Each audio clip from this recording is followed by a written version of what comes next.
Tantor Audio, a division of Recorded Books, presents Light My Fire by Jessica Ruben. Narrated by C.J. Bloom. Prologue. Kosovo, 1998. Jakob sits with his legs crossed, cigar smoke leaking from his pencil-thin lips as he howls, "We cannot fold! The KLA will win this war in the end. It has to." His voice reverberates through the home like thunder. My hands clutch themselves together like magnets.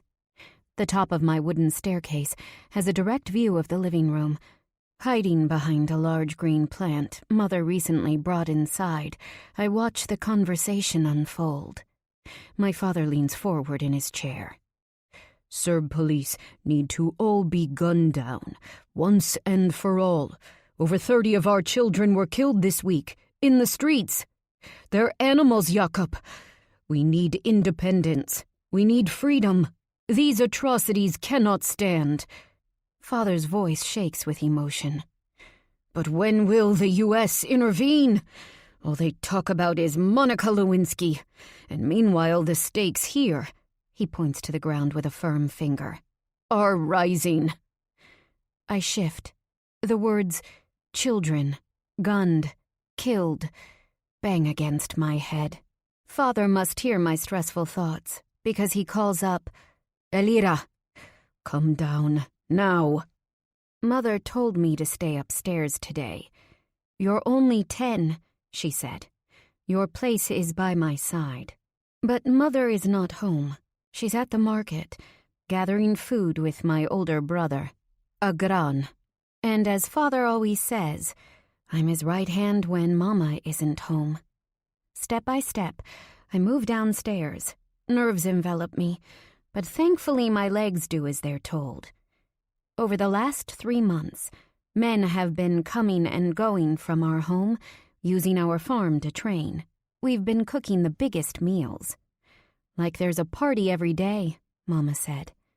We're freedom fighters and members of the KLA, the Kosovo Liberation Army. My father, along with Jakob, are the 2 main party leaders. Albanians in Kosovo want to be free from Serbian rule. We want to govern ourselves. And my papa is going to bring us there. "Jakob, this is my daughter, Elira." I sit on the chair beside his, sitting tall and strong, just like he taught me. Rubbing my back with his warm hand, his touch says, "Don't be nervous." I turn to him and nod. I'm not scared. Jakob puts out a hand and I do the same, hoping I look adult. He laughs. "I can see it in your eyes. You're smart. You'll go places one day, and your father and I will clear the path for—" The front door is kicked open. Gunfire. I turn my head to hide in my father's chest, but he throws me beneath the table. I curl up by a wooden leg, ducking my head low. Shots ring loud. Stomping and then yelling come from the kitchen, too. There's a war in the house. Can they see me? Will they get me? My entire body shakes. Do I stay or do I run? Suddenly a hand grabs my leg like a vice, dragging me out from beneath my wooden cave. I want to scream and kick, but nothing comes from my mouth. My legs are lead. My voice is gone. It's vanished. I'm forced to stand when a gun is brought to my temple. It's hard and cold. Wetness leaks beneath the pink flowery dress my mama sewed last week, dripping down my leg like a broken faucet. Suddenly, Mama is before me. My father is lying on the floor, his head shattered. My brain turns to chaos and buzzes with light. Something within me floats from my chest. Has God come to take my soul? The gun is pressed harder against my head. He's screaming, "Where are the men hiding, Blarina?" She doesn't reply, sweat soaking the front of her black hair. He chuckles darkly. "Tell me, or I'll blow your daughter to bits." Her mouth opens and shuts before her green eyes turn resolute. She stands taller, steadfast in her beliefs. My throat stings because my mind knows. The most important men in the resistance meet and train here. Their deaths could mean the end of our freedom, which everyone tells me is more important than the lives we've lost. She will never fold. My heart sinks, knowing my end is here and now. Children in the streets, children in the streets. My body will be among them. Boom! My mother screams. I'm on the ground with a huge man on top of me, blood and bone against my skin. From the corner of my eye, I see Nico, huge and looming, shooting his gun. Boom! Boom! Boom! I don't take a breath as the chaos re-erupts around me. Silence and stench. The room spins. I'm nailed onto the floor, something unmovable crushing me under. Mama is down on her haunches, pushing the weight off my body and lifting me in her strong arms. Am I a corpse, watching from above? Her tears drip onto my face, telling me I'm alive. Methodically, she turns on the bath before stripping me of my dress and underwear. I put my thumb in my mouth, a soothing habit I broke years ago. She places me in the bath and scrubs my skin until it's raw. I don't dare move. The steam tells me the water is hot, but I can barely feel it. After a few minutes, she pulls me out, wrapping me in my towel, still damp from last night. Pink pajamas are slipped over my head. It's still morning, but we continue our nightly rituals until I'm tucked into bed. Now, don't move, Alira. Rest until I return. Don't leave me! I finally cry as she reaches the door. My voice is loud, but it doesn't sound like mine. It's rough and too high-pitched. Her eyes widen, like I just made a big mistake. I cover my lips with my hands. Do the Serbs hear me? Are they back? Before she can exit, my door swings open, and my mouth poises to scream. It's Nico, taking up my entire doorway. I'll stay with her, Blerina. Mama trembles, folding herself into her own arms. He's 18, but much bigger than she is. Nico is the biggest. Naberjan is next on the Serb radar. This wasn't just a single hit, but the start of terror in our village. He folds his heavy arms across his chest. A gun hangs around his waist, and I know there's a knife on him, too. I hold my breath, listening. I will find arrangements for you to take Alira and Agran out as soon as possible. Your work is done. His voice is measured as he gives his decree. But don't argue with me. It's for your safety. He cracks his knuckles. Bring Alira tea. Now. She nods in obedience. Father always said Nico is young, but brighter and crueler than the rest. When Nico speaks, everyone listens and follows his orders. He fights for our freedom like the other men, but he is different, too. He's unlike the others in the way he carries himself, with so much strength and determination. Nothing can get in his way. Mama's pale lips quiver, like she wants to say more.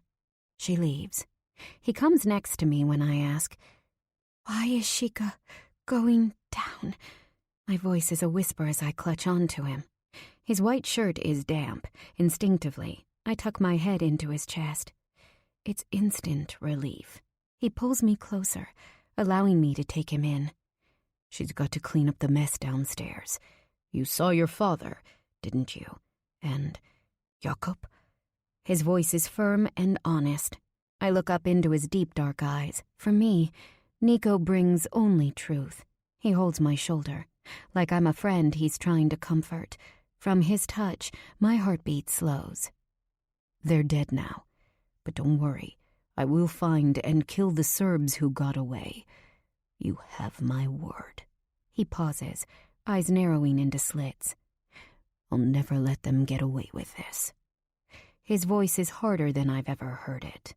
A knock at the door. I freeze. But it's only my mother entering with a cup in her hands. Mint leaves float at the top, sugar already melted. She leaves it on my bedside table, and Nico gestures for her to leave. I should say I want my mama, but I don't. He's all I need. He stands, and I whisper beg, Don't leave me." The cup looks like a toy in his hands. "I will not leave your side. Not yet." I sit up, my legs still beneath the covers. Gazing at him, not breathing, I watch as he gently blows the steam. He lifts the cup to my lips, and I slowly drink. It's hot and sweet. When it's finished, he leaves the bed to place it on the small table by my window. How can the sun be shining when my father is dead? I move inside my covers, feeling physically comatose from my internal pain. My feelings and thoughts are scattered like dead bodies in the streets. Life's leftovers for anyone to poach.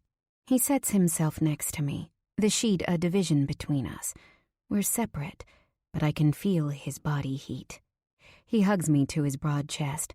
I nestle my head beneath his chin as his hands move around my body like a vice. I like when he holds me like this. There's no way I can move, but why would I want to? He's hard, but nothing can hurt me when I'm in here. Slowly, I feel myself settling into safety. The warm tea has coated my stomach, softening the pain. I try to calm my body, remembering yesterday. Nico chased me around the house and threw me over his shoulder and tickled me until tears dripped down my face. Before dinner, he told me about democracy. We reviewed my English words: bed, chair, pajamas, slippers, toothbrush. Nico is sort of like my father, but not. He's kind of like a brother or a teacher, but not that either. He's the man I love. Some girls know their favorite color. I know the man I will marry one day. Still, he's always out of reach, too old, too handsome, too powerful. But one day I won't be a child anymore, and I'll show him I'm worthy to be by his side as his queen. Mother tells me, when I was born, he came with his father to bring some fruit to celebrate my birth. I had been crying, seemingly inconsolable, and he asked to hold me. The moment I went into his arms, I calmed. "She likes you," his father said. After his family was killed by Serb forces, he came around to help my father with the KLA. He whispers, "You were so brave, Elira." He kisses the top of my hair, still damp. It reaches down my back in black waves. Sometimes it gets knotted at the bottom, but I normally keep it in one long braid. Mother forgot to fix it after my bath. Anxiety returns to my chest. I lift my face so I can see Nico's eyes. They're darker than night. "My hair," I start. "It's always braided when I rest. Mama forgot." "Sit up.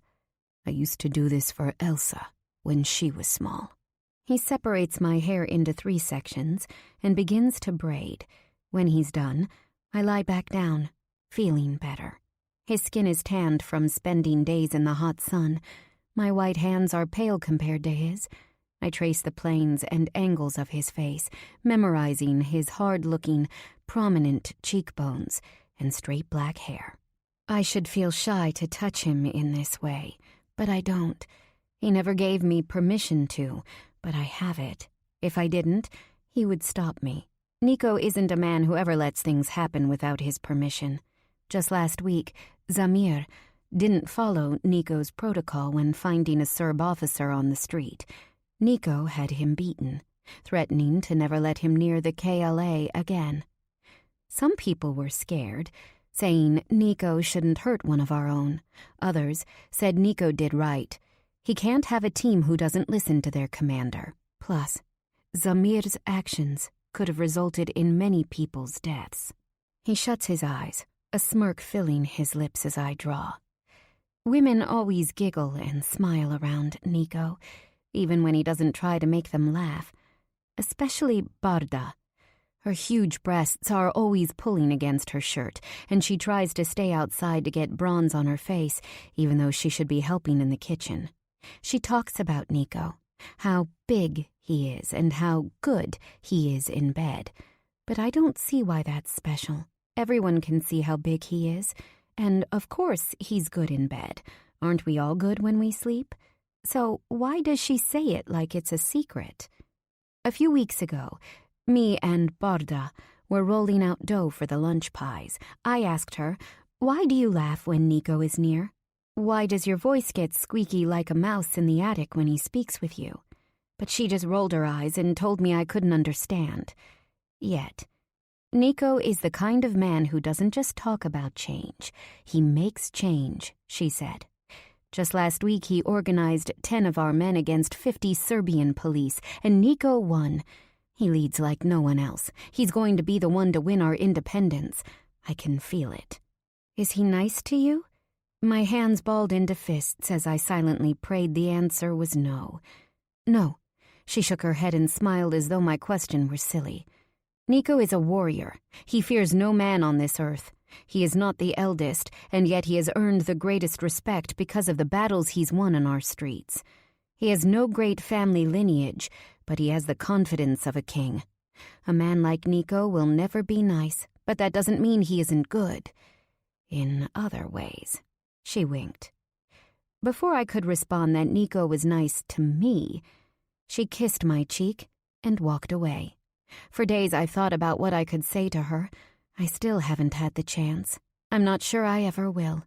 Without Papa, nothing can be the same. From my chest, the words, "I'm not safe here anymore," bubble out from my mouth. His eyes flit open. "You'll always be safe. I swear it. And my oath is my bond, Elira." What if those men come back for me? The reality of this hits me, and panic begins to build. They can't. Those men are now in hell, where they belong. When you move into the afterlife, there is no return, and the ones who ran, I will find. A sneer mars his face. Into his chest I ask, "What if their children come for me?" My heart beats faster. Revenge is the natural order. "I'll kill them too." He shifts so he can hold me closer. "Don't you know? I will kill anyone who tries to hurt you." Uh-huh. I nod quickly, eyes wide. He's scary right now, eyes with such undisguised hatred and maliciousness that, for a moment, my voice fails me. This is the Nico men fear. I want to give myself up to crying convulsively, but Nico's strength holds my emotions up like a pillar. I won't cry, not in front of him. Okay, I swallow hard, maintaining eye contact. He holds the back of my head, as though to make sure I listen intently. "You are allowed to grieve for your father, and you should. You are allowed to be afraid, too. Giving yourself time to hurt will make you resilient. If you don't, the pain will eat at you and weaken you. When mourning is over, you must emerge to be the strong girl I know you to be." How do you know I'm strong? I want reassurance. I want him to tell me who I am and what I'll be because his word is everything. "What happened last week when you took the pie from the oven and burned yourself?" I rinsed my arm with cold water and put cream on it. "I watched how you dealt with the pain. Other girls or boys would scream or cry. Not you." It was painful, but I didn't want to cause trouble or add to my mother's load.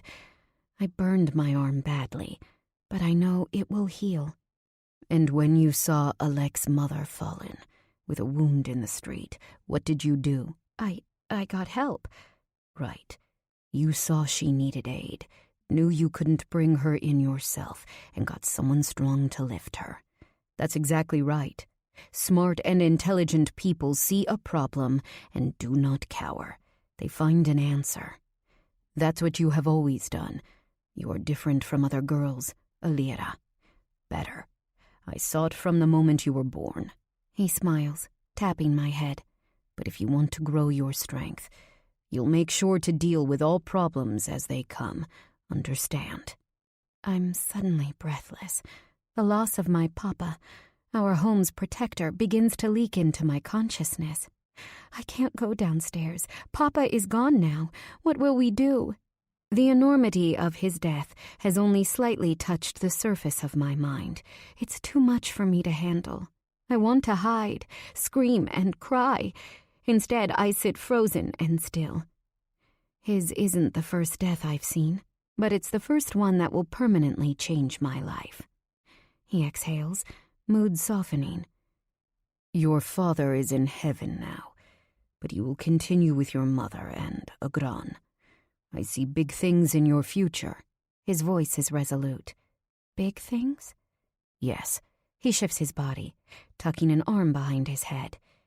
Remember what I told you about America? In the English he taught me, I tell him, America is free and Big Mac, Hamburg, and gold in street. He lets out a small laugh. That's right. It's time to get you there.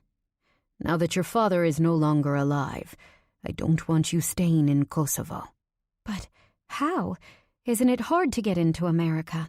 Yes, but I know someone who will bring you there. I wanted you to leave sooner, but your mother wouldn't leave without your father. And what about you? Worry fills my chest. I've heard of the country, but I can barely imagine the things I've heard. My place is here. I must finish this war. My pillow turns damp with tears. Am I crying?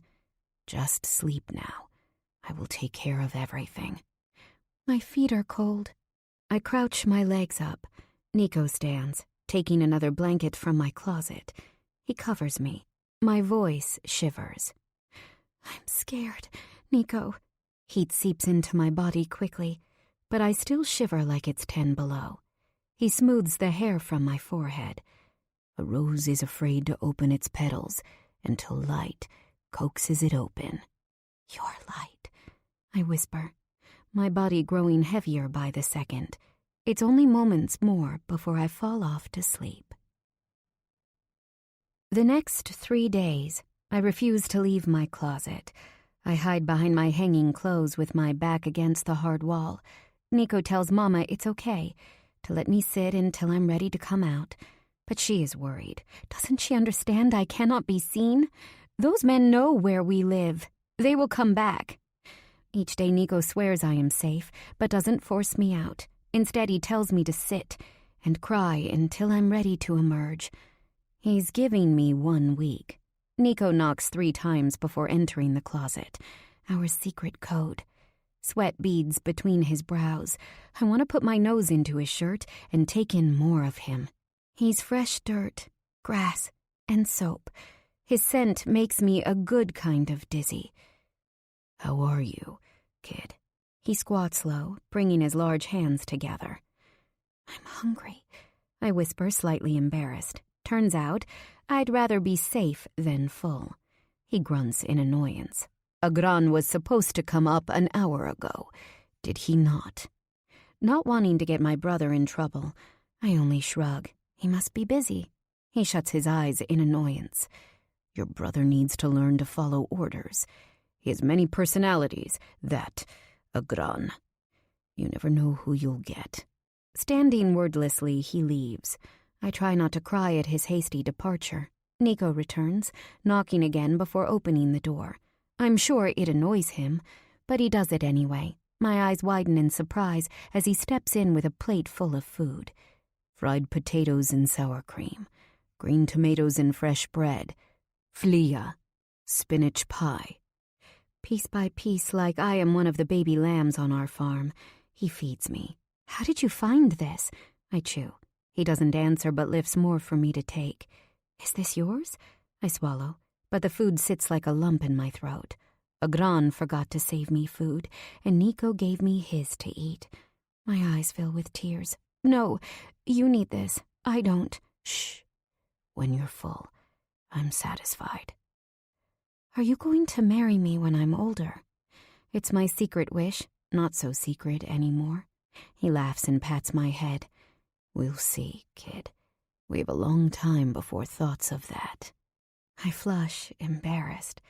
Nico carries me into the white bathroom and stands by the door so I can wash up and use the toilet before placing me back inside my closet, nestled into fresh-smelling clothes. That night, I sleep deeply. Alira, you cannot stay in here anymore. Mama is here, on her knees, trying to coax me out. I tell her, only Nico. Nico is training the men, my sweet pea. Talk to me. Tell me. Open your heart. I miss Papa, I finally wail. The moment I say it, it's as though a dam is broken. I cry harder than I thought possible, shaking in her arms. Clutching me against her chest, she says, "Yes, as do I. But this is the price we must pay. There are things in this world larger than we are. There will be time to mourn for him, but not yet." "I was going to die," I stutter out. "He was going to shoot me." "You were. God has other plans for you, it seems. Now, come out. Let me feed you at the kitchen table. The sunlight will be good." Holding hands, we trek downstairs. The house is quiet and creaky. The sun is barely up, and the men haven't arrived to eat. I sit on the wooden chair with my feet curled into my chest. She gives me 2 boiled eggs, fresh bread with butter. I eat hungrily, faster, before they come. Mama sits beside me. "Alira, I know how much you love Nico, but I worry for you. He is a man, and you're still a child." "So?" My voice is loud and defensive. I can feel the heat crawling into my face. "Don't speak. Just listen." Her words are firm. "When you were born, you wouldn't stop crying. Nico came over, and he held me and I stopped my tears. I know this story." I sulk. "Nico has always had a soft spot for you, a place he has for no one else. But I do not want you to become attached to him. He is dangerous. He is always in the front line of all things. You must keep some distance between the two of you." "Why?" I demand. "Because you are a good girl, a smart girl. A man like Nico isn't for you, not now and not later. You will grow up and find a man worthy. A doctor, maybe, not a man with violence in his veins. He's a man who likes power. He's grown accustomed to it, it seems." Her eyes cloud. I shake my head, refusing to listen. "Nico isn't violent with me." "Listen to me, Alira. The things he has done, I cannot repeat. I don't like him being near you, but what choice do I have, now that Father and Jakob are gone? What he says goes, but if you create some space, you can't make him stay away," I yell, my voice shaking. "No, I can't," she says admittedly. "But I want you to pull away. Don't look at him with adoration. Don't allow him in your room. It isn't appropriate anymore," she pleads. "You'll be 11 soon, too old to have a man who is not your brother or father alone with you." Tears fill her eyes at the mention of Papa. She opens and closes her mouth as though there is more to say, but nothing comes out. Her words are gone. She lifts my plate in her hands and walks to the sink. Her back shakes as she turns on the water, head dropping low.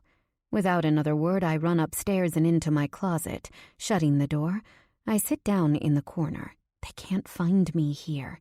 In the middle of the night, I'm awoken. It's Nico. "Come on, kid. Time to go to America." "Huh?" I'm confused, mouth dry. "Yes, you will go with your mom and brother by horseback now to Montenegro. From there, someone will bring you to a place called Pennsylvania. You'll be safe there." "I can't leave," I scream, punching his hard, muscled chest as he drags me out. He covers my mouth with his heavy hand. "You must. The arrangements came together very fast. I know it's short notice, but it's the safest way." He lifts me over his massive shoulder and takes me downstairs. I want to yell, but fear has paralyzed my voice once again. He whispers, "Don't be afraid. Soon, you will be free." "When will I see you?" I plead. Agran holds me tightly, keeping me away from Nico. "I want to stay." "One day, we will meet again. I swear it." My brother clutches me atop his horse, and we're off. 1. Present day. Pulling up the family expenses sheet from my desktop computer, I deduct $50 for the pain meds and a week of wages due to Mom's sciatica. These setbacks suck. I drop my head into my hands, leaning my elbows on my wooden desk. I need a miracle. Should I look for a different job? The problem is, Mr. Weber pays me under the table in cash so that I can avoid taxes. Sure, it's shady, but I'm desperate. And working as a waitress is flexible work. Other restaurants might give me a few extra dollars an hour, but that money, which would be paid on the books, would go to taxes Mom and I can't afford. A knock on my window and I freeze. Turning my head toward the sound, I notice a dark head lurking behind glass. If I were in a movie, I'd shriek. No doubt the intruder is a dumbass college kid trying to scare a town resident, nicknamed Townie by the students at Green University. We live off Green's campus, and the area is constantly patrolled by police, for good reason. The difference between the people who live in this town and the college students who study here is incredibly wide. To simplify, the students see us as impoverished rats, and we see them as entitled assholes. The fact that I'm both student and resident has made things pretty awkward on occasion. It goes something like this. Typical college kid.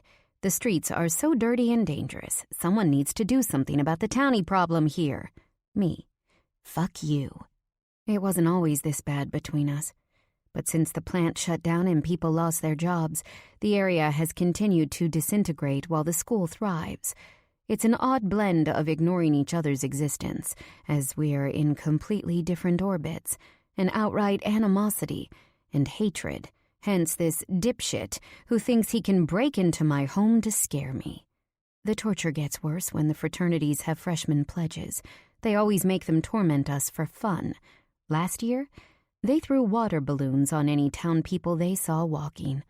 My mother had just gotten her hair done when a red balloon came crashing over her head. Another knock against my glass, and I stand tall, taking a blue ballpoint pen from my drawer and gripping it in my right hand.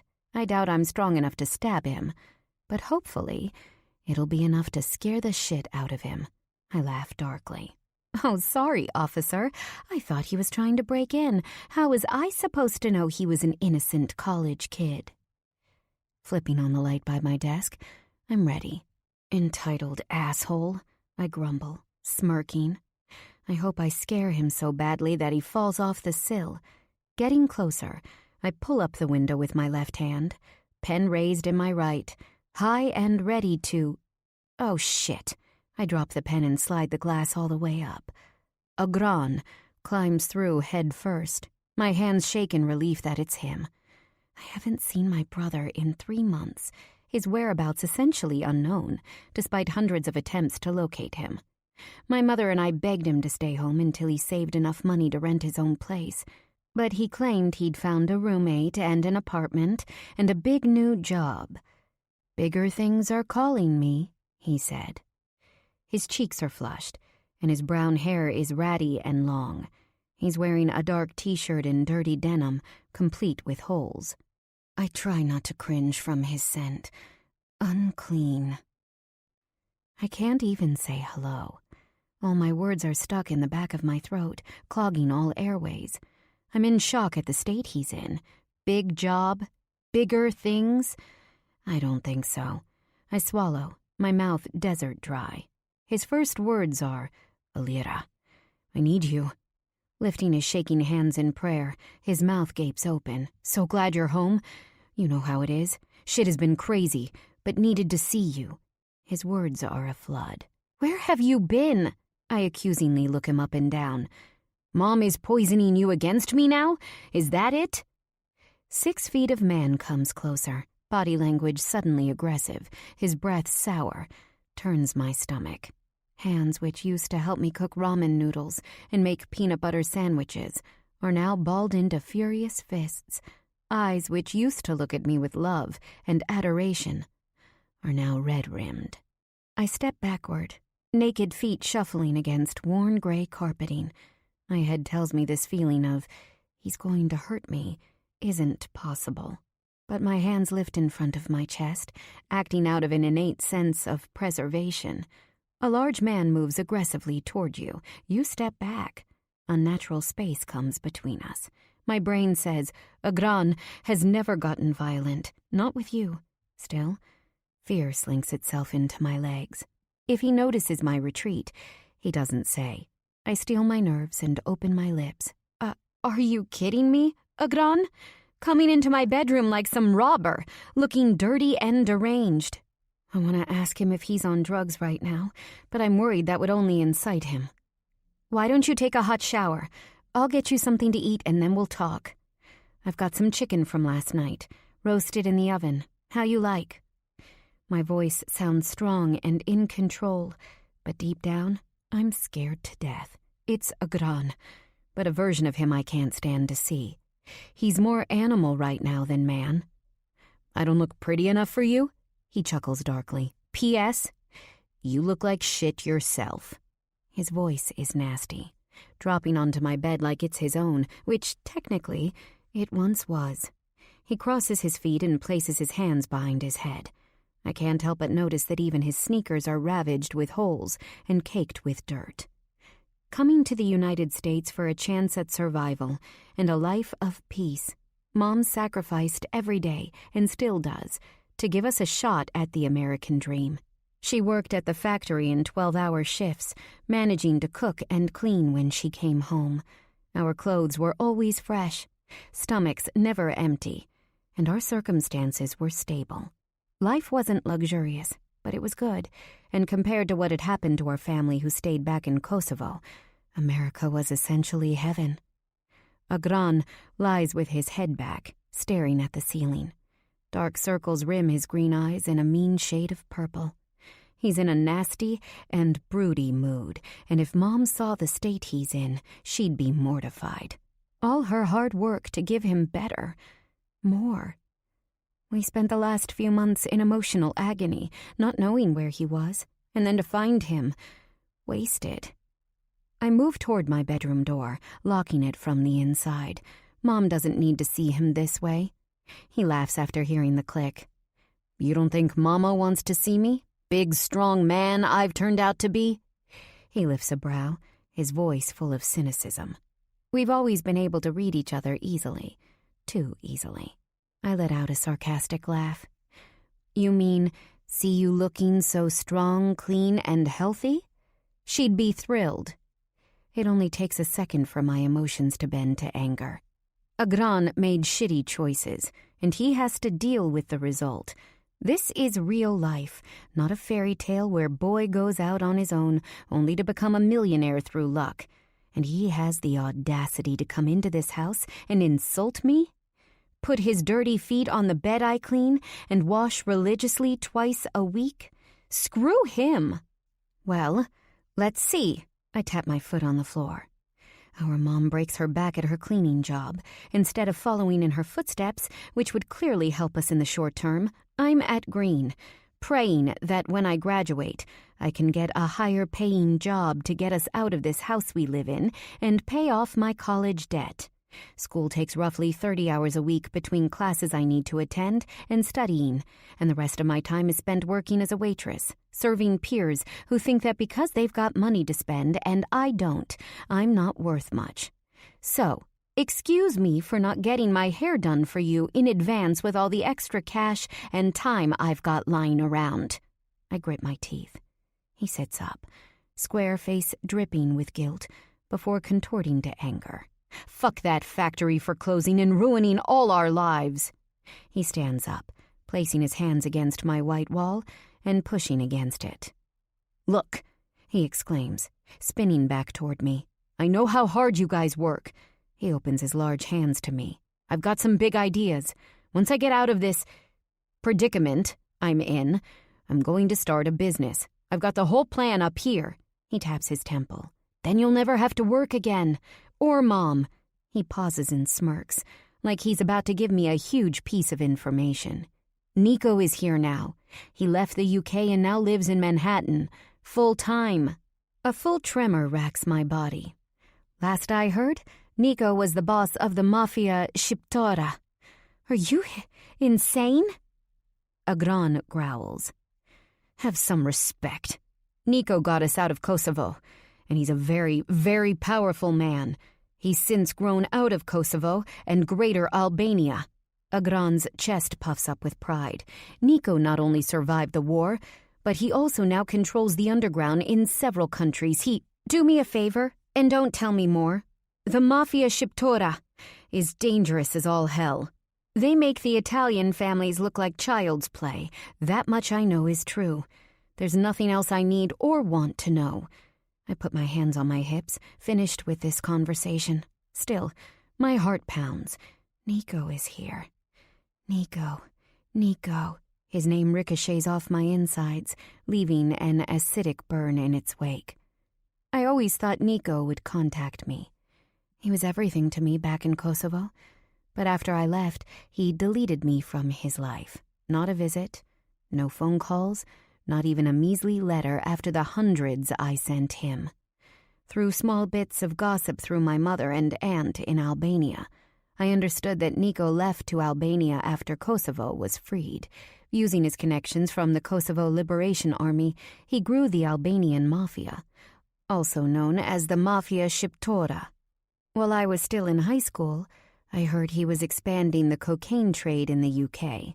I wanted so badly to ask my mom and aunt for more details, but I was nervous. What if my mother figured out how I felt about him after all these years? Would she shout? Tell me I'd no business even thinking of a man with that much dangerous power? The thought that my mother would somehow figure out my feelings for him was impossible. So, I did what any teenage girl does when nursing a crush that needed to be kept secret from her family. I never asked about his whereabouts while secretly dreaming of him at night. I dreamed of him so often that his face became hazy, like a photograph I touched too many times. All of his features are now blurred, but I remember the way he made me feel, cherished beyond words. Before high school graduation, I faced the truth. What I felt for Nico was one-sided. I was a child when I knew him, my memories likely blown up. I was simply a sweet baby for him to coddle in the midst of war. It was time for me to let him go. My brother leans against the window, a hand-rolled cigarette between his fingers. He lights up with a black Zippo, and his brows knit thoughtfully as he exhales into the night. Nico was always powerful, but he was young when we knew him. Today, he's a man with control over everyone and everything. I shake my head, swallowing hard. Just last week, I saw an article in the paper claiming they seized control of the entire UK drug trade. Agran's face is steel. Yes, Alira. He's willing to do whatever it takes, as am I. Don't talk that way, I chide, clenching my fists. Just stop and think, Agran. That life isn't for us. We aren't in the middle of war anymore. You don't have to be part of an army. He snarls. That life is me. He stands and begins to pace. In my bedroom, he's like a tiger in a cage. He always said the house and the life we lived was too small for him. I still wish with all my heart he'd find a way to settle into something stable. I know that you're both killing yourselves, and I hate it, he yells, slamming his hands down on my desk. So just stop this.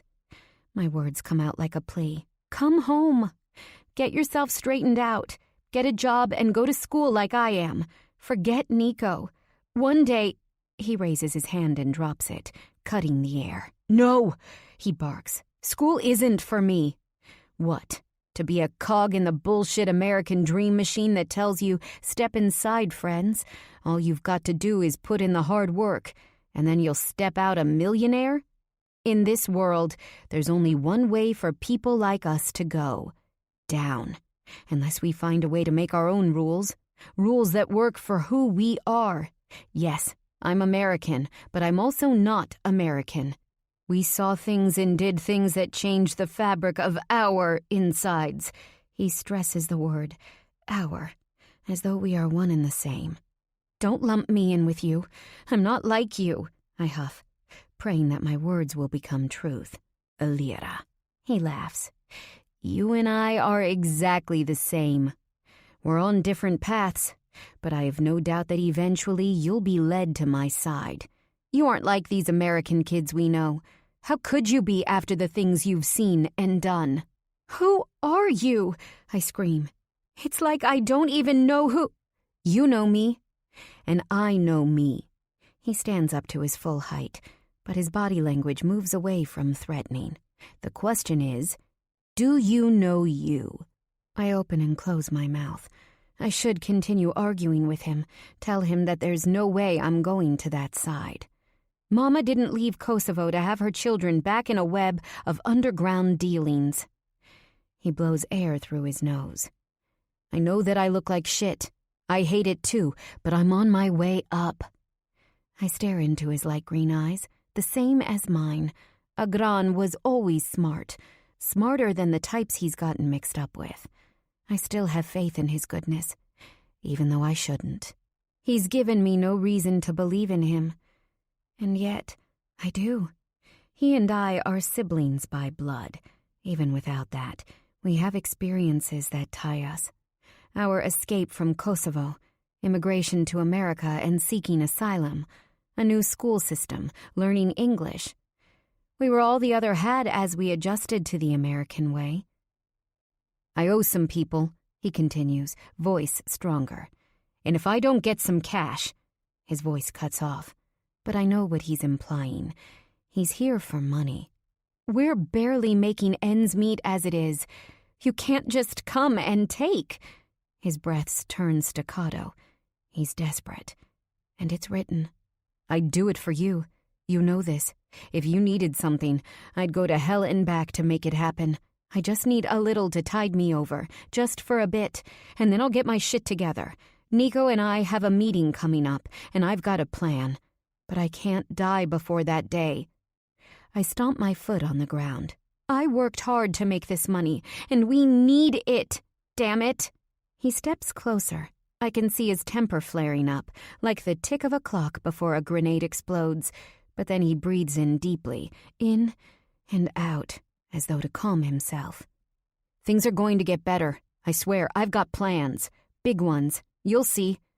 Do me this solid, and I'll pay you back tenfold. Once I link up with Nico, I counter. How do you even know Nico will bring you in? Of course he will. Why not? I will pledge allegiance to him. Our father was the founder of the KLA. No, Agran. Don't, I plead. But his mind is made.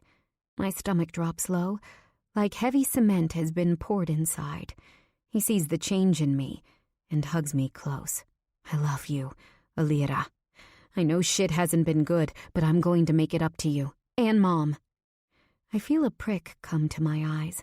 I swallow saliva, wanting to burst into tears. They don't fall but sit over my pupils like a sheer curtain. I don't want to give him this money, but what choice do I have? Mafia future aside, he owes someone. In a whisper, he finally asks, Do you have cash?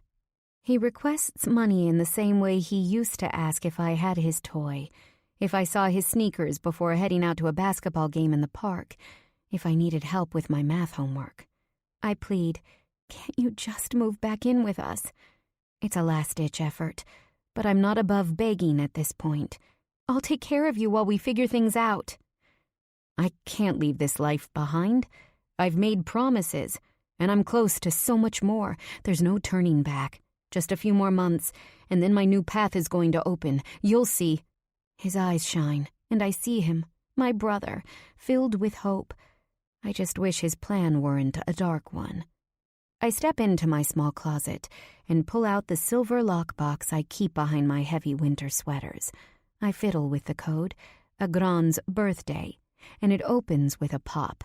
Inside this small box rests my meager savings. Each week for the last 101 weeks, I put $5 in here. Everything else I make goes straight into household expenses, or textbooks, and gas. There's $505 in cash, saved for a rainy day. I swallow hard, fisting the money I worked for. Alira, he loudly whispers, hurrying me. The money feels soft in my hands. He moves behind me. Don't worry. I'll be paying you back. Hope blazes in the eyes we share, reminding me that Agran wouldn't lie. He'll pay me back. On an exhale, I give it to him. My hands shake as the bills disappear into the back pocket of his dirty jeans.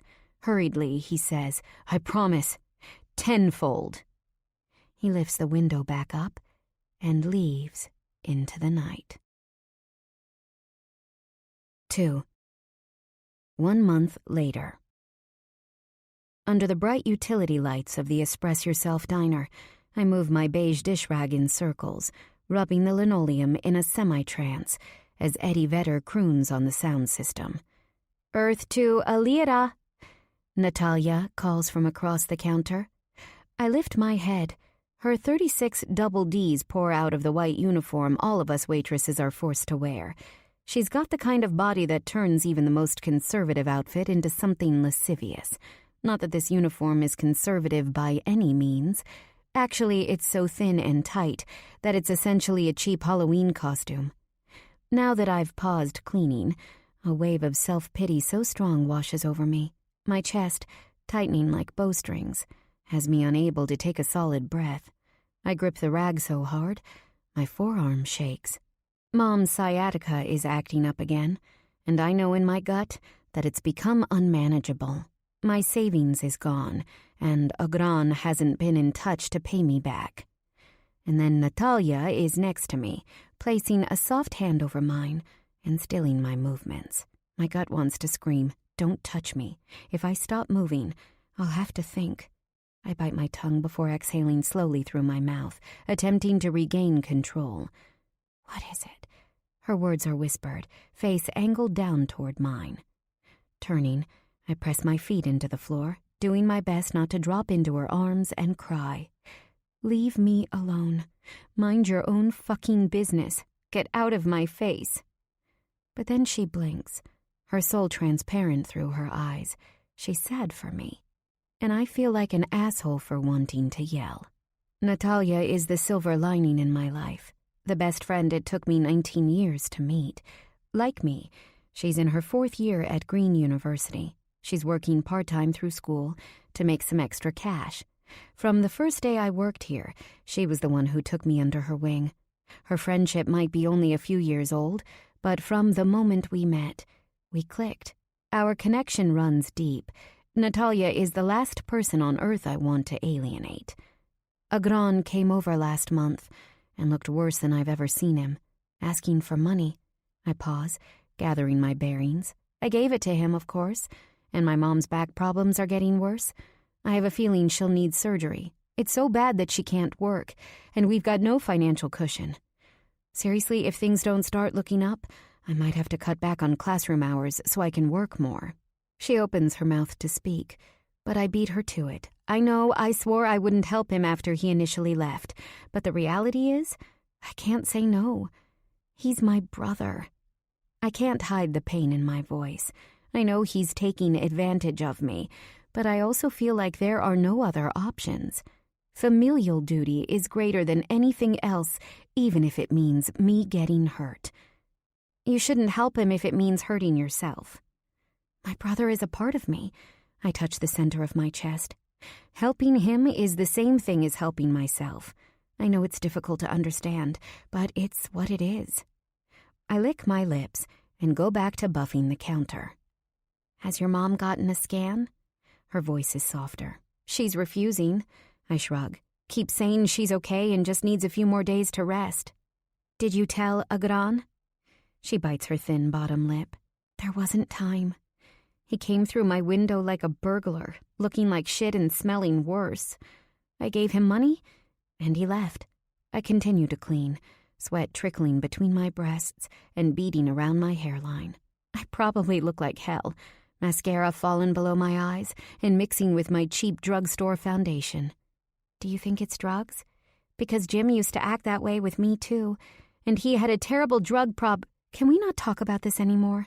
I switch my motion to counterclockwise, and a lock of hair frees itself from my pony, brushing against my eyes. I'd stop to fix it, but what difference does it make now? Again, her hand moves to mine, stilling my movements. Maybe it's bad timing to mention this, but we're going out tonight. I pause quickly enough to see her smile has turned mischievous. Out?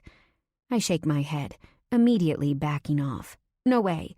I'm going to have to take on an extra shift from 6 to 9, and a new band, Heretic Pope, is playing at Alpha Sig.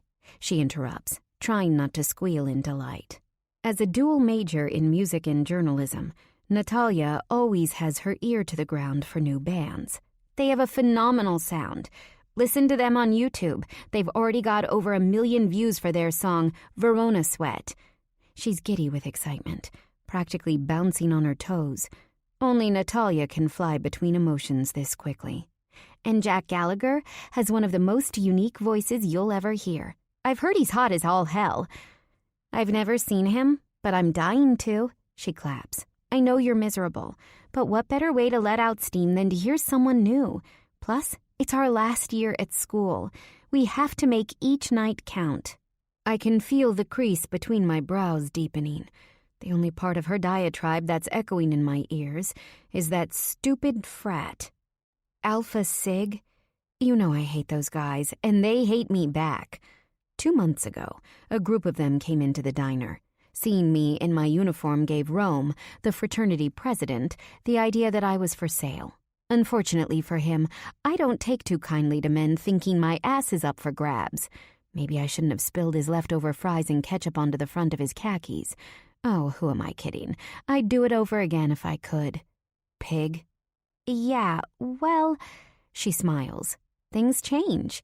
Janice gave Rome a blowjob, so they're welcoming us over tonight with open arms. So the plan is, you finish work at 9, go home and change, then I'll swing by and pick you up, and we'll head to Alpha Sig. Wait, I lift my hand up.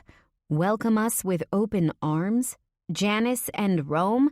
How the hell did this happen? My voice sounds annoyed and angry. Still, I'm curious. All 3 of us go to Green University together, but we don't hang out with the Greek scene. They're mostly entitled assholes who, for some unknown reason, believe they've got dicks made of gold. Apparently they met in the tattoo parlor waiting room together at Rock Inc. Wait, Janice got a tat? My day seems to be full of surprises. Natalia nods as though this isn't news. Remember she wanted a rose on her ass? I let out a snort, nodding. Oh, yeah. 2 weeks ago, Janice told us the reasons a black rose on her right butt cheek was a great idea. Something about a deeper meaning and a hidden spot. I thought she was joking around, but apparently she was dead serious. This would only happen to Janice, right? Natalia is exasperated, dropping a hand on her curvy hip. The girl opens her damn eyes in the morning and things just happen to her. If I went to get a rose tatted on my ass, I'd probably end up with hepatitis. But Janice goes, gets her tat, which looks great, by the way, and gives a blowjob, and boom, the door is open for us to see this new band. Bing, bing, bing. I try not to laugh out loud, pointing out the obvious, I add. And when those Alpha Sig guys see me, they're going to throw my ass out. You and your tiny ass will be totally protected because we're with Janice, and Janice is with the president. You'd think she just solved world hunger with the way she's nodding. What type of music? I'm hoping they play something loud and hard. I've got lots of pent-up anger I'd like to expel. They're a mix of metal and grunge, but they're sexier, deeper, and totally new. Maybe a little Dave Matthews meets Nirvana. Really? I exclaim, my excitement obvious. She's got that look of winning in her eyes. Wait, are you just saying that because you know I love those bands? Why can't you just be positive for once in your damn life? She laughs, bothering me about the fact that I'm not exactly Ms. Sunshine. I raise my brows, still not completely believing her. She puts a hand on her hip. Ugh! You'll see when you come tonight. It's that bone-deep, soulful lyrics, but then, boom, the crash. She claps her hands together, excitement thrumming. I don't think I've ever seen her this excited. I try not to show it, but I'm excited too. Sure, I'm underwater in more ways than one, but a night out won't change anything. I exhale and her smile grows. She won. Will the crowd be Greek life? I pray to God it won't be. The guys, yeah, because it's their house. but I can't imagine any Alpha Phi girls wanting to listen. Natalia typically prefers a dark crowd that's kinky and outlaw and all fuck you world, with ripped clothes and piercings and heavy tats. Her parents are fancy lawyers in New York City, and she despises them. She'd be lying if she denied the fact that one of the reasons she likes looking different is because it tortures their sensibilities. Still, she's gorgeous, no matter how much she tries to alter herself. Her style is part of her insistence that she's an individual who can do with her facade as she chooses. A ring through one eyebrow, one through her nose, countless piercings through her ears, and a beautiful tattoo of a black lace veil spread over her right shoulder are all meant to prove, my body is my own. No one controls me but me. I reorganize the sugar packets at the bar, letting myself focus on the band tonight. There is something undeniable in the air when music gets loud and hard. I'm freed from the bonds of life as I know it. Stress and anxiety and what about tomorrow is crushed beneath the heavy sound. It's liberating. The silver bell on top of the door chimes. A group of girls, sorority sisters if I could take a guess, enter. One glance at the blonde's shirt confirms it. Bold Greek letters in pink. Natalia nudges me. You want the table?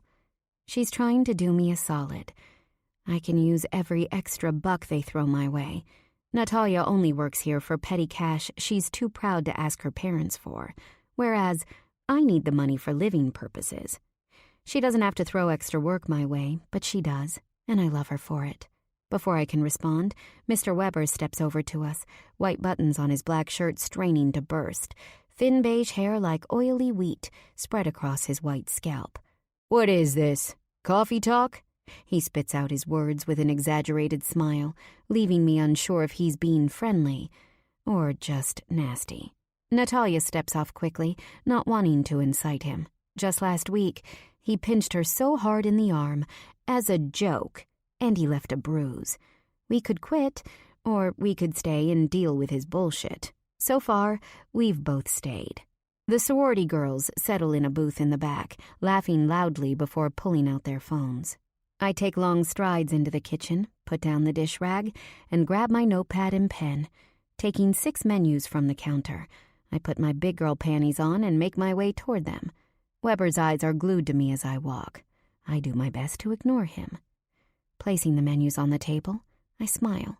They look me up and down, judgment in their gazes. I stand up a little taller, daring blonde number 1 to keep looking at me like I stole her boyfriend before sucking him off in the back of his fancy BMW. This uniform really has a way of attracting the worst kind of attention. I'll be back in a moment, unless you know what you'd like. One of them clears her throat and spits out her order. Some people outside Tobejo have family farms or sprawling estates that have remained in their family for generations. I have 304 East Main Street, a 1,000-square-foot home with rickety floorboards, dingy walls, and bricks that are falling off the house's facade. Real fancy, I know. It's still better than living in one of the trailer parks on either end of the town. I twist the doorknob, and it immediately opens without any resistance. I'm annoyed at the fact that my mother didn't lock it, but still, a sense of relaxation comes with my exhale as I unzip my jacket and hang it on the coat rack behind the front door. Pulling off my short black boots, I neatly place them against the wall. My home is carpeted in a soft, hazy brown. The cream floral wallpaper is peeling and crusty with the smell of fried onion and spices embedded within from years of heavy cooking. My mom was insistent on giving Agran and me the freshest possible food. Homemade bread and jam was always a staple. Those memories are now set into the bones of the house. It's home. I find my mom in our 8x12 living room, lying on the black recliner in front of the television. Today is another day of skipped work, her sciatica wreaking havoc on her ability to move. Her skin, suddenly too loose for her face, hangs like a soft white curtain over thin bird-like bones. I bend down, kissing her forehead, saying, "Hey, Mom," before taking out a large blanket from the wicker basket beside the chair. I drape the cover over her, a soft red chenille I bought for Mother's Day 4 years ago. She sighs, comforted, and I smile. Mom, how many times do I have to tell you to keep the door locked? Mom is so strong. She hates being told what to do, but sometimes she needs to hear what she needs to hear, and I'm not going to tiptoe around it. It's dangerous to leave it open. This town isn't exactly Pleasantville, if you haven't noticed. Well, hello to you too. She shifts, grouchy, and immediately winces. If anyone wants to break in and kill me, I'll tell them, thanks for coming and putting me out of my misery. She laughs, pointing to the kitchen counter. They could use one of those knives we ordered from that catalog a few years back. None of that's funny, Mom. I step closer to her, fluffing her flat hair. It's always been cut in an 80s do, parted down the middle, with her bangs and short side layers curled back and typically frozen in place with hairspray. I used to beg her to change her haircut, but it's what she likes, and in some weird way, I've grown to love it. Well, I'm laughing. She tries to shrug, but the movement is difficult. Knowing the answer but asking anyway, I turn to my mom. How are you feeling today? Better? Taking 2 glasses from the wooden cabinet above the sink, I fill them with ice from the freezer and water from the tap. She grunts. Like hell. Don't sugarcoat anything for me, Mom, I say sarcastically, re-entering the living room. I bring the glass of cold water to her lips. Even moving her arms is a difficult task when her back is frozen. She takes one measly sip before turning her head away. I place it on the small table next to her hand, and she shuts her eyes. Did Mrs. Perez stop over to help you eat lunch? Yes. Her eyes are still closed. Can you look at me? I want to make sure you weren't hungry today. You know I can't eat when I'm like this. You can't starve yourself. I walk back to the door and open my bag, taking out a turkey sandwich and fries I brought from work. Come on, Mom. I'll help you. With a trembling body, she lets me feed her. When the food is gone, I give her some more pain medication with water to swallow it down. You're a good girl, Alira. I'm so proud. I'm me because of you, Mom. Now rest. She squeezes my hand and shuts her eyes again. I'm going to assume they haven't fired you yet? Thanks for the vote of confidence, she grumbles. Well, you've taken more days off than you're allowed. Just this week, you've passed your allotted days off. If they fire you, we'll get something else, but if that's coming, I want to plan— Alira, they haven't fired me. For whatever reason, it's like I'm untouchable in that place. I'm half convinced that if I stopped showing up to work entirely, they'd still hand me my paycheck. Hesitantly, I tell her, all right then. Now leave me alone, she says sourly but with love. I'm tired. Sliding into my bedroom, I strip off my clothes from work and get into the shower, scrubbing off the smells of cooked food from my body. The world has rules. Things have already been set in motion, but tonight, surrounded by music, I'll be free. When going to a show, I dress to get into my zone. Black bra with decent support, thin white t-shirt, cropped above my belly button. Black studded belt around low-slung jeans, loose and boyfriend style. Black combat boots with a sneaky platform no one can see. The lift is necessary when you're 5'3", but so is support when you are headbanging in a crowd. I don't want to be stepped on or hurt. I want to be free. Coal black liner is strategically placed around my large green eyes, and golden bronzer is brushed beneath the hollow of my cheekbones. It takes about 10 minutes to blow dry my long black hair. Natalia keeps telling me that her friend, Janelle, a hairstylist in New York City, could do some colorful and tasteful streaks if I wanted. Maybe some purple would look cool at the ends, but I've never been daring with my physical appearance.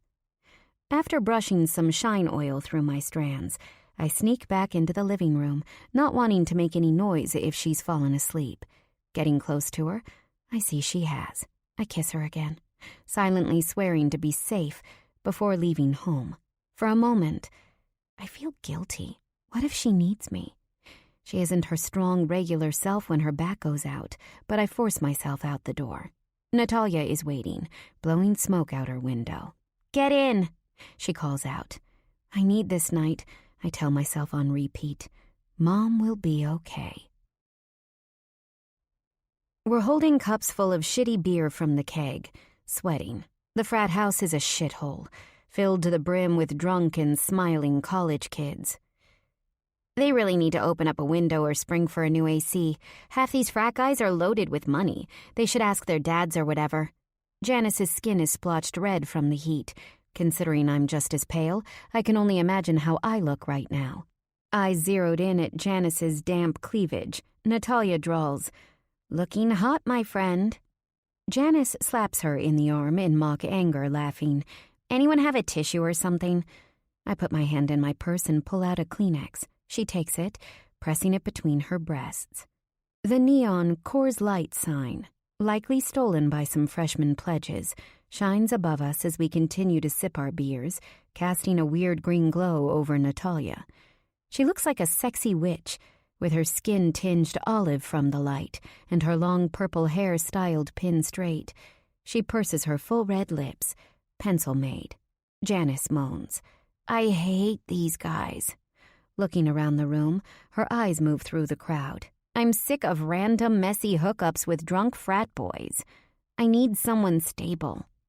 She looks at my glass, close to empty. Speaking of needing things, we need refills before the keg empties. Janice twists her body, trying to find the best route, when a stack of pizza boxes lands on a table near where we're standing. Someone lifts a steaming, meat-greased slice straight from the box. My stomach rumbles as the smell wafts around us. God, I'm starving. I was supposed to eat that sandwich I gave to my mom. Janice adjusts her boobs within the black fishnet top she's wearing. We should head downstairs soon before it gets too full. A random body moves behind mine, pushing me closer to my friend. I wonder if Jack is hot. Girl, Natalia starts, staring directly at me. Did you not watch the YouTube video of them playing? I couldn't see him, but it's obvious he's hot as fuck. You're crazy, Janice chimes. With his head bowed and long, dirty hair in his face, I could barely tell. You're such an exaggerator. He must be a troll. She nods decidedly. I mean, what frontman in a band would ever hide his face unless he's horrible? I'm going with acne scarring. That voice can't be attached to anything but perfection. Plus, Lorraine from my econ class says she's hung out with him before and that he's the hottest guy she's ever laid eyes on. Natalia drains her beer. Not that she's ever spoken to him. She's got a big mouth with the girls, but she can barely let out a peep in front of a guy. Janice moves a hand into her silky hair, twirling it into a bun to lift it from her neck. Whatever. Hot, not hot. I'd do him. But seriously, who would have thought would be so difficult to find a good man in college? Natalia chuckles when she says, "What about the president?" Tiny dick, Janice shrugs. But at least I got us in here. Oh, she pauses, taking a drink. I think I should pierce my nipples. I saw this porn last night where, please stop, for God's sake. I shake my head. Janice smirks. Nipple piercings are sexy. Natalia, tell little Miss Goody Two-Shoes that nipple piercings are hot. She raises a brow to Natalia, and I wonder why she's looking at her all secretively. Natalia points to her nipples. Pierced. What? I exclaim. How could I not know that? Strangely, I feel like I've been lied to. Shouldn't best friends know these things about each other? Surprised? Natalia's smile is downright dirty. It's always fun to see the shock on people's faces. That's half the fun. Like yours right now. Priceless. Just when you think you know someone, I playfully roll my eyes, trying not to look hurt. How does Janice know about this and I don't? Natalia shrugs her shoulders. I got them done when she did her nose piercing. You want to see? Her lips twist in a wry smile as she holds on to the bottom of her shirt. Nope, I reply calmly, smiling. If I get too excited, she's likely to flash the entire house. A speaker crackles, and we know the show is about to start. We push ourselves through the crowd to get into the basement where the band is set to play. A large wooden stage is set up, complete with a sound system. Heretic Pope consists of 4 guys, a drummer, lead singer, bassist, and guitarist. They're all in torn jeans and worn t-shirts with names of obscure bands I've never heard of. Jack's face is lowered and hidden behind a curtain of mid-length dishwater blonde hair. The drums begin to pound, and I can feel the heat start to pulse in my veins. I love this part. Not even an introduction, just distorted riffs and a mean, angry pace. It's an organized, instrumental pandemonium. His voice begins to growl over the chaos of bodies. It's dark and low, blurring between guttural moans and melody. And those remarkable guitar chords and driving bass lines practically force my body to move. It usually doesn't come this soon, but I'll take it. The guitar in Jack's hands, slick black, is electric. His hair is unbelievably sexy. A messy chin-length screen. It's like he's under a hypnotic spell, deep in concentration. I wish he'd show his face. All I can see is a gorgeous body in relaxed fit Levi's and a snug white t-shirt with the name Foes of Heaven written in bold letters. I make a mental note to look that up, assuming it's a band friend of theirs. Jack is skinny, but broad with defined pecs and a tapered waist. Tattoos peek from beneath his short sleeves, riotous stars in black. The music grows to a frenzy. Then, at once, his head tilts toward the ceiling, and I see him. It's like a collective gasp hits the entire space before girls start to scream. Because Jack is incredible. Dark blonde hair soaked with sweat, skin glistening, mouth parted as he sings and presses his body against the microphone. I lay down, feeling low. I stand up to get high, anything to keep this going. Rolling, the mirror shows my damage. Water to the face, nerves fry. But you wouldn't know who rolls.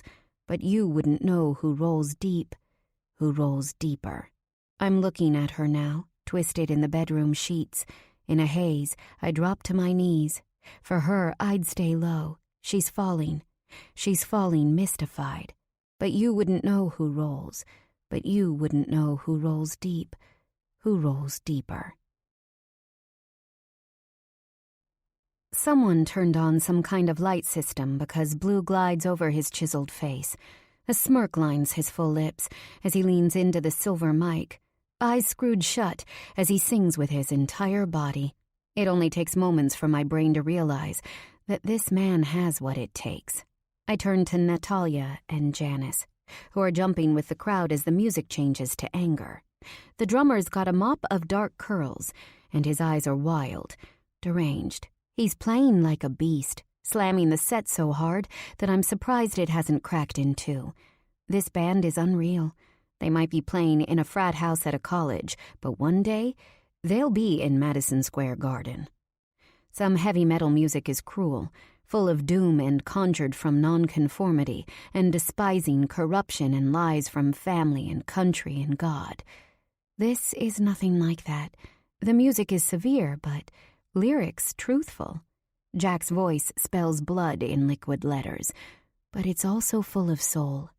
He's not doing what he should. He's doing what he feels. He's singing now, wrenching all doom and beauty from his voice, about a boy who's being bullied and contemplates suicide. It isn't even over, and I want to ask him to start again because I want to understand. Everyone is headbanging, knocking into each other. I can feel a sheen of sweat rising into my skin, tattooing the moment onto my insides. It's so good to be lost in the crowd, all burdens gone and nothing but enjoyment and freedom ahead. A girl with green hair screams, "I'll have your babies!" One of the frat guys jumps onto the stage. He dives off into the crowd screaming, "Hell fucking yeah!" But do they hear what I hear? That this sound is totally unique from all the bands who came before. Jack has a different kind of depth and intensity. I can't help but clench my fists in excitement as I mosh with the rest of the crowd. It's like a tornado has erupted as bodies spin, banging against each other. I'm pushed left and right, and I love it. Bruising and pain are the cost of release. Nothing in the world is free. The pounding of the drums moves up through my toes, but that guitar and that voice. Holy hell, he's even sexier from this angle. He pauses playing with the band when his eyes click with mine. The world seems to stop. His pale pupils widen, the music rages, and everyone's still moving. But suddenly, I'm not. I've moved onto a different plane, lost to his water blue gaze. His fingers keep moving across the guitar. He's wild and hot, but his aura is so calm. My entire body vibrates with awareness as my heart stutters. Oh, pings in my chest. I'm struck. Before I can register what's happening, his eyes are shut again, and he's groaning into the mic.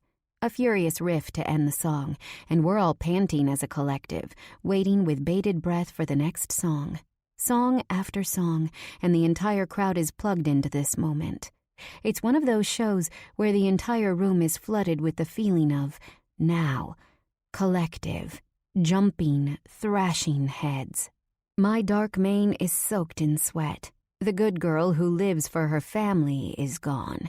In her place is a woman who yearns to feel and escape. I'm so lost in the music and in my own world. His face fades until all I can do is hear and feel. Thrashing. Someone careens into me, and I'm down on the cement floor. My eyes widen, and I'm poised to scream. And then Natalia's hand is out, and she pulls me back up, laughing. Wrapping an arm around my shoulders, she jumps with me. We're stronger together. Jack plays a ballad, singing about sleeping and not wanting to wake up. Everyone listens in rapt attention. We're swaying, hearts still pounding. The next song is Back to Danger. The high-low giving us musical whiplash. There are no words to soften the end. Music just turns off, and what the fuck fills the air as people scatter, squinting, lighting cigarettes, and beelining back upstairs to the beer. The band begins dismantling, and 3 of us girls nod to each other like, yeah, this is easily the best band I've ever seen live or heard, period. Never have I heard music that speaks as theirs does. It just digs deeper somehow. A calm sets over me post-storm. Everything in life is important and necessary, but, at the same time, out of my control. And maybe it's okay that I can't control much. Maybe things can just happen as they come, and I shouldn't fight it. Eventually, my mom will get better and go back to work. Agran will figure out his own path. I have to believe this. Until then, I'm going to continue working at the diner and studying. I'm no one if not my mother's daughter, and there's a greater purpose waiting for me. I settle back into myself, loving this feeling of understanding that always comes after a great show. Janice's laugh brings me back to the moment. She's chatting with the president, clearly ready and willing to hang out with him again. He's preppy looking with those perfect, all-American features. Straight nose and lips, light dusting of freckles under his eyes and over his nose. I remember dropping food onto his lap, the ketchup plopping onto his khakis, followed by his shock and outrage. I bite my cheek, trying not to laugh at the memory. With his back straightened out, he tells Janice, "We got the good liquor upstairs. Let's go." Turning his head, he sees me. Recognition passes through him. He glares. "Sorry, Rome," Janice says in a sing-song voice. "You'll have to play nice with Alira if you want us to stay." She wraps her arms around his neck and looks up at him. She's pouty and seductive. "And you do want me to stay, don't you?" The word stay is filled with sexual promises. He turns his face and looks at me. Hard. Steam lets loose from his nose. Finally, our stare-down is over, and he takes Janice's hand to leave the basement. Men are so predictable. People part as he walks forward, and we follow up 2 flights and walk down the corridor, finally entering a large bedroom. A queen-size bed sits nestled into a corner, frat boy complete, with shiny black sheets. A black pleather L-shaped couch faces the center of the room, with a glass coffee table in front of it. The room's walls are filled with posters of half-naked women on motorcycles and stolen street signs. Classy. I sit down on the couch, damp thighs sticking to the faux leather. Natalia practically drops into my lap when a gigantic bottle of Stoli vodka appears in front of us. A guy with a neat buzz cut lifts the bottle and pours shots into red Solo cups. With his posture, he looks like he could be a Marine. Handing one to me, he tries to make eyes, but I ignore him. The last thing I need in my life right now is a pain-in-the-ass frat boy. I take my drink from his hands and quickly shoot it back.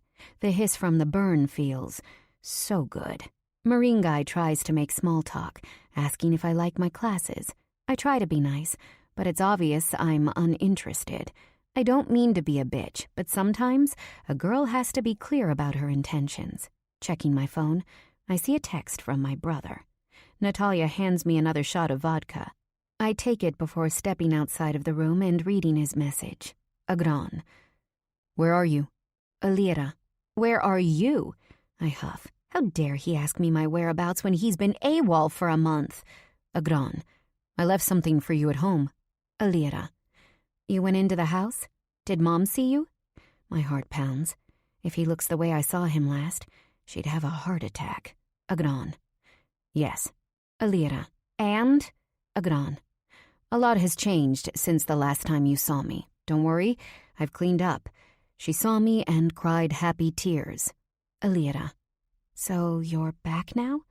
I hold the phone tightly in my hand. 3 dots appear, and I know he's typing. I bite my lip, waiting. Agron. Not sure. Got lots of things coming up. For reasons I don't want to examine, this news worries me. I drop my phone back into my bag. I need to go home. What the hell did Agron leave for me? I hope it's the money. But if it's the money, does that mean he connected with Nico? My heart beats a little faster. Turning around, I bump into what feels like a hard wall. Ugh! A muscular chest starts to shake, as though from laughter. It's him. Jack Gallagher. Sparkling blue eyes smile down at me. His blonde hair is sexy and mussed, like he's run his hands through it 1,000,000 times. With his strong jaw and cheekbones, he resembles a Viking warrior.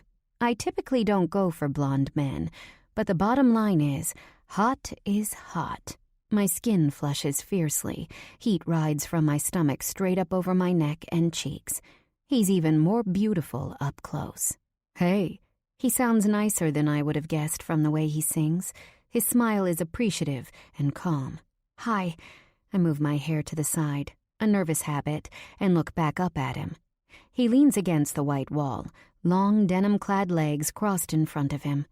You come to this house often? It's a cheesy line, but I don't mind.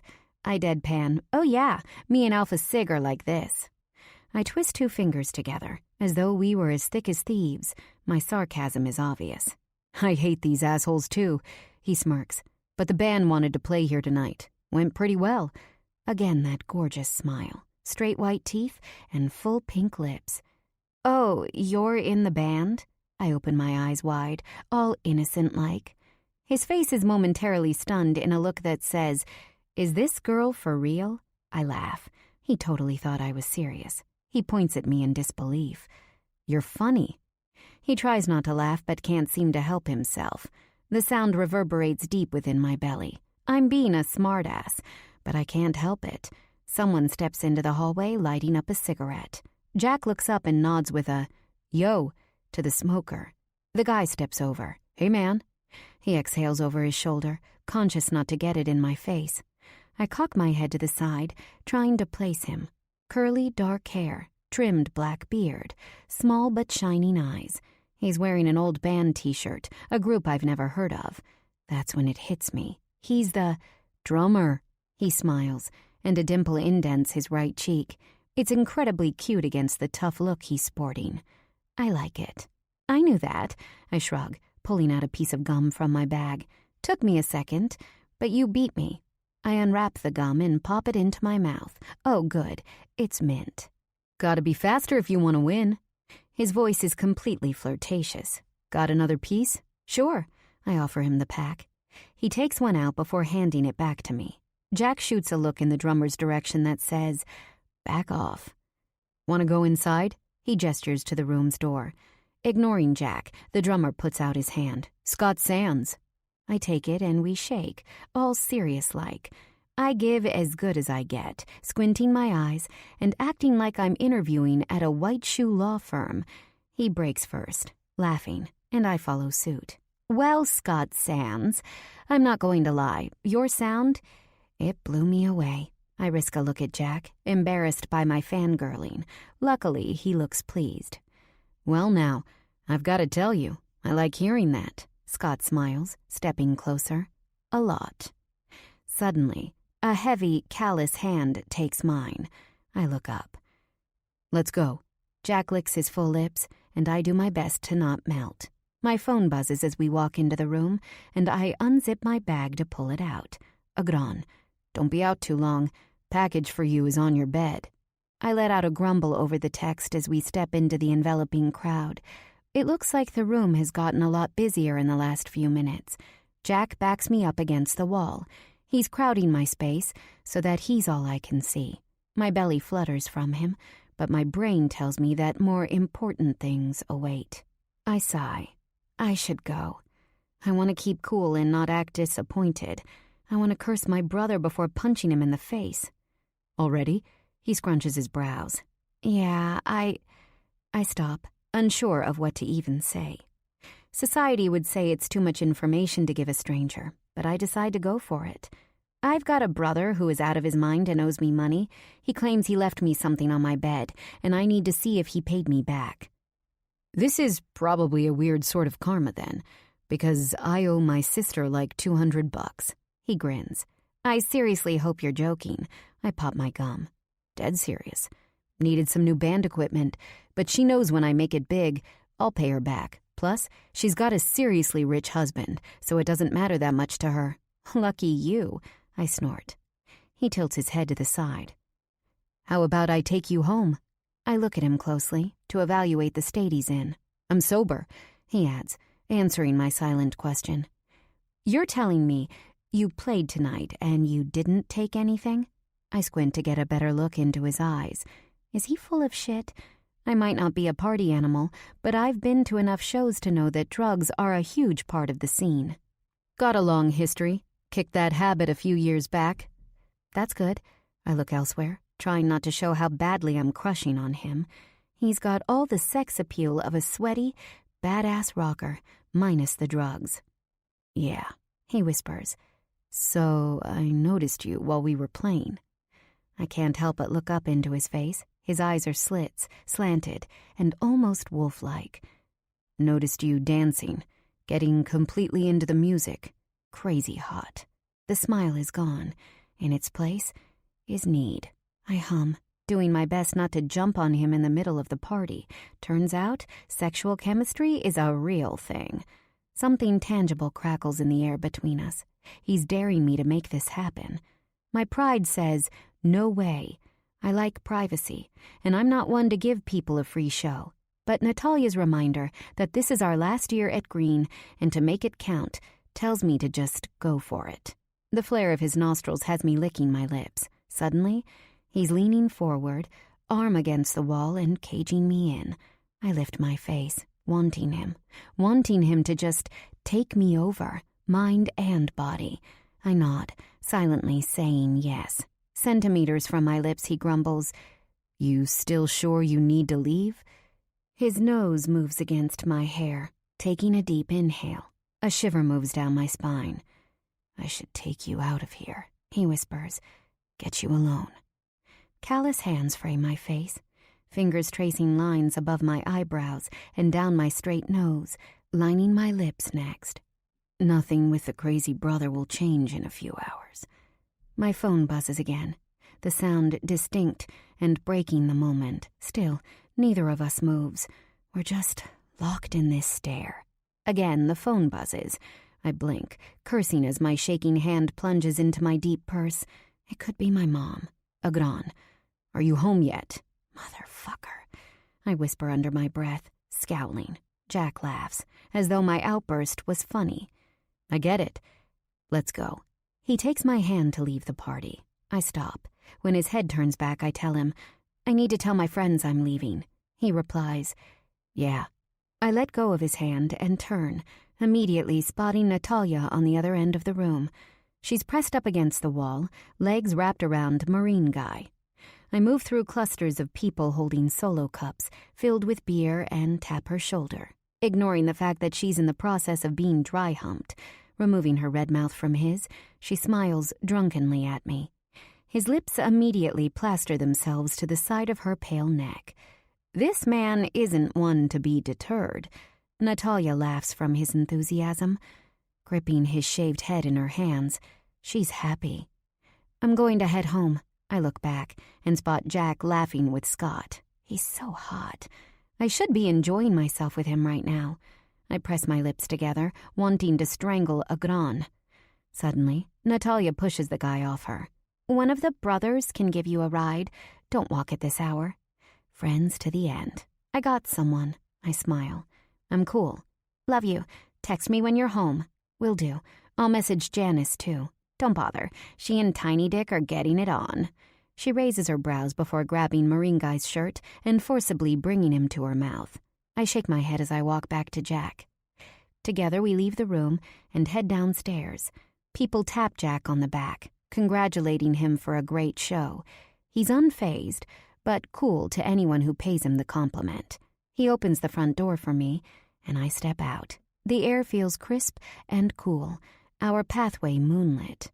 So you mentioned something about the band and fucking incredible? There's a twinkle in his eye. He's flirting with me, and I love it. Pulling a set of keys out of his back pocket, he walks me to the passenger side of an old black Toyota Camry. Yes, it's true. You were unbelievable. He opens the door. Your chariot awaits. His voice is a flourish, complete with a British accent. I don't want to laugh, but I can't help myself. He's being silly, which is completely unexpected. Feeling brave, I rise onto my toes and wrap my arms around his neck. His mouth quickly descends on mine. My moan can't be stopped. His heavy hands press me closer to his lean body. We kiss just long enough to realize what I'm missing out on. Ready? He places small kisses over my neck. Yeah. No. Yeah. My voice is raspy. I can feel his chuckle against my skin.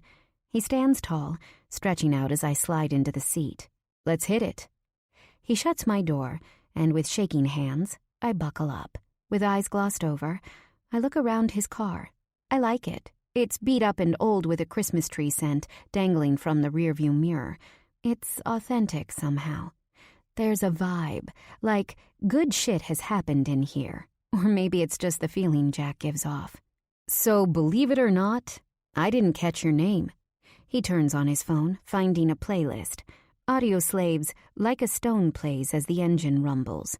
Alira Berisha. Wow. He smiles appreciatively. Exotic.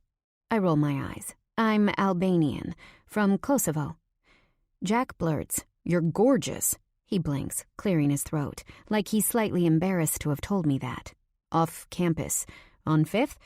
He's assuming I live with most of the upperclassmen who no longer live on campus. Nope, I'm actually at 304 East Main, on the corner of Broadway. His eyes widen, moving between me and the parking lot as he pulls out. Townie. I never would have guessed, but I gotta say, Alira. I like it. I laugh out loud. Why would you like it? I'm a townie who goes to college here. Nothing much to like or not like. Actually, scratch that. Definitely more to not like with the amount we steal from the rich kids, eh? I raise my brows, testing him. I know how much shit the students talk about townies because I hear it all the time with my own ears. They have no clue I'm from here, and so when they speak, they don't hold back. I'm not ashamed to admit I've got a serious chip on my shoulder. Okay, fine. More like a boulder. I've got an entire stash of computers I've stolen from the library under my bed. Now it's his turn to laugh. Can I get in on that business? Could use the cash. He winks like he knows I'm talking shit.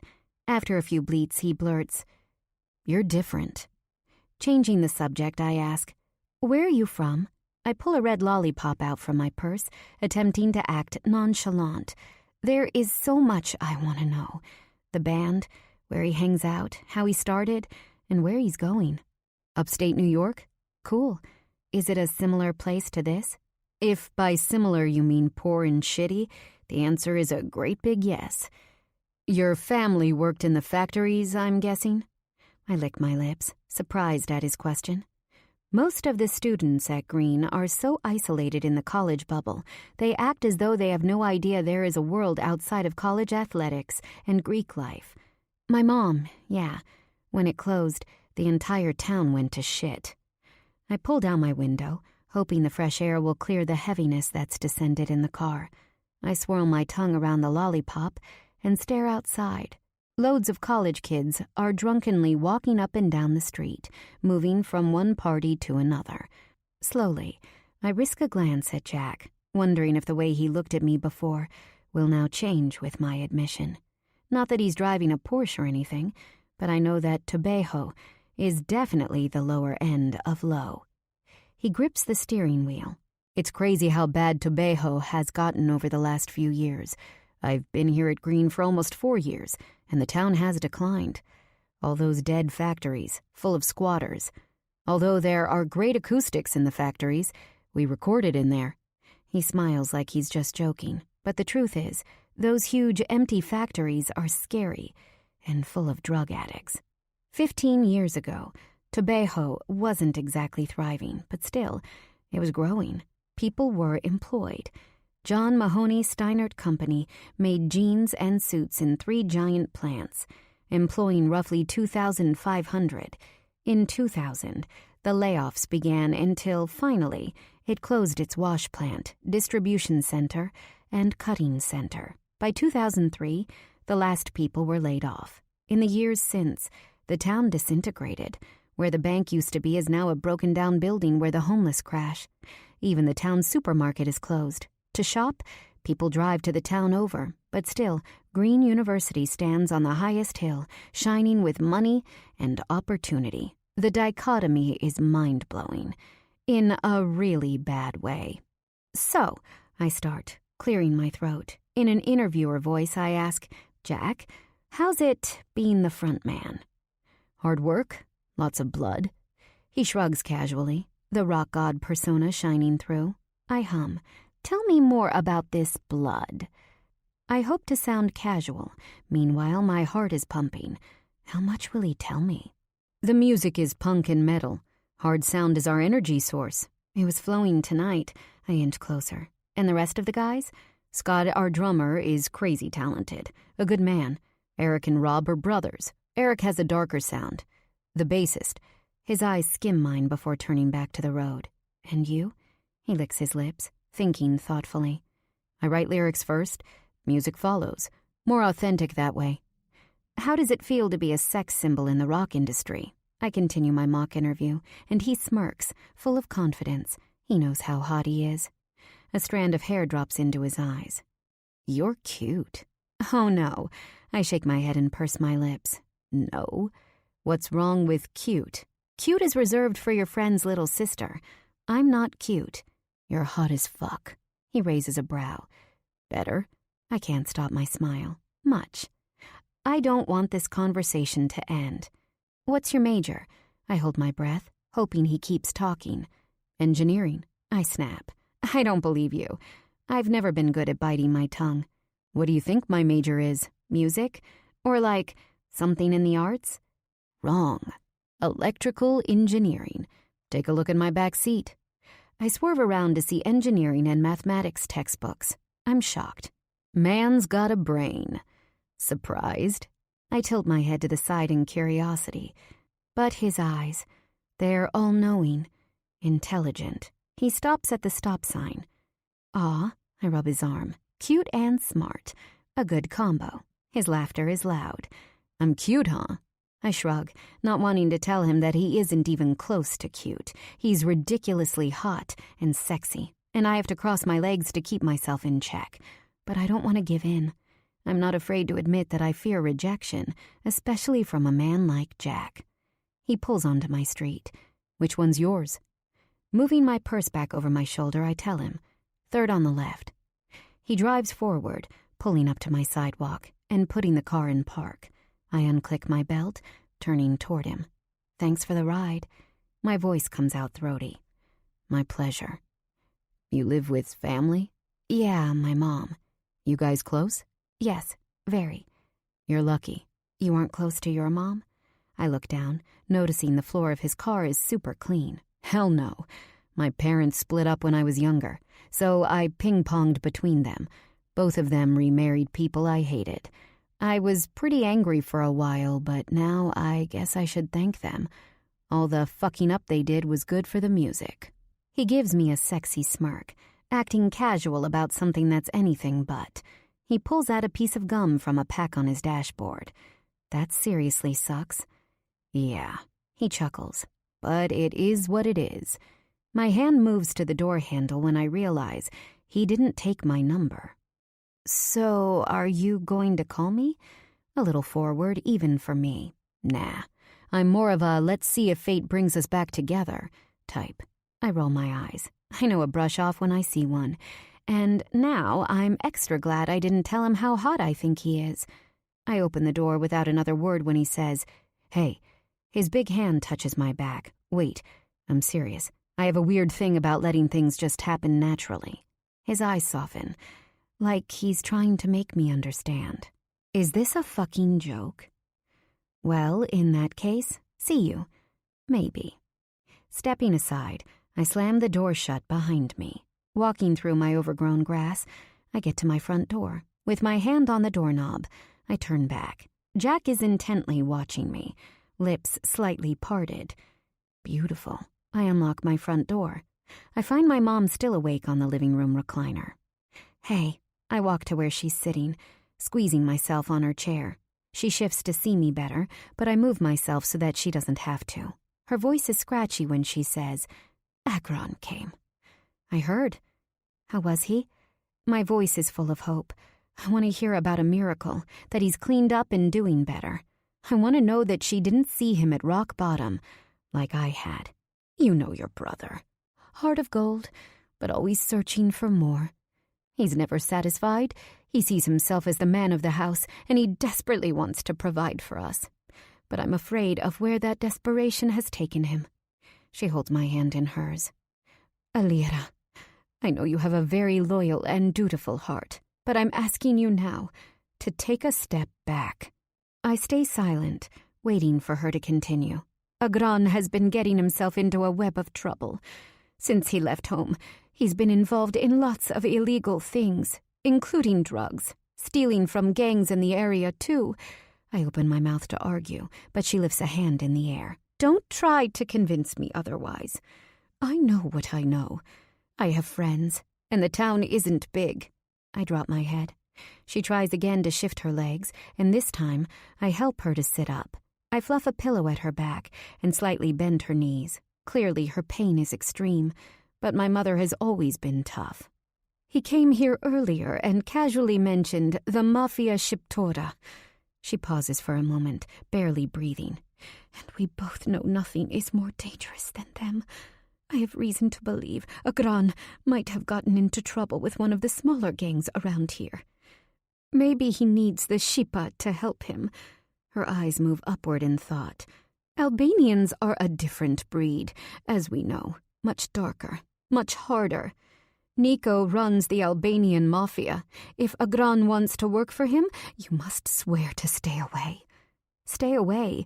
But Mom, Agron is my brother. If he needs me, I don't want you to have anything to do with Nico. Her voice is firm. He's a menace, and he isn't for you. Why do you hate him this much? I don't understand. Do you remember when Papa slapped you across the face for talking back to him? He split your lip. My breathing slows as I remember that moment. I was filled with so much shame. Nico saw you the next day at the market, she continues. But what you don't know is that he came over that night after you were asleep. He put his hand around Papa's neck, threatened him, told him if he ever hurt you again, he would kill Papa with his own bare hands. And? I shake my head. He probably thought he was protecting me. What do you mean, and? She yells. Nico is a monster. You were a baby, and he thought you needed protection from your own father, the man who'd helped to give you life. Nico is a killer. Mom, don't! She shakes with emotion. There's more I can tell you, but I won't because it isn't necessary. You'll stay away from that man. You used to tell me, until you have a husband, your allegiance must be to Agran. You always showed us that nothing comes before family. If Agran works for the Shipa, Nico is where I draw the line. Her words are final, and frankly, I wouldn't dare speak up against her right now. I understand, Mama. I stand, gently fluffing her matted hair. Don't get yourself upset. As she settles down, her eyes soften. That's my daughter. She puts her hand on my leg, voice filled with emotion. Such a good girl.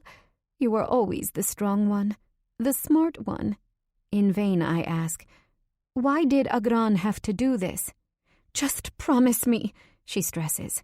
No, Nico. I pause, unsure of what to do. I force my head to nod.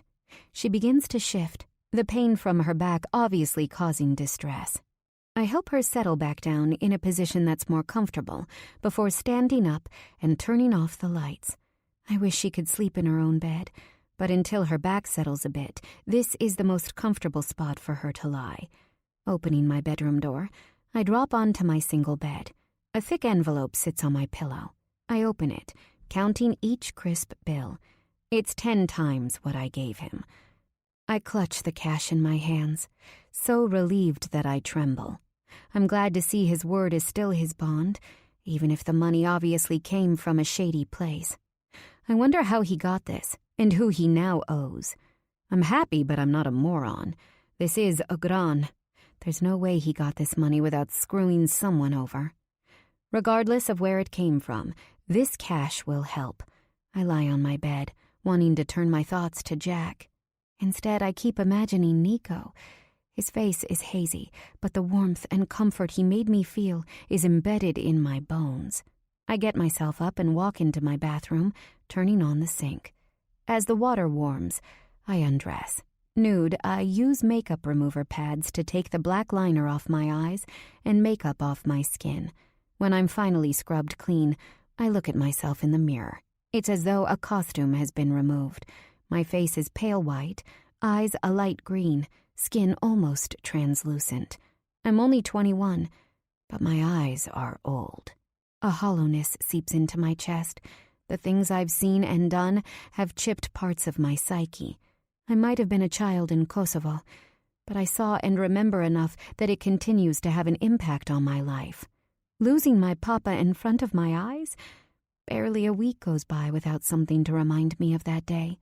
It's hard work, acting like I'm the same as all the regular college kids around me, and it takes a shitload of energy to smile and act carefree. It isn't until the evening when my energy expenditure comes to a stop, and all I want to do is collapse. It's exhausting.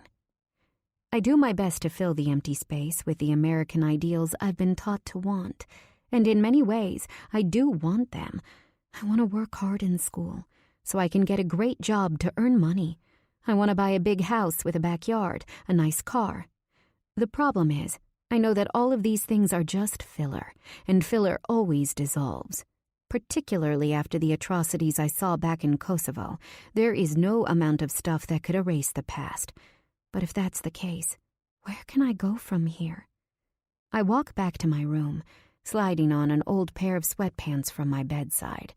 They're riddled in holes and gray from overwash, but they're by far the coziest pajamas in the world. Just touching them evokes relaxation.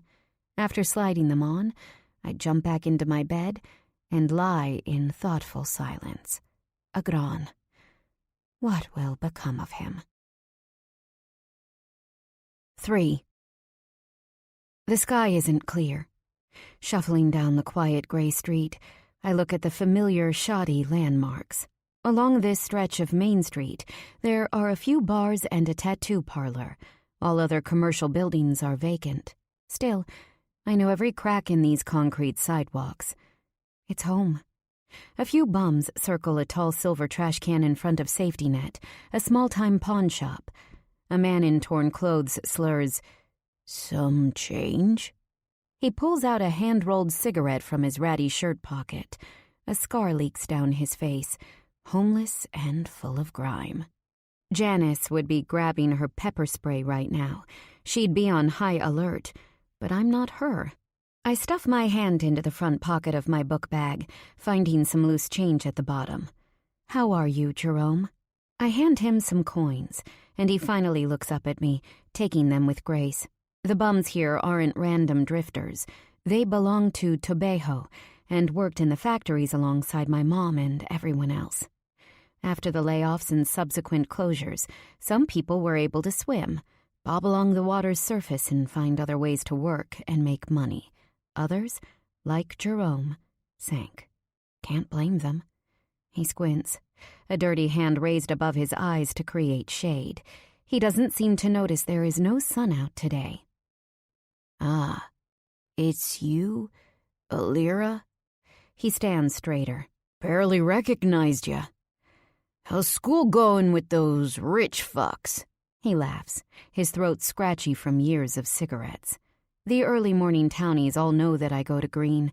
It seems to be a source of pride for them, just focusing on my studies. "They don't need to teach you shit.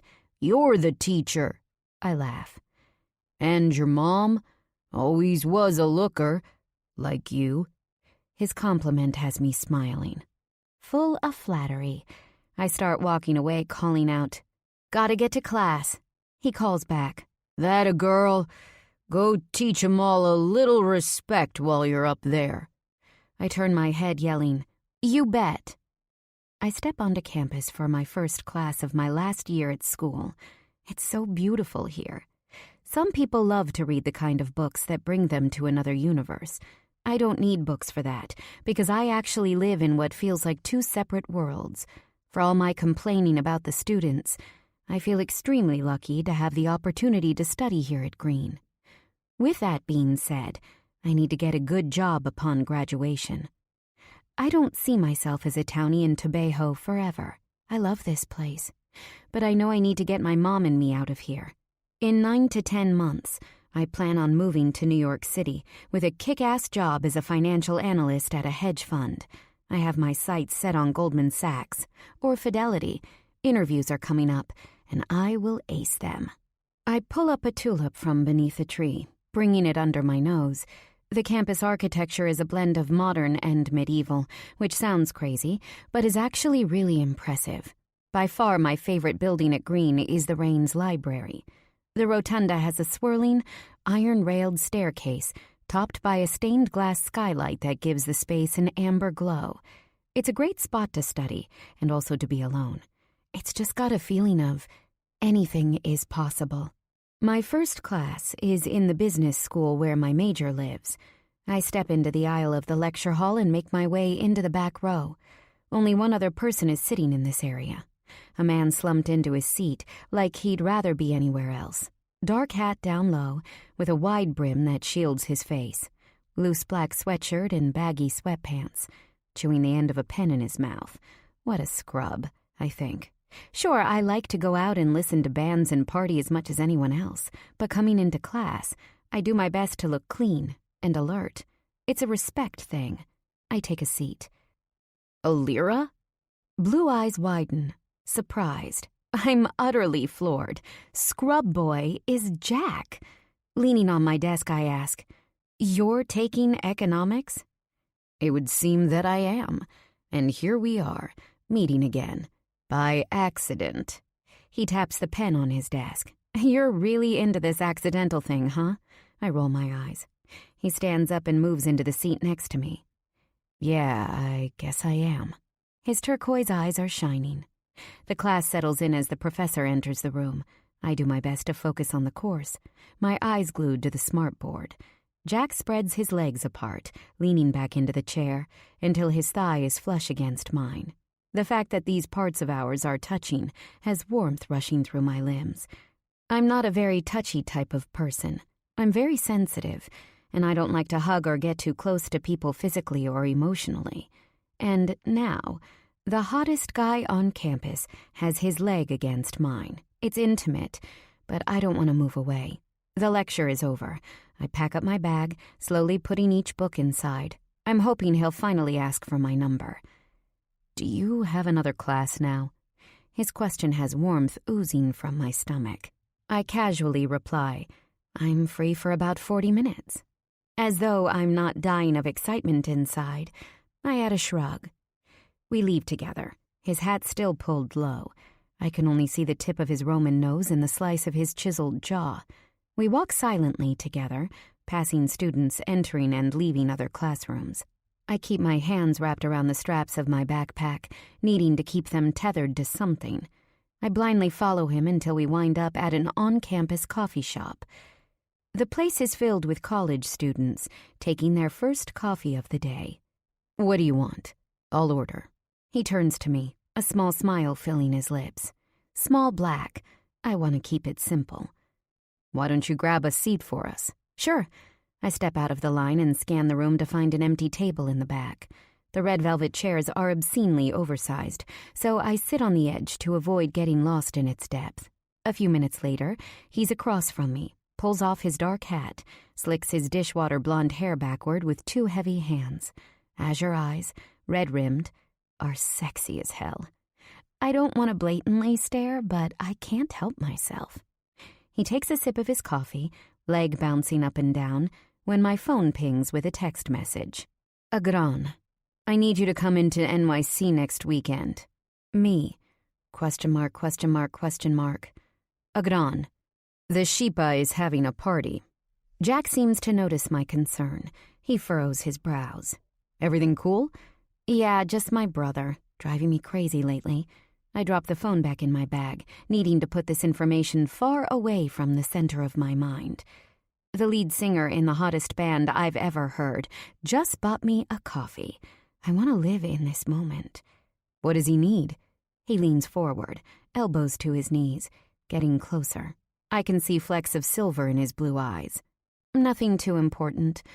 My smile is tight because I just want to get off the subject of Agran. Luckily, he gets the memo because the rest of our conversation flows, skipping between music and classes. Nothing is too deep, but it's warm and comfortable. We're making fun of the frat guys the other night when he leans back into the chair. His shirt presses against his chest, and I can see the outline of a strong, lean body. You've got a big family, eh? I press my lips together. I used to, but everyone either died or scattered after the war.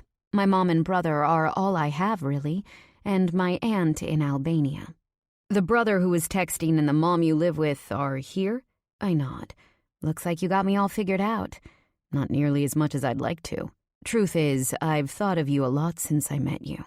His face is suddenly serious. I stare into his eyes, so sad-looking. So, I take a sip. When did you learn to play? His eyes shine. Nana. He says his grandmother's name with love. She taught me to play guitar when I was 5. She's always been really musical, gave lessons to the kids in town. So, when's the big break coming? I smile. Scott knows the son of some big executive out in California. I'm praying a deal will happen in the next few months. He knocks on the wooden table between us.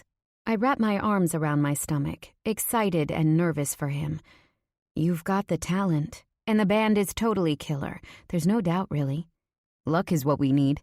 He leans forward in his chair, clasping his large hands together. The thing is, music is my life. It's in my blood. I can't do anything but this. I won't. You won't have to. I speak the truth. Talent like his isn't ordinary. Someone important will notice, and then that will be that. His eyes search mine for something. He's looking for connection and understanding. I drop my eyes, not wanting to confirm his stare. I'm not sure why I feel that slight resistance, but I do. And you, Alira? He licks his lips before leaning back, and I take in a breath. What about me? Well, I know you're from Kosovo. Do you ever go to visit? I shake my head. My memories aren't positive. Really? Why? His eyes swim with confusion. Well, there was a war.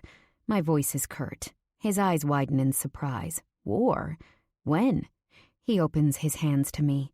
His ignorance has me cringing. It astounds me that I lived through a war that NATO ultimately had to intervene in, calling it a humanitarian crisis, and yet people in America are blissfully unaware. Maybe I'm expecting too much, but why shouldn't I? The Yugoslav forces had a campaign of terror against us. It was nothing short of a mass murder intended to drive us to death. My dad fought and died for freedom, and yet Jack probably doesn't even know where Kosovo is on the map. Just the thought makes my stomach turn in anger. Jack seems cool as hell, but like all the others before him, he just can't grasp who I am at my core. Sure, I'm American, and I love this country, but my Albanian roots are important too, and without understanding that piece of me, I can't be understood at all. I exhale slowly, my disappointment obvious. I don't want to be annoyed because it isn't his fault that he doesn't get it, but it's still aggravating. I sit up taller. There was a war over Kosovo. The president of Serbia at the time refused to recognize the rights of the majority in Kosovo, who were Albanians. He wanted to replace the Albanian language and culture with Serbian establishments. The Serbian government destroyed villages and massacred us. Women and children. Everyone was under attack, and most were killed. Ignorance is a major turnoff, and I'm frustrated. I see. He presses his lips together, nodding. But herein lies the problem. Any time I want to get close to a man, he just doesn't really get me, or where I come from. The best I can hope for is an appreciation for my background, or maybe even empathy, but never actual understanding. My mother and my father, God bless his soul, raised me differently than the way an American man like Jack was raised. There's a separate value system and even ethical differences between the cultures that separate me from native-born Americans. My mother works so hard to give me a good life. And one day, when she's old, I'll do the same for her. My job will be to care for her and to keep her comfortable. There are surface differences, too. The language we speak that Jack can't understand, the jokes, the foods we eat. It's the priorities that have been instilled in me since birth that aren't aligned with his. I rise, lifting my phone from my bag, checking the time. I want to get out of here. I've got class. My voice is brusque. Listen, he stands, blocking my path. I'm sorry that I'm uninformed. I'll read about it. He looks genuinely sorry, but my blood is still running too hot to care. I purse my lips. Keywords: Kosovar Albanians and ethnic cleansing. His eyes widen and he whispers, "All right." I made him feel bad, but whatever. My eyes turn toward the window. I want to disappear from this conversation. The entire campus is so green. There are cherry tree blossoms and lilacs everywhere, and the smell, even from inside the coffee shop, is so fresh. It's time to go outside. Alira. I turn back to Jack. He's gorgeous and nice, but I just can't do this right now. I try to walk around him, but he follows behind asking, "Let me have your number?" His voice is anxious. I might not have known him long, but I can tell that he's not used to feeling this way. I give it to him, but without waiting for him to get out his phone. Walking out of the coffee shop, I keep my head high. I'm being a bitch, but the truth is, I'm not about being fake. I walk up the steps toward my next class, calling Agran. "Yo!" Agran answers. "Hey, what are you talking about, New York City?" I'm in a foul mood. "You've got to come." I huff. I'm so sick of men right now. A few students shuffle past me, laughing happily without a care in the world. It's official. Nothing is more annoying than watching happy people when you're in a shitty mood. "Listen," he says, voice suddenly serious. "I spoke on the phone with one of the guys in the Shippa. He invited me to a party in the city this weekend. I want you to come with me. I can go on my own, of course." He pauses to cough. "But maybe it would be better if I had you with me." I want to scream, tell him that I can't have his problems be mine. Agran seems to take my silence as a negative, because he continues, "Alira, I need you. Don't you understand? My way in with those guys is to pull at our shared history, and you're part of that." Seeking shade, I pause beneath a large tree. I press my lips together, gearing up to talk some sense into him. "I want you to realize that you're asking me to support your induction to the Mafia Shiptora. not write a recommendation letter for a job. You're asking me to help you become involved with the most dangerous gang in the world, not simply the most powerful on the East Coast, not even just America. The world. Do you understand? Drugs, guns, girls, all of it. Potentially prison. Agran, tell me you're using your head. If you start this, you'll likely just be one of their lower-rung guys, doing the dirty work. You won't be walking in as a boss. This is my destiny, Alira. I'm not afraid of anything that might come. I have plans for our family, and it's time for me to man up. I've got a few things going. He stops abruptly, as though he was about to mention something he shouldn't. This is the path that has been set for me. His voice is hard and full of finality. Either you help me or you don't. Either you're with me or you're not. His voice is a threat, the words "or else" hanging in the air.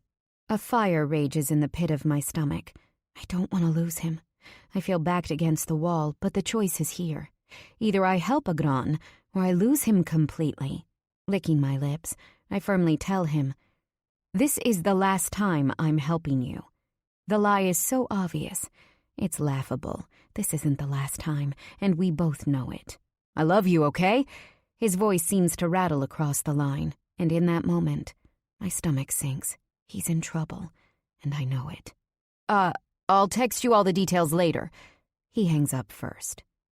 Looking up at the sky, I think, my day has really taken a shitty turn.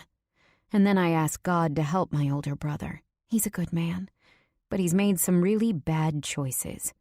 I find my way to advanced statistics with my head in turmoil, but I welcome the distraction of class. I want to forget that my brother is planning on becoming Mafia, or that I might see Nico for the first time since I left Kosovo. A memory assaults me as I walk into the mathematics building. I was washing dishes between meals. Our home was a center for the resistance, and the greenwoods in the back were where the men hid, trained, and gathered weapons to fight. The kitchen was where they'd eat. Mama and I, along with other men's wives and sisters, would cook all day to fill what seemed like insatiable appetites. One morning, I was standing on a chair in front of the sink, washing dishes. Mama always told me to move slowly. The dishes got slippery when wet, and we didn't want any of them to break. Careful and thorough was what she always told me. 2 other girls were rolling out bread dough. They were making jokes and laughing. Suddenly, Nico burst into the kitchen, dirty and sweaty with huge black boots on his feet. His hair was soaked with sweat, eyes not their usual clear black. Even at my young age, I sensed the violence in them.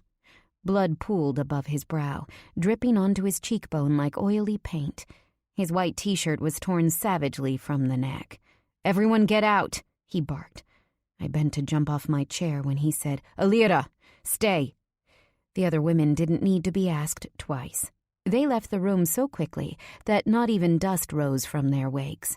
I stood there, chest gaped in nerves, as he brought his cotton shirt up above his head, wincing with the movement, before dropping it onto the floor by his feet. I had never seen Nico without his clothes. He was very muscled and tan with broad shoulders and heavy arms. When he moved beside me, his side touched mine. I froze, unsure what to do. I can remember the heavy beat of my heart, my immobilizing shyness. Nico placed his huge hands into the soapy dishwater. He scrubbed his forearms, corded and veiny, and his darkened face. He wasn't speaking, and neither did I. How could I have? What words did my childish head know to speak? My eyes flitted between the white kitchen door and the huge man beside me. Wanting to be useful, I lifted a cup and filled it with water. He took it from my palms, greedily drinking it down. His Adam's apple moved with each swallow. I watched. Nico was much larger than Papa or Agran. He washed himself like no one was beside him. A man who was not my brother or father was shirtless, beside me. What would Mama say? Maybe for another man she'd raise hell, but this was Nico. No one told Nico what to do. I stared. He was sweating, bloody and dark. I didn't know what to make of it. Silently, I handed him the small towel I had been using to dry dishes. He patted his body, and I watched open-mouthed, embarrassed to be staring. I moved my gaze into the sink.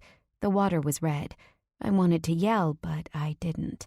Nico told me, "Thank you, Zemmer." His term of endearment warmed me from the inside out. My face turned red as he kissed the palms of my hands. Nico was no longer frightening. I felt like hope was all around me, a desire to live life, a desire to love. "What will you make us to eat tonight?" He leaned onto the side of the wooden counter, the muscles in his sides trim. "Spinach pie?" I managed to stutter out. He winked. "Make sure you save me the corner." I couldn't help but smile. "I always cook it a few minutes longer for you. And I always finish it, don't I?" He patted me on the head before lifting his soiled shirt from the floor, and then he was gone. I burst through the diner's back doors, the smell of grease and meat immediately coating me. Glancing up at the clock above the stove as I move through the kitchen, I see it's 3:55 p.m. I've got 5 minutes to change into my outfit in the restroom before clocking in. Natalia is already here, wiping down the counter. The ends of her hair are electric blue today. I'm tying the white apron around my waist when she says, "I can't get over how hot he is," and nods to her right. Jack is sitting casually at the diner's counter, taking a bite of his burger. I try not to gasp. "He's here?" "Oh yeah," she sighs, "and I'm totally offering him a slice of cake after his burger." She points to the desserts lining the counter and smiles. "We've got strawberry cream." She suggestively raises her brows up and down. I can't believe he came here, of all places, to eat. I pull the tie out of my hair and redo my low pony. I need to keep my hand steady. We had class together this morning, and then got some coffee before statistics, and now he's here. I'm not sure if I want to jump up and down with excitement because a super hot musician seems to be pursuing me, or scream for him to get out. Sure, the whole not knowing about the Kosovo conflict upset me, and the chances of us going anywhere after a short fling are slim to none, but he did feel bad about it, and he was nice. Natalia shakes her head, saying, "Lucky bitch, you have naturally bee-stung lips," and she gives me the stink eye. Now, the hottest guy on campus wants to fuck you, and to think you almost didn't come out on Friday. A hand moves to her hip, like she's waiting for a thank you. I doubt he wants to fuck me. Girl, don't be dense. Guys don't just take girls to coffee for their own health. Anyway, the drummer was hot too. Find a way to get us together and I'll call it even. Immediately I reply, "Done." "I wonder how Jack is in bed," she whispers, moving closer to me and knocking her arm with mine. Together we stargaze. His hat is off, dirty blonde hair tucked behind his ears. I exhale, watching him put down his food to scribble on a red notebook. I'm glad he hasn't seen me yet. I need a few minutes to calm down and study him. He might never really understand who I am and my history, but he's just so sexy in that rocker, I don't give a fuck way that it's difficult to care right now. Natalia organizes a stack of napkins, a wry smirk on her lips. "The Marine was actually a rabbit." I questioningly look at her, and she continues, "You know, he just pounded away." We both burst out into laughter, and I pretend to understand. I always play it off that I'm a real freak behind closed doors, just stingy when it comes to the details of my own exploits. Luckily, neither of my friends has ever questioned me for any facts substantiating what I allude to. At least, not yet. Between Natalia and Janice, they fill in all the blanks themselves. It's not that I don't want to have sex. I fooled around with guys in high school and even lost my virginity my freshman year of college, but it was definitely not an experience I want to repeat. Pain aside, it was awkward to be with a guy I barely knew outside of class. The social pressure to lose it had definitely been weighing on me, and I just wanted the encounter behind me. What a mistake I made. Afterward, I told myself I didn't want to have sex again until I was ready. I'm choosy, and I want someone who can understand me completely. This includes my past and the woman I want to be. And I want him to love me, and I want to love him in return. It's my right as a woman to decide who I let or don't let into my body, regardless of social norms and expectations. Casual sex is just not for me.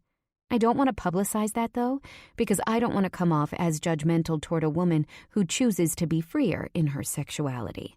Instead, I just stay mum. Do me a favor? Natalia interrupts, her voice suddenly serious. Close the deal with Jack before you lose your chance, and then let's have lunch so I can hear every dirty detail. She rubs her hands together, plotting. I roll my eyes. She accusingly points at me. Don't pull your quiet routine. Not this time, and not with this guy. She expectantly stares at me, like she can't understand my hesitance. Whatever. Nothing's even happened yet. By the way, I clear my throat, ready to change the subject. I'm going into the city next weekend. Can you cover me here? Agran invited me to his friend's party. Sure, but only if you swear to give me every detail on Jack. I throw a pink sugar packet at her chest, and she laughs.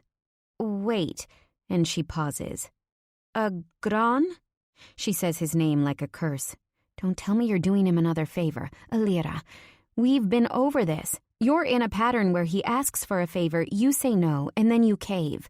I'm taking Psychology 101 right now, and seriously, you're in the middle of a very abusive relationship. It's called emotional blackmail. She sadly nods her head, as though this one class has turned her into Dr. Phil. He asks something of you. You say no. He threatens to never see you again and blah, blah, blah, until you give in. He said it's important. I look at the door, hoping someone will come in to eat and interrupt this gossip session. Unfortunately, I don't even see anyone walking on the sidewalk. And anyway, I continue, he paid me back the money I'd lent him. I didn't want to say yes this time, but he... Like a gift, a new customer walks in and seats herself on the left side. My section. Hallelujah, I whisper under my breath, strutting forward to take the table. Before I can get to her, Jack calls out, "Waitress." I pivot toward the counter where he's sitting. He slides his black hat backward on his head. "Yes?" I reply in a sing-song voice, stopping close to him. Despite looking as though he rummaged through the donations bin and picked up the rattiest clothes he could find, his scent is clean laundry. "Look at you in this outfit." His gaze scans from my toes up to my eyes. I point to my eyes. "I think you meant to tell me I have the most beautiful eyes." I lift my brow. "That too." He laughs. "So you work here?" His voice trails off, as though he's unsure if he's asking a question or making a statement. Suddenly it dawns on me that maybe he's not here for me at all. Maybe he just came to eat, and this whole thing is another coincidence. "I do work here." I tilt my head to the side, trying to figure out his angle. "That's cool." His gaze is slightly shy, tipping the scales in favor of him, knowing my place of work. I can't help the relief that sets in my chest. I guess I did want him to seek me out. "I'm sorry for being ignorant about Kosovo. I might have done some reading, and I wanted to find you." The tips of his ears turn pink. I relax, shrugging. "No, it's okay. I was rude about it. More than rude, even. I shouldn't have been. It's not your fault you didn't know. I mean, it's not like it's part of any school curriculum or whatever." I look to the customer and see that Natalia has taken care of her. Silence moves between us, but it's not cold. "Look," he starts, fidgeting in his seat. "I want to invite you out this weekend. We've got a pretty big gig in New York City. We're using Scott's van, and it'll be packed with equipment and stuff." He pauses like he isn't sure what to say. "Yeah?" I ask, waiting for him to continue. "If you don't mind squeezing between instruments and bodies, you should come. With me. To watch us, I mean." I laugh at the coincidence. Believe it or not, I was planning to go to the city Saturday night. My brother has this party, and he invited me to go. I bite my lower lip. "That's cool. Even if you can't watch us play, there's still room in the van." "I could definitely use the ride." "Cool. I'll text you." "You got my number?" I blush, feeling like a complete jerk with the way I gave him my digits earlier.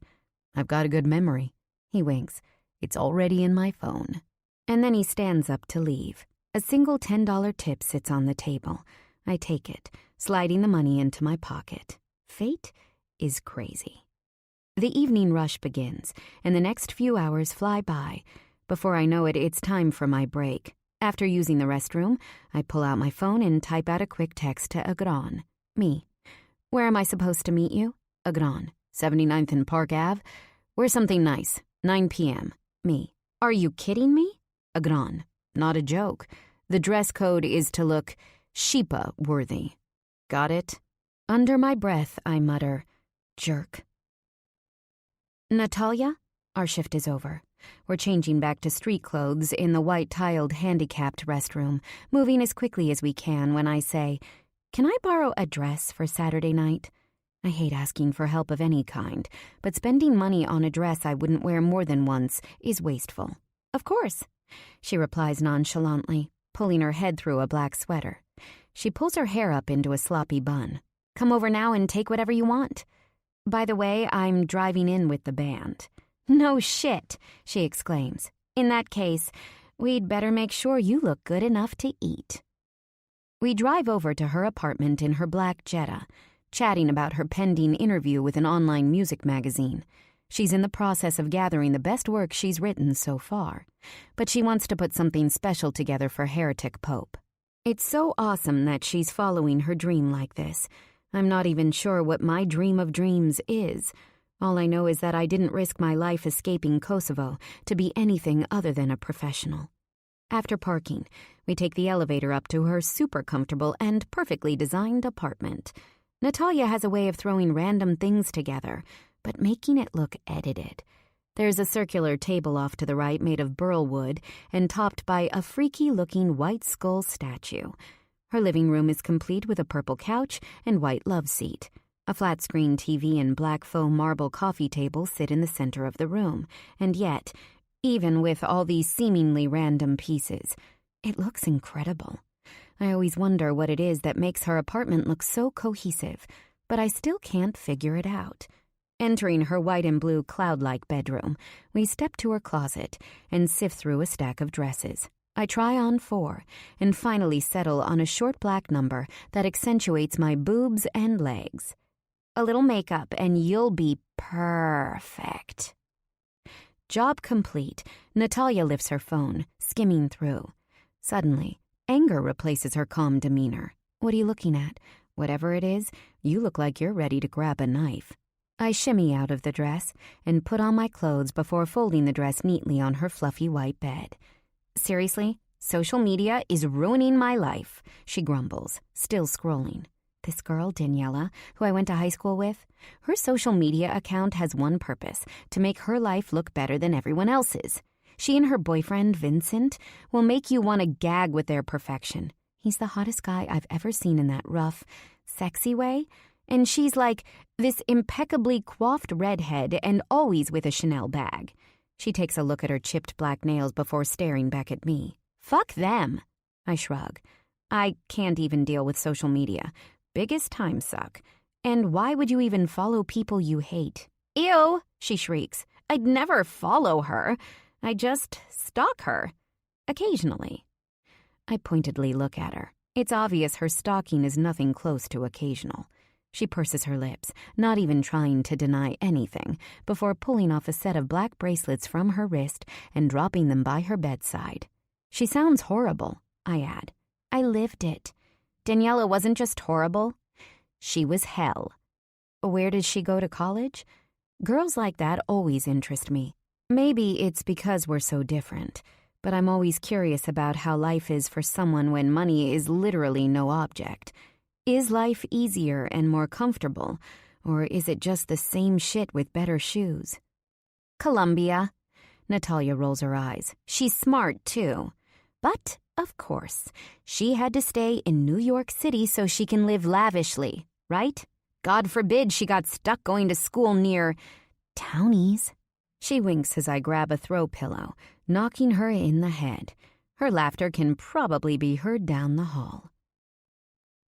The van is gray and it has no windows. Driving into Manhattan, we probably look like the Beverly Hillbillies, complete with smoke pouring out of the back. But Jack is squeezed in next to me between a few pieces of the drum set, and it's dark, and he's talking to me between kisses, as though the rest of the band plus 2 other girls isn't even here. I don't know what is happening between us, but it's so thick and real that it's practically tangible. The most surprising thing I've learned is that Jack Gallagher is nice, genuine.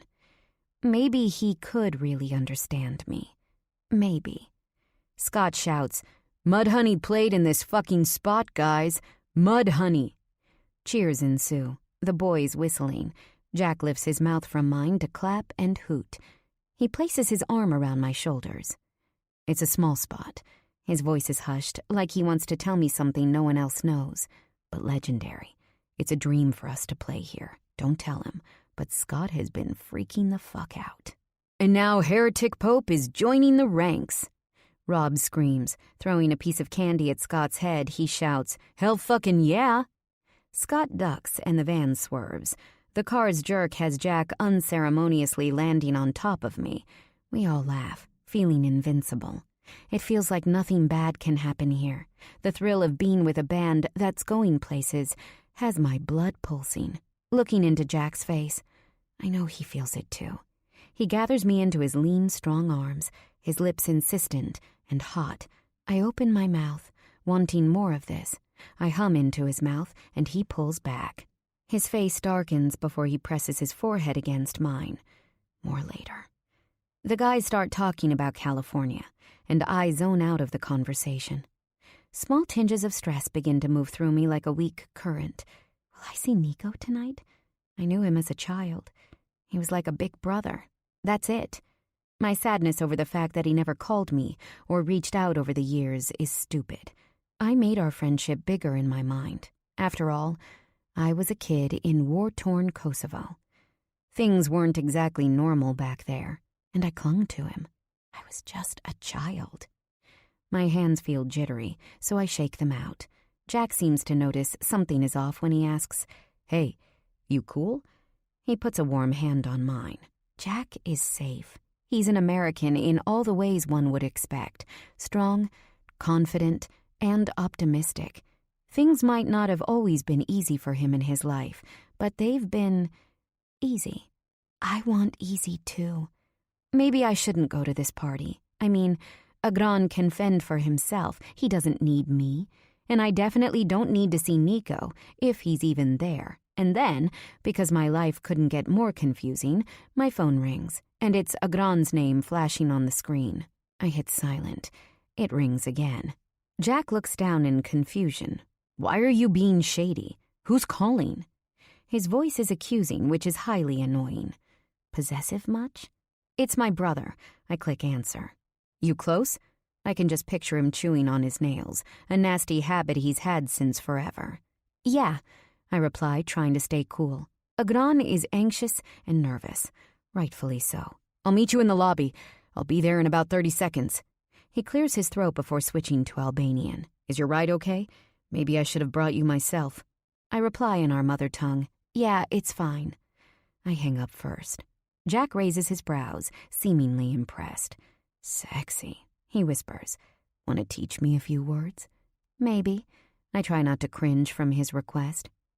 Since I turned 13, guys have been asking me to teach them Albanian words. It's annoying as hell, especially because none of them can ever pronounce a syllable. He presses his lips against my neck, kissing me, asking, "How do I say hello?" "Përshëndetje." He laughs out loud. "You're kidding, right?" I shake my head. "Nope, it's not an easy language. 36 letters in our alphabet." "That's 10 more than English," he exclaims. "Pretty intense. How did you learn English?" "I had a friend. He used to teach me words and phrases, and then I watched lots of television." He waits for me to elaborate, but I don't. I turn to look out the window, wanting the conversation to end. Luckily, Scott pulls over. "We've reached the corner of 79th and Park Avenue. Princess, your party awaits." Jack lifts my purse up off the floor. "This party looks pretty fancy, eh? That's some address." I detect a little unease in Jack's face. Not insecurity, but something like it. I whisper in his ear, "It's nothing." He pulls me onto his lap for another searing kiss, meant to stay on my mouth long after our lips have parted. The lights in the van are on now, and the group starts cheering and whistling over our display. I pull back, embarrassed. Jack whispers, "Maybe. Kiss, if you want. Kiss. You can come downtown when you're done. We're crashing at Scott's friend's place after the show. I'm sure there's room on the floor. With me." His breath moves into my ear, and I shudder. Slowly, my hands make their way into his hair. It's an absolute mess. Stringy, I don't give a fuck hair. I've been pulling on it for what seems like the entire car ride. I try to comb it out with my fingers, but he shakes his head, saying, "I like it like this. I'm sure all the girls watching you tonight will, too." I can't stop the snark in my voice. He tilts his head to the side, eyes glassy. He likes that I sounded jealous. Scott yells, "Get your ass out of the car, Alira. We gotta go." I'm leaving. Jack's hand moves back to my ass, and I swat it away, ducking low to avoid hitting my head on the car's ceiling. Hopping out, I adjust the dress and my boobs. I'll definitely need to stop in the restroom before seeing anyone, reapply my lipstick, and make sure I'm not in shambles. I walk toward the front door of the building, and a man in a black uniform bows his head and opens it for me. Stepping inside onto the black and white checkered marble floor, I'm stunned. The lobby walls are painted in shining black lacquer. A huge oil painting of a brown and white dog is on the right side of the room, gilded in gold. On the opposite end stands a black marble fireplace. In the center of the lobby is a small seating area, complete with a tufted couch in navy velvet. Every detail of the lobby spells, "Money lives here." I swallow hard. This building isn't normal. Whoever lives here is seriously loaded. I shouldn't be surprised. The Mafia Shiptora rivals Tsirtsas the Great in money. Still, it's shocking to see so much wealth in a small lobby. With all the strength I can muster, I move straight to the front desk. "Is there a ladies' room I can use?" "No." His voice is firm, leaving no room for negotiation. I see a twitch in his eye. "Are you positive?" I can barely contain the annoyance in my voice. It's so obvious he's lying. "There is one available for unit owners only. You, unfortunately, are not a unit owner, and therefore I cannot give you a key." I want to slap the smugness off his face. He is staring at me like I'm nothing more than shit on the bottom of his shoe. "I'm a guest." I grit my teeth and straighten my back. It's not even that big of a deal. I can go upstairs and use the bathroom at the party. But I'd rather clean myself up before going upstairs. If Nico is there, I want to look my best. Not that it matters, but it's a reunion of sorts, and I'd rather look good than not good. And this jerk is making a simple situation difficult because he wants to show his power. It's a restroom, for God's sake. I open my mouth to speak again when a group of men bursts through the large double doors. The concierge runs out from behind his large desk, fumbling with his cap and asking if any of the men need anything. They strut by, ignoring our presence. I want to see who they are, but I can see nothing other than a flurry of tall, dark suits moving directly into the elevator. After they're gone, the concierge is visibly sweating. I can use his nerves to my advantage. If he's afraid of them, I might be able to make him afraid enough of me to hand over the keys to the restroom. "I'm with them." "Them?" he repeats, eyes widening. "Yes," I reply deliberately. "I'm heading upstairs to those men, but before I go, I need that restroom key." I raise my brows before continuing. I'm sure they wouldn't be happy to hear their guest wasn't treated well. Ruffling through the desk drawer, he pulls out a silver key ring. He hands it to me with shaking fingers. "It's behind the pillar." Plucking the key out of his palm, I turn and strut across the marble floor, heels click-clacking as I walk. The lobby restroom is just as opulent as you'd expect. The walls are black and mirror-like in their shine, floor a black marble.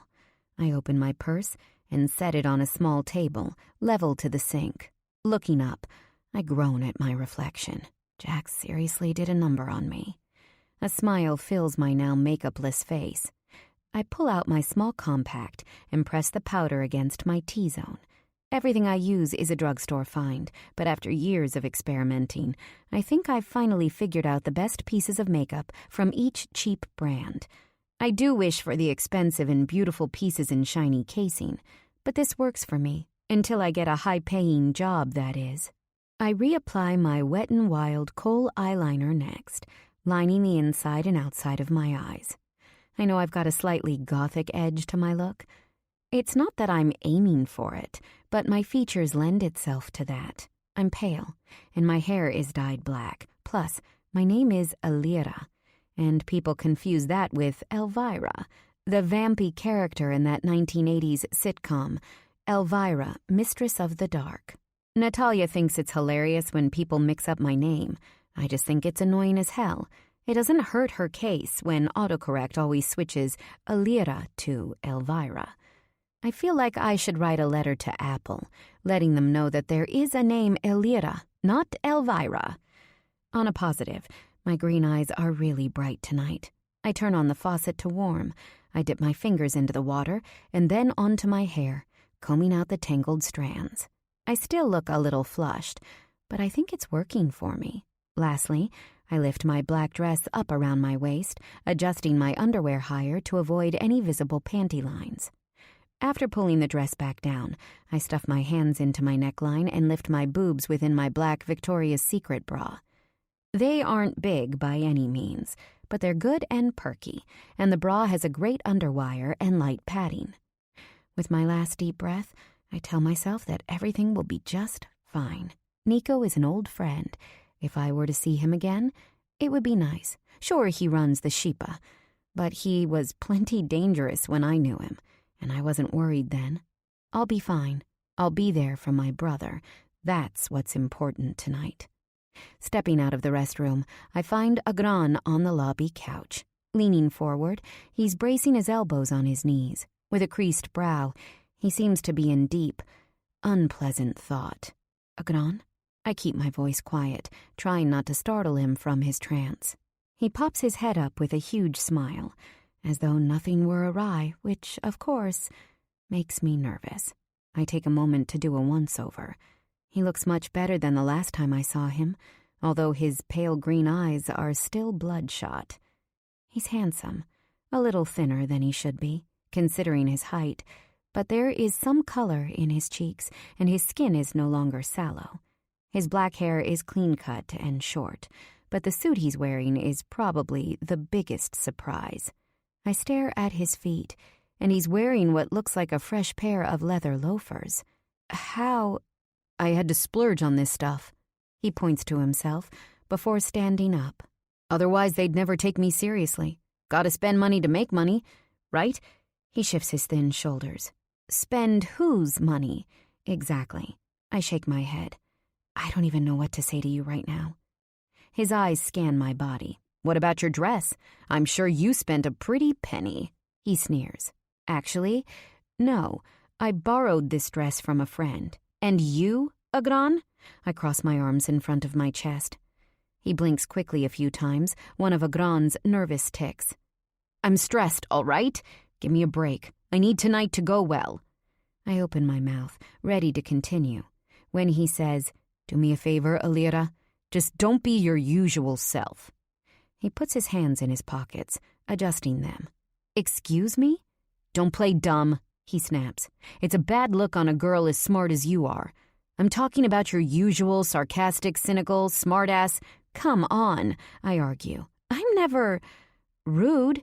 Sure you're not, he replies mockingly. How about, hey, Alira, you look gorgeous. Ready to step into the party you came all the way from Pennsylvania to attend. For my sake? He huffs, pointing a finger at my forehead. That's what I'm talking about. You have to act like I'm important, like you wouldn't want to cross me. That means show a little respect. You can start with not asking me how I pay for my clothes. I look up at the ceiling, trying to calm down. I won't mess it up for you, okay? I focus back on my brother, knowing that, above all, I'm here to support him. I'll be peachy sweet and meek. I give him my best smile. I'm a good actress, after all. Let's just hope you can do a better job when we're upstairs. He cracks his knuckles, the nerves radiating off him in dark waves. Chill, okay? I got this. I won't mess it up for you. I'm here, aren't I? The fact that my brother is committing himself to a life of crime should be making my head spin. But it doesn't. Agran is an adult, and he can make his own choices. The Mafia wasn't technically organized like this back when we were kids, but all the pieces were there. None of this, the crime, the killing, the money, is new to either of us. Life is a power struggle between light and dark. If Agran wants to take part in that war, that's on him. All I can do is pray for his safety. My mom asking me not to support him rings in my ears, but I can't listen to her. She's always harbored a grudge on Nico. Whose place is this anyway? The Shipa owns it. They throw parties here often, or so I've heard. Agran shrugs, as though owning a penthouse apartment on Park Avenue was as simple as buying candy on the street. I clench my hands, feeling the key in my palm. Oh, I make eye contact with the concierge and walk back toward him. Your key. He clears his throat.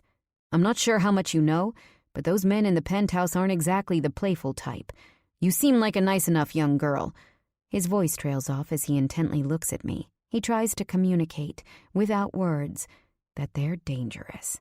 I want to tell him these types of men just don't scare me.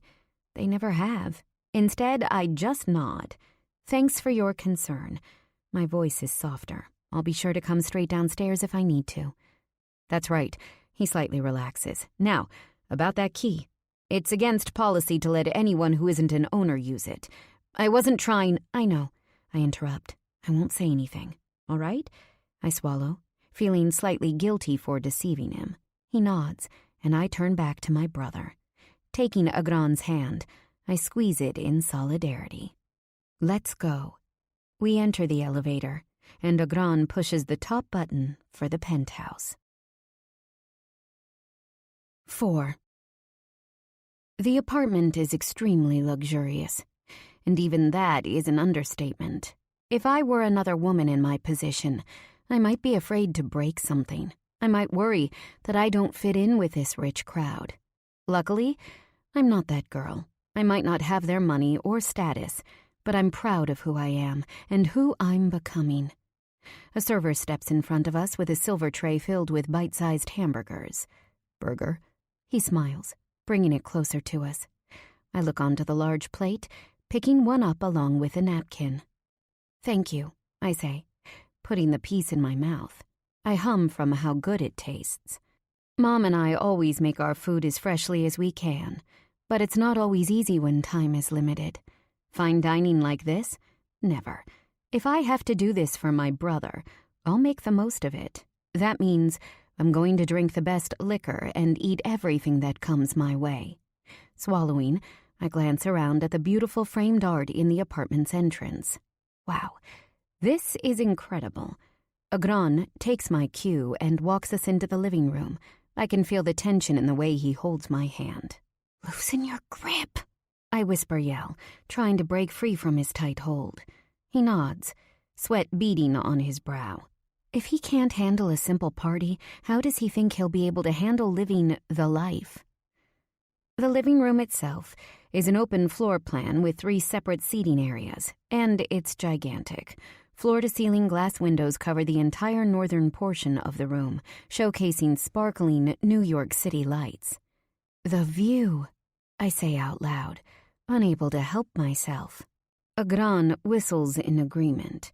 We spot the bar in the left corner of the room and walk toward it. I move as if we belong here. With these types of men, it's necessary to act entitled. Showing any type of insecurity is never an option, not even in a simple task like walking. The intricately carved wooden bar is built into the corner of the room and stocked with crystal glasses, sparkling like diamonds, and showcased along the shelves. Beneath them are rows of different liquor bottles. I recognize the names, but I've never tried them. The bartender moves toward me, and I go with my usual, "Tequila soda, please." She has long dark hair, styled down in waves, and wears a black bustier top, boobs on display. Not that I have any right to judge.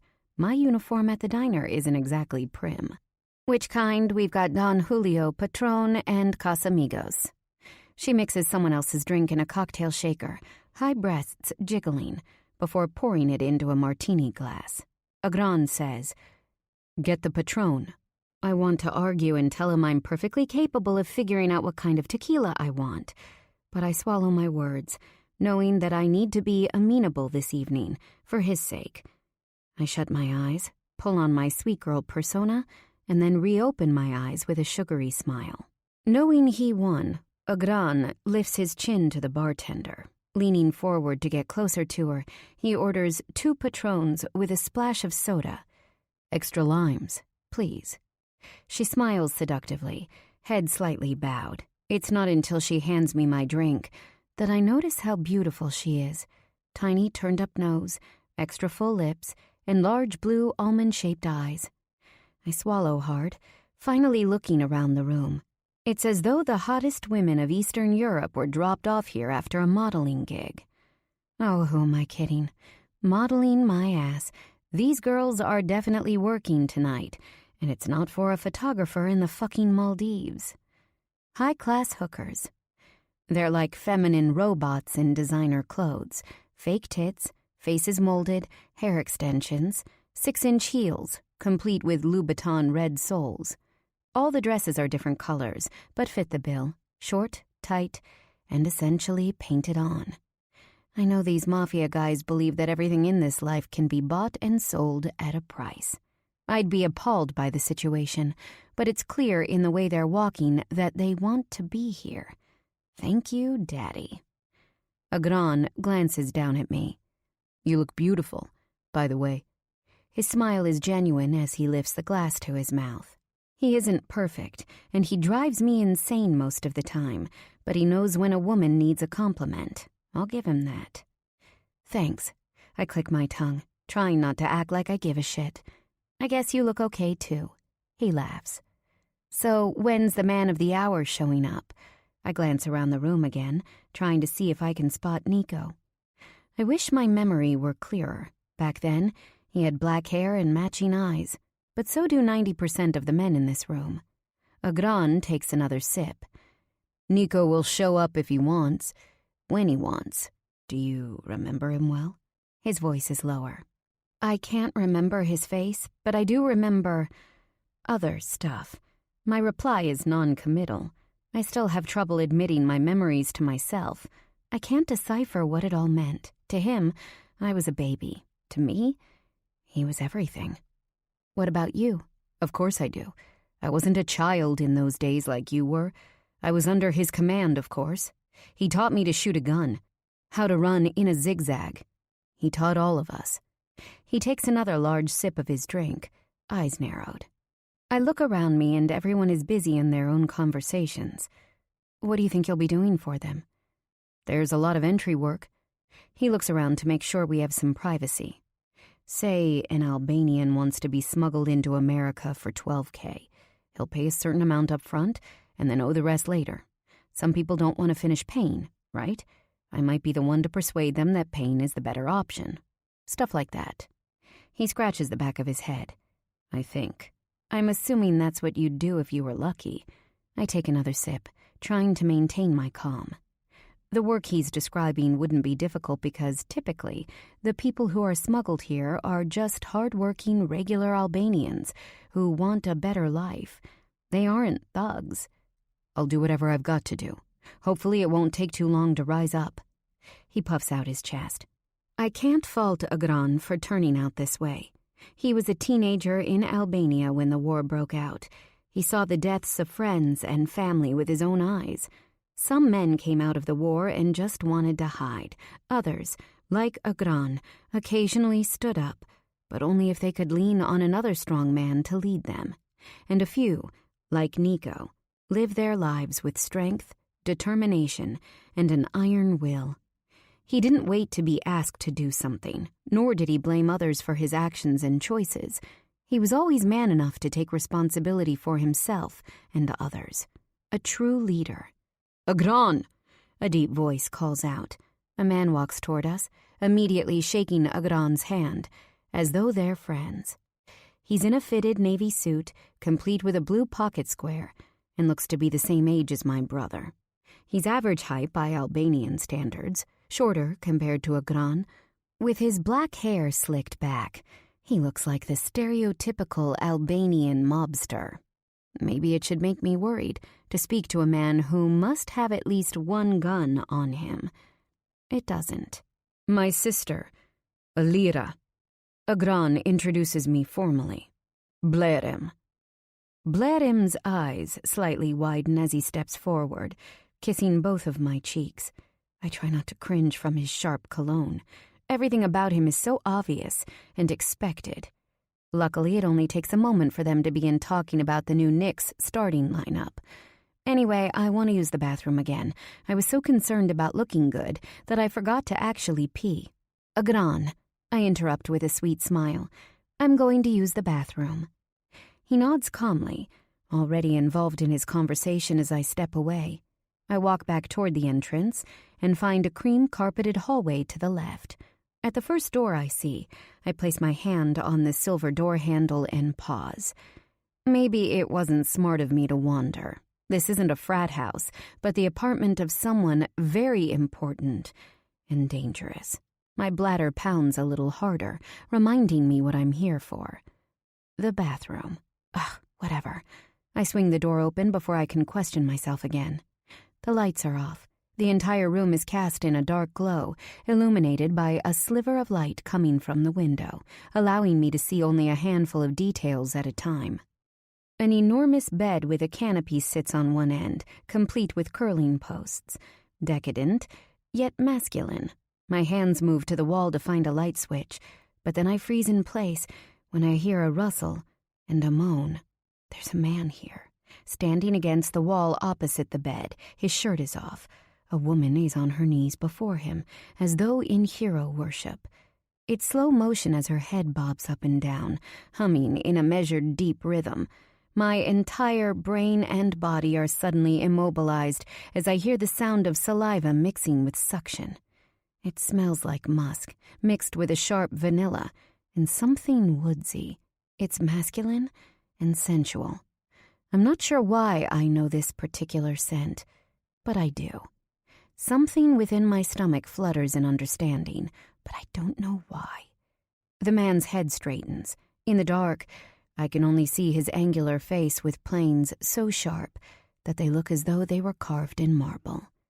His eyes, though, they're black and laser-focused on me. His mouth parts. He's about to scream at me to get the fuck out, but nothing leaves his mouth. I'm struck dumb. Another hum from the woman on the floor. The blood in my body congregates at my center. Like a magnetic energy, it pulses. His chest is perfectly defined. I can make out the shadow of a dark tattoo on his right shoulder, dipping down onto a muscular pec. Lifting both hands, he places them on the back of her head, impaling himself inside her, and then bringing himself out slow, like leaking molasses. She's up and down. He's in and out.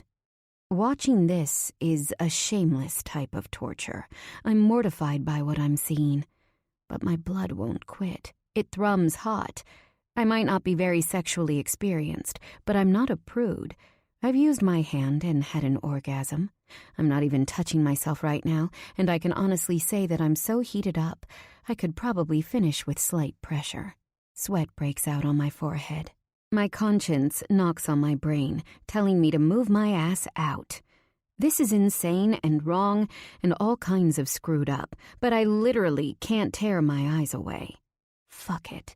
This is happening. What would it be like to be on my knees like this for a man this commanding? I want to be the kind of woman who can bring that deep grumble into this man's voice. He grips her hair before swiveling his narrow hips and pushing forward, deeper. She moans, seemingly in delight. Jesus. Sweat drips between my breasts. My throat is so dry. He speaks. You like my cock? His face is still straight, seemingly locked on mine. I blink. My head nods. The girl on the floor replies, She has no clue I'm in here watching. If she did, would he even let her stop? I imagine his fingers tightening in her hair. I lick my lips, wetting them. Throwing his head back, he groans in what sounds like bliss. His voice rumbles. "That's good, baby. So good. You want this, don't you?" I hear the slight Albanian accent in his voice, and it turns me on like nothing else. My face flushes red. I want more. I silently beg. He seems to understand my thoughts because he starts to fuck her mouth faster. His breaths quicken, attention still nailed solely on my face. I couldn't move even if I tried. He's trembling. I imagine the beads of sweat that are dripping down his temples. He's huge and strong, and his body is impossibly beautiful. I should leave. Teeth gritted, he barks, "Don't move. Stay right where you are." His words nail me to the floor. The depth behind his voice is warm but threatening, and I'm powerless to disobey. The man commands attention and respect. He's a force. And then suddenly, like a switch, my brain flips back on. I pivot and fly out the door like my ass is on fire. With my heart in my throat and my panties soaked, I lean my back against the wall, panting. What in the fuck was that? I take several deep breaths, clenching and then unclenching my fists. Sticking my hands into my purse, I pull out a stick of Orbit sweet mint gum. Unwrapping it with shaking fingers, sliding it into my mouth, I exhale, the chewing motion somehow calming. I adjust my skirt and leave the hallway. Re-entering the living room, I do my best to camouflage my shaky legs with a confident smile. I spot a server in a white uniform, holding a silver tray of what looks like miniature tacos. Walking over to her, I ask, "Any idea where there's a bathroom?" I chew my gum, trying to get my body back under control. I'm still completely stunned. She points toward the entrance, her long blonde hair loosely curled and eyes a bright blue. "Powder room is by the front door, on the left." Her accent is Russian, voice sultry. I shut my eyes for a moment because, obviously, I'm a moron.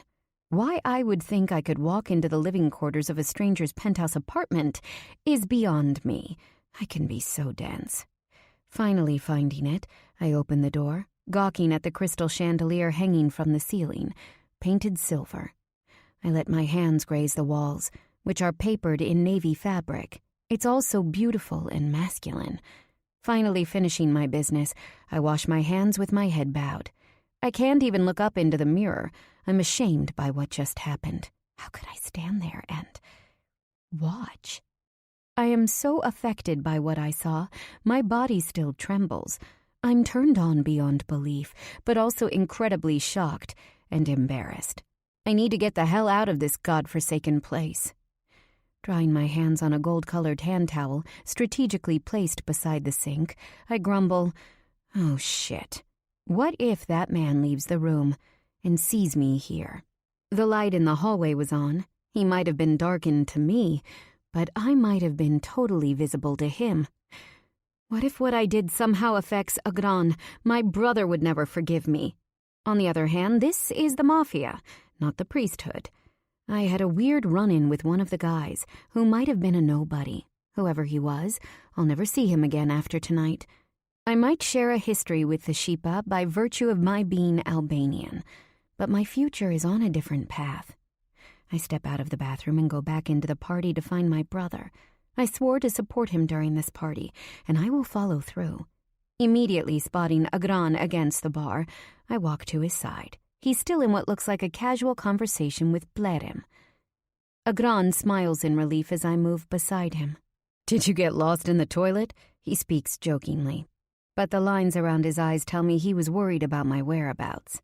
I nod, silently communicating all is well. A little detour, but I found it. Blerim pulls a silver iPhone from his back pocket. Glancing at his screen, he reads something. Lifting his head, he nervously looks at me and stands up straighter, as though he's showing respect. I squint my eyes, confused, but then decide not to read into it. My emotions at the moment aren't reliable. My insides continue to quiver from what happened, and I'm hypersensitive. Agran expectantly turns toward the bar. I know he's waiting for Nico, or someone of importance to appear. As he impatiently taps his foot, I put a hand on his back to silently tell him to calm down. Looking tense isn't a good idea. Not here. Bledem pushes back his dark hair, telling Agran, "Come with me. There's an errand we can run together." He returns the phone to his back pocket before removing a pack of Marlboros from inside his jacket, pulling out a cigarette from the carton and dropping it into his mouth. He lights it up. "Errand?" Agran repeats, parrot-like. "The car will be in front of the building in a few minutes." His voice is hard. Agran opens and shuts his mouth a few times. It's obvious he wants to ask a question, but even I know that the conversation is over. It must be disappointing that he won't be meeting up with Nico. Maybe it's better this way. I squeeze Agran's arm. My brother is bright, but he has a bad habit of acting or speaking before thinking. If he wants to become inducted, he'll have to pay his dues, starting now. "Nice to meet you." I smile to Bledem, ready to leave, but he immediately drops his head and puts out his hand to mine for a shake, as though not to offend. I'm weirded out. Agran is so annoyed over the turn in events that he doesn't seem to notice this obvious shift. "Alira," Bledem says, blowing smoke upward, "you aren't leaving." What? The pit of my stomach feels suddenly empty and scared. "You will stay." Stay? It seems my brother and I have turned into parrots. I turn to Agran, confused. I open my mouth to speak, but Agran beats me. "Just chill and enjoy." He laughs condescendingly, as though I were nothing but his baby sister, needing to be coddled. "Have another drink and relax. They want you to stay, so stay." He kisses me on both cheeks and says goodbye. What the fuck?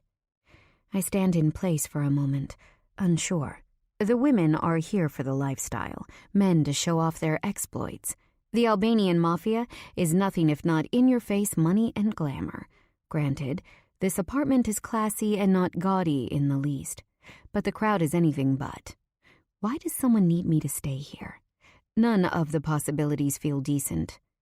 What if it's Nico? My mind asks. Well, if it's him, he should come out himself and tell me to stay. I'm not a whore who must obey the Shipa's commands. My decision is made. There is no way in hell I'm going to sit and wait. I'm not a prisoner or a girl on call, and I'm not trying to get involved in this life either. This is my brother's battle, and he's no longer here. My work here? It's done. I make my way toward the front door, passing through a group of scantily clad women, giggling around a huge guy with a big smile. My heart pounds as I move, but I ignore it. I just want to get out of here. If Agran asks, I'll say no one came, and after 30 minutes, I left.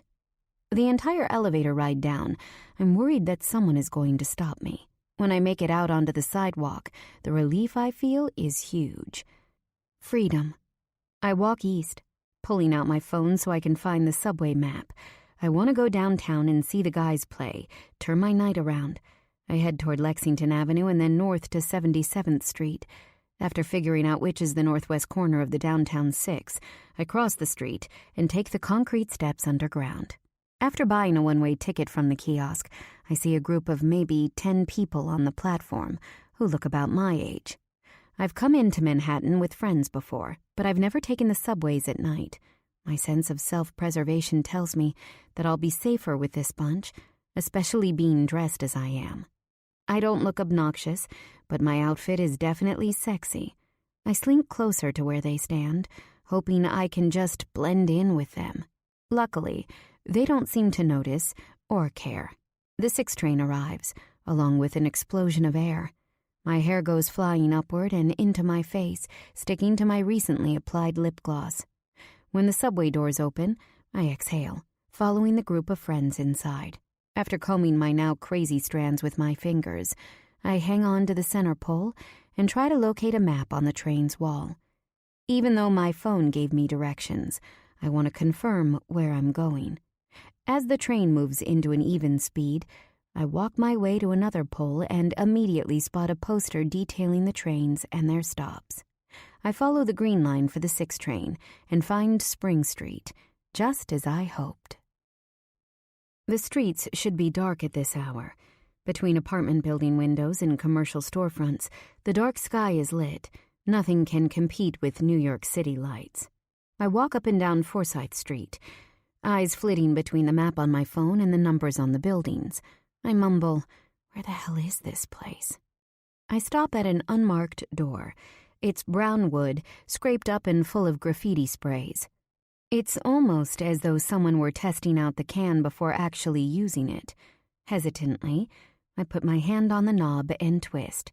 Inside sits a huge bouncer on a small stool, a red curtain between him and whatever is inside. "Is this the bottom feeder?" I ask distrustfully. "ID?"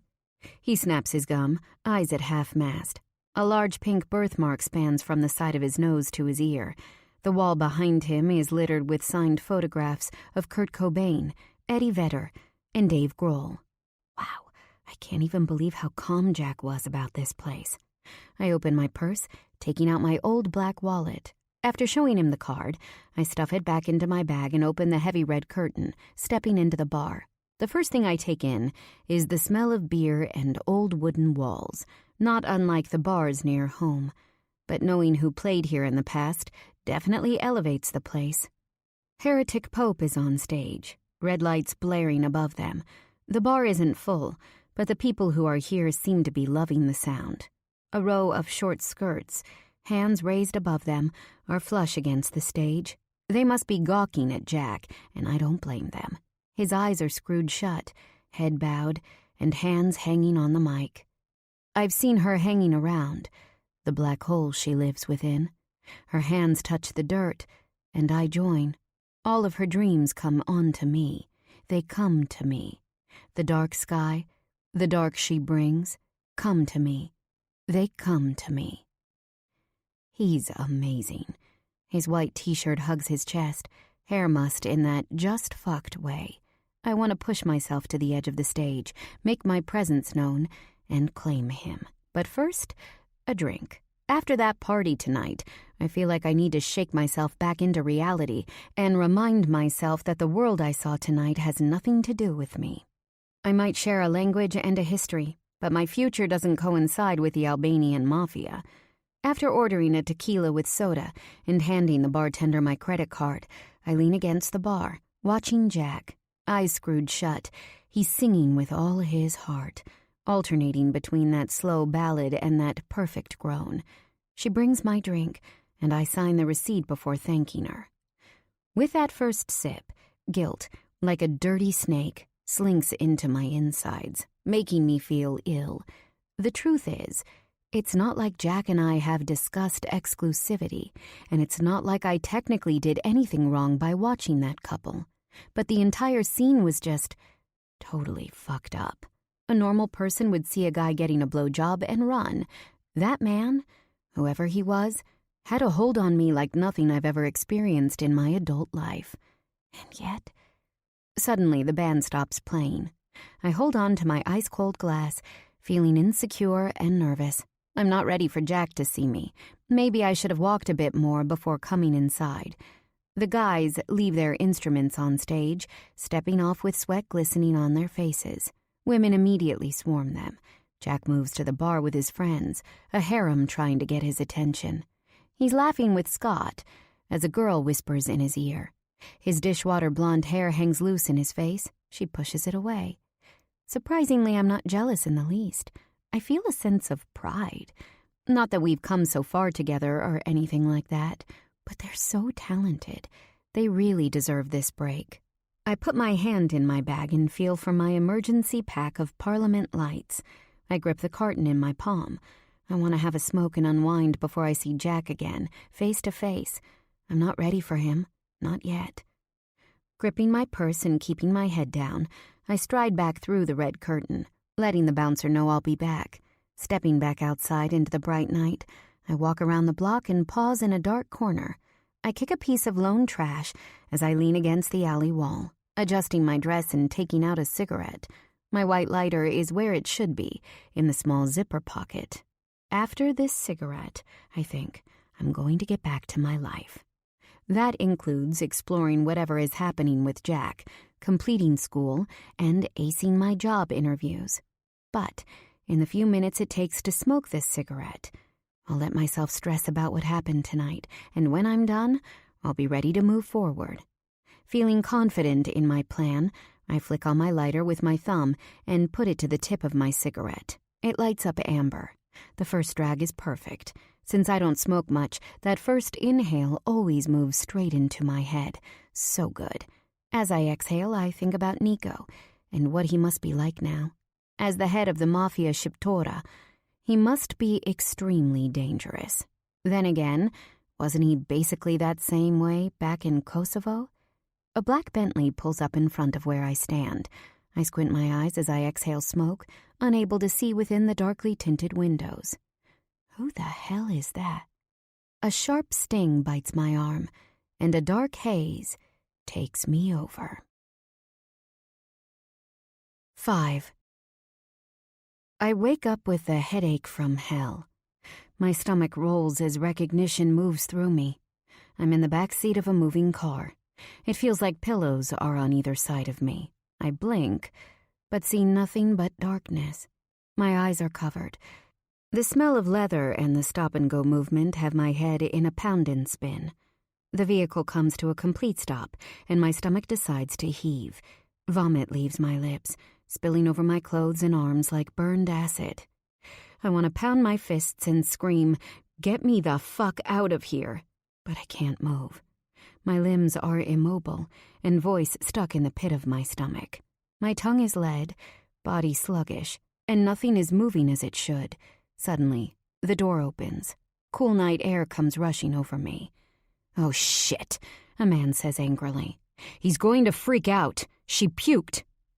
The smell of my own vomit, combined with what's to come, has me gagging again. I need to stand up and run, but I can't. Tears flood my eyes as my head throbs. Why won't my voice work? Or my body? I need to scream for help. I open and close my mouth, but my tongue is nothing but dead weight. "We have to clean her up." His accent is Albanian, voice cold and devoid of emotion. Chills run through me so deeply that even my bones shudder. My fear is a real, tangible thing. I've been taken by the Mafia Kingdom. I've dreamed of countless scenarios where I'm pulled out of my small closet or my bed, or beside my kitchen sink, stolen, raped, and abused before being left for dead. It was the ending of so many women I knew in Kosovo. Is it mine too? Wetness slips down my face as I think of my mother, who did everything she could to give me a better life. I love her. I hope I was a good daughter. Will Agran be able to care for her in the ways she needs? A son might be considered more valuable, but a son can never care in the way a daughter does. The tears smear down my face like dripping pain, pooling behind my ears. God, why? Someone lifts me in his arms and walks. The pounding in my head increases with each step, and a new emotion takes over. I need to stop crying and get a grip. I can't let this happen to me. The drugs will wear off eventually, and when they do, I plan to fight. Until then, I'll pretend that I'm just a useless and scared girl. I'm placed on something soft. A mattress? I hear people shuffling around. A door slams shut. My brain tells me there is only one possible reason for me to be on a bed right now. I want to scream, but I don't. It's time for me to figure out my plan. I open and close my fists, tears of relief spilling down my cheeks. My body is beginning to respond, but still, I play dead. Once my hands work, I'll tear the cover from my eyes. A crawling sensation moves from my toes upward. The pessimist on my shoulder reminds me that I'm at their mercy. From the sound of it, countless men have me outnumbered in this room. On the other hand, they're speaking my native tongue. I might not know these particular guys, but I know them. I know how these types think and act. They might believe themselves to be badasses, but in the end, they're humans. They have the same mothers and fathers just as I do. We've eaten the same food, had similar upbringing. These men aren't absolute strangers to me, right? Still, they're the worst of their kind. They are thugs in the most deviant of ways, and I'm nothing but a young girl in their hands. I have to appeal to them as people. I will speak to them only in Albanian.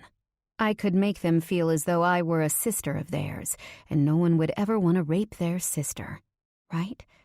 My arms twitch, sweat pouring from my head and burning my eyes despite the cold numbness I feel in my bones.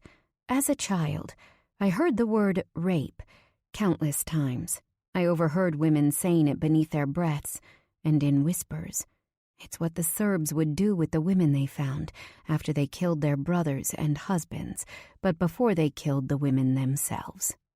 Killing brings out lust, my mother used to say. After men fight, always hide from them. Someone grumbles. We need to clean her up. Problem is, he'll go berserk if any of us see her naked. I hear the click of a lighter before the scent of cigarette smoke moves into my nose. I bite my tongue. The tears continue to stream. Yeah, but I'm like a doctor. A new higher-pitched voice cackles. I won't touch any parts that are unnecessary. Trust me, just a little looking, some cleaning. The smarm in his voice has my heart pounding. The rest of the men chuckle at his comment. A joke? Please let it be a joke. Just drop her into the shower and turn on the spray. Someone chimes in. He speaks like I'm nothing but a nuisance. When he comes in, he'll know what to do. Someone adds, There's no way I'm going to put her in the shower. I won't risk that. Offer him. Wipe her down. Suddenly I feel a warm towel pressing against my face, neck, and arms. Don't worry, the man says in Albanian, voice calm. No one's going to hurt you. I don't risk moving, but manage to wriggle my toes. More tears arrive as I see that my body is finally able to move again. Don't be afraid. I tremble, lying on the bed, continuing to act virtually comatose as chatter ensues. I need a plan before I stand up and run. The element of surprise has to mean something. I wriggle my fingers and try to move my arms. They all twitch. One man's voice rises above the chatter.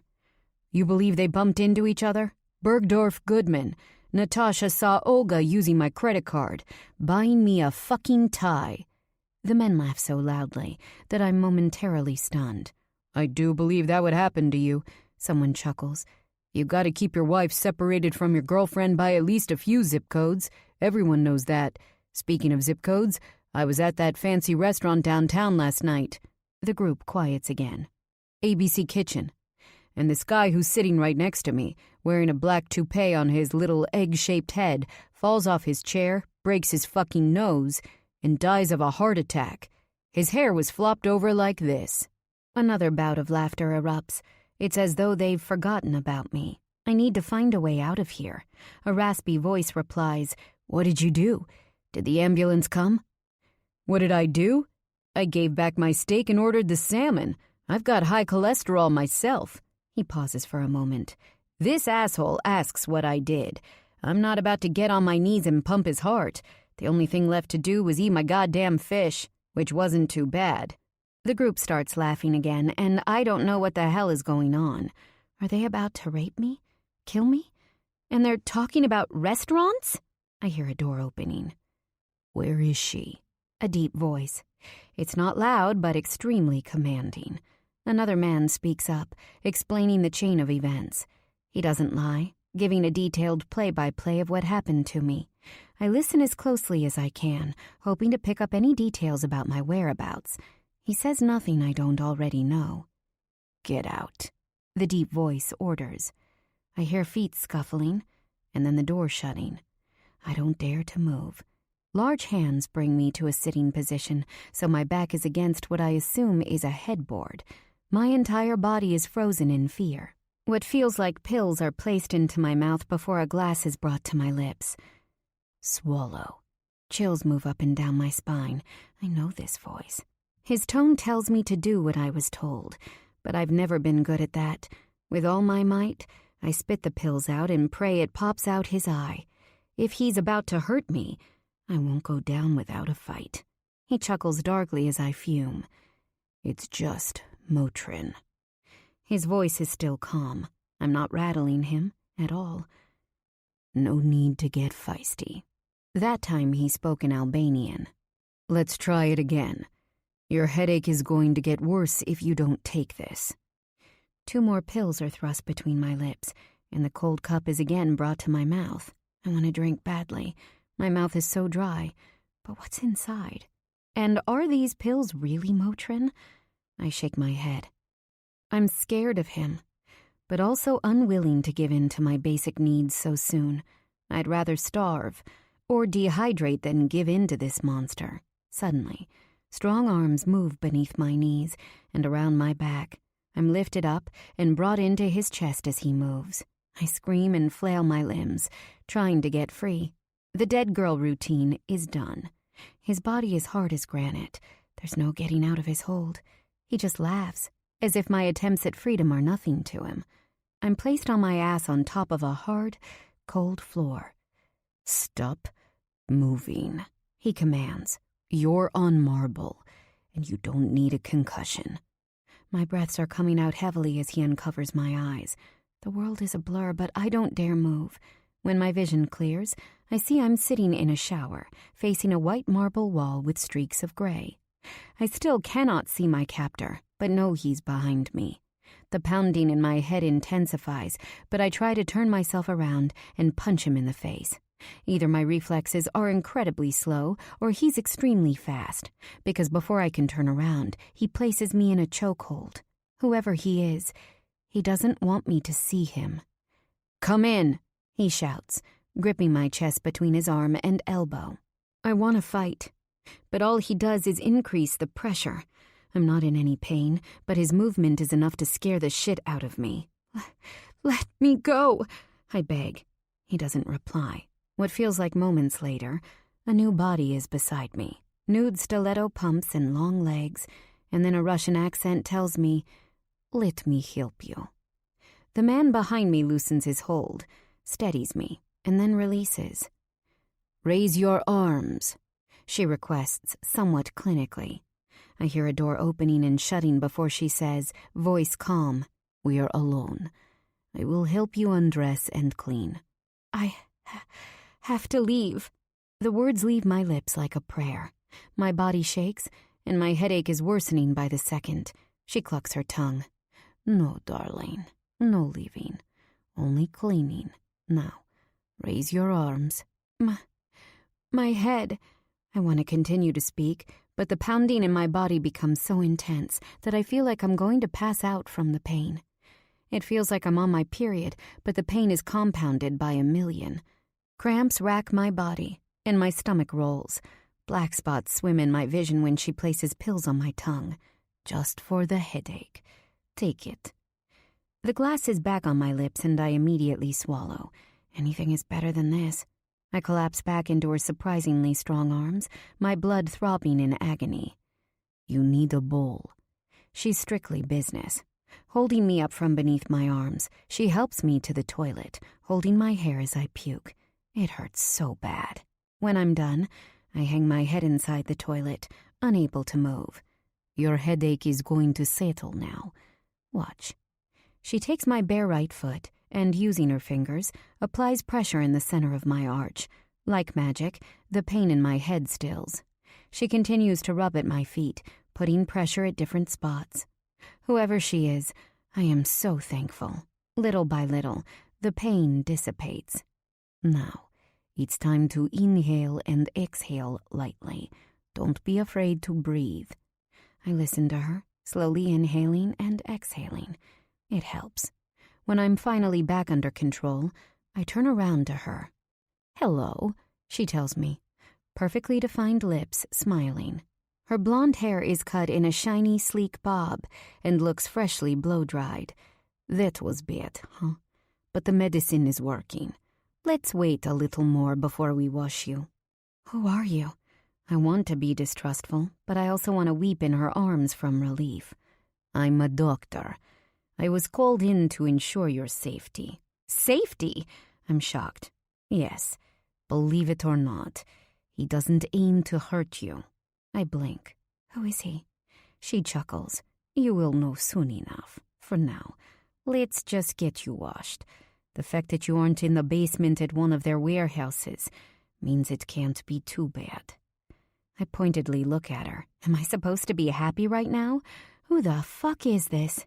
And you're what? The doctor on call when people get roughed up? The attitude in my voice surprises me. She shrugs. Something like that. I'm sure you realize you're in the hands of the Mafia Kingdom. Yes, my husband is part of the family. Lucky you, I reply sarcastically. She laughs, helping me stand. I want to ask if she's Natasha or Olga, but decide to shut my mouth. The last thing I want to do is piss off the one person who could help me escape. I know you think you can shower yourself, but after what you were given, you could fall. I've been given orders to deliver you back onto that bed in one clean piece. I look to the door and she immediately notices. Why do you have to make this difficult? The sooner you get cleaned, the sooner you'll sort out whatever this issue is. If you try to escape, your punishment will only grow. Trust me. Her knowing eyes have me swallowing hard. She unzips the back of my dress, but I defiantly hold it up with my hands. There is no way I'm letting her watch me shower. The entire thing is glass and, therefore, see-through. Pretend we're at a gym. She shrugs. I'm not going to hurt you. I'll help you inside and turn on the spray. You'll sit on that bench and use the products inside. Don't stand up. The temperature will be hot, and that could be dangerous. When you're done, I'll bring you a towel and help you back into the bedroom. There are some clothes in there for you. Are we clear? I nod, feeling slightly better by her plan. She hands me a towel, and I use it to cover my body as my dress slides to the floor. If we know each other's names, maybe she'll see me as more of a person and less of a prisoner. I'm Alira, I tell her, trying to sweeten my voice. It seems my sweet girl routine goes nowhere because she snorts. I know who you are. And your name is? I ask with eyes wide, hoping to befriend her.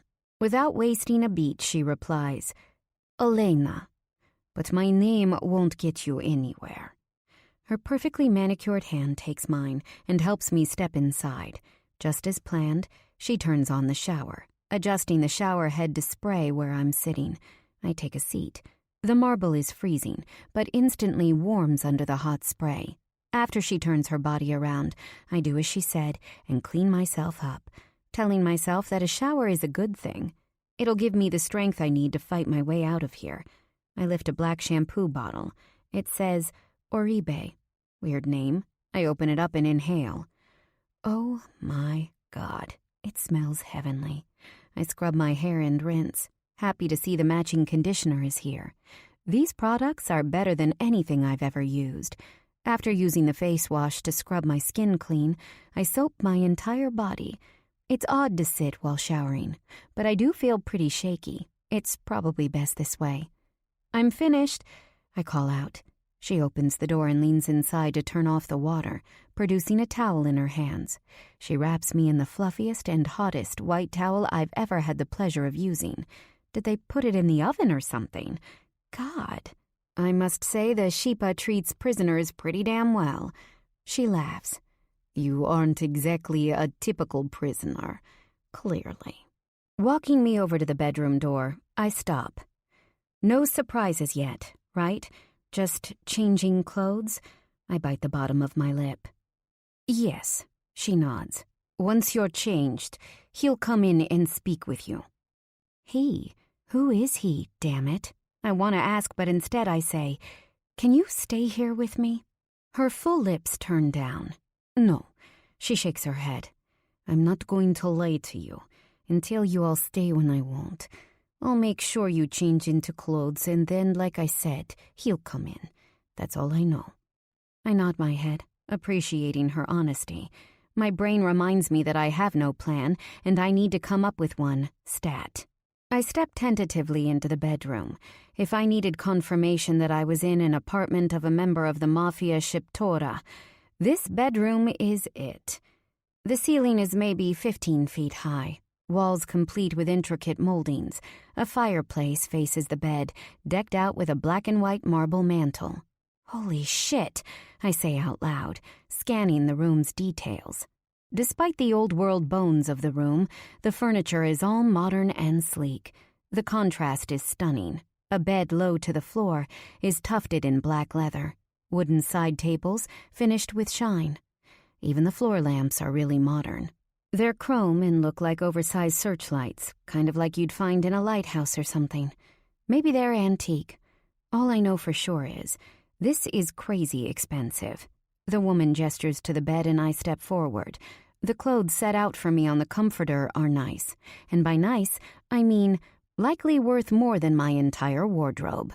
My hands touch a pair of blue lace panties in a size small and matching bra in a 36B, both La Perla.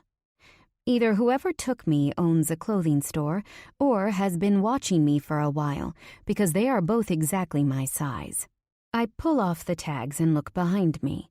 She's staring at her phone, so I drop the towel and quickly put the undergarments on. Next, I lift a pair of designer denim.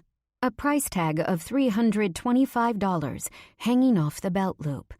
Holy shit, I mumble under my breath, pulling off the tag. Victoria Beckham. One leg and then the other, I slide the pants up. They're soft and giving but straight leg. Not surprisingly, they fit perfectly. Next is a black crewneck sweater in the softest material I've ever felt. It must be cashmere. A pair of black leather ballet flats are here too, in a size 8. I slide them on. Walking to the window, I turn my head to find Elena, with her back turned to me. Hope fills my chest. I pull back the lush silver curtain and grip the bottom of the window to lift it.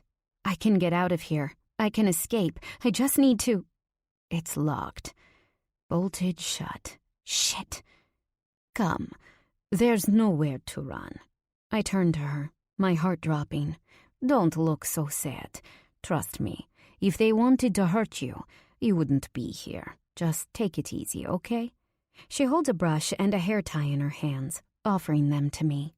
I walk around the beautiful white bed and take the items, brushing out my long black hair and securing it in a long braid. Do I want to cry? Yes, but I won't. Where are we? Who knows how long I was out in the back of that car? Is it possible it was days? What I can tell you is... She pauses, as though changing her mind. I wait for her to speak, but she simply presses her lips together before turning away. I'm under orders only to take care of you right now. My work is done. Good luck to you, Illyra. She has the decency to drop her head as she walks out, but then bells ring in mine. Get out of here. I'm curious to see whom the man is that she keeps mentioning, but my curiosity stops when it comes to my life on the line. I hold the door handle, counting to 10 for good measure. Swinging it open, I come face to face with a hard chest encased in a fresh white button-down shirt. Hello, Illyra. The voice is dark and almost gravelly. It doesn't take my head or my heart even a millisecond to know exactly whose voice this belongs to. I immediately squeeze my eyes shut. It's him, my mind tells me. Tears fill inside my lids as my heart patters. I know I should look up, but I can't. If I don't see him, he can't see me. Every part of my body yells at me to run, and every part of my brain tells me, look up. I knew him so well once. I ball my damp hands into fists, willing myself to make a move. He smells just as I remember, and as a man should, like soap and clean sweat. He chuckles, that deep sound moving through me like a torrent. Don't tell me you're afraid. I thought you'd be tougher than that. He challenges. Oh, hell no.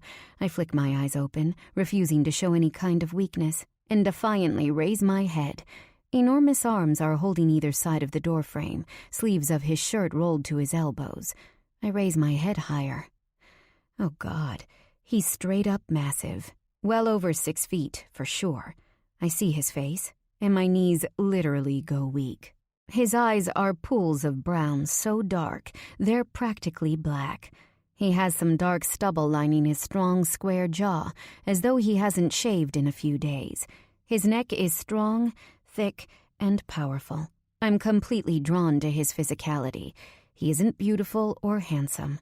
Nico is too rugged to be described with those words. He's dangerous, chiseled, and raw. He is physically everything a man should be. Tall, broad, and lethal.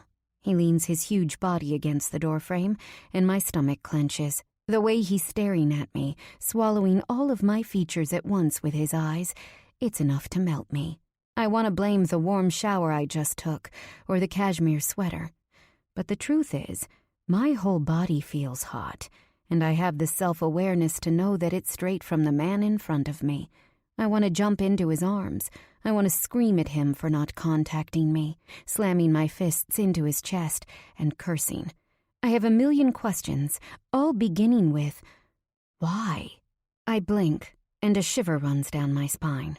The rational part of my brain shouts, "You're fucking insane, Elira.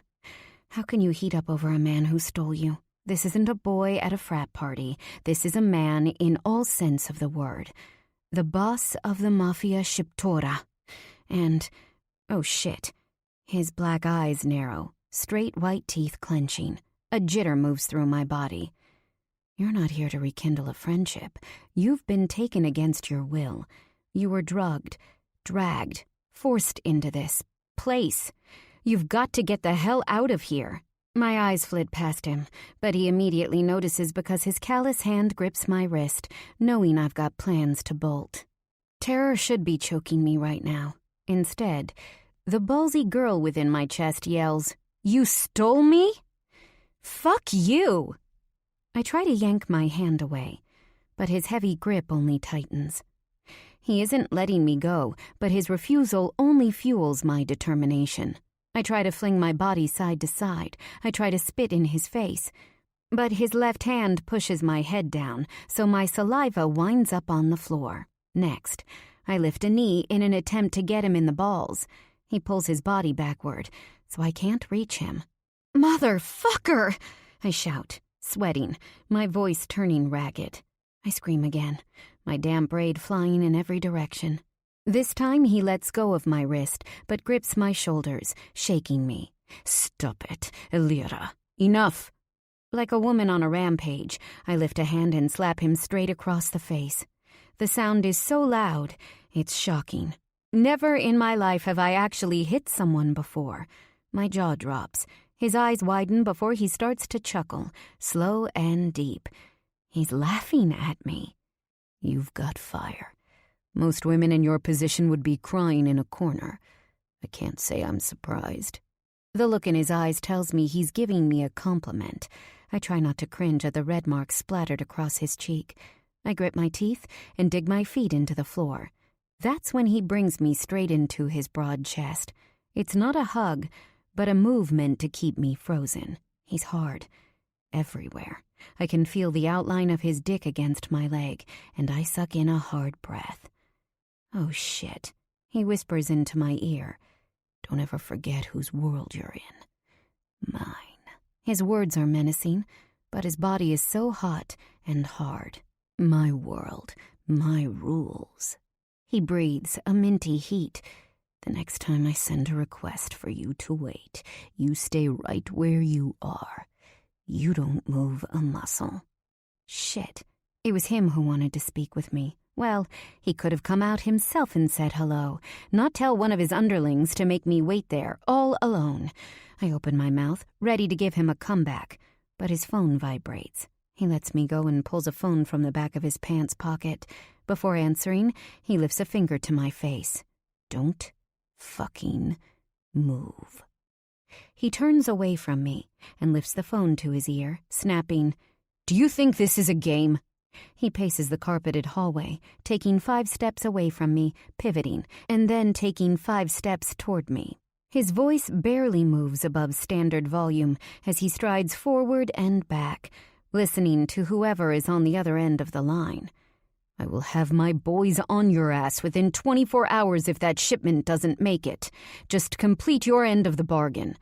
I can see his chest vibrating with rage as he listens to whoever is on the other end of the line. I'm a man of my word, and I always deliver on my promises. Do you hear me? Good. Now get my shit over here before I have a reason to rip your fucking head off. If I were the person on the other end of the line, I'd be pissing myself right now. Hell, I'm not even the recipient of Nico's wrath, and I feel the nerves fluttering in my own stomach.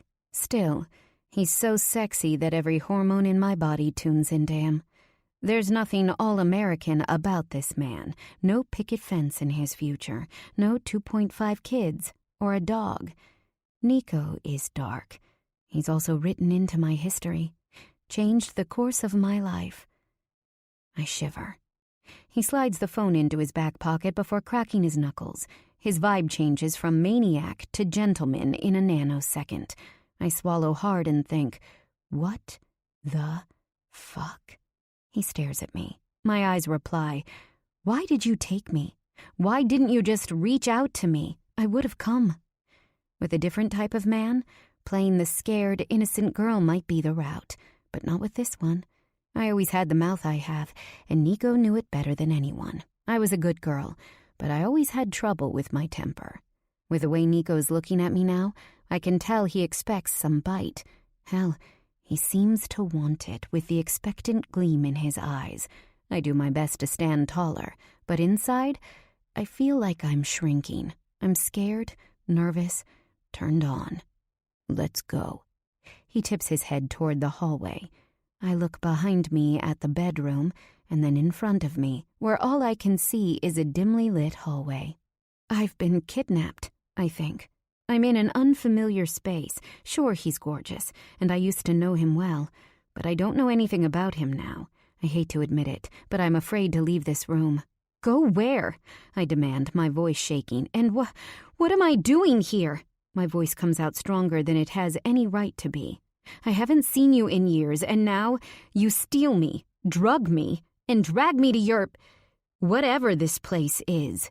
I'm opening my big mouth to this utterly powerful man who could have me killed and buried with a snap of his fingers. Am I insane? He looks amused. We'll sit in my kitchen, eat something, and I'll tell you what will happen. There is no room for negotiation, but I refuse to let that stand. Listen, I have to get out of here. My voice comes out between a beg and a cry. Every fantasy I've ever harbored for this man makes me feel like an utter idiot. I need to go home. Tears threaten to escape. No. He raises his dark brows, stepping into the doorway and blocking my path. His black molasses eyes flash with an emotion I cannot catch. Yes, I stress. I want to go home. You don't have to hurt me or force me to stay here. If you need to talk to me, talk. And then I'll leave. He steps closer to me, menacing. You aren't going anywhere until I say so. Do you understand me? His voice is cold and final. Common sense tells me, for the sake of self-preservation, it's time to shut up and listen. This man is the last human on Earth anyone with a brain would mess with. But, as usual, my mouth doesn't get the memo. I have nothing to do with you in this life. I just want to go home. An awkward breath breaks free from my lips before I ask, Please? He tilts his head sideways and laughs. You think you have nothing to do with this life? Your father ran the Kosovo Liberation Army. You've been watching this entire story unfold from the start. Don't act like this life is something you've never seen. He shakes his head side to side, eyeing me like he knows something I don't know. My friends and family will come looking for me. My voice breaks. He stands up taller, a smirk lining his lips. The boy you came with thinks you are with your brother. Agran is tied up at the moment, and your mother and best friend assume you're here in New York. No one is worried. I blink. How does he know all of that? I feel frantic, palms sweaty. What are you, stalking me? A tick moves his throat. His face is so harsh, but the look in his gaze is anything but. I know that look. It's that old warmth he reserved just for me. But something new is there, too. A strange sensation fills my chest. A spot within that I didn't even realize was scarred pulses like a phantom pain. This man I loved with all my heart when I was just a child is back in front of me now. Why? Suddenly, memories that grew foggy over time come back tenfold. His scent, his hands, his power. Desire, hot and slick, pools low in my belly. Before I can question my mental stability, he laughs. I make it my business to know everything about everyone I work with. Huh? I'm confused over what he's responding to. You asked if I stalked you. He smirks again, as if he knows where my head went.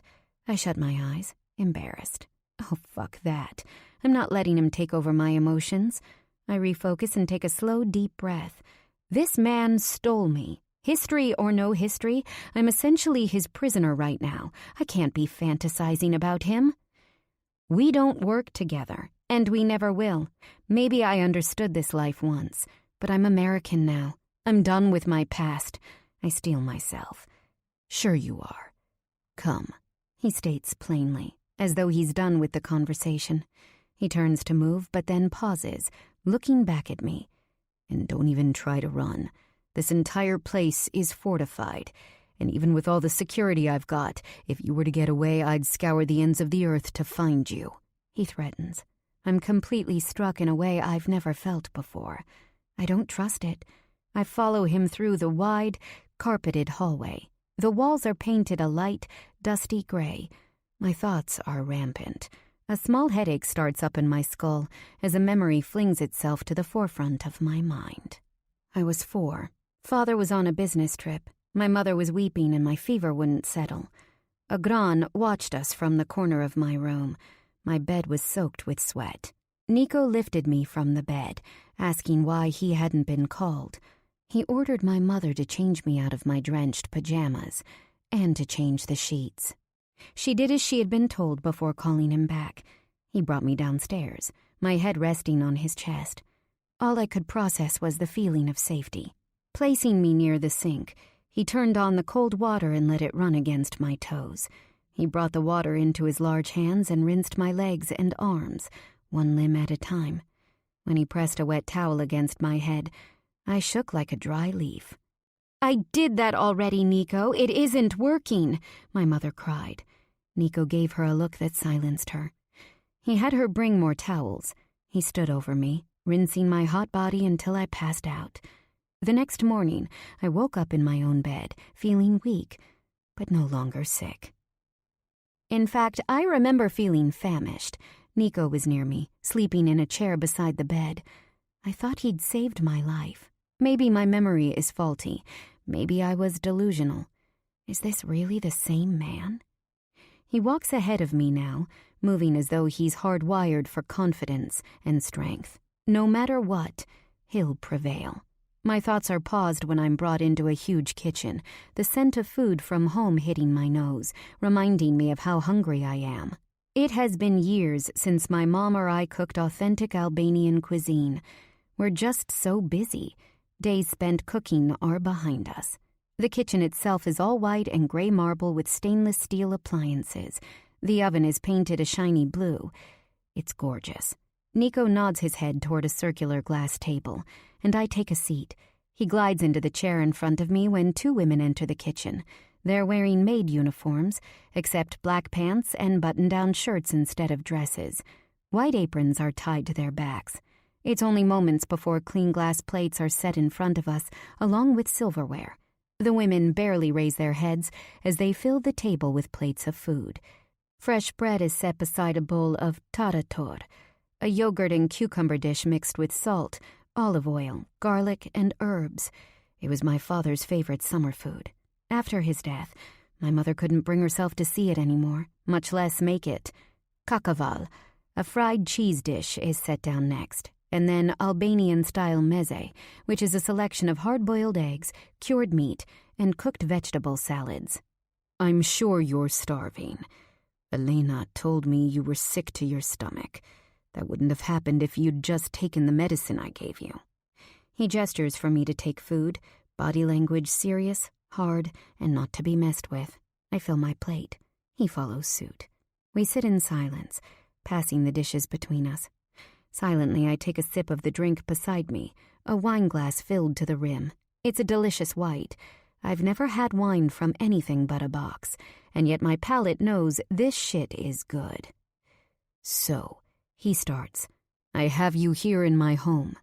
Yes, I reply, my smart mouth open. You had your goons steal me, remember? He chuckles at my attitude. True, but that's because you didn't follow directions. You were supposed to wait, but you ran. Yeah, well, I have nothing to do with all of this. I lift my hand, waving it in the air and gesturing around me. He hums. You're in college, studying finance. That's right. Now it's my turn to nod my head. I've worked my ass off to get where I am, and I'm proud. You were always good with numbers. I swallow hard. He is finally admitting to our shared history. Yes, I was. I am. He places a hand over his heart, absently rubbing. It's your brother, he says matter-of-factly. But you probably knew that already. My stomach drops. A gran. It seems he's been stealing from some of my associates. His voice is completely devoid of any feeling. He was dealing for them and keeping a little bit of product for himself. Sometimes he used it. Other times, he sold it. But after a while, people began to notice. He ran to the Shipa for help. I want to blink, but I cannot move. I gave him the money to pay those debts, and now I'm the one he owes. I figured I could use him to do some small-time work, get my money back that way. He takes a sip of his wine, completely unfazed. And then I hear, a gran wants a firm spot in my world. Gave one of my men a whole history that the Mafia Shiptora is where he's meant to be. As we both know, your brother has always been a loose cannon, arguably untrustworthy. I knew him when he was a kid, but I'm a firm believer that people don't change.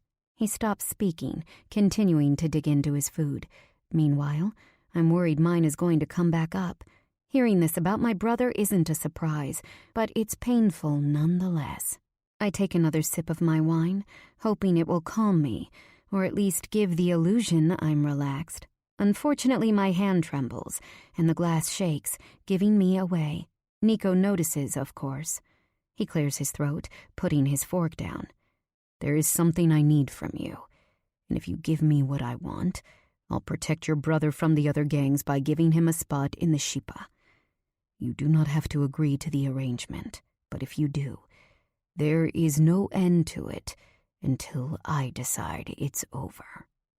He settles into a forward lean position, big arms resting on the glass table and shirt sleeves pulled up to the center of his strong, corded forearms. Everything about him, from his body language to his words, spells dominance. I open and then shut my mouth. Nico looks me up and down, his gaze stormy and hot. Is Nico going to ask me for sex? It wouldn't be unheard of in these crazy circles, but I have a limit, and whoring myself out for the sake of my brother is a no-go. No, impossible. Never. What I need is simple, he continues casually, the look in his eyes extinguished. There is a new family I'm aiming to do business with. They're the type who like to work with men who are settled down. I know how loyal you are to your word. We share a language and customs. You will act as my wife when I request it. I have school. I lick my lips. I can't let go of my future. Not for a gran and not for anyone. I won't. You can go back for your studies, he nods. Finish your degree, but when I call, you must come. This arrangement, I start, pointing between himself and me. It's just for public purposes, right? Nothing private you're expecting or illegal? I can't help my stutter. I want to stay strong in the face of all of this. But it's getting difficult. Nico looks over my shoulder, and I turn my head, finding no one behind me. When I refocus on him, he's fuming. He knows what I'm insinuating. He grits his teeth. You aren't my whore, Alira, and I'm not going to ask you to do my dirty work either. His eyes are hard. Is he offended? Take my proposal at face value. He finishes his drink. His huge hand places the delicate crystal glass on the table. There is no hidden agenda. You pretend to be my wife, Come when I call you, and act as I expect, and in return, I will bring your brother into my fold, making sure that no outsider kills him. If you walk away, he's on his own. He wants to work for you. He will do a good job for you. I swallow hard. He cocks his head to the side, like he's calling bullshit. Agran's best asset is that he is related to you. I shift, but the weight of my body feels like it's doubled. And if he's within the Sheepa, the other groups won't be able to touch him? That's right. Quiet descends upon our discussion, but my mind shrieks.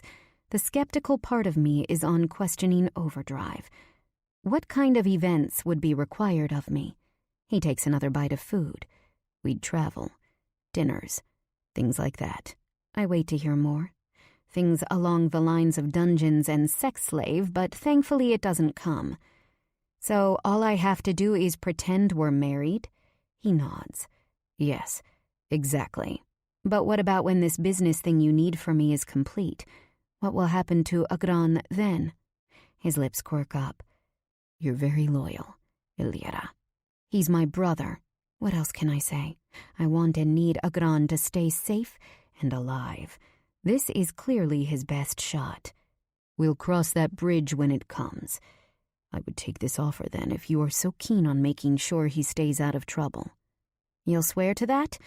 My oath is my bond. I know he's telling the truth. For people like us, honor is everything.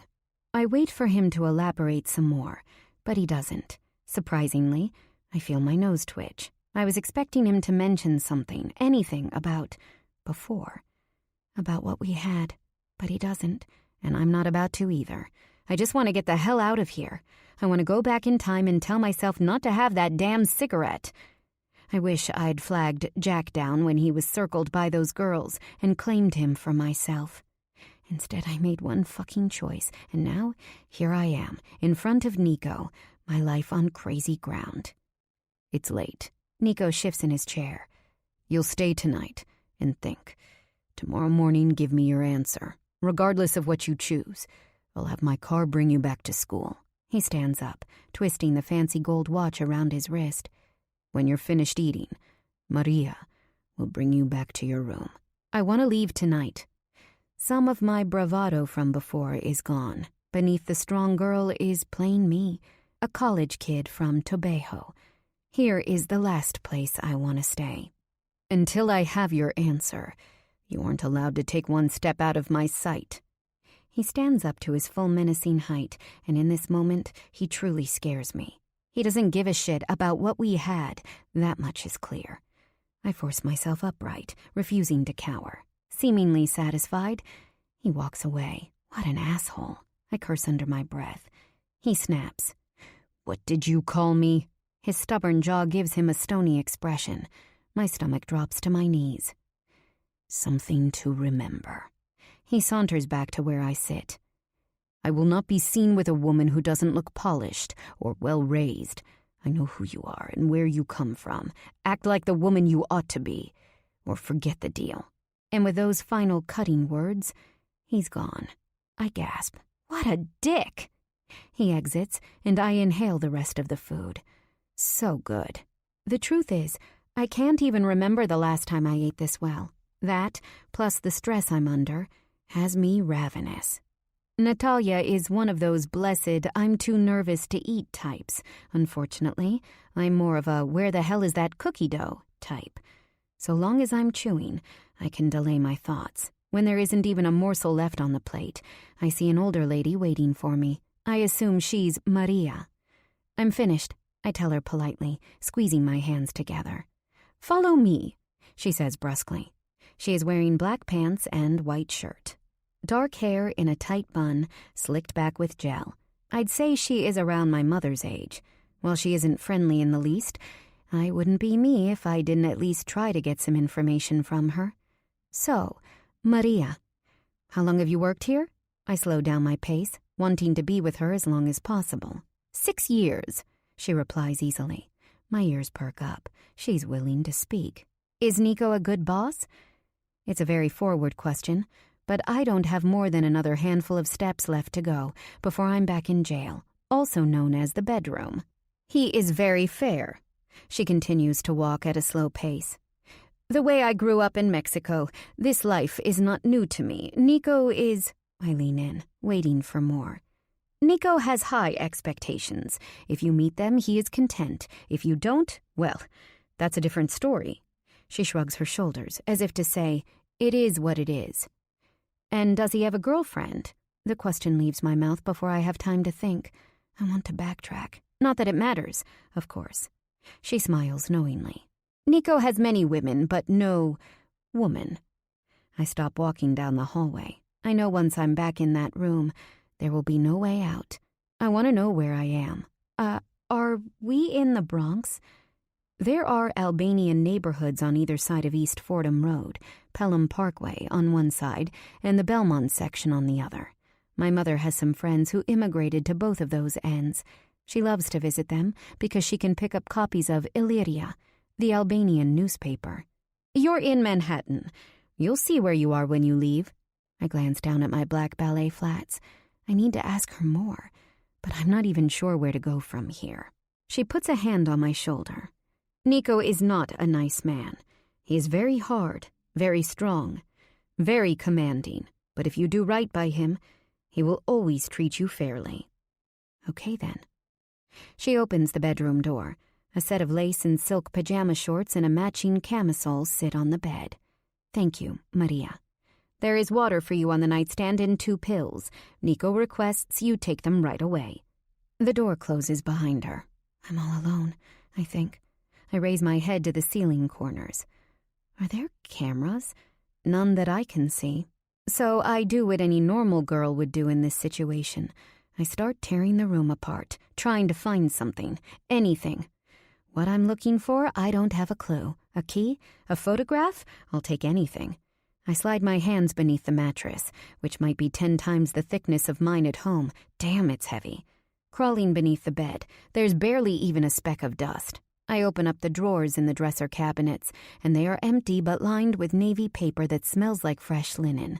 I'm sweating by the time I reach the bathroom, opening up anything that will open. When I'm done, I re-enter the bedroom and plop on the carpeted floor. The only thing I've learned from my search is that whoever cleans this room is immaculate. I stand up, walking back to the door. I press down on the handle for good measure, but I can't open it. Locked. I recheck the window. It's bolted. With my hands on my hips, I pivot, staring at the beautiful pajamas left for me. It dawns on me that if I wear them, it could mean that I've accepted his offer. Will I? Must I? I drop my head in my hands, wanting to cry. Tears threaten, tickling my nose. How much sacrifice must I make for my brother? I know my mother doesn't want me in this life, but what option do I have? And it's not like Nico said he'd hurt me, kill me, or even physically use me. I'm angry, furious. I don't need or want this shit right now. I want to be a normal American college kid. I want to do well in school and go out with Natalia and date Jack. I don't want to be wrapped up in the fucking Albanian mafia. The tears fall, and I don't even bother to stop them. Nico isn't a stranger. I knew him once, and not just his face or his name. Sure, I knew his full lips and slashing dark eyebrows. Even as a kid, I recognized his physical dominance, which has clearly grown with time and age. Nico was strong then, but he seems to be reinforced and hardened now. I also always knew that he was the type of man others could only try to mirror. His outside is all strength and fearlessness and intellect. The type who'd run into a burning building if there was something inside larger than himself to save. And within, Nico is absolute honor and the purest of love. And if others didn't see it back then, it's because he didn't allow just anyone to look inside him. Maybe it was because I was just a child and he wasn't afraid of letting me in. But I was there and I saw him. Really, really saw him. I know who he is, or at least I used to know. Is he the same man now? For years, I dreamed of him coming into my bedroom and taking me away. Not that my life was horrible or painful, but life with Nico?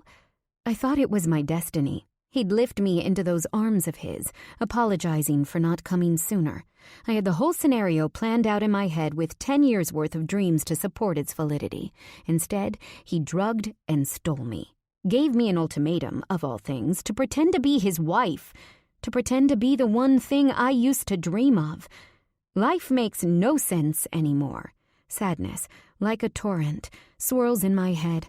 I don't know how this choice will affect my future. The tension within myself coils.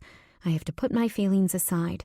This is a business arrangement where I'd spend time with him, and in exchange, he'd protect my brother. It'd be nothing more.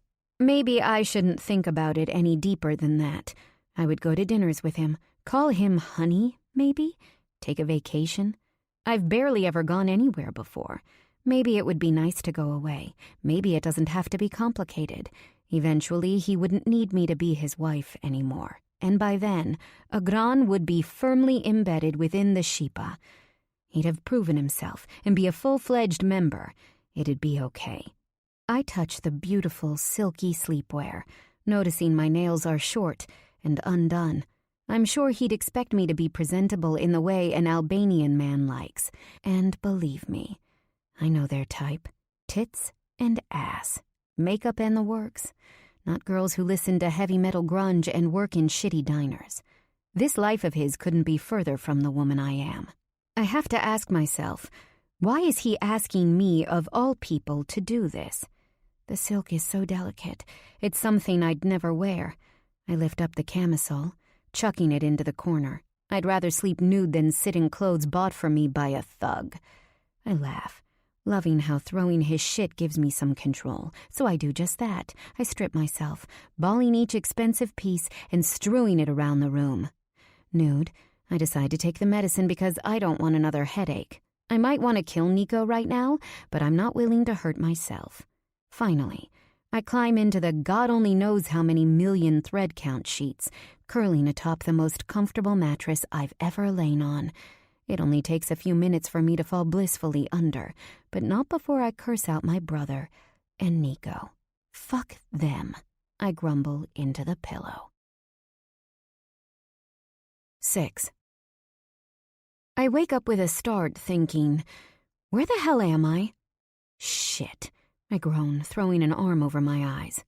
When I finally sit up, I pause and scan the room.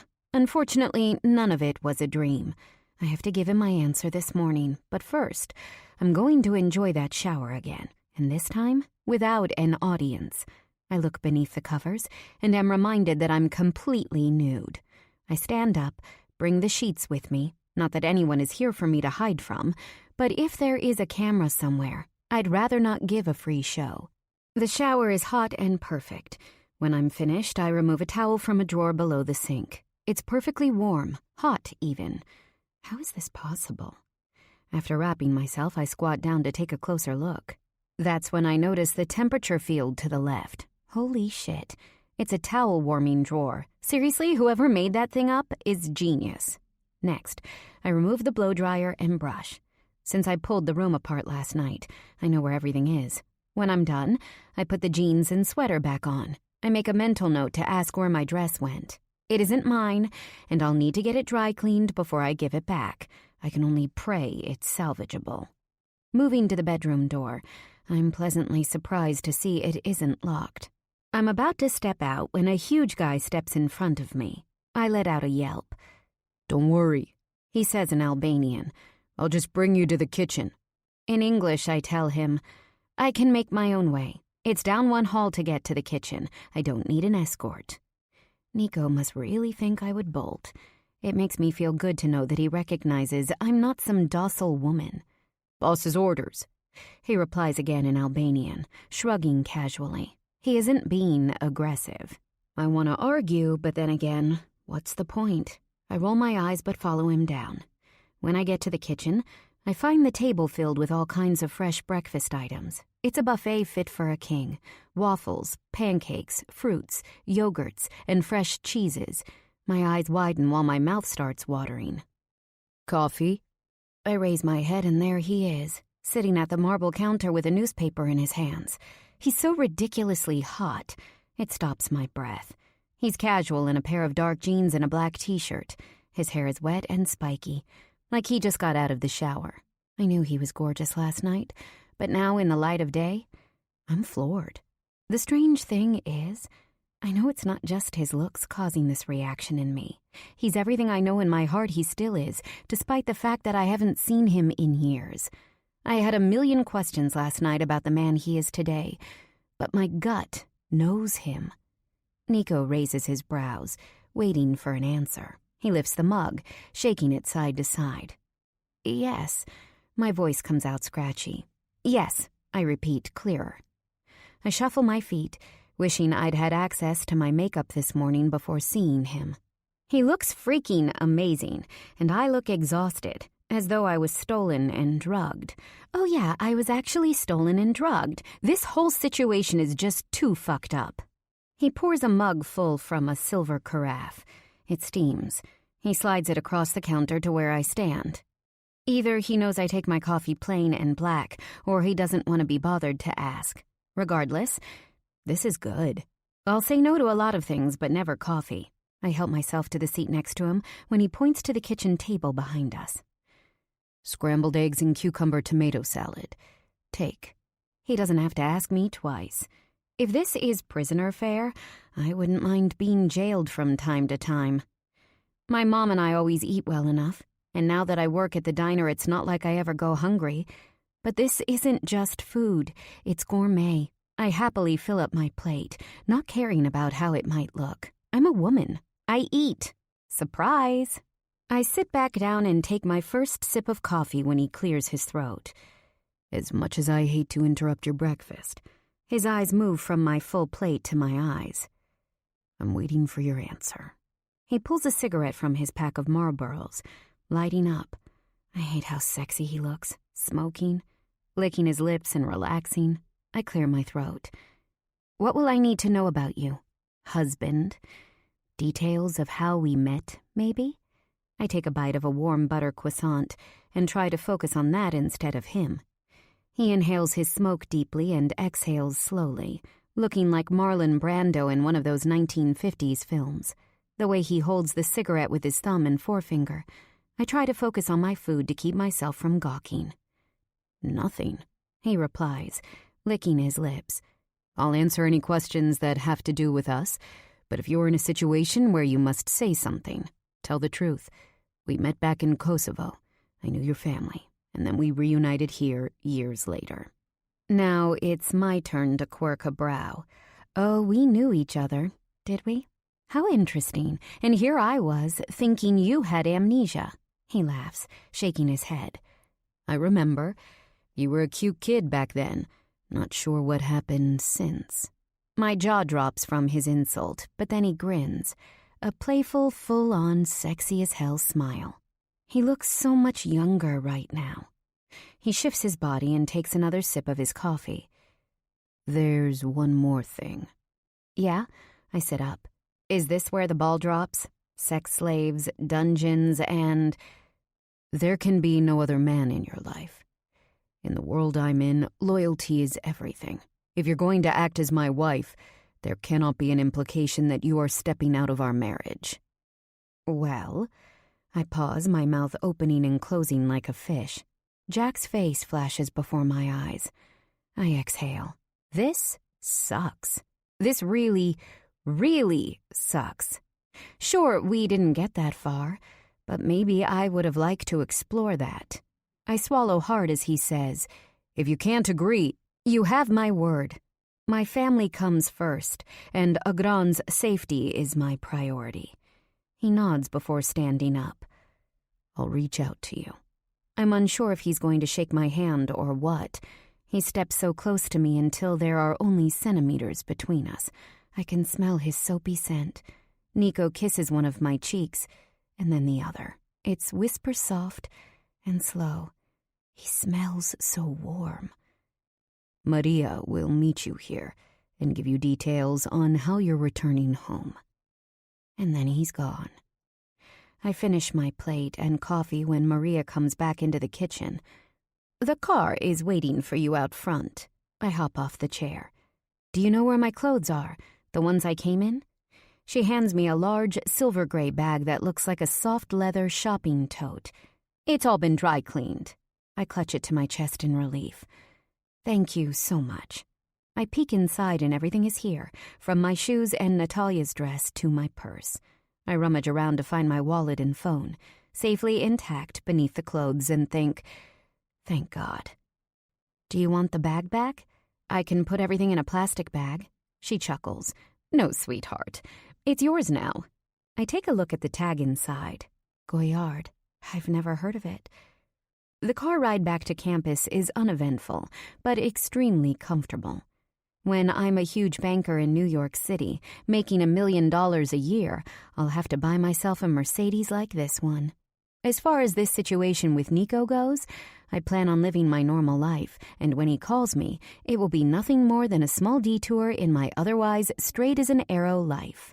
I can handle this. What about my mother, though? Should I tell her? I already know what her answer will be, and telling her would only add to her stress. Plus, her back pain is already triggered by stressful events. A few months ago, when Agran left the house, her back went out. When the plant shut down and she wasn't sure what she would do for work, her back went out then too.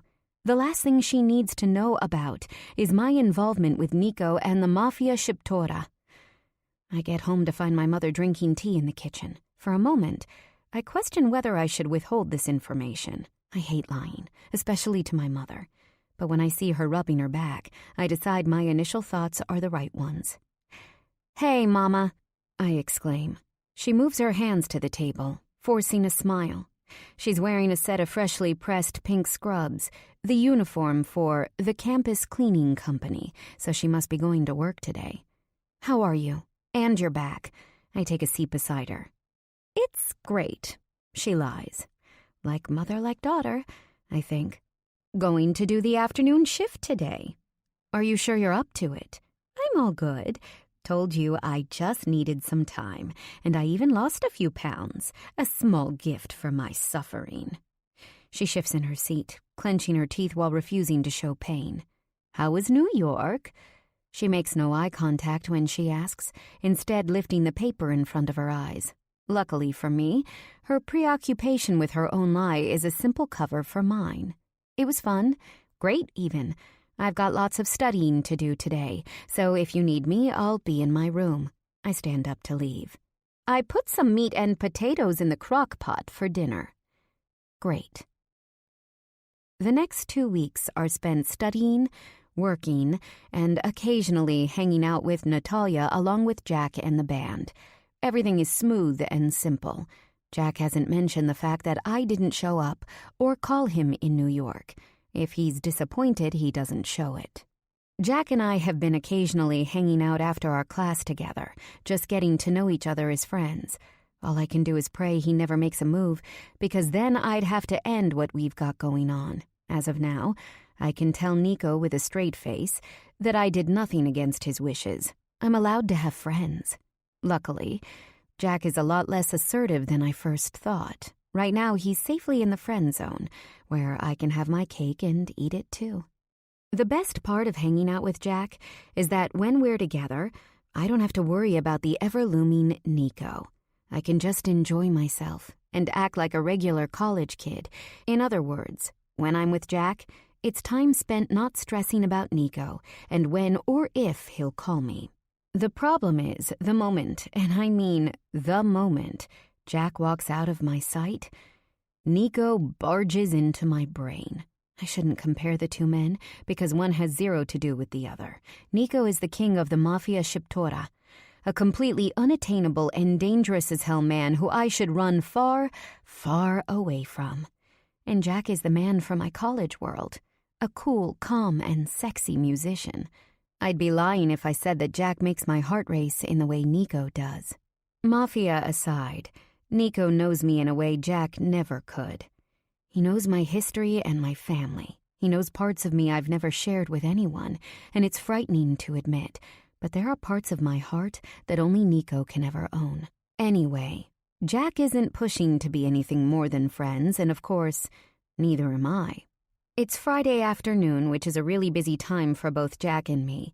Either I'm working at the diner or studying and doing homework in the library, and he's always with the band. But last night, when he texted me to come listen to them practice, I jumped at the chance.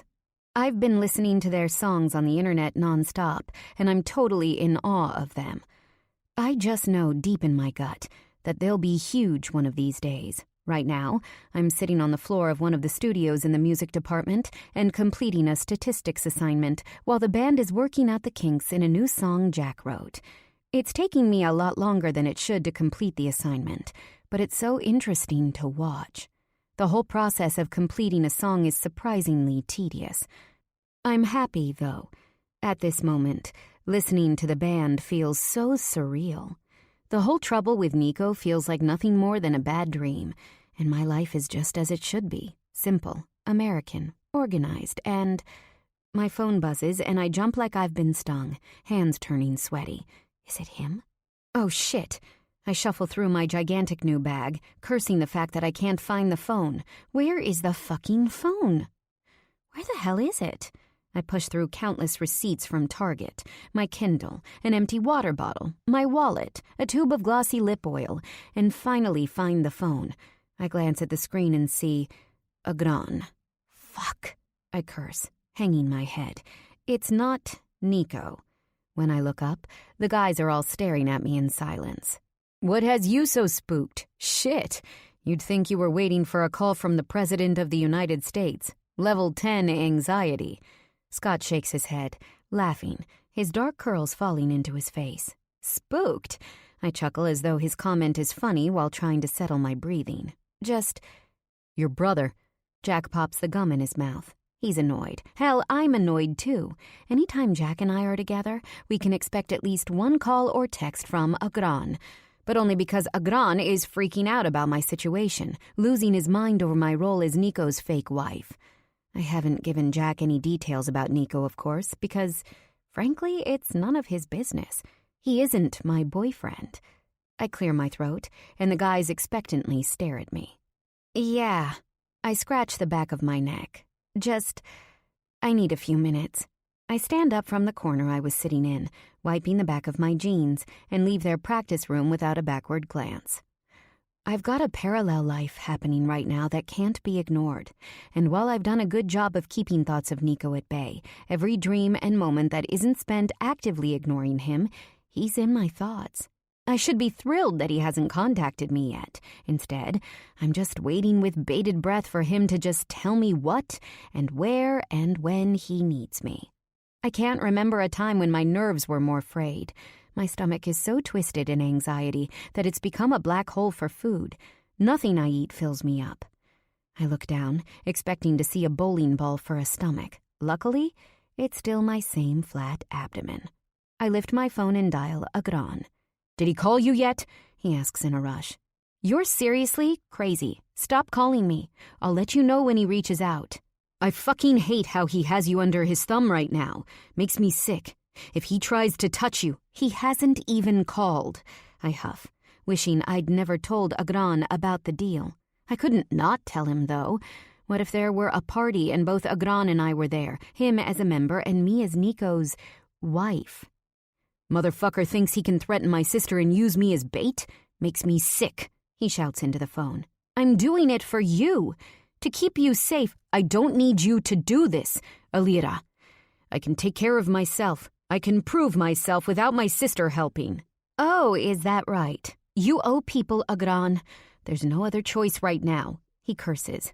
The second he calls you, I need to know. I whisper-yell. He could have hurt me when he took me, but he didn't, right? I look left and right to make sure I'm alone. The last thing I need is for one of the guys in the band to overhear this conversation. The only thing keeping me sane right now is the fact that I know you're strong. If he ever touches you, though, I'll shoot him in the face. Fuck the Sheepa.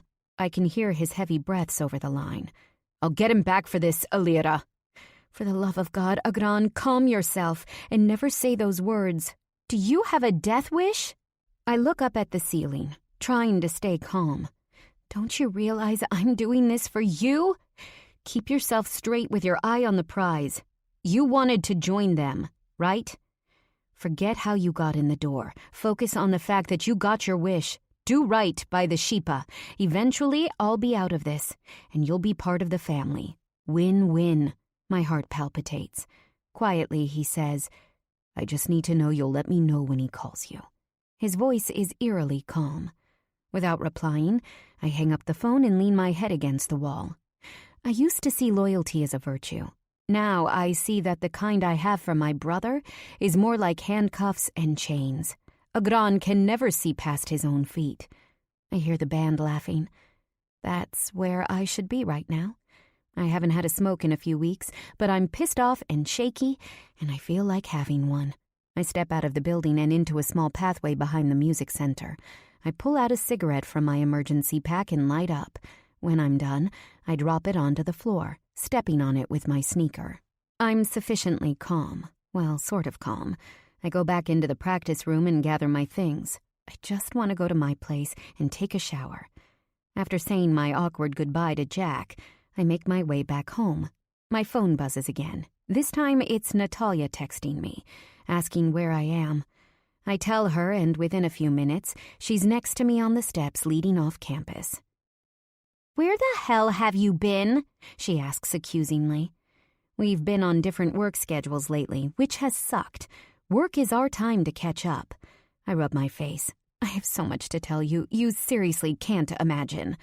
I wasn't sure at first if I wanted to spill, but now that I see her, I can't possibly stay mum.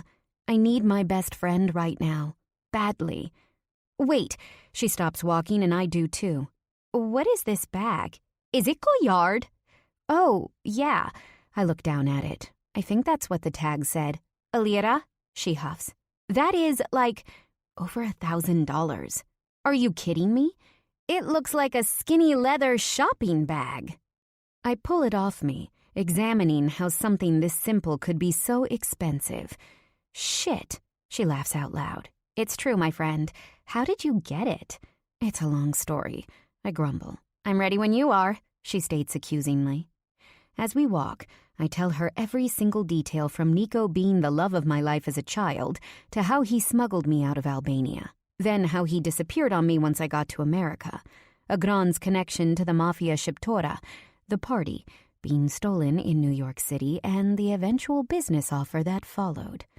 For once in her life, Natalia seems completely speechless. Unfortunately, her quiet only lasts a few seconds.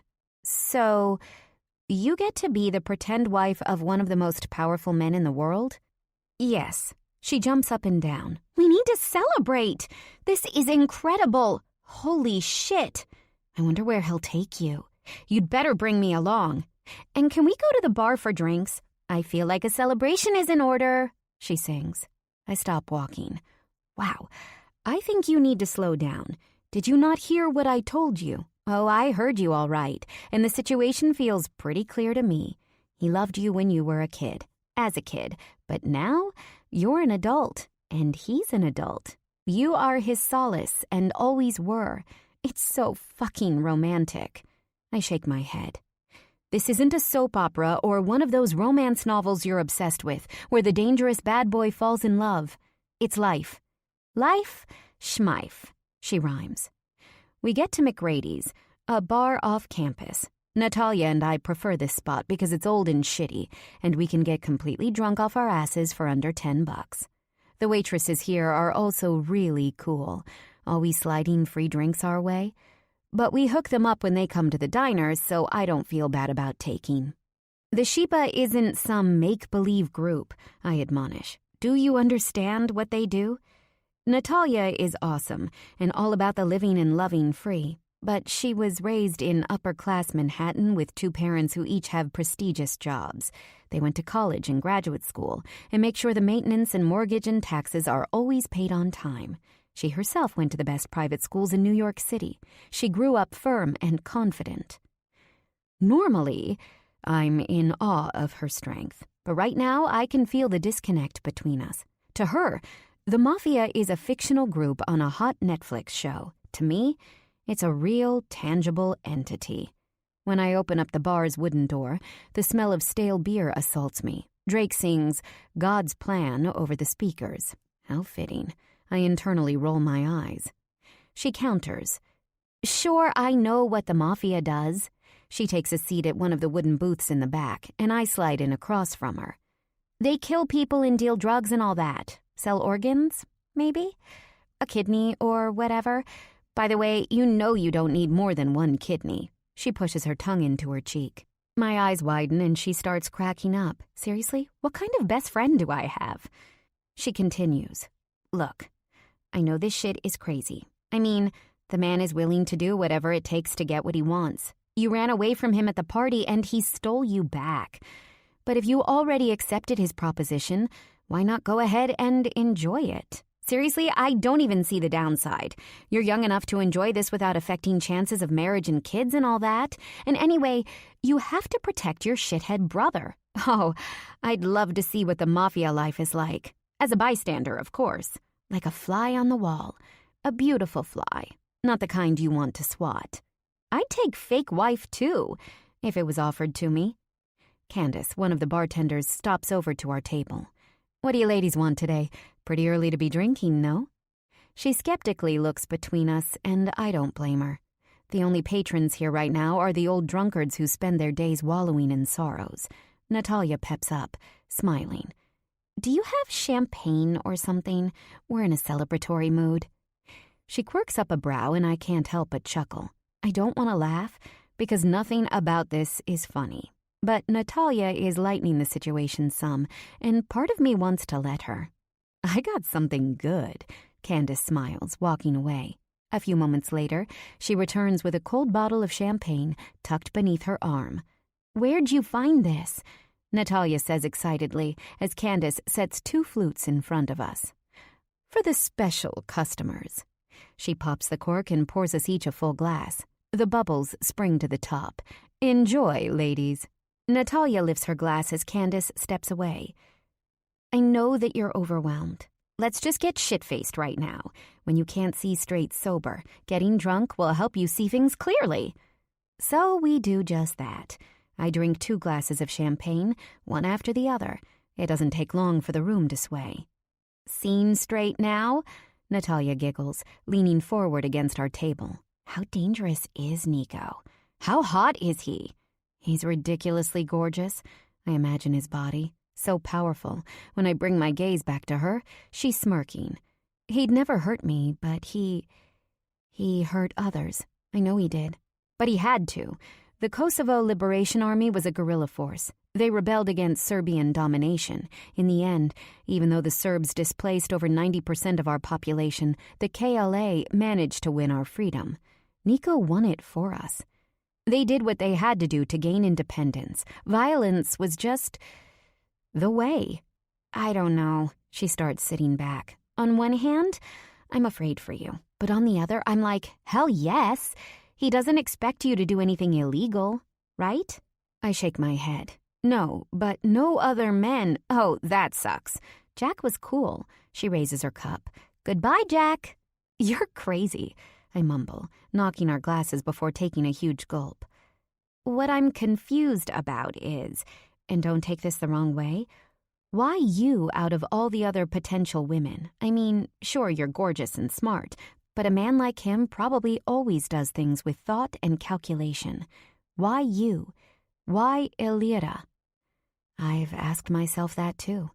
There are tons of Albanian girls who'd give their right tit to be his arm candy and pretend to be his wife. Why steal and drug me and then put his foot on my throat by using a gran? Let me think. She pauses, taking another sip of her champagne. You'd be his fake wife, not real. Natalia glances up to the ceiling as though a big idea is forming. So, if it ever came to it, a person who isn't his wife might be forced to testify against him in court. Her eyes come back to me, sparkling. For all you know, he's being watched. And if you're seen with him, then you'll be watched too. This worries me. I'd never speak out against him. I just wouldn't. My jaw drops open as the truth hits me. I guess that's why he wanted me to be the wife. It's like a eureka moment. In Albanian culture, when you give someone your besa, or your trust, it's like a code of honor. By agreeing to not give details of what I hear and see, he knows I wouldn't tell a court what I saw or heard. Other girls might swear it, but he trusts me. He trusts my word because he knows me. Another woman? He couldn't be so sure. And let me guess, you were tough as nails with him? I nod. So you proved to him what you're made of. You showed your strength, and you showed your loyalty by how far you'd go for your brother. Who else could he trust as his acting wife? Of course, you'll hear tons of illegal shit while you're at his side. Another woman would gab. She'd get scared and fold. Or both, but not you. Oh, God. I drop my head in my hands, groaning. You're a genius, Nat. She pours us the last of the champagne. This is why we should always talk, because we come up with the best ideas together. She shrugs her shoulders. Okay, so now what? I bite my bottom lip. Now what? She repeats my question as though it is the dumbest thing she's ever heard. You pretend to be his wife and enjoy the shit out of it. That's what. You've already agreed, and your brother's safety is on the line. There's no taking it back. And if you had to ever testify, my mom would counsel you. My only request is that, secretly, you tell me every dirty detail. I want to know about the guns, the drama, and of course his dick size. My laughter could probably be heard from a mile away. I'm about to reply when my phone buzzes on the table. My eyes, like laser beams, zero in. It's him! I squeal. My hands shake as I lift the phone, reading the texts. Nico. My credit card is on file for you at Bergdorf. Go shopping. Nico. Dinner Saturday night. Me. You can pick me up from 525 5th Street, apartment 6E. I gave him Natalia's address. If my mom saw him, she'd freak. I hate lying to her, but telling her would only bring her unnecessary anxiety. Anyway, it's not a lie. More like an omission. My stomach drops low, eyes widening. I'm shocked. I'm scared. Hell, I'm excited. Did I really just tell him to pick me up? I can't deny the fact that he's gorgeous and powerful and rich, and I'm about to play make-believe with the kingpin of the Mafia Shiptora. Give me. Natalia grabs the phone out of my hands like a starved animal searching for food.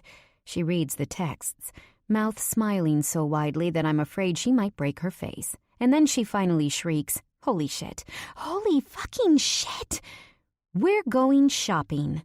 I find myself yelling with my best friend in excitement. We both stand up, jumping up and down together like we just won the lotto. The bartenders are laughing, not understanding what is going on, and frankly, neither do I. All I know is I'm about to embark on a crazy journey. 7.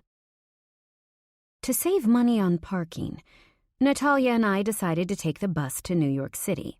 The entire ride was spent with each of us listening to music through our earbuds and staring out the window. I'm comfortable in a pair of loose, wide-leg jeans and a white t-shirt tucked in. I also found this cool silver and gold-studded belt that I decided to wear for this momentous shopping occasion. If we're shopping at these fancy places, I figured I should try to look laid back but fashionable. Natalia is dressed in a black jersey dress that she calls her potato sack dress. It's so unsexy that it's sexy, showing off her shoulder tattoo and the outline of her amazing, curvy body. Entering the famous department store Bergdorf Goodman, I feel like I've been dropped into an alternate universe, complete with the fanciest shit money can buy. Luckily, Natalia is my guide. She navigates us through the store. It's like my mom's backyard. She swiftly walks us through sections of designer diamonds until we step into an elevator where we're whisked to the 5th floor, 5F, Contemporary Collection. The elevator door opens to 3 life-size mannequins in trendy clothes. Designer names are written on the store walls in spray paint. I haven't heard of any of these brand names, but according to Natalia, whoever makes it to this floor of Bergdorf's is hot. I barely have my bearings before Natalia is lifting size 6 clothes off racks with surprising ease. I used to hate wearing this shit, but man, it's going to look incredible on you. She pinches my butt, and I yelp. A salesgirl wearing black pants, a white shirt, and diamond studs in her ears as large as her earlobes finds us and immediately takes the clothes from Natalia's hands. "I'll start a room for you," she says with a tight smile and nose in the air, as though she's doing us the biggest favor on earth by doing her job. Great. Natalia looks at her name tag. Sarah. We're going to finish the floor, and then we'll meet you. By the way, this is my friend Elira. Her boyfriend put his credit card on file for her. Nico Shihu, I add, trying to be somewhat helpful. Natalia nods. He told her to buy anything, and I mean anything. You work on commission, right? Sarah's eyes widened. Oh, of course. Yes, no problem. I'll just put these down and wait for you. Or would you rather I come back to pick up the rest of the clothes you're trying? Come back, Natalia orders before Sarah scurries away. What a bitch. Natalia whispers louder than I would have. Anyway, find more options. Natalia continues browsing, and I finally get myself in the game. I pull out a few cute-looking cocktail dresses, unsure of how they'll look. Do you think it's a dress type of place? Anything goes in New York. I'd go with sexy, comfortable, and classy. You don't know who you're meeting, so you want an outfit that's flexible. Right, flexible. When we're done, we walk over to the dressing room area. Sarah greets us and opens the door with her key. It's fully carpeted, mirrored, and gigantic. And by gigantic, I mean it could fit a twin-size bed and a desk. I drop my purse into the corner of the room and shimmy out of my clothes. I put on the first outfit, relieved when the skirt easily zips up. Standing on my tippy toes and staring at myself in the mirror, I try to imagine how the outfit would look with heels. Let me grab you a pair, Natalia says. Lo and behold, she pulls out 3 pairs of strappy stilettos that were hiding beneath the beautiful chair in the corner. How did you know those were there? She laughs. Tricks of the trade, my friend. She lifts them up, checking the soles. Size 8. She hands them over. Amazing, I gush, sliding my feet in. This is the one.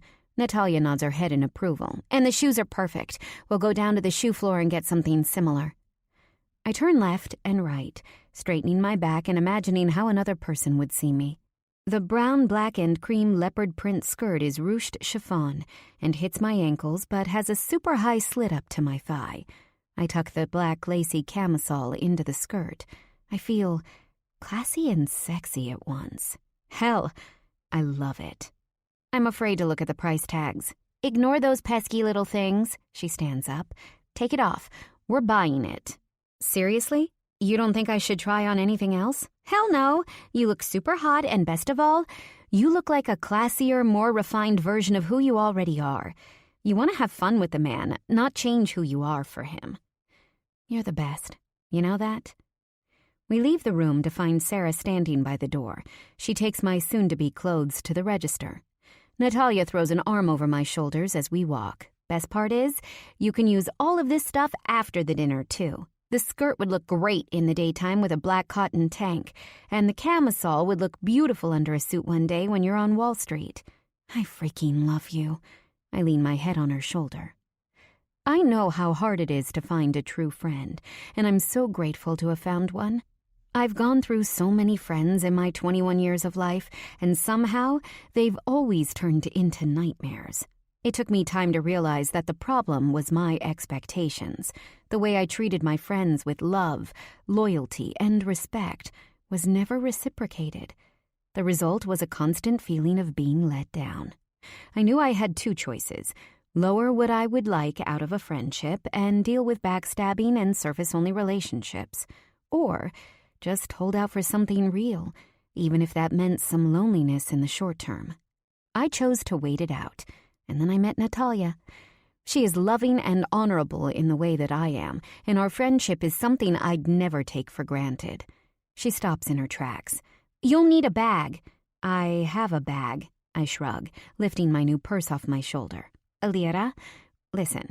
She spins me around and holds me by the shoulders. This man is loaded. His credit card is on file. You need to look the part. You might as well get some good shit out of it. I mean, you're not getting paid in dollars, so get paid in shoes and bags and clothes. I don't want to act like an escort, for God's sake. He said sex isn't on the menu, but it's still your time, and your time is valuable, is it not? You could be working at the diner, making money for your rent or for clothes you'd need for interviews. Instead, you're on his arm. Shouldn't you be compensated?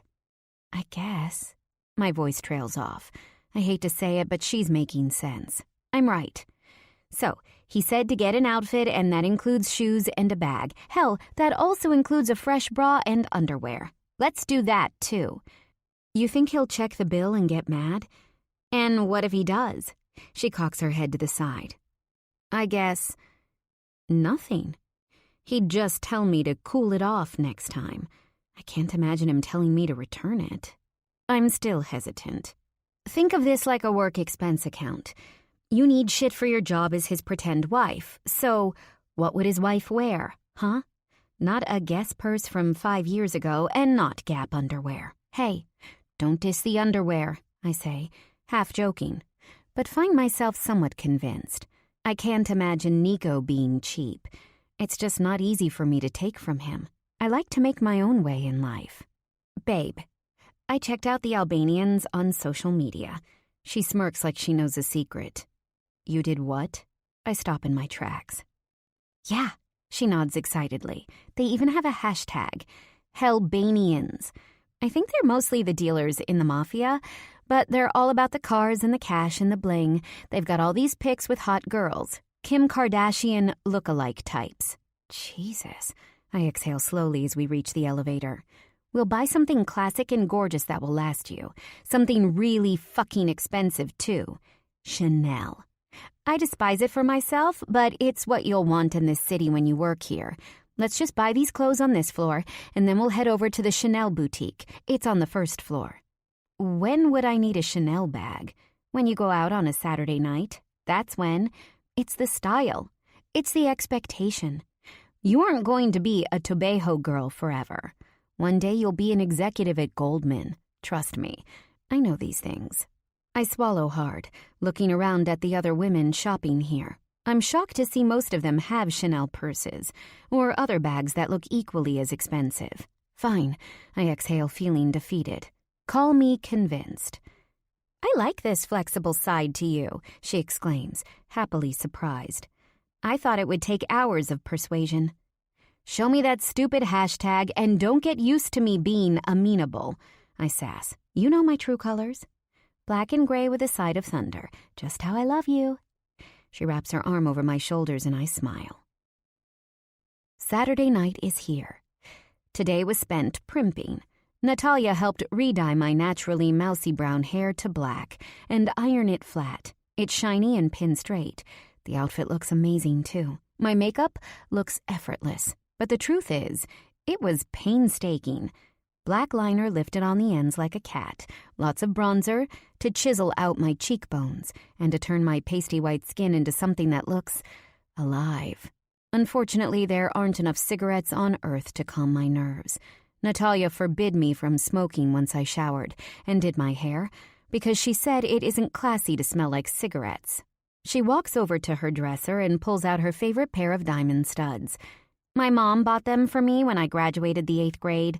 I never wear them, obviously, but tonight feels like a good time to wear them. Oh, no. I shake my head. Oh, yes, she replies, smiling. I put them in my ears, and she looks at me approvingly. So, we never discussed Jack. She plops back onto her bed and scrolls through her phone.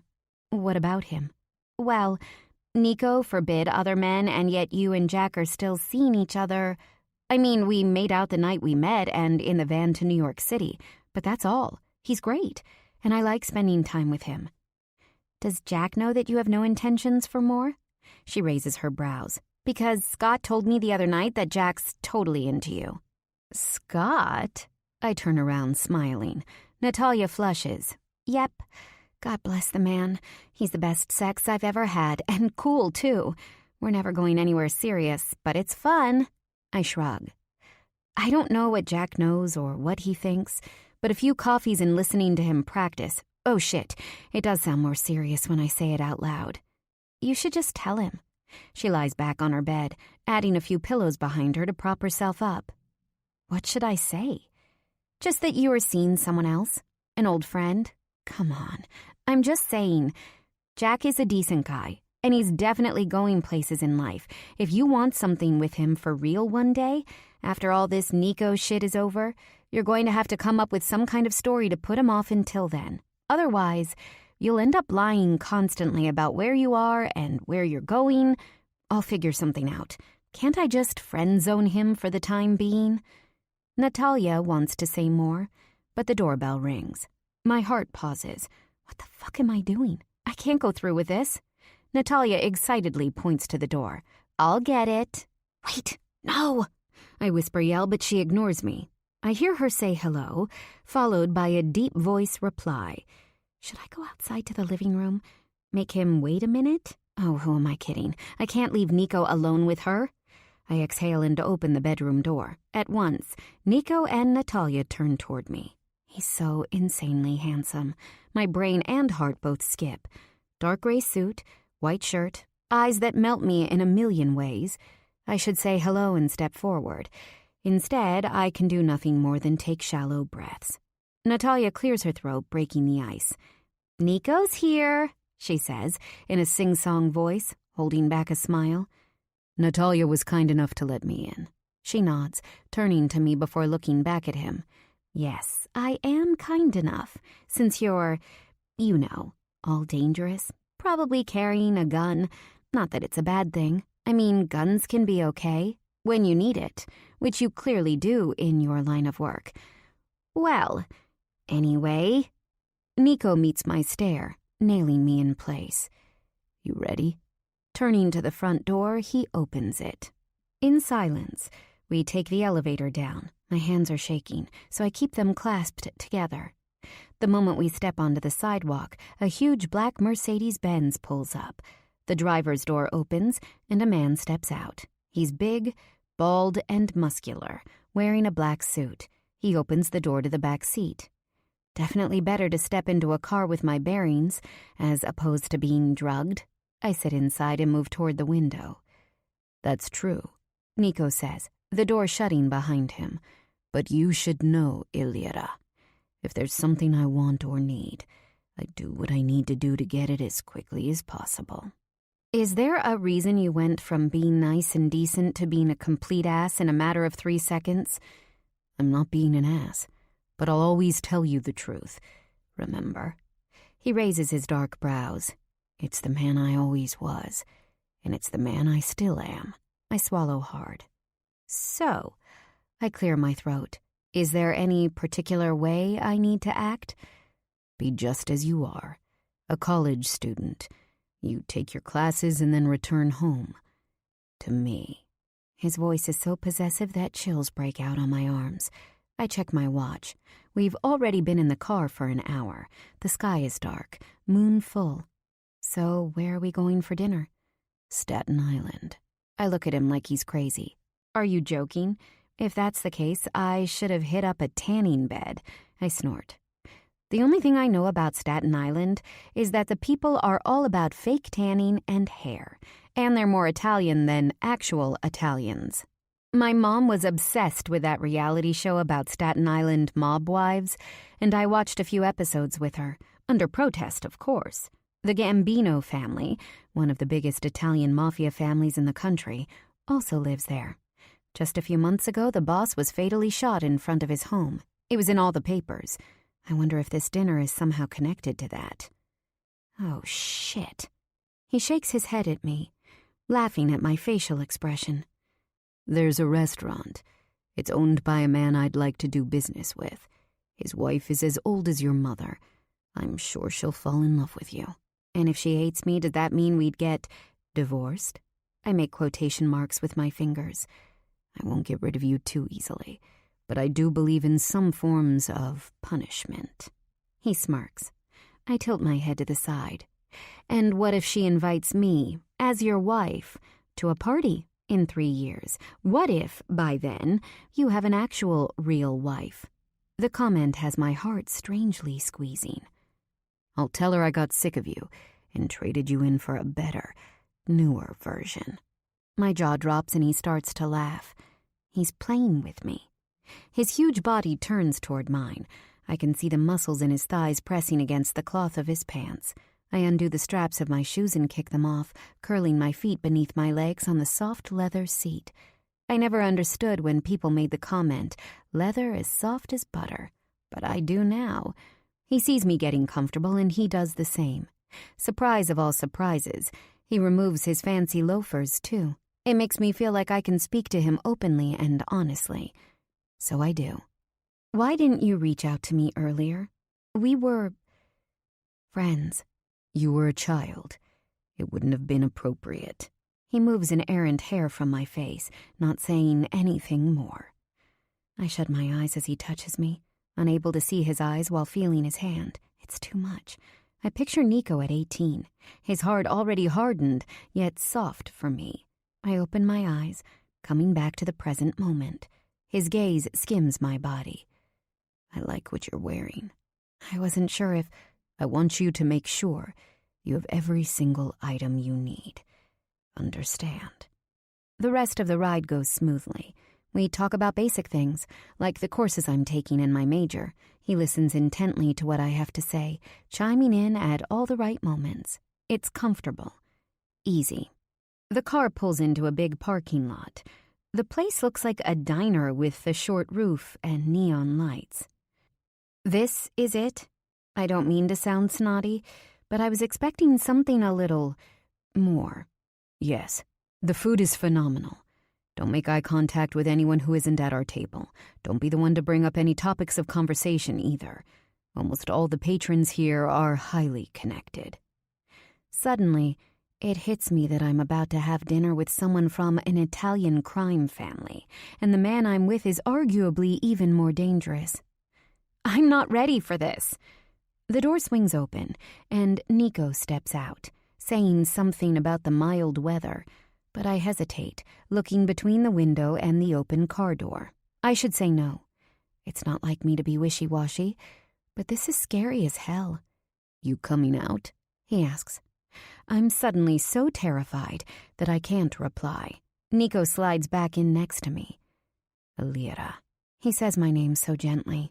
It's just dinner. All they want to see is a loving, happy couple. A man who's settled with a good Albanian woman by his side. That's all.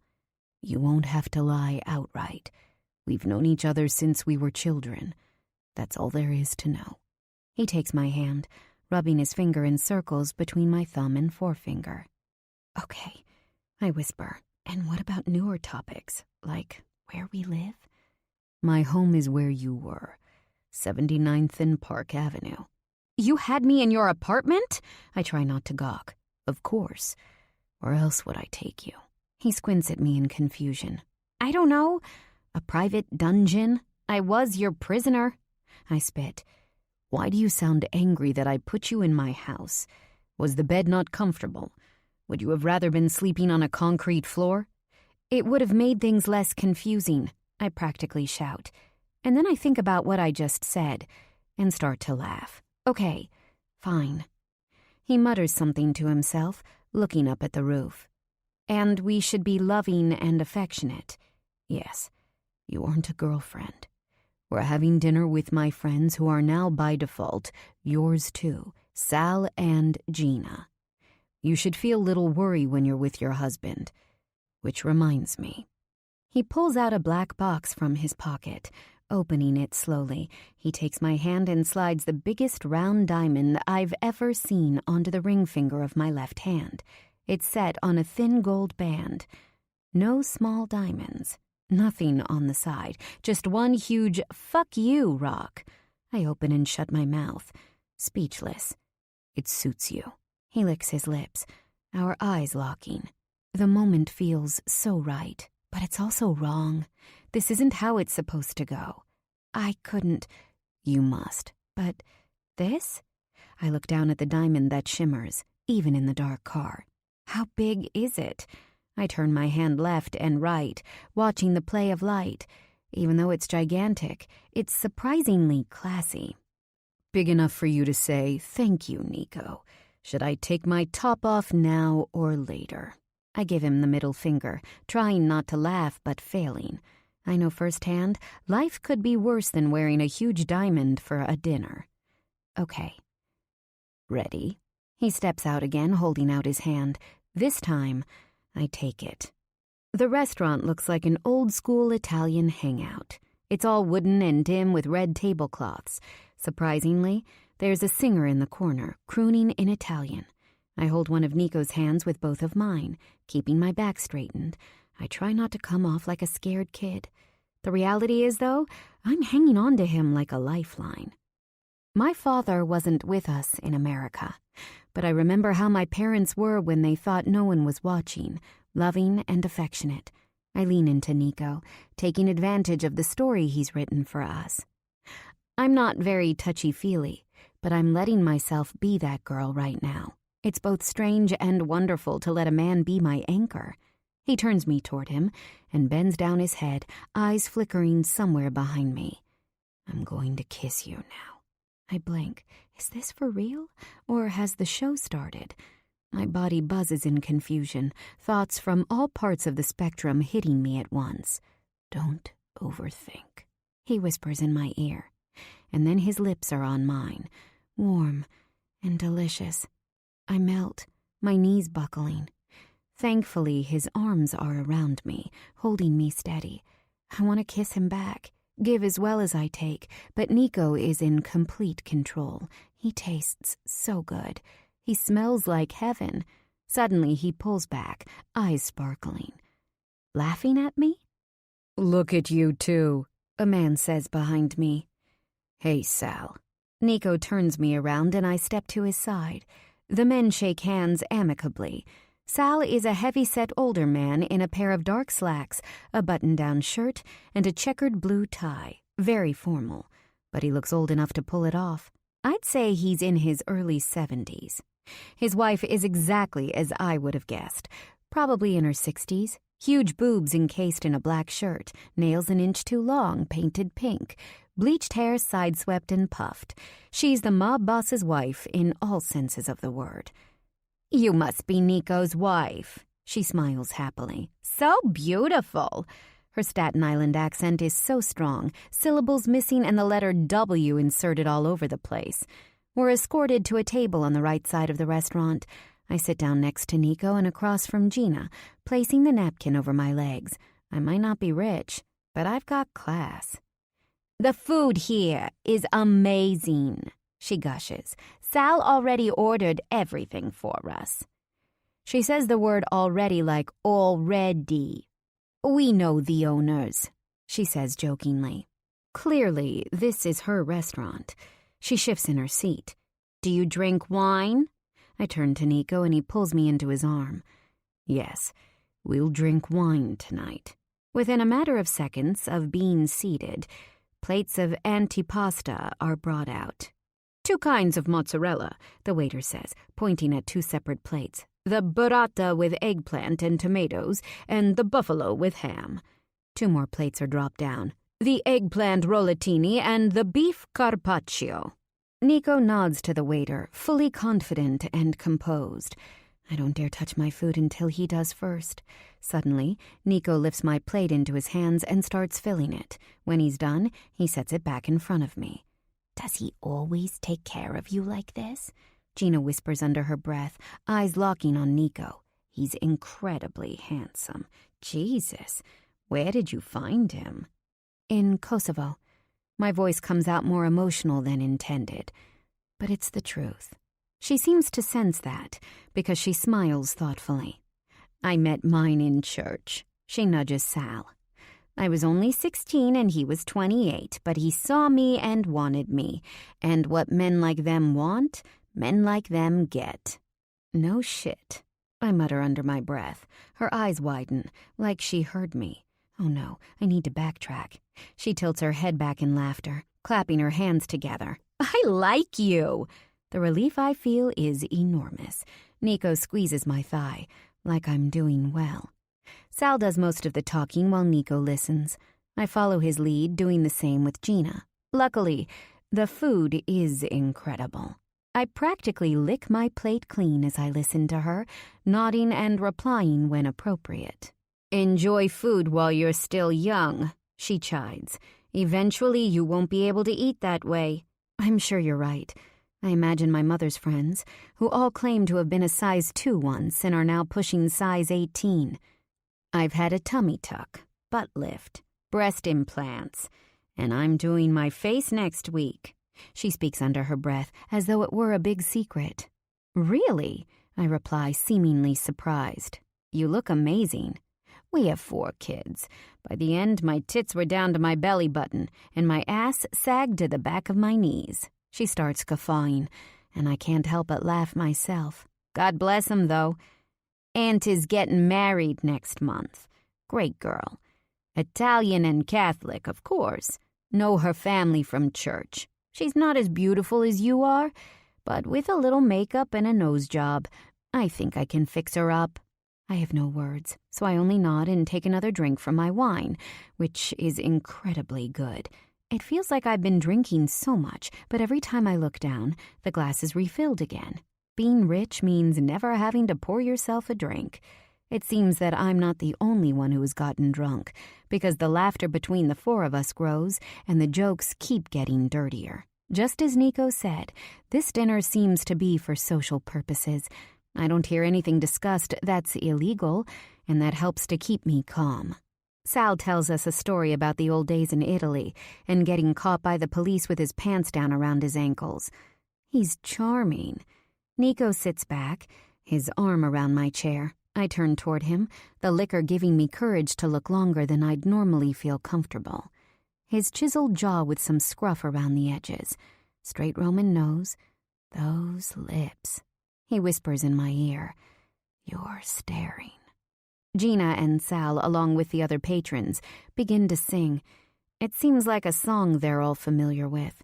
Gina tells me, "The restaurant singer is from Italy. He's unbelievable. He sings all the music we grew up with." The room is swaying, singing with all their emotion. The entire restaurant is obviously Italian. I get closer to Nico, and he puts a heavy arm around my shoulders. I'm acting. This is all an act. Nico doesn't love me. I'm not his wife. I'm just someone he used to know, someone he can trust. The song finishes, and the restaurant settles back down. Does the music break out like this often? I ask, drinking more wine. The glass is still full. Figures. Oh, yes. Fun. No? She lifts a glass of ice water and takes a huge gulp. I should have some, too. I search to the left and right of my plate, but only find a cup in front of Nico. Husbands and wives can share, right? I drink from his glass, and he squeezes my thigh. 4 huge white dessert plates are set on our table. I have no room in my stomach for more food, but pick at everything anyhow. Berries with fresh cream, cookies. Nico mentions a restaurant in Venice that this place reminds him of. I listen to every word out of his mouth with bated breath.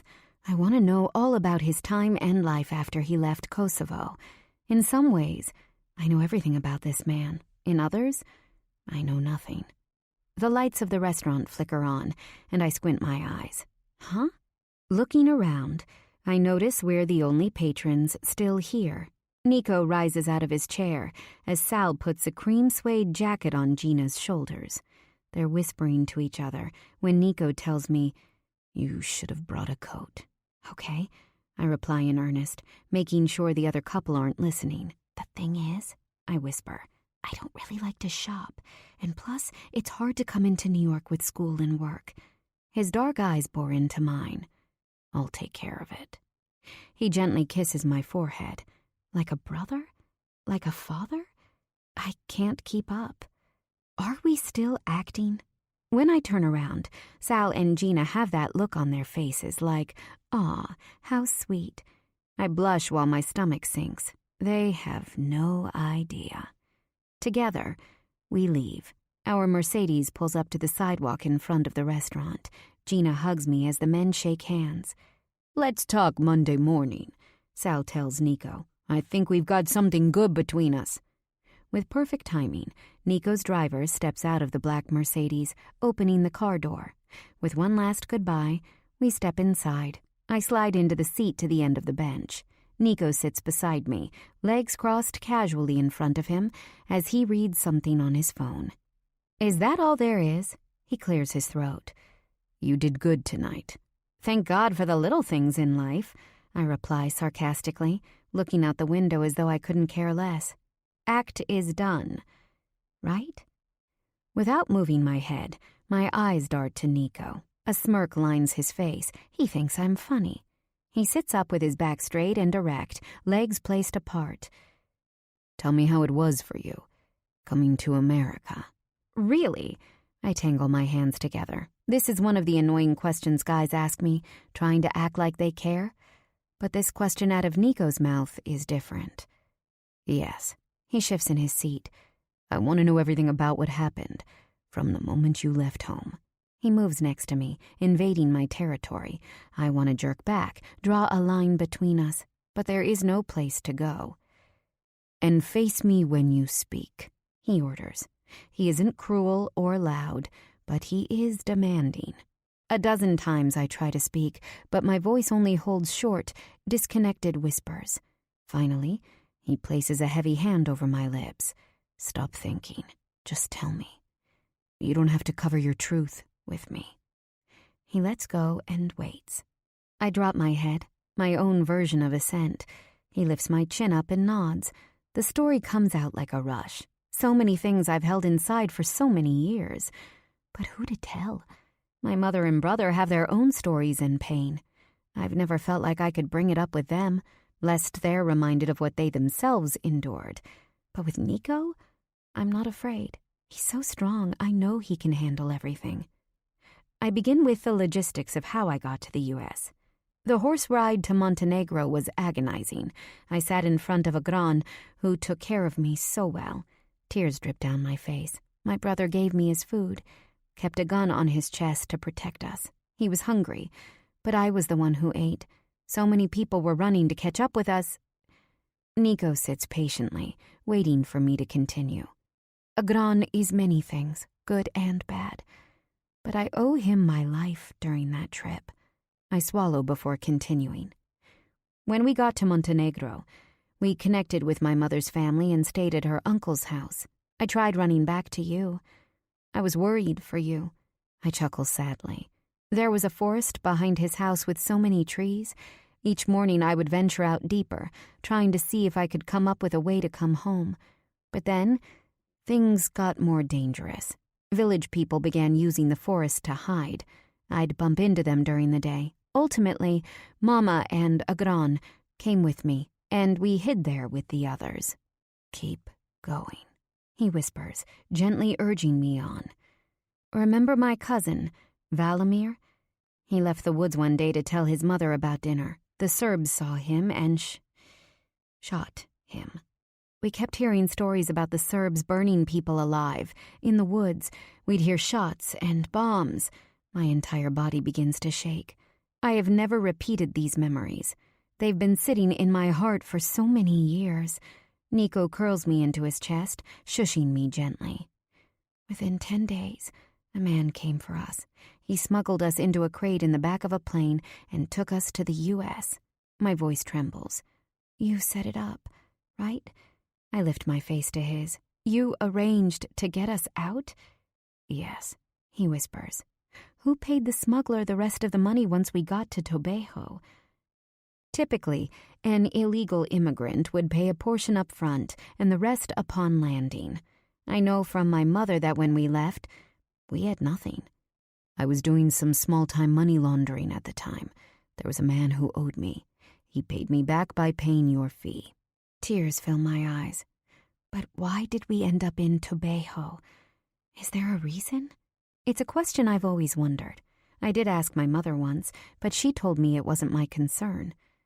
There is food on the table. I have a job that pays, and you have a roof over your head. No more questions, she said. He nods thoughtfully. The factory work was good in Tobejo.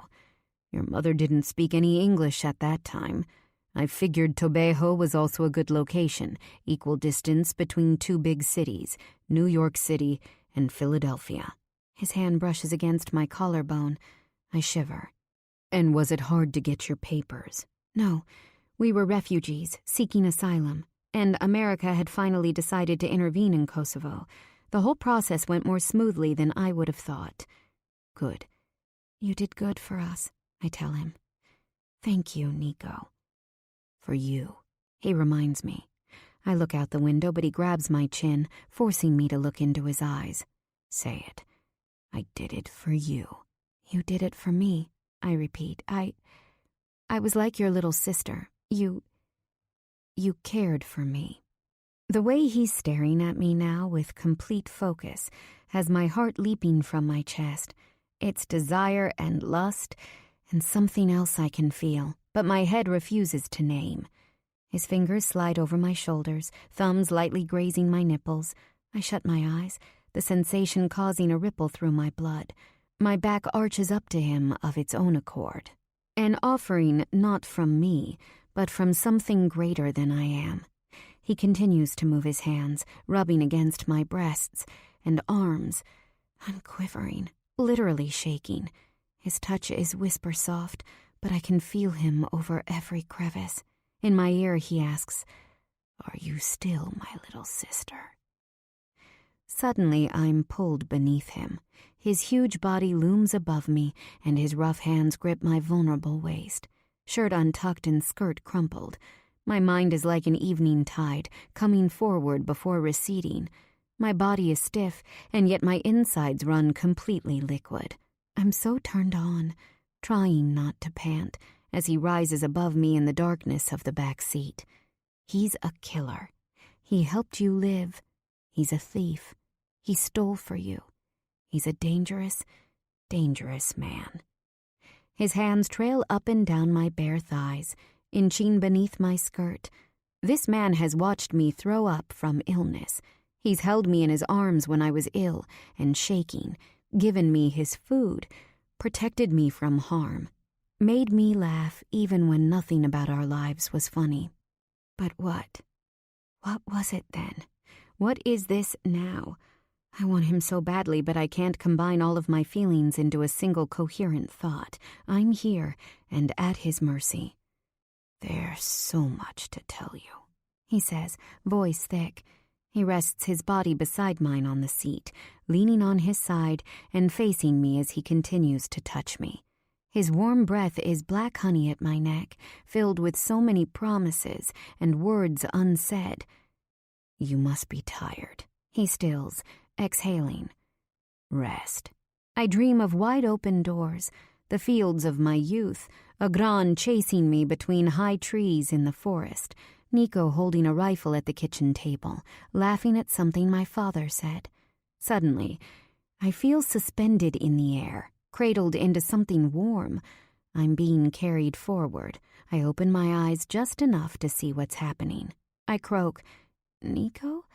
Tucking my head into his neck, I smell the man I know. You're home. I can hear a door shut as I'm placed on what feels like my comforter. You need to lock the fucking door, he says angrily. I want to pull him down to me, tell him to stay, but he's completely unmovable, as though his body is turned to stone. My eyes pop open. I'm going to have your locks fixed. New keys sent over. He locks my bedroom door and then shakes it. It takes only a few seconds for him to pop off the handle. Holy shit.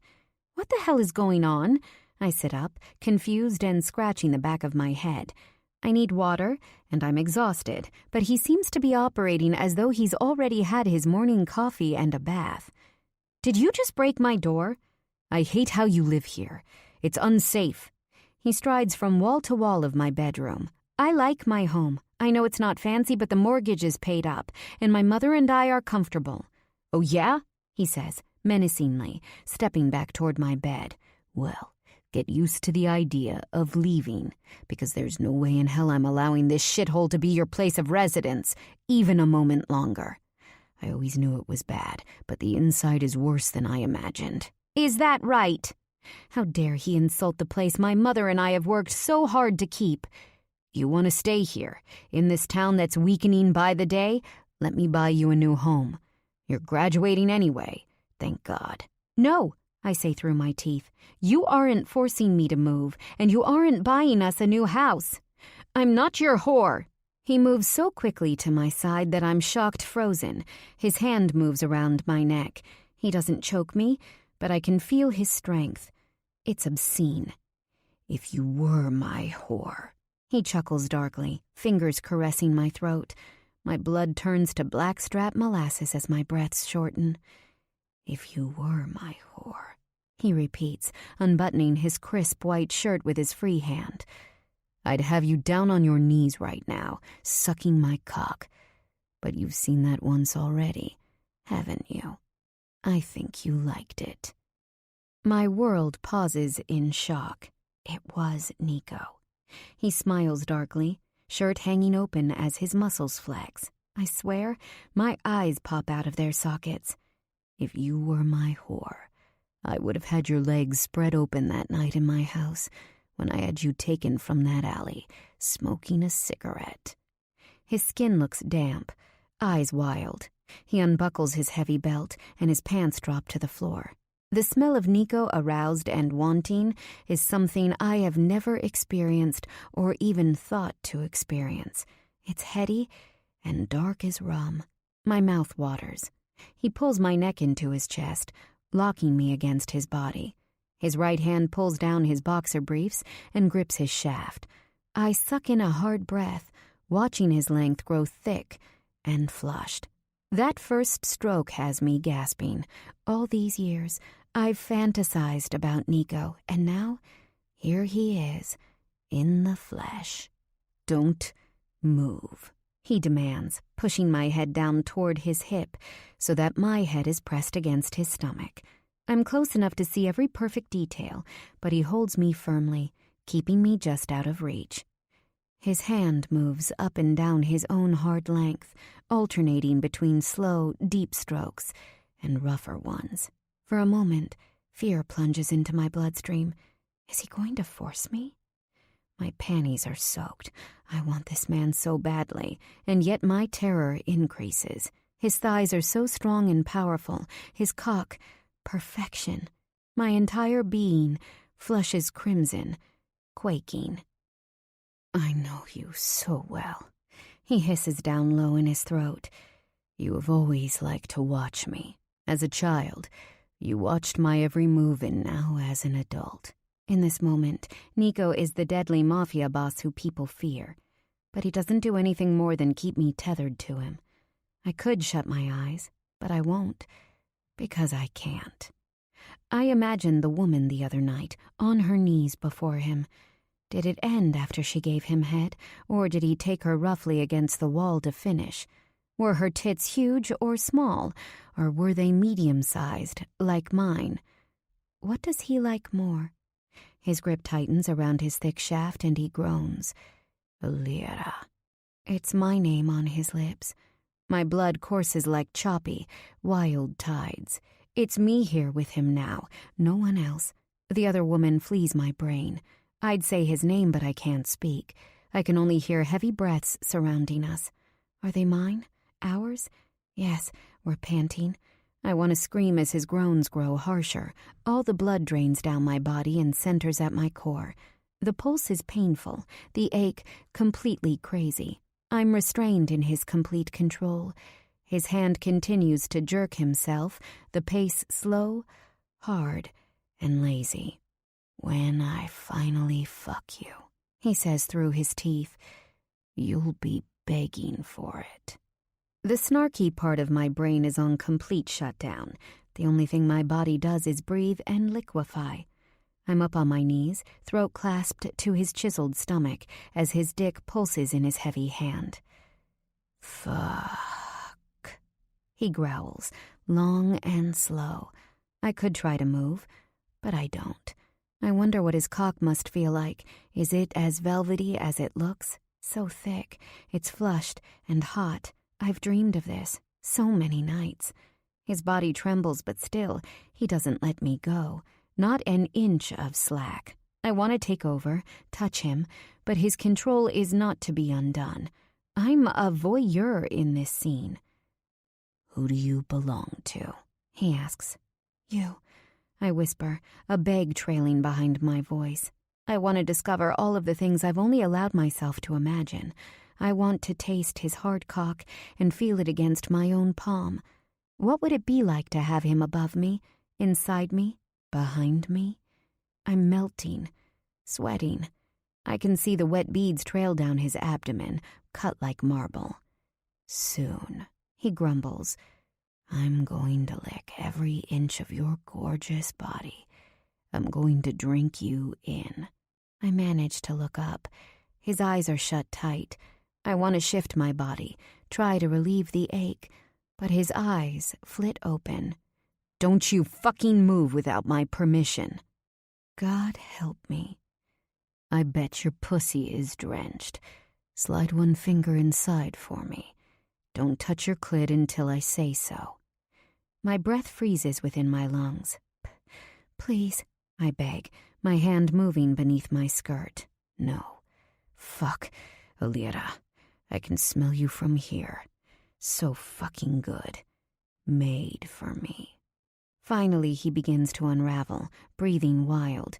My inner thighs are soaked. My finger moves in and out of my heat. The skirt is too tight. I want to rip it off. Without his strong body holding me up, I'd collapse from pleasure.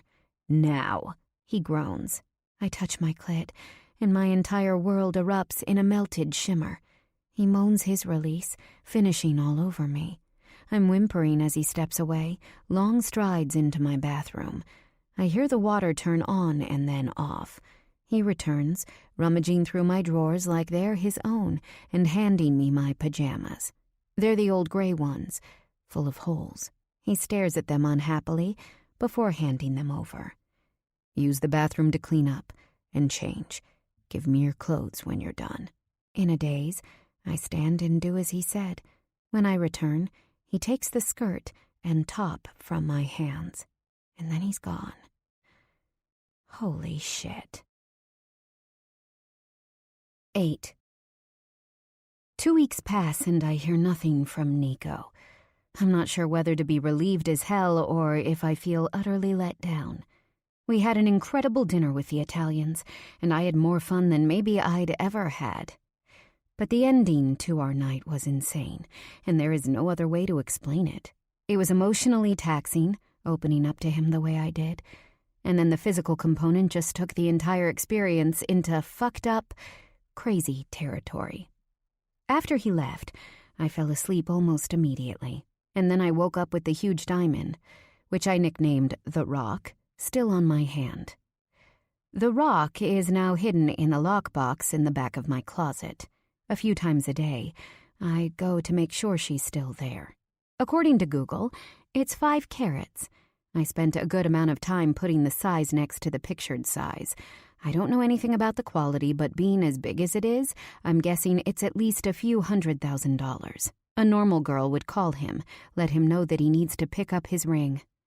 But I don't. I'm ashamed over what happened between us. And my I don't give a fuck if you call or not attitude is my defense. Plus, a twisted part of me wants him to call me, even if it's just to get the ring back. It's my leverage to see him again. Yes, I'm crazy, and my emotions are all over the map. I've been in love with Nico all my life, but now I'm not a kid, and neither is he, and I'm on path A, which I'll call the straight arrow line, and he's on path Z, which I'll call the Mafia badassery illegal line. A and Z don't intersect. They can't. Still, Nico is forcing a connection between us right now. It's shaky and untrustworthy. I'll call the connector line a gran. My brother is literally the link between us. God. I'm cleaning the counter at the diner, my head awash in theories, when Natalia comes next to me. You'll have to speak with Jack. You shouldn't just freeze him out, Elira. That's immature. Your date with Nico was better than expected. Focus on him and just drop Jack. Otherwise, you're going to get yourself into trouble, my friend. I press my lips together, trying to focus on staying calm. Coming from someone else, I'd say the comment was judgmental. But I know Natalia just wants me to do the right thing. And anyway, she's right. I focus back on her. I just don't even know what to say to Jack. There's nothing concrete between us. He hasn't called me since I walked out of his practice session, and I haven't contacted him either. Maybe I can just ignore him until he goes away? Not my most mature moment, but definitely the path of least resistance. Natalia knows that Nico and I fooled around after an amazing night, but nothing more. That's a bad idea. We both know it. She adjusts the gold chain around her neck. Speak of the devil, she laughs, pointing to the door. Jack walks in with his bandmates, and I groan. And look at that. They're sitting at one of your tables. Good luck, you little wimp, she says in a sing-song voice. I want to laugh, but I also want to kill her. I get cups and a pitcher of tap water from the kitchen and bring them with me to their table. Jack looks up, smiling hard, like he is thrilled to see me. What's up, guys? I pull out my pad, smiling like all is well in the world. What can I get you all? Jack pushes his hair back before arching the brim of his baseball hat. We do want to eat, but we also wanted to come in to tell you in person. Tell me what? Natalia wraps an arm around my shoulders. Hi, Scott, she says flirtatiously. Alira. Jack starts. I'm sorry I've been missing in action lately. Natalia squeezes my back and I bite my cheek, trying not to whimper. But the reason is, we were in California last week. I raise my brows, unsure of where he's going with this conversation. We've been signed by Sony, he exclaims. Natalia and I are speechless before we start with our, oh my God, this is unreal. The guys stand up and we do a group hug. All our arms are tangled around each other. They've been signed. We start jumping up and down together as a unit. Closing my eyes, I'm cheering with the group. It's exciting and amazing, and their feelings of euphoria are straight up contagious. When we stop, we're all panting happily. The entire restaurant doesn't look bothered, but they're staring at us, definitely curious. Our manager looks over at us like he's ready to throw the lot of us out. We were signed by Sony, Scott yells across the room. The other patrons clap and holler. I can see our manager's face turning red with annoyance, but how could he kick us out now? We have to celebrate, I say, feeling flushed. Hell yeah, Scott adds. Let's go to McGrady's and get completely shit-faced tonight, Natalia claps. But first, why don't we feed you all? They take their seats and I take their orders, my hands literally shaking as I write it all down on my small notepad. When I'm done, I smile at Jack, who has stars in his eyes. He's gazing at me with so much happiness and excitement. I smile back because, with all my heart, I'm happy for him. I'm also sad for myself. I could be yours, his eyes seem to tell me. I can't reply. I'm stuck in this fucked up scenario with a man I'm crazy about, but for all intents and purposes, I should run from. I leave their table to bring the order to the kitchen. When it's taped up, I go into the restroom for a break. Staring at myself in the mirror, I ask, what the hell is going on here? And Nico hasn't even contacted me. He says I'm not his whore, but I'm literally at his mercy. I have to discuss this with him. I need solid dates and times. I can't just go and come and have a fucking orgasm. I slam my hand down against the white sink. Ouch. Whatever. Time is up. Let me get done with work, and then I'll figure it out. With trembling hands, I re-enter the kitchen and pick up their food. When I place their fully loaded burgers and fries on the table, Jack rubs his hands together like he can't wait to dig in. Before I leave, he puts his hand on mine. Thank you. And sorry again for not calling. He's so genuine. I can't even reply. A mixture of guilt and sadness stirs my gut. We could have had something, but it never would have gone anywhere. There's just something missing between us. He squints his eyes, noticing the change within me, but there's no way I'm ruining this moment for him by telling him the truth. I shrug. No worries. I'm so happy for you guys. Really. He winks, digging into his burger, and I move back to the counter. You just got a get-out-of-jail-free card. She nudges me. I know. I nod. I can just let everything be as it is. He's probably moving out to California. I've got my life on the East Coast. I can let his pace of life just end it all. Maybe you're right. She leans her elbows against the counter. I guess you can just let this thing you guys have fade away. We all make plans, and then fate comes in and decides what will be. Poetic. I give her the side eye and she playfully slaps my shoulder. One of my tables, a family of 4, raises their hand to get my attention. The man mouths, "Check, please." I nod so he knows I got the message. "But tonight," Natalia adds, "we're having good old college fun, complete with cheap drinks and debauchery." "Deal," I wink, heading over to the table.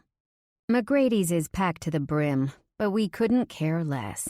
Natalia and I are with the band, and Janice is planning to join us when she's done with one of her assignments. We've all been so busy. I haven't seen her since we first heard Jack play. Jack wraps an arm over my shoulders as he talks with the guys about their plans. He's already informed me they're leaving in 2 weeks' time. He's so happy with the news, and frankly, so am I. Watching someone live out their dream is indescribable. I can only wish that for everyone. Jack will be missing finals, but he's already spoken with the department head of his major, and she hooked him up with take-home exams to graduate on time. I should feel so good about being by his side, a soon-to-be huge musician. The girls at the bar are seething with jealousy, whispering to their friends.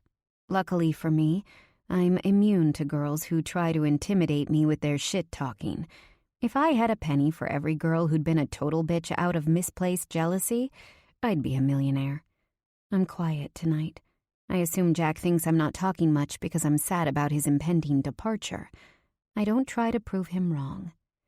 Shots of tequila are offered to me, and I take 2 without blinking an eye. I just want to forget everything tonight.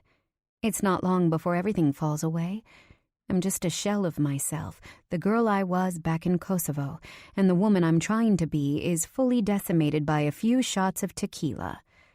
Boom. Janice walks in, and I run over to her, practically tripping over my own feet. We hug and jump up and down as though we'd been separated for years. "You need to drink," I yell, dragging her to the bar and pushing people out of her way. It doesn't take long for her to catch up to where I am. Interstate Love Song by the Stone Temple Pilots comes on the speakers, and my eyes widen. "I love this song," I exclaim. Scott winks and begins to play air drums. Eric bobs his head with his air guitar along with his brother Rob. Jack brings me into his chest and starts to sing, only in my ear. Chills like tight pebbles rise above my skin. That voice, Jesus Christ, the man has talent.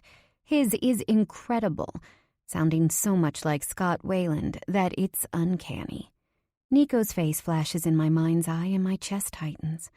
Maybe I should tell Nico that I don't want to be his wife. My feelings for him are almost too intense. They're bad for me. I don't want a love like that in my life. That's dangerous and crazy. I want a love like this one could be, beautiful and kind. It would just be so easy if I could go with this option. "Don't go, Jack," I whimper, wishing he could stay in my life a little longer. Maybe I'm selfish. Maybe I just need him to help distract me, but still, I need him here right now. He puts his nose into my hair, hugging me back into his chest. "We'll meet again, Iliada. I know we will.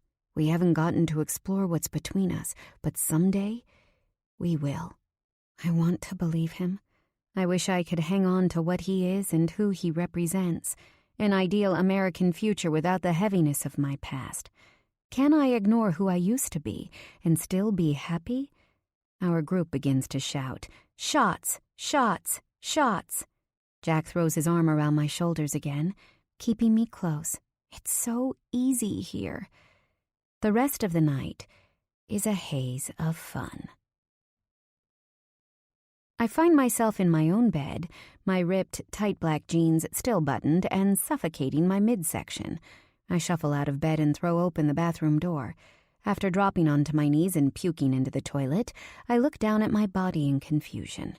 How the hell did I end up back home? A million gold bangles glint against my wrist. When my body stops heaving and I have nothing but my lungs left to puke, I move to the sink next to the toilet and wash my face. I look like death, complete with black rings around my violently red eyes.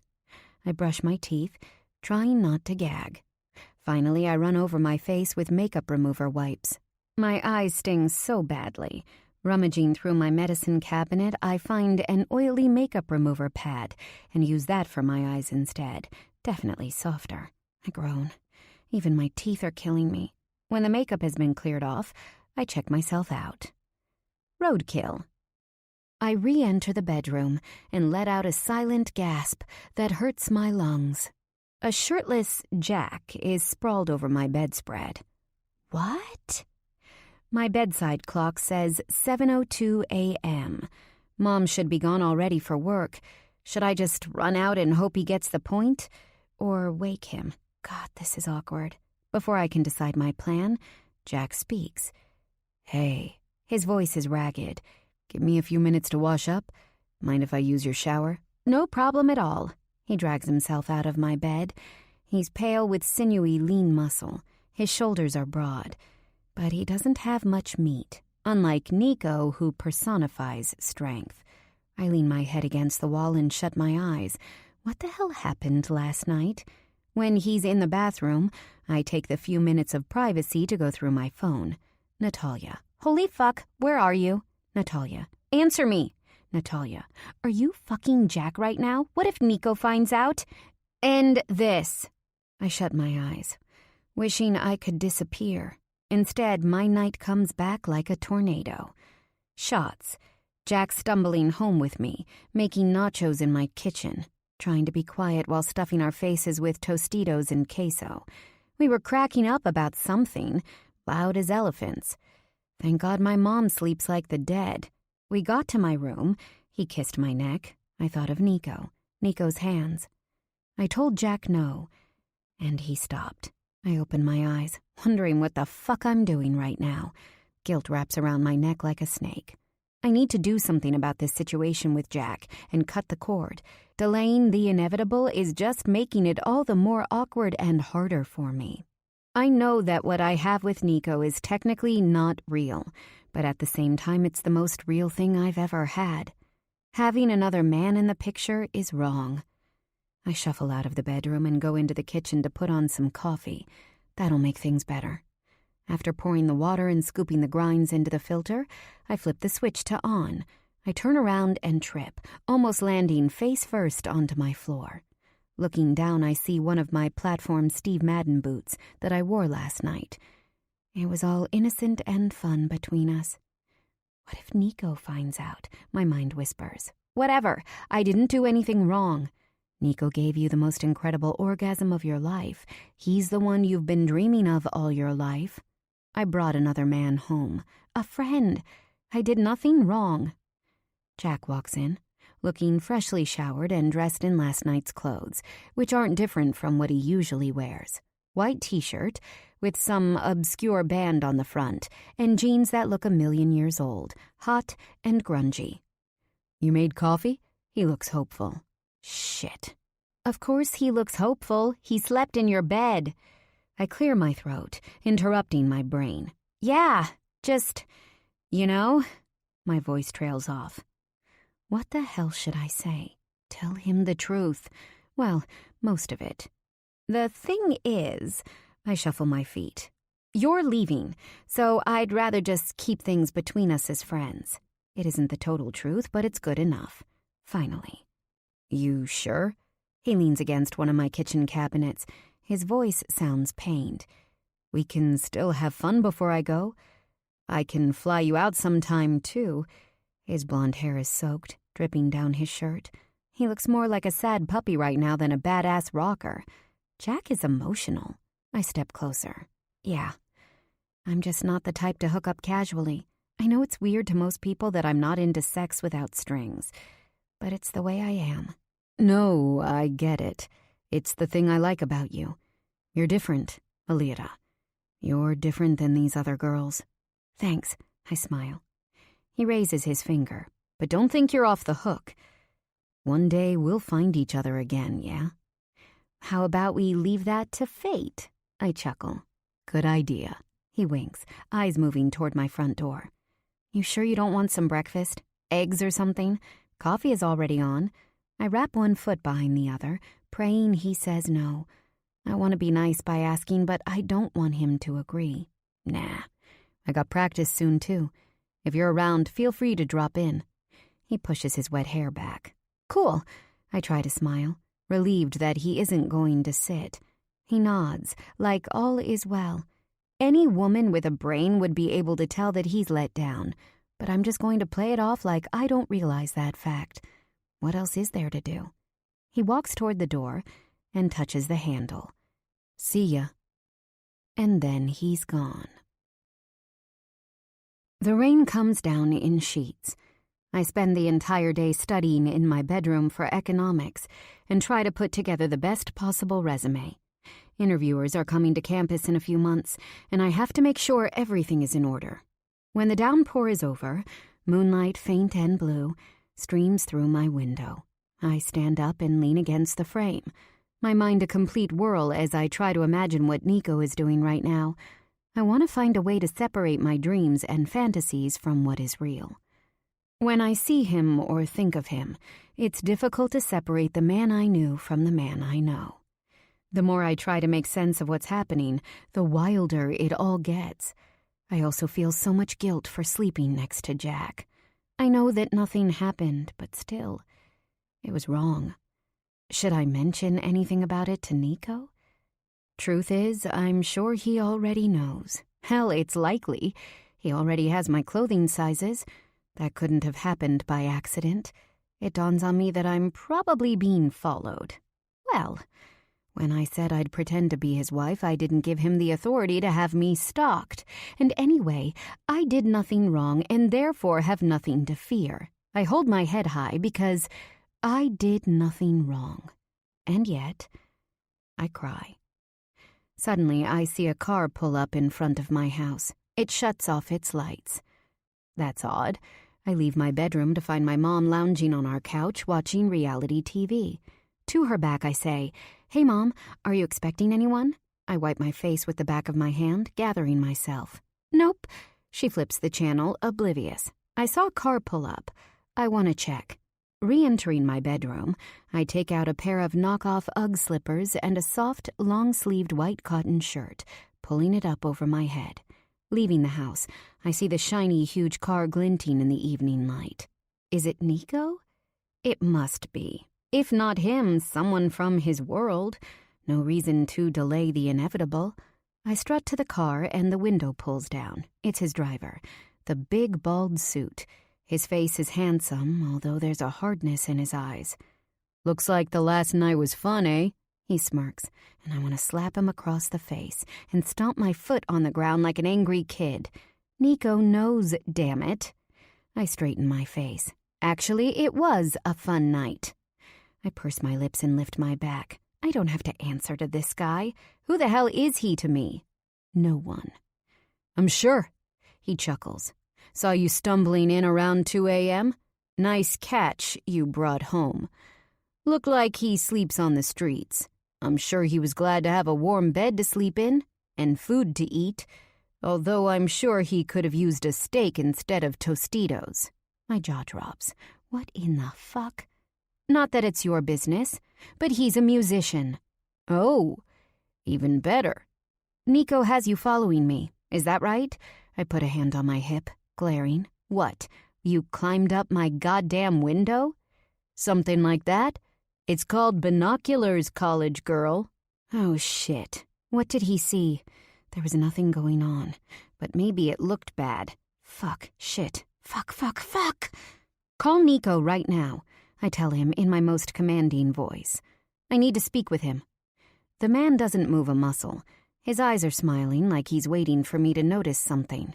Why are you staring at me like that? I accuse. You have no clue who I am, do you? He tilts his head. Should I? I step up, looking closer. Big bald suit has blue eyes. That smile, though, it's familiar. It's me. Alec. My jaw literally drops open as I lean into the window yelling, Holy shit! It's you!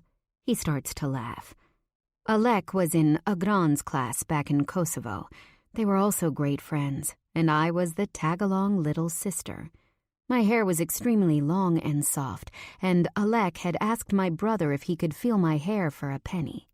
But when Nico found out that Alec was paying to touch me, he went crazy, punched my brother in his mouth and threatened Alec. Suffice it to say, Alec never touched my hair again. You work for Nico? Yes, always have. Remember? I think back, but it all seems sort of blurry. So you drive him? He chuckles. Among other things. He pulls out a cigarette and lights up. I'm still in shock. I can scarcely believe this. Talk about a blast from the past. Come on, Illyria. I want to take you out for dinner. Master's orders? I ask mockingly, noticing the creases in his face. Clearly he's lived hard. Leaning forward onto the wheel, he says, You do realize who you are and who I am, don't you? Blowing smoke out the window, but careful not to get it in my face, he continues.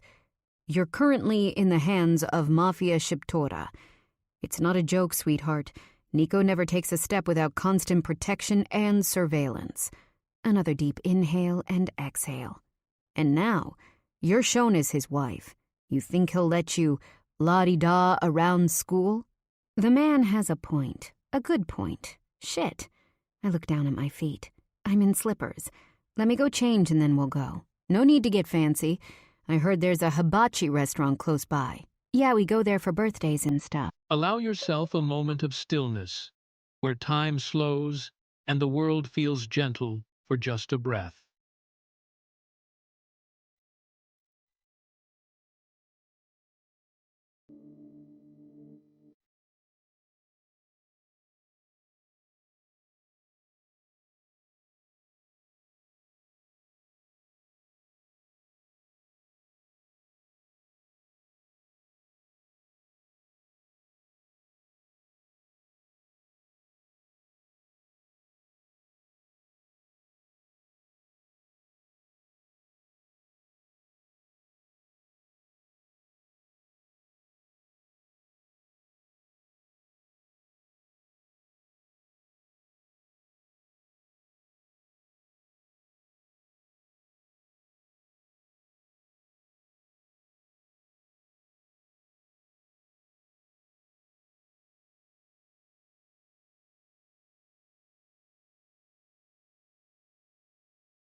It's casual. Just give me a few minutes. I run back up into my house and change into a pair of jeans and a black t-shirt. Before I leave, my mom asks where I'm headed. "Just out," I reply. "Love you." I walk around the car and drop in the seat next to Alec. So fancy. I touch the beautiful wooden console. "Yeah, it's comfortable," he laughs. "Did you tell Nico you're taking me to dinner?" His face sharpens as he turns to me. "Nico knows everything, Alira." Oh, shit. I look down at my feet. So I guess he already knows about Jack last night? I'm still holding on to some hope that I can convince Alec not to say anything. I mean, there is nothing to tell. Alec nods solemnly. "I tell Nico everything. No matter how much I like you, my allegiance is always to him. You'd be smart to remember that." I screw my eyes shut. I'm so fucked. He starts to drive, and I stare out the window, watching fellow college kids with backpacks and large coffees walking around without a care. "You're the one he chose to follow me around?" "That's right. Lucky you." I look back at the boy I used to know. His smile is teasing. We pull into the parking lot of the restaurant. When we enter, the smell of fried shrimp wafts through the air. Each rectangular family-style table is flanked by a chef clothed in white, who will cook fish, chicken, meat, or vegetables at the customer's request. They stand in front of tables, doing tricks with the chopped food. Pieces of shrimp are thrown into their hats and in the pockets of their shirts, while the patrons cheer. It's tacky but fun. I used to come here for birthdays with my mom and Agran when we were little. Most recently, I came with Natalia and Janice for Janice's birthday. We got wasted on sake. Janice decided she'd make a great sous chef and took the chef's hat, trying to flip some shrimp inside the top. We laughed for hours. Alec grumbles. "This food gives me the worst stomachache, but I love it. I'll need to stop for some Tums when we're through." The hostess seats us at a table with only 2 seats left. I order vegetables with chicken, and Alec orders the steak, chicken, and shrimp. Go figure. "So, tell me everything." I smile sweetly, hoping he'll talk about Nico. "Cut to the chase, eh?" He snorts, sipping the complimentary ice water on the table. "Well, I stayed with Nico in Kosovo. My parents both died and he became who I lived for. Not for nothing, though. I was a kid then. He clothed and protected me, armed me, too. When the war was over and the Serbs fled, the Kosovar people were looking for revenge. They wanted their rights wronged. People looked to Nico, but he said his time there was done. He left to the UK and I followed him. After a few months, he pulled on his connections with the Kosovo Liberation Army and began opening businesses. I guess I was helpful in my own way. Eventually, you became a man, though." "That's right. And now?" "Now Nico's got more going on than you can imagine. You know the pizza chain Table Manners?" "Sure," I nod. "There's one in the town next over. I used to go during high school." "That's Nico's." "No shit," I exclaim. "Wow." He puts his plate forward, and the chef fills it with meat and vegetables straight off the grill. "So is he much tougher now than he was back in Kosovo?" Alec laughs out loud. "Nico has always been tough." "Yeah, but—" "Always, Alira. Not with you, but to the rest of us, no one is worse to cross. You fuck with Nico, he'll bring down the storm from hell. He broke my jaw for touching your hair, for God's sake." "Oh, right." My voice is small, but he pointedly glares at me. Oh, God, I haven't even begun to rekindle my friendship with Nico, and I might have already fucked it up because of this Jack thing. My heart pounds. Alec seems to notice my distress because he throws a heavy arm around my shoulders. "Don't worry about a thing. He still wants you watched. He still wanted me to take you out and make you comfortable." I look down at my plate of food, unsure if I want to stuff my face from the stress, or if eating will just have me retching. Just the thought of not seeing Nico again is enough to make me want to cry. And I'm not a crier. I've spent years pining for him, and now that he's back, I'm not ready to let him go. I'm just not. We spend the rest of the night joking around, remembering the old days, teachers we had, kids we knew. After the bill is paid, Alec drives me home. The car stops in front of my house. I unbuckle my belt, turning toward Alec. I know Nico must be fuming, thinking I hooked up with Jack. What can I do about this? Because I'm telling you, nothing happened with him. We literally both fell asleep with our clothes on, and I'm not sure if I should call Nico or... His face darkens, changing before my eyes. I'm out of my depth, and suddenly, under suspicion. I won't sugarcoat it. You're in fucking trouble. Stumbling home with that guy? Nico isn't going to do anything rash, but he isn't happy. This is bad. My voice is wary. Well, not much to do about it now. And my brother? What about him? His eyes move between me and the street. Have you been with him at all? Is Nico going to take this out on him? That's not your business, Alira. Now, come give me a hug before the next guy takes his shift. I stretch myself over the console, praying my tears hold up. I need to cry, but not in front of Alec. See that car? He points to a black Lincoln town car parked across the street. Raoul will switch off with me. He's all right. Got it. Oh, yeah. Before I forget, he opens his window and lights up a smoke. You're coming with us to St. Bart's this weekend. As his wife, of course. Tell your friend, too. The hot one with the long hair and the tats. Natalia, is it? Nico wants you to have a friend with you. Make sure she knows the drill. His eyes sparkle. You're kidding. I bring my bag closer to my body, both nervous and shocked. I think what you wanted to say was, what time are you picking me up? You're funny. I roll my eyes, trying not to show how afraid I am. How about my classes? School is closed Friday and Monday. Or did you forget?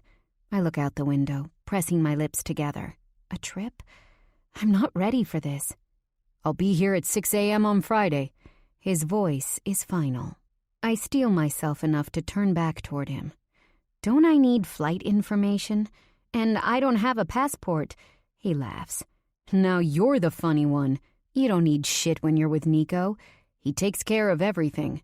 How about clothes? Jokingly, he mumbles. What about the words, it's all taken care of, do you not get? Oh, and we fly private. No flight information other than to say, be there when Nico wants to leave. My eyes bug. Yeah. Okay. I'll see if Nat is free. Nat is free. Actually, she screamed her head off in the middle of the diner when I asked her to come with me to St. Bart's. Apparently, turquoise water, incredible restaurants, and the hottest DJs of all time are enough to have her not give a shit about the fact that we'll be traveling with the Albanian Mafia. The last 2 days have been uneventful, except for the fact that Alec follows me around everywhere I go. I know he does his best to make me think I have my usual private life, but still, he's there. And seeing him reminds me of Nico, whom I still haven't spoken with since our date. Meanwhile, he has become a fixture in my dreams. I wake up some mornings and I can smell traces of him on my skin. Natalia tells me that he's deeply embedded in my subconscious, and that's what I'm feeling. But whatever the reason, he has imprinted on me. Here I am now, waiting in my living room at 3:55 a.m. with nothing other than a small bag filled with toiletries and my heart filled with anxiety. I went to Natalia's apartment yesterday, under the guise of helping her choose some outfits for the trip. I got there, only to find her suitcase filled to the brim with clothes. I spent 20 minutes shifting my body on different sections of the suitcase while she attempted to close the zipper. I didn't tell my mom details about the trip. She thinks that Natalia invited me to go away to St. Bart's.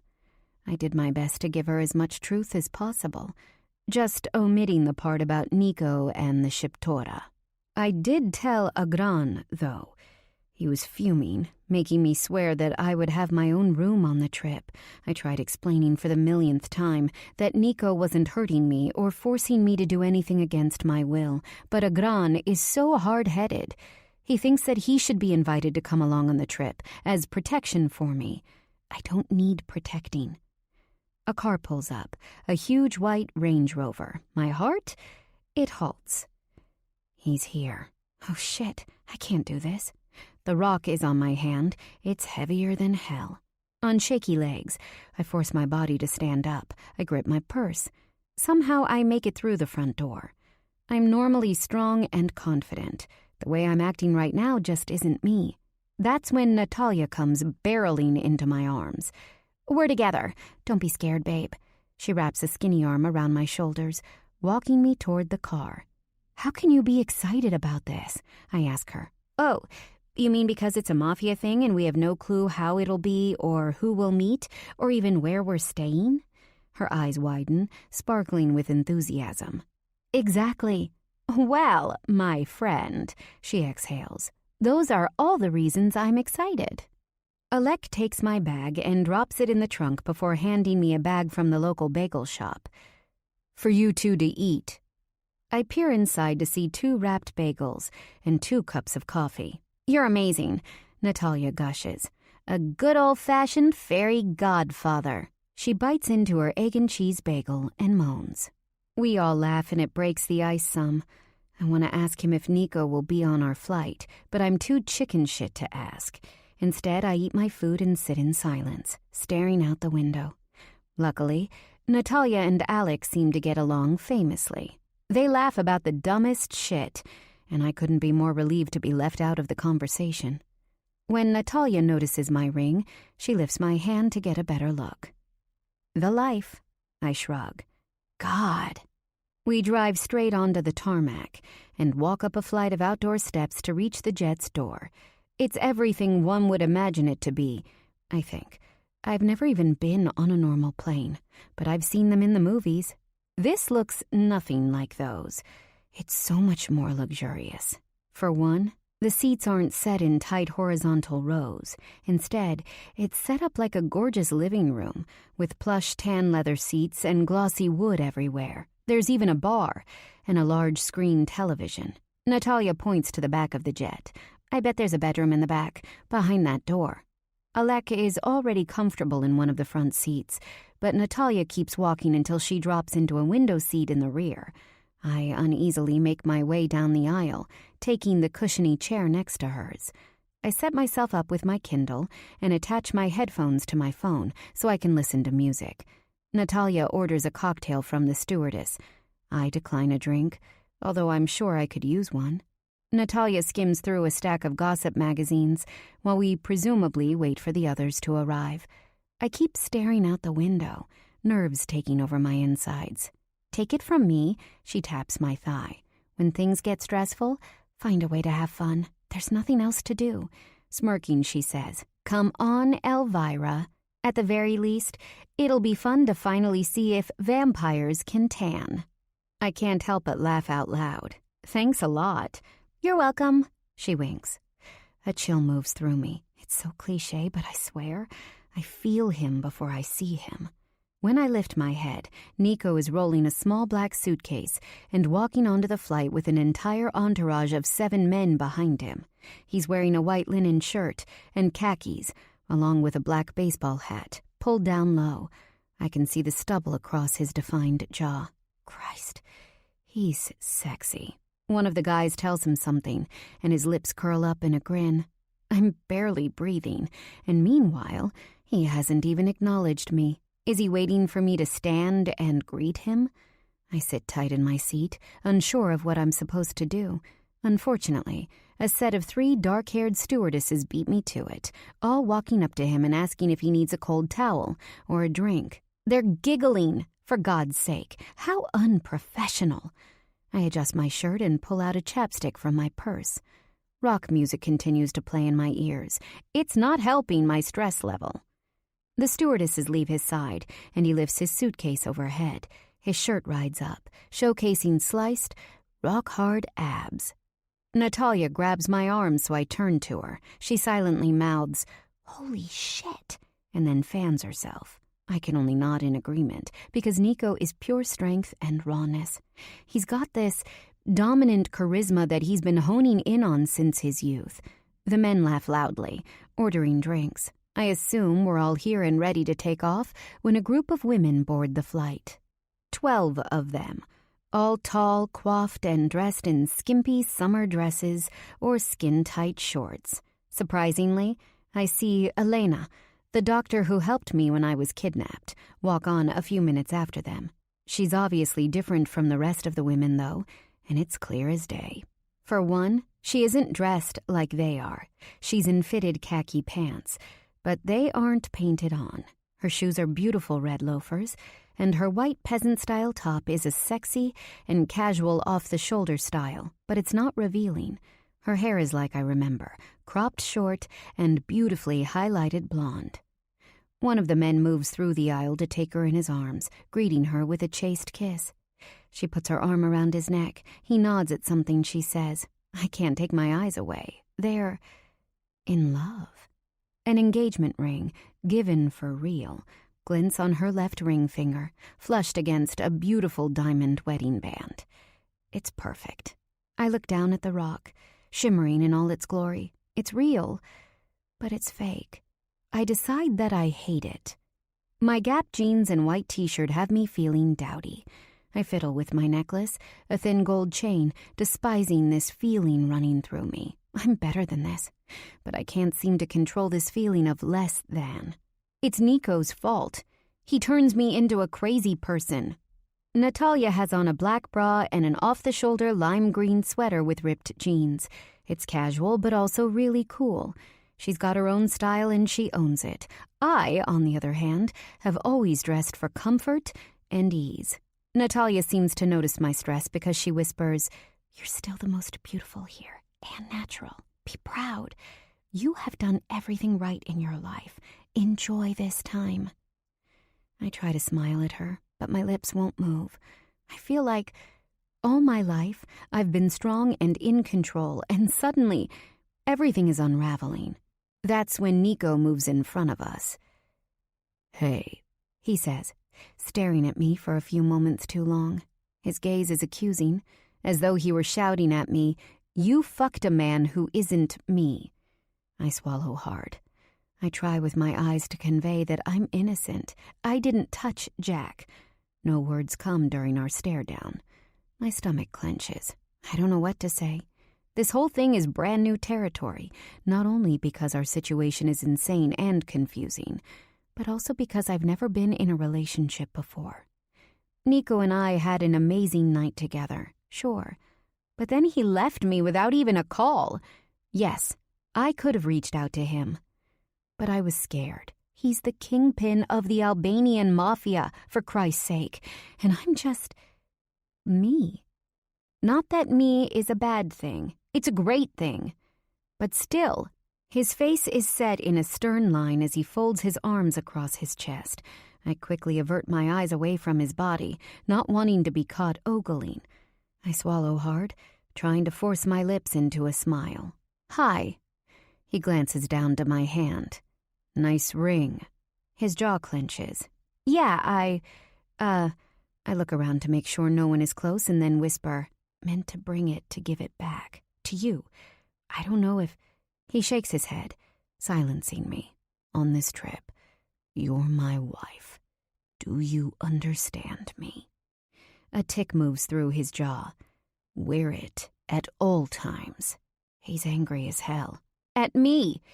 Shit. Is he going to renege on our deal? Throw me off the flight? Retaliate for what he thinks I did with Jack? And then Agran pops into my head. Did I fuck things up for him? Oh, God. I look out the window, trying not to beg Nico to be calm about this situation. Meanwhile, my heart is jackhammering in my chest. I should just tell him outright that nothing happened.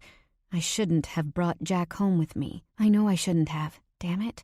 Not because Nico had specifically told me so, but because he and I had connected, physically and emotionally. I bite my lip, trying to calm my head. I need to lighten this situation. Instead of telling him the truth, that I'm sorry and nothing happened, I say, "Okay then." I glance again around the plane, wanting to change the subject. "Is anyone else coming, like a comedian?" I squeak. I'm trying to be friendly and funny, but failing. I'm also trying to change the subject, but I'm failing at that too. A comedian? Shit, could I be any lamer? He looks at me as though I were missing a screw in my brain. "This trip is work, Alira. Business. That's why you're here." His eyes disapprovingly move from my black Nike sneakers up to my face. I realize for a college kid like you, everything is fun and games.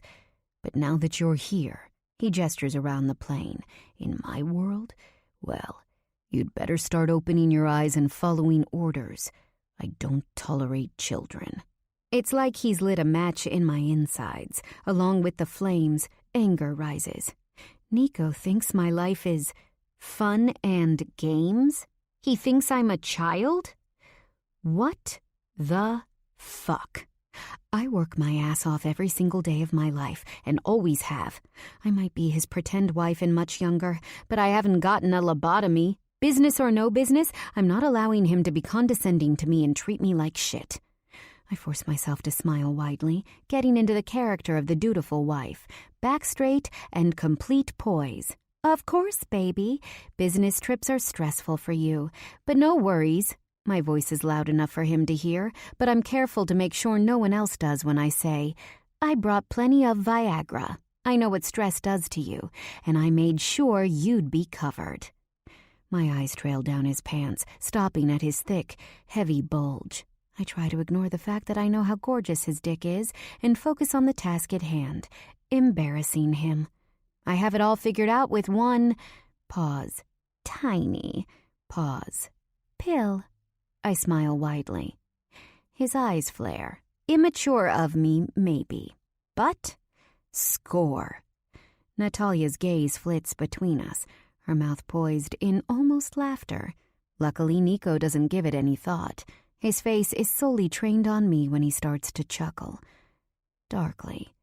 "If you insist on this behavior of yours, I'll have to punish you, wife." He says wife like a curse. I squint my eyes.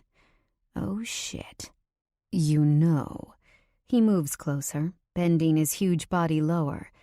"The thing I did to you on our honeymoon, after you flirted with that waiter."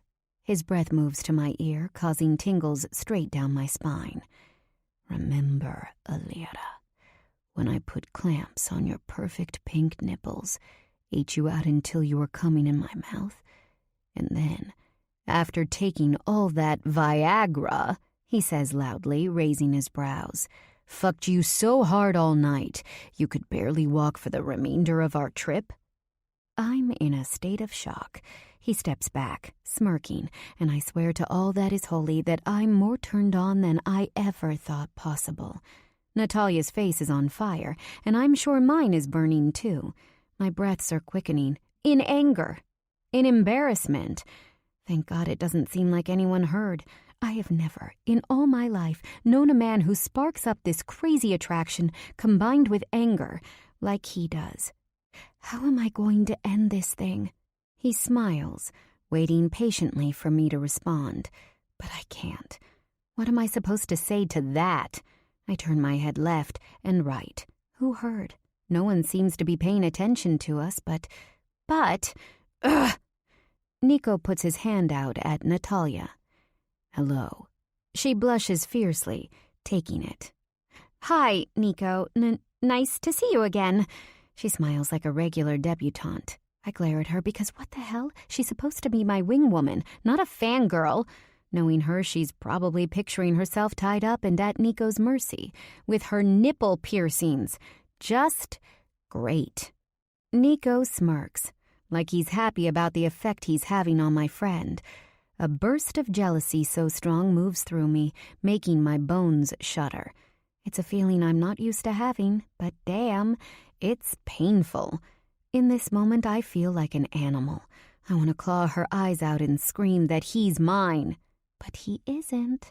A snarky part of my brain reminds me. "You're only here because he needs you for business," she says. "When he's done, he'll throw you out of his life, just like he did after Kosovo." His smile is charming. For Natalia. "Have you been to St. Bart's?" "No," she purrs, "but I've been to other Caribbean islands." I can feel the blood in my veins pulsing.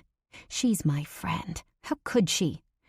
"Well," he continues, leaning an arm against the wooden overhead bin, "we fly into St. Martin first, and then switch to a much smaller plane to get to St. Bart's. It's a tiny airport, you see." "I bet." Natalia's eyes twinkle. Enjoy the flight. He looks between us, slightly amused. Turning around, he sits in his seat before pulling out a silver Mac laptop. I turn to Natalia, glaring at her. And she has the audacity to laugh, whispering, "You're insane, friend. You two are electric. Jesus." Electric. He wanted to kill me. Oh no. She shakes her head. He wants to fuck you. Trust me on this. You flirted with him, I accuse in my quietest voice. You are fawning and, oh my God, you've got it so bad. Badder than bad. She shakes her head before glancing up, making sure he isn't hearing us. I do not, I mouth, clutching my purse like a lifeline. I'm lying through my teeth, and it's so obvious. I might need to pierce your nips. Stat. She laughs, and I slap her shoulder, holding back my own laughter. She pulls out a pen from her gigantic purse and writes on the back of her gossip magazine. He's ridiculously hot. Holy shit. And all yours if you want him. I take the pen from her, writing beneath it. Oh, stop. I don't want him. He doesn't want me. This is for Agran. She pulls the pen back and takes out a second one for me from her purse. Then she writes, "Stop the lies. Tell him how you feel. Are you nuts? Hook up with him this weekend, for my sake. Use the clamps." I give her a stink eye. I can't hook up with him. He wants you. He's Mafia.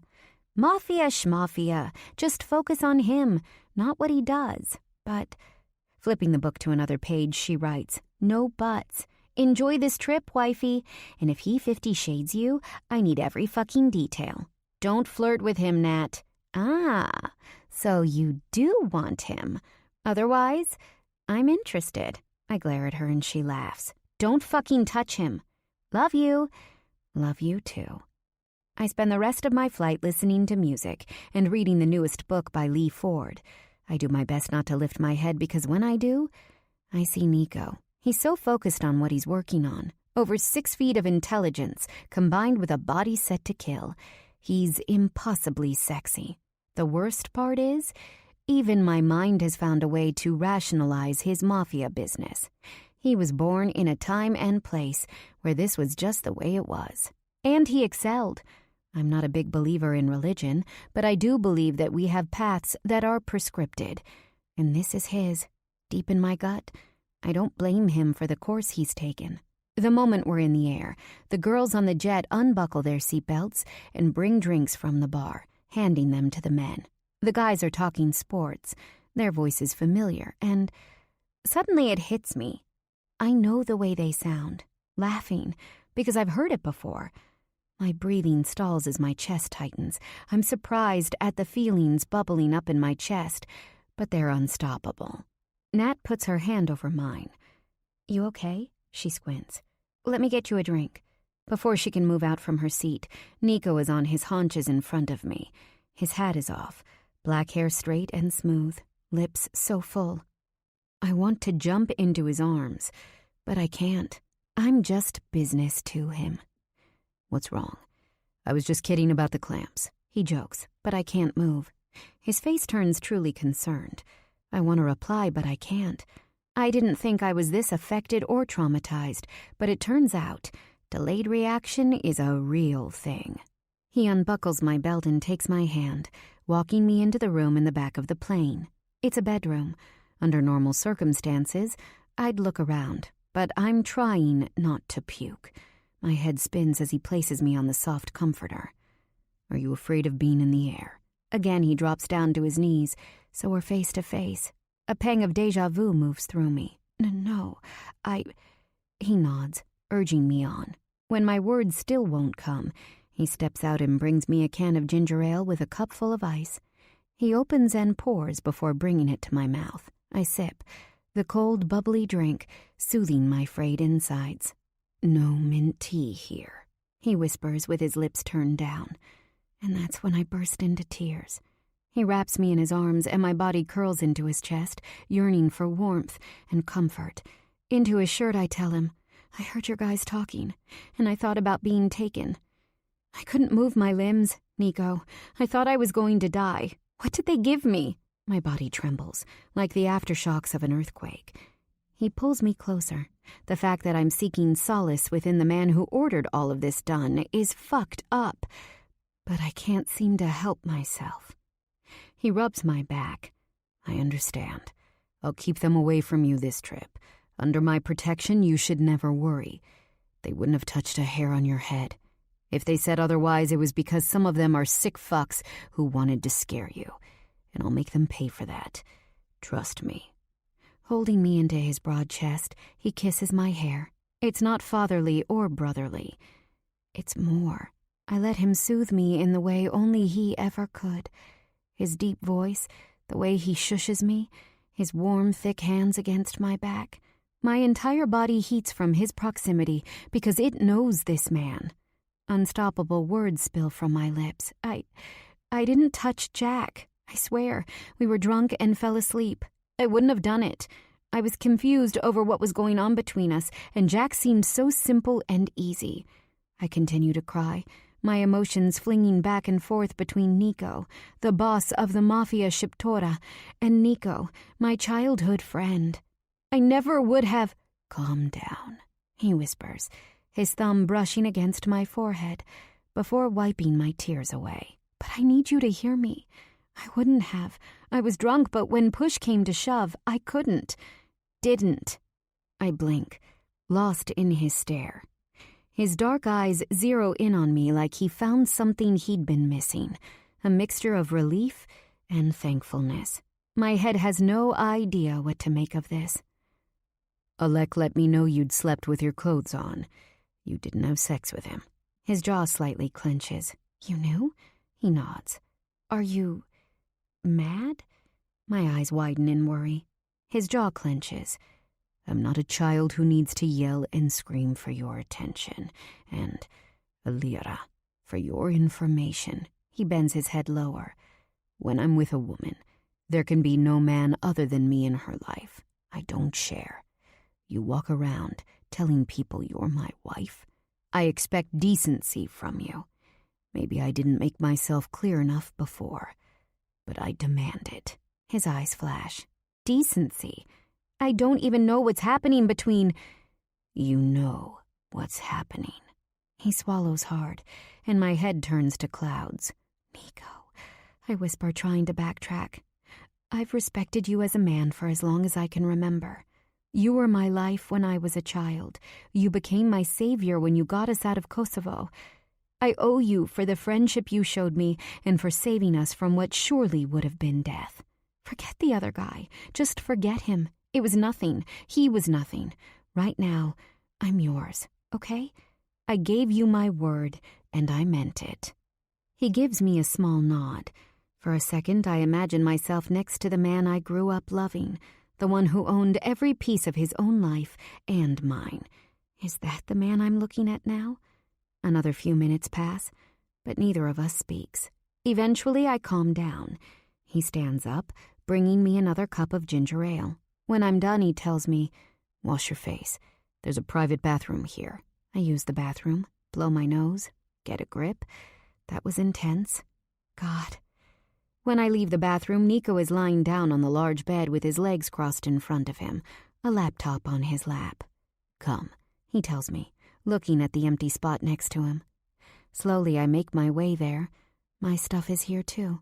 I touch my earbuds, and he asks, what are you listening to? Rage Against the Machine?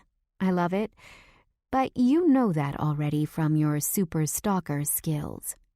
My voice is all sass. He nods. Yes, I do know that. I prefer alternative rock. The hard shit gives me a headache. Old man, I taunt. Who do you listen to? I love Dave Matthews, Coldplay. You too. That's cool. Jack plays... I stop. Oh shit, I didn't mean that. I seriously didn't mean to drop his name. A million apologies are on my lips when his face hardens, radiating anger. He moves his laptop to a table beside the bed. If I run, where would I go? Should I scream? In a flash, he's above me, hovering. My breaths shorten. For a moment, he shuts his eyes, but then they're open again and gleaming. In a swift move, my wrists are held above my head. A dark menace. He can hurt me, and yet I still want him. As I struggle against his hands, he tells me, "Just slow down. Stop trying to win a battle you can't win." I imagine him from a few weeks ago, naked and sweating, gripping me to his huge muscular chest. I wanted to touch him, but he didn't allow it. And now he's got me back within his control. I shudder, a moan boiling from my mouth as I imagine him doing all the things he's never done, kissing my lips and down my neck, licking me between my thighs. "I want you to let me go." Lie. Is that right? He cocks his gorgeous head to the side, calling bullshit with his smirk. Yes. I'm shaking. His proximity has me mindless. With all the strength I can muster, I tell him, "Get off me." Lie. I can smell you from here. How badly you want me. You think you can hide your feelings with your attitude. You think I can't see straight through that smart mouth of yours? You're soaked. You're panting. And it's for me. Am I panting? I'm panting. Shame fills me, but it's undeniable that my whole body is on fire, just as he said. I want to defy him because anger is better than this. I said, "Get off!" I yell through my teeth. He shakes his head. "When the time is right, you'll see what comes of this between us." He lowers his face, inhaling the scent from my neck. Oh, God. No other men, Alira. None. You were a child when I knew you, but you're a woman now. Men like me don't play silly games. What I want, I take. What I hate, I kill. And what's mine, I protect. With his free hand, he moves the hair out of my face. You asked if I was angry. The answer is yes. I'm still fuming. With me in your life, there is no room for anyone else. Don't drag other men in my line of sight, thinking it'll bring me closer to you. It won't ever work. Do you understand? Yes, Nico, For this trip, you're mine. 24/7. Don't fucking forget who you're dealing with. I'm not some college idiot trailing behind you like a lovesick puppy. Your brother is on the hook here. You'd do well to remember that. But this conversation is over now. And then he's off me. Off me? What in the fuck? And then he leaves the room. I'm left soaked, wanting, and angry as hell. When I get back to my seat with my bags in hand, Natalia is concerned. I shake my head, letting her know not to ask me now. She gets the point and puts her earplugs back in. The girls on the flight are all still giggling, enjoying themselves. Meanwhile, my panties are soaked and my hands are clammy. This is bullshit. Am I mad over what he did to me? Yes, I'm fucking mad. A card game is happening alongside a game of backgammon. I hear ambient sounds of different conversations flowing around the plane. One of the women is dying to get an appointment at Millennial Plastic Surgery. Someone mentions a gas leak in their garage and a wife who can't stop spending money. A male voice mentions he needs a blowjob. It might be a trip for business, but clearly pleasure is on the menu. For them, not for me. Nico, however, is completely unaffected. It's almost as though he has a fence around him, topped with barbed wire. No one comes near unless he calls for them. I want to cut that fence with a chainsaw before punching him in the face. The fact that he's not distressed like I am, or suffering from a case of blue balls, is infuriating. I reach for my travel bag and root around for my Kindle. I put earbuds in my ears, trying to calm down. Limp Bizkit's Break Stuff is the first song that comes on, telling me how it's one of those days when you don't want to wake up because everything is fucked and everybody sucks. I huff, letting Fred Durst's anger fuel mine. Before I know it, I'm clenching my fists. If I were in a cartoon, steam would be billowing out from my ears. I turn off the music, stuffing it back into my bag. This is hitting too close to home. In my defense, I didn't mean to mention Jack. It was a stupid mistake. I drop my head, pissed off. What can I do? At some point during the flight, Elena comes to say hello. I would have gone to her first, but I wasn't sure what to say. Something tells me that starting a conversation with Thanks for taking care of me while I was drugged and kidnapped wouldn't have been a good icebreaker. Regardless, she comes, says hi, meets Natalia, and is totally cool. She's a dermatologist and married to one of Nico's guys, Matt. They both live in Brooklyn and fell in love during high school regardless of the fact that his Albanian family was mortified when he introduced his beautiful blonde girlfriend to them. Splitting up so that she could go off to school to study medicine, he began working for the family. When she moved back to New York for her residency, they rekindled their romance. She also confirms that, other than the three of us, the rest of the girls are here for fun. And by fun, she means to party, screw, and do whatever else. For money. Not that I'm judging.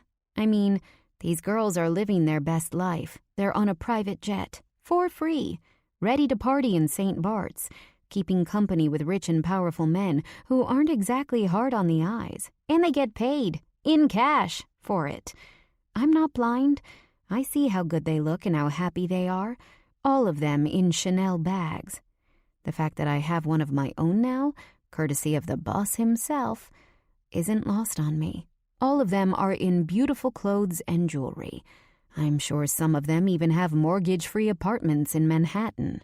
Is this what Nico is expecting from me? No. It can't be. We haven't even had sex, and our two sexual exchanges, if you could call them that, were more like erotic experiences than anything else. I don't think watching the man you love getting his dick sucked or having him touch himself while you touched yourself counts. God, I'm screwed. When Elena goes back to her seat, Nico nods at me as though he approves of our conversation. I can't hold his eyes. Not because he was right, but because somehow he reads me too well. With Nico, there's no hiding. And still, I wish he'd come near me or talk to me. For all my bravado, I feel completely shaken inside. The walls I've worked so hard to build feel unstable. I want him to be the Nico I know, not the Mafia Kingpin. I also just want to apologize. Tell him I'm sorry about Jack. I have never in my life wanted to apologize to a man before. But Nico brings that out of me because he demands it. I hate him for making me feel this way. The captain goes on the loudspeaker and tells everyone to sit down as the flight is about to land. Natalia does a little shimmy in her seat.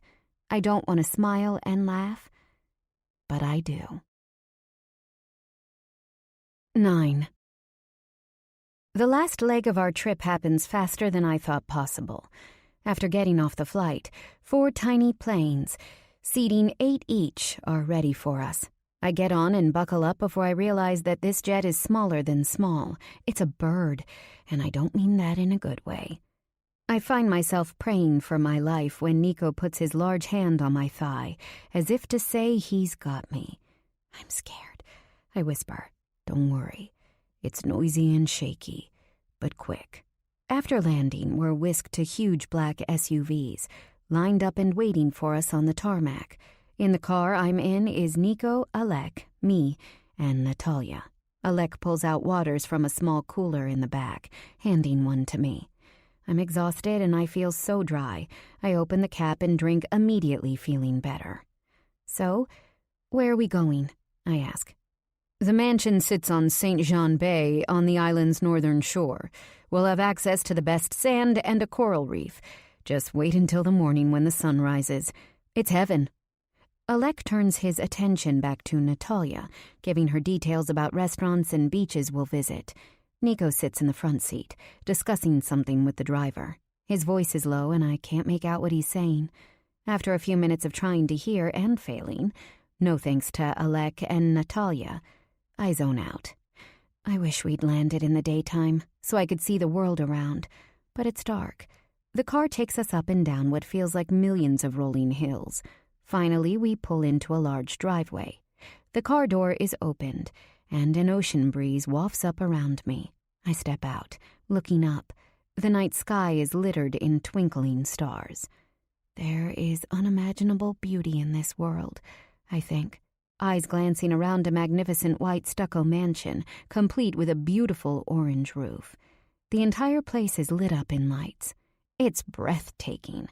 Stuck in my own head, I finally turn around to see Nico intently staring at me. The look on his face is thoughtful. I let out a small smile. "Thank you for bringing us. It's so beautiful," I tell him honestly. "Just wait till morning. There's nothing like it." He puts his hands into the back of his pants pockets. In this moment, he's just a man. Suddenly, what looks like 24 men and women in crisp white uniforms come running out of the house. Some are taking luggage from the trunks of the cars, and others are offering cold towels and drinks. Natalia easily takes a glass of what looks like champagne and follows Alec into the home. I guess the entourage is sharing a house. One of the ladies welcomes me. "Bonsoir, I'm Yvette. Welcome home. Your name?" When I tell her Alira, she motions for me to follow her. She's similar in height to myself, with light brown hair tied tightly in a bun. We walk past a huge pool, bright with lighting. Beyond it is nothing but dark ocean. "There is the outdoor kitchen." She points to the right where I see large round set tables. "We will serve breakfast there every morning. We can also bring food to you in your room if you'd like. And over there," she points to the opposite end of the house, "is the outdoor bar." The bartender, a tall man with a shaved head, waves to us. "If you'd like a nightcap this evening, Jean is ready." She walks me up a flight of outdoor steps and finally into a small, long corridor.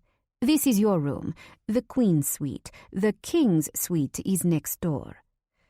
The white door opens and I pause, almost afraid to follow her inside.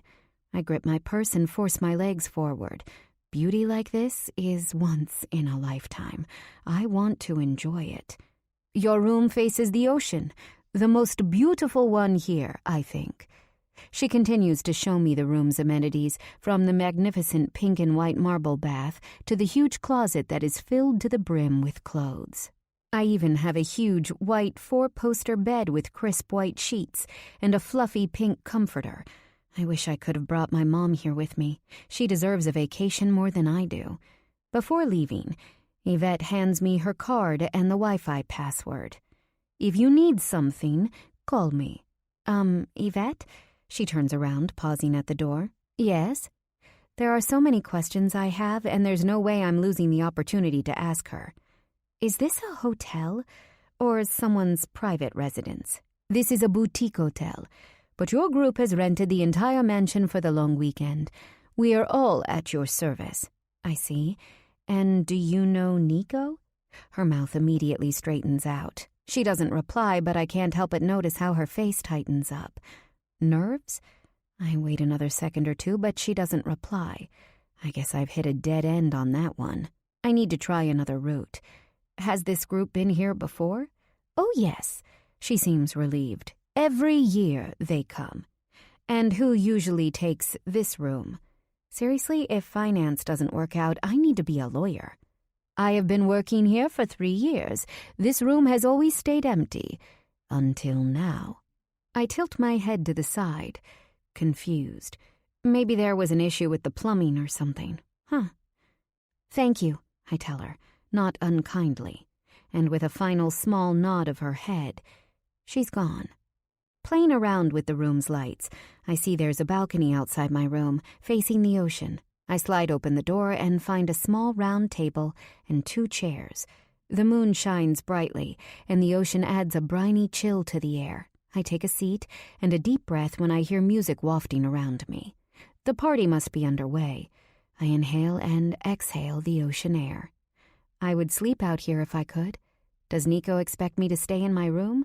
Go down to the party? I check my phone and input the password for Wi-Fi. No new text messages. I guess I'll just wash my face and go see what's happening outside. There's a DJ, 2 bartenders behind the bar, girls scantily clad. And then the men. Everyone is washed up, changed, and ready to party. The weather is incredible, too. Meanwhile, I'm still in my travel clothes. How was I supposed to know this was going to be all fancy? I turn around to go back to my room to change when Elena calls out, "Alira!" "Hi." She hugs me like we're old friends, smelling like fresh soap and expensive perfume. Her happiness radiates. Her husband, Matt, steps over to us at the same time Natalia comes over. We talk as a group, his hands always on one part of Elena's body. We chat about Green, and they tell us about their new apartment in the West Village. What they have together looks pretty amazing. He even beams with pride when Natalia asks Elena about certain dermal fillers, and she discusses them like a doctor, because, well, she's a doctor. The fact that she's a full-fledged physician and married to this man is both surprising and not. Nico is offering me a taste of this life that Elena seems to be okay with, more than okay. How does she do it? A strong arm wraps around my waist. Hey. His eyes are warm. I can feel a number of looks move to our direction. Suddenly, I don't feel like a stranger in the party. I'm with him. My stomach flutters. I want to say that I'm sorry about the flight. I don't want games. I don't like drama. I know he said the conversation was over, but I still feel guilty. He looks back at me, reading the remorse in my features. He nods his acceptance, and I want to sag with relief. Moments later, drinks are pushed our way. Nico hands me a glass. Tequila soda with lime. Under my breath, I say, what a stalker. I can't help the smile on my face. In my ear, he whispers, you know it. He takes a sip. Having fun? It's beautiful. I look around, remembering that I'm still icky from the flight. I should go back to the room to change. Stay. He takes another long sip of his drink. I look around, noticing Natalia, Matt, and Elena are suddenly no longer near us. I lick my lips. There's something I want to mention. He quirks an eyebrow. I heard what you said about other men, and I want to know if it applies to you. No men for me either. I stand straighter, wanting him to know that I'm serious. I can't feel comfortable if you're fucking other women, Nico. I know that the power here is yours, but I'm asking you. What does it matter to you if I fuck other women? He challenges. It matters to me. You talked about respect. Well, I want it back. I'm doing you a favor. Sure, you're promising to protect my brother, but I could have said no, and then you'd be stuck with one of them. I nod my head toward one of the girls. The truth is, there is nothing at all wrong with these women. They seem perfectly nice and beautiful and ready to have fun. Not exactly wife material, I point out, hoping I don't sound as jealous as I feel. You want respect, too. The look on his face is satisfied, like I asked for something he had been waiting to hear. That's right, I reply defiantly. If I'm committing myself, you should too. He wraps his free arm around my waist, bringing me flush against him. Only you, Alira. He whispers in my ear. I wouldn't dare touch another woman. He's so earnest that it takes my breath. My flow of relief is palpable. Knowing that Nico and I are exclusive for this time makes me feel so much more secure. We spend the rest of the night talking, and once I relax, I'm laughing, reminiscing about people we used to know and the crazy shit we thought was normal back in Kosovo, but realize now that it just wasn't. Not in a bad way, more in a we just didn't know better way. When I remind him of Barda, he actually laughs out loud. Believe it or not, she runs one of my stores. You're kidding, I exclaim. She once told me you were good in bed, and I thought, who isn't good when they're sleeping?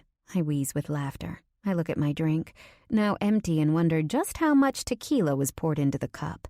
I love this place. Those boobs, though, gigantic, he laughs. Seriously, they used to scare the shit out of me. Don't think about her anymore. I squeal, unable to stop laughing. Why not? He licks his full lips, and I stop laughing. Stop thinking. All of my attention focused on his perfect mouth. Before I can think it through, I tell him, because I loved you then. It hurt me to know she had any part of you. The alcohol has clearly severed any thought before speech. I'm sorry, he whispers in sincerity. You were a baby, and I was a man. Or did you forget? He's smiling sadly. I didn't even understand what I wanted from you. I roll my eyes as a waiter walks over and takes my empty glass before handing me another full cup. I murmur, Thank you. Oh, you understood. You didn't know the names for what you felt, but you wanted me for yourself. Oh, come on. You are a man whore. Every single woman was dying to get into your pants. He leans forward, body language serious. My parents were dead. I was fighting constantly, rising up within the Liberation Army. Women were falling at my feet, begging for it. I'd go out to the bar and they all knew who I was and wanted a piece. I gave in. I was angry with God for taking my family, spilling blood of the enemy in retaliation, and woman after woman would come and go. It was fucking in its most desperate form. But then I'd come see you, a little girl, the sweetest. You loved me for reasons no one else did. I was addicted to it, needed that love like I needed my next breath. I'm not a baby anymore. My voice is throaty. I'm in his arms now. He smells so fucking good. I could sleep here for eternity. I sway, but he keeps me on my feet. No, you're not. He walks me to a small outdoor seating area. People are there at first, but upon seeing Nico, they stand and disperse. He sits on the couch and I drop myself down, putting my head in his lap, giggling, drunk, so fucking happy that I could die right now and it would be cool with me. The topic changes. He tells me about the places he's been since Kosovo and the friends he's made, about the men running the Colombian cartels and how he managed to befriend them. Those guys? Yes. You see. He brushes my hair to the side. My business model is simple but managed to change the existing order. Before there were cocaine importers, and then there were Dutch wholesalers. I cut out the Dutch middlemen and began negotiating directly with the Colombian cartels. I've always thought brokers were useless. Without them taking a cut, we were able to charge less money for our product. Margins. You got better ones. And how could rival gangs compete when you have cheaper product? That's right. They couldn't. His hand strokes up and down my back. So smart. You're telling me about your business. The realization is a revelation. He's letting me in. Yes. You trust me? I manage to sit up. He's smiling. I jump onto his lap, straddling him so our chests are facing each other, and drop my head on his massive shoulder. I can feel the outline of his dick. I try not to moan. It's a combination of lust and pleasure and, frankly, comfort. I want him to fuck me right here and now, and then I want to fall asleep, just like this. How strong was this tequila? Not that I'm complaining, but I'm shit-faced from barely 2 drinks. I trust you. His voice is gravelly. I grumble like a petulant child as he lifts me off his lap and places me beside him. He laughs at me. No drinking without me anymore. I see what it does to you. Time for bed. Bed? What? No. Why? He lifts me in his arms. Could I walk? Maybe, but I like being carried. I wrap my arms around his neck and legs around his waist. Where is everyone? I croak. He moves swiftly up the stairs and down the corridor. Fucking. Or sleeping. It's close to 3 a.m. After bringing me into my room, he places me down on the bed. I'll see you in the morning. Stay? Not tonight. He kisses my forehead, and in usual Nico fashion, he walks out the door. 10. I check the bedside clock. It's 8:30 a.m. I step out of bed, stretching my arms up and feeling pretty darn good, considering the night I had. I wash myself up before putting on one of the new bikinis hanging in the closet. It's sexy, but nothing too revealing. It's a beautiful tan color with painted red flowers. The cover-up goes on next, a cream-netted sarong. There's even a beautiful wide-brimmed white hat and a woven beach bag. It's all classy and beautiful. Whoever does my shopping needs to win an award. I'm still sort of uncomfortable with taking these clothes. Then again, I'm not keeping them. It's just to borrow for this trip. Feeling better about my newest rationalization, I slide on a pair of Jimmy Choo wedges. I can't imagine they're waterproof, but there are no plain flip-flops, so I'm going to assume these are the ones for the beach and pool. Throwing sunscreen, my Kindle, phone, and wallet into the bag. I make my way out of the room. Pausing for a moment, I check my phone. A text. Agran. He'd better not touch you. My brother is seriously losing it. I look around. Nothing but silence and sunshine greets me. Boy, I could get used to this. I walk back down the beautiful white corridor and down the steps to the pool, bar, and breakfast area. The house is even more incredible in the daylight. The outdoor kitchen table is devoid of any people other than Nico. He's having a smoke and reading a newspaper, his seat facing the ocean.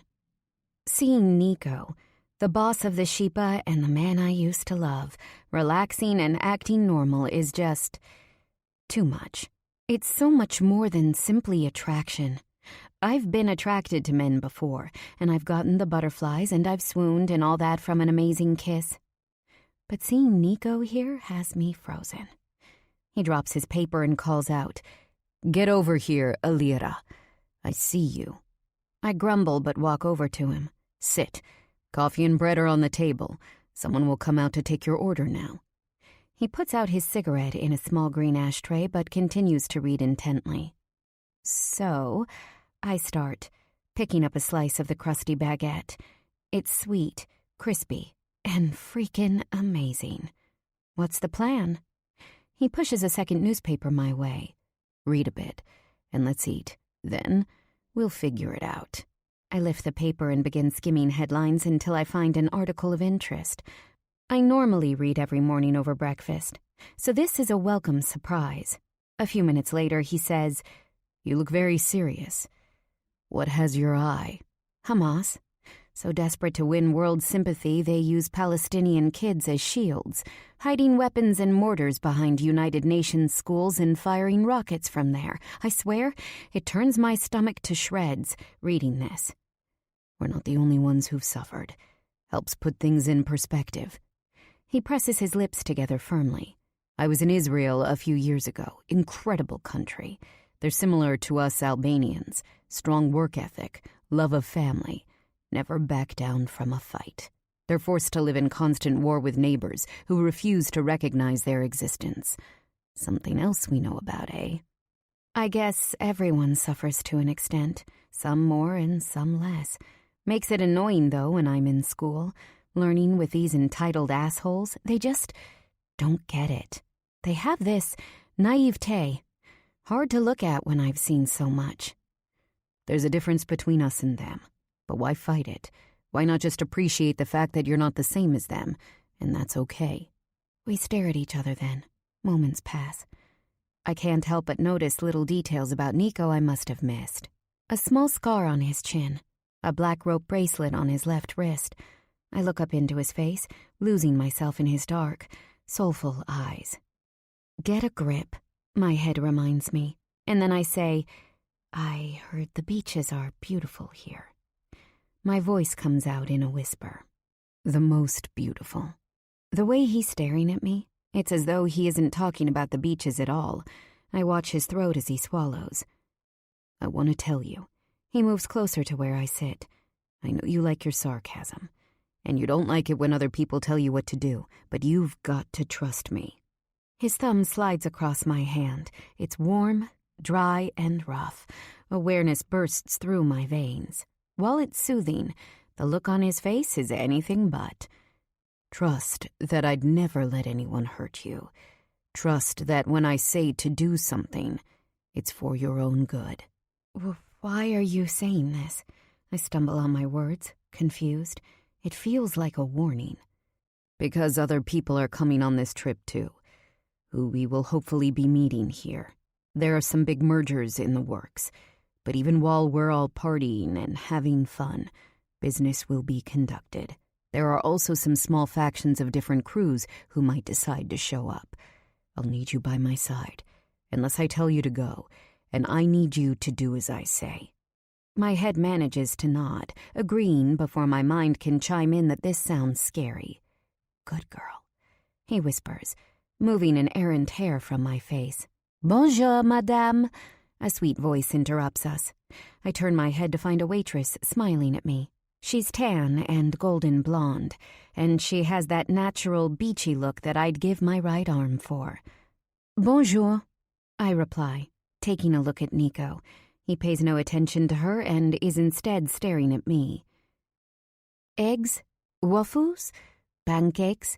We can make anything you like. That beautiful French accent. God. I look to Nico, who has nothing but coffee in front of him. He lifts his newspaper back up. I'll have an omelet with spinach and tomatoes. Do you have whole wheat toast? Butter and jam? Yes, of course. Any juice? We have fresh orange. Sure, I'd love that. After she walks away, I rummage through my purse and find my Kindle. Sometimes current events are just too depressing to read about. Just as I'm about to power it up, Nico clears his throat.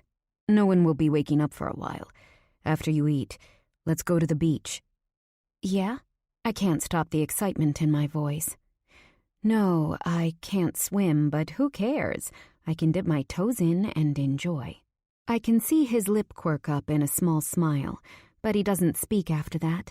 I'm sipping my coffee when the juice is brought and placed in front of me. After thanking the waitress, I ask Nico, any idea which room Natalia is staying in? Yes, she's directly across from yours, facing the garden. How is your room? Are you comfortable? No, the mattress was hell and the view sickened me. I look up at the sky exclaiming, he asks if I'm comfortable. I pull out a cigarette from his pack and he lights me up. Funny girl. The smile reaches his eyes. I guess last night broke the ice because I feel like we're friends now. There's an easiness between us. The food comes, and I barely touch it. Just kidding, I inhale. When I'm done, Nico tells me to get whatever I need and meet him in front of the house in 20 minutes. I want to take this time to visit Nat. I easily find her room and knock. It only takes her a few seconds to open the door and she ushers me in. The room is small, charming, and positively beautiful. Natalia jumps back into her large white bed, scrolling through her phone, a huge smile on her face. Let me guess. She starts, dropping her phone to her side. You've been up for over an hour and already had breakfast? Maybe, I reply, laughing. She knows me too well. Spill. Were you with Nico just now? The two of you have been attached at the hip. His hand was always on you. You guys were literally in your own orbit. She hugs me close. He loves you. I blush up to my roots. Stop it, Nat. We had a really good time, and this morning we had breakfast. I ate, he had coffee. Nothing sexual. Well, it's a good thing I'll be right here when the time finally comes. She twists onto her side before standing up. She's in a sexy, silky, short white nightgown. It's gorgeous. Since when do you sleep in such fantastic stuff? I bought it for the trip, just in case I got lucky. I laugh as she stands up, stretching her arms up high before entering her bathroom. I follow her and watch as she throws her long hair in a super high ponytail and spreads toothpaste on her toothbrush. So, I start, interrupting her routine. He wants to take me out this morning. We're supposed to meet up soon in front of the house. Aha! She says before spitting and rinsing. Listen. She grabs the small white hand towel by the sink and dries her mouth. Take advantage of this time you have together. Try to relax and have fun. I know you harbor a lot of pain from leaving Kosovo. Maybe he can help you through some of that. I know it's tough and mafia and all that, but he's also human. And from the things you've told me, he's a decent man. You're right. I'm right? She squints her eyes. I love hearing that word from you. Have fun. I'm going to tan on the beach today and drink wine. Be all classy and shit. She chuckles. I smile as I leave her room and head back up to the front of the hotel. I find Nico standing against a stone wall at the top of the driveway, staring at the crystal blue ocean. Hey. He turns around, flashing me a smile that I can feel straight down to my toes. He grabs my hand, and we walk to a red Jeep, engine already on. The top is off. 2 beach chairs and towels are in the back, monsieur. One of the staff opens the door for me as another opens the door for Nico. We both get in at the same time and buckle up. And we're off. Wind blowing around us. The car is stick shift. Why it's sexy to watch him drive, I can't say. But it is. From his thick corded forearm down to his heavy hand gripping the shift, I can barely focus on anything outside of this car. I want to know more about him. I've gathered bits and pieces from others, but I want to know from his own lips. As he drives, I let myself come to terms with the fact that Nico is in front of me, here by my side. Part of me can't believe he's really real. I idolized him as a child, dreamed of him on a nightly basis through my teenage years. I could barely have a decent relationship with any boyfriend I ever had, and the reason is obvious. It was because Nico was always the one I compared them to. And truly, there was never any comparison. And Nico's here. As my friend, maybe? Spending time with me, definitely. I can't stop the smile on my face as he turns on the radio. 10 minutes later, I start to notice a large black SUV is on our tail, changing lanes each time we do. Nico? I ask. Yeah. He turns to me before gazing back at the road. Looks like someone's following us. I swallow hard, gripping the edge of my seat. Yeah, he says nonchalantly. Alec, he always follows my car. Someone is ahead of us too, and someone will be at the restaurant we eat dinner in, and someone else will watch the chef as well. In this world, Alira, I never, ever travel alone. I'm always carrying weapons. I shake my head, my eyes moving to his body. I can't see anything. Clearly, this doesn't mean it isn't there. Anyway, it is what it is. This is the life. We're going to St. Jean Bay. He easily changes the subject. The waters are calm. There's a great restaurant there on the beach, too. What about everyone else? Are they going to meet us later, or... They'll meet us for lunch, and we'll party at the restaurant through the night. Oh, okay. Nico parks the car in a small sandy parking lot, and I adjust my hat. Stepping out, he lifts both beach chairs from the trunk into his arms.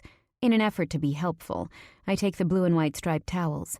It seems that while St. Bart's is really upscale, it's also very laid back. All of the cars here are Jeeps, like ours. Standing on the beach, I feel unstable in my wedge heels. I pull them off as I follow Nico, and the white sand feels amazing beneath my bare feet. Pausing at the beauty before me, I can't believe these stunning waters.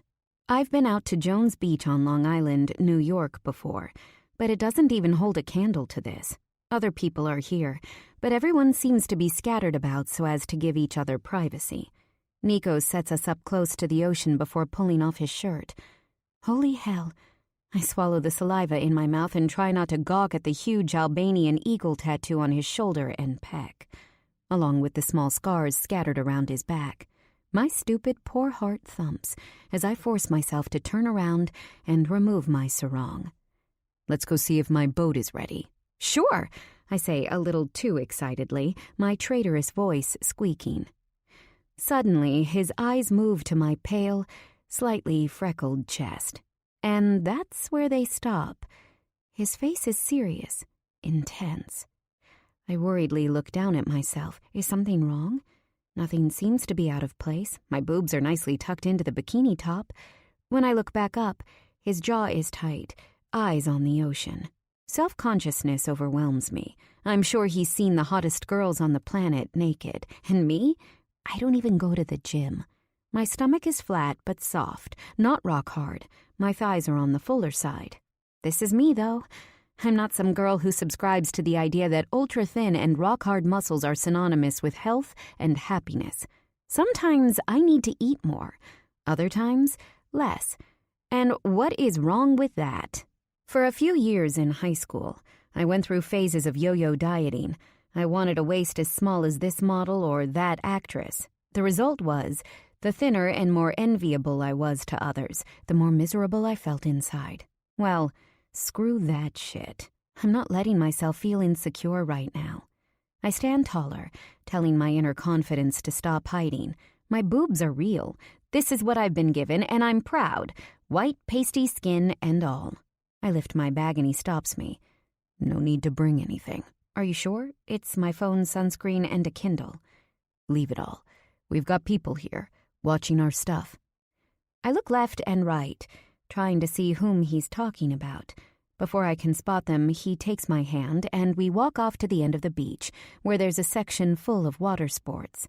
As we stroll along the beautiful shoreline, he begins to talk about the different beaches on the island and how he has made it a yearly excursion for himself and his closest crew to come down here.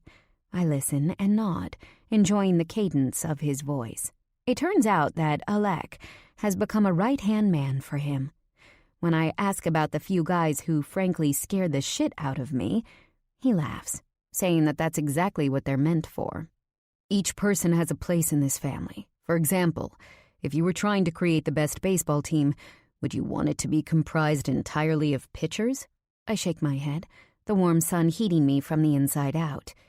You need a well-rounded group, including pitchers and first basemen and catchers.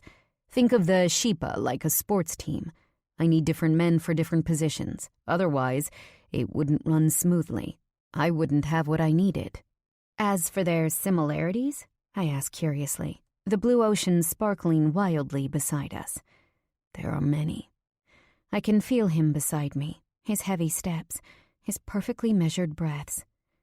A deep reliance on honor, loyalty, and family. The old Italian families and even Russians have lost those qualities, but not us. We find ourselves in a small spot at the end of the beach, facing a dock. There are 5 small boats and then a yacht at the end. It's enormous with what looks like 3 levels. Ours is at the end. I'm driving today. Before I know it, he's holding my hand to step on. I'm shaking inside. Just relax. I got you. I finally walk on, following him up an unbelievably narrow staircase to the top of the boat. He sits behind the wheel, and I take a seat beside him. With expert ease, he drives us off into the ocean. The wind is blowing my hair wild, but I'm loving it. When we're sufficiently far enough at sea, he pauses. The breeze, the man, everything about this moment is heavenly. In the ocean, away from all the drama and headaches, I feel free. I pull my knees up to my chest while his are lying out before him, crossed at the ankles. I guess we're stopping here for a while. It's been a long time, Nico. I missed you. I exhale, surprised at my honesty, but hey, why not? When I first got to London, I tried to bury myself within the crowds, walked around aimlessly for hours. I had this shitty apartment over a pizza shop, he chuckles, with nothing in it, except a mattress on a floor and a crappy wooden table with 2 chairs left from the tenant before me. There was even one of those hanging lights, a bulb dangling from the ceiling. His eyes glaze over as he thinks back on his time. I wouldn't dare speak or ask a question, lest I interrupt his flow. He's finally opening up, and I want to hear every single word. I had a veil over my eyes, blurring everything around me. Everyone knew I was dead or gone. Alec came too. He was a kid himself, but he had no one and nothing in Kosovo. He followed me like a shadow, slept in a corner of my shitty room with the roaches. I was 20 years old. His feet slide up in a slow motion as he pulls out a pack of cigarettes, along with a fancy-looking silver lighter from his pocket. Sliding one out, he lights himself up. I wait patiently for him to continue. I'm barely breathing because I don't want him to stop. I would drink myself into a stupor most nights. He lets out a long exhale. Got as fucked up as I could get in the pubs. During the day, though, I had a job at the pizza shop below my apartment, washing dishes. Honest work, you know? He turns to me, taking another deep inhale. You remember Jakob, right? I see his eyes squint before smoke moves around us like a cloud. The sun is getting hotter, and I can feel perspiration beating between my breasts and on my forehead. His chest looks impossibly tan and damp. I turn my head toward the water. Eye contact with Nico is somehow too intense. I'm also worried that if he sees anything in my eyes that he doesn't want to see, he'll stop talking. I reply to the waves. Of course I remember him. Jakob and my father originally led the Kosovo Liberation Army. The ocean rolls back and forth, a steady beat. They died together. He waits in silence for what feels like an eternity before continuing. Behar was Jakob's brother. He was the one who got me to London and hooked me up with work. It was his pizza shop and his building, too, that I lived in. He saw I was falling into a fog. Fucked up from all the shit I'd seen and done. I guess he heard a lot about me from Jakob, because he knew what I was made of regardless of the fact that I was fucked in the head at the time. Started having me do some small-time stuff for cash. He licks his full lips, ashing his cigarette into a small tray by the wheel. One night, I drank myself into oblivion, came in and out of consciousness in the doorway of my apartment building. At one point, I woke up and saw a man in uniform. He takes a long, hard drag, the tip flaring red. I got angry, thinking he was someone he wasn't, a Serb. He blows out a cloud of smoke, someone who'd hurt my family, maybe. I grabbed his throat, slit it with a knife I kept in my boot. I blink, unable to take my eyes off his face. His features perfectly match the rest of him. Dangerous.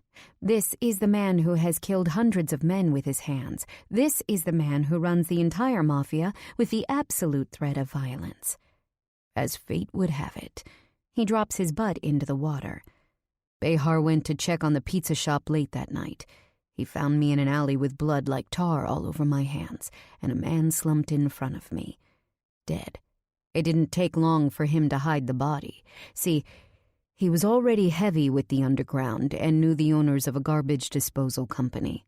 Convenient, right? He took care of the problem before cleaning me up, and then he brought me into his fold. I already had all the connections from when I was in Kosovo. Lots of my friends were now scattered around the globe, and this turned out to be a very good thing. Behar already had a network in the UK. Together, we began to build the Mafia Shiptora. I slowly nod my head. It feels like he's telling me something no one else knows, trusting me with his secrets. It makes me want to open up too, but the truth is, I'm still sore over the fact that he never reached out to me. I know I was a kid, but eventually I grew up. And didn't I deserve something? My emotions start to run, and so I go with my usual MO when I'm insecure. Sarcasm. I was just a kid in the States, wearing pink chucks on my feet, and there you were, growing a massive empire. No wonder you cast me aside so easily. My words come out angrier than I intended them to. His mouth sets in a grim line. You were safe and sound in America. You were learning in school with a good mother by your side and a brother who loved you. I had been through a lot, Alira. So had you. You deserve to start fresh. I challenge. How did you know I was safe and sound? For all you knew, I was suffering. There is no such thing as a fresh start in this life. We all carry our past with us, wherever we go. He looks up at the sky, exasperated, before bringing his gaze back down to mine. You weren't suffering, Alira. You were a regular kid, dealing with typical American problems, which is exactly what you should have been doing. He speaks like he knows. And sure, maybe I wasn't exactly having a rough go, but how would he know how I fared? I opened my mouth to ask, but he speaks first. I knew you were all right, because you wrote letters to me, remember? Sent them to my home in Albania. A neighbor who checked my mail forwarded them to London. My stomach dips down to my toes. What? I turn my head sideways toward the ocean, avoiding his face. I thought he never got them, and right now, I'm wishing he hadn't. For the first year or two after coming to America, everything I wrote was innocent. I was just praying for him to reply and to contact me. After a few years, I heard my mom on the phone mentioning to someone that Nico no longer lived in Albania. Still, I continued writing. I poured my heart out on the page, to Nico. I gave him everything about my life. I told him how much I missed him. Weekly, I wrote to him all the intimate details of my life. It was a strange and cathartic habit, a form of therapy for me. Good news, bad news, boyfriends, friend drama, agron, virginity lost, college applications, my mother, her back problems for God's sake. I told Nico, always Nico. Well, until I began college, when I decided it was time to move on from that fantasy. It wasn't easy to stop. but I knew that if I ever wanted to really move on, I would have to stop harboring hope. It's been 3 years since I wrote him. He whispers, "You loved me for a very long time." He doesn't ask. He knows. My lips part.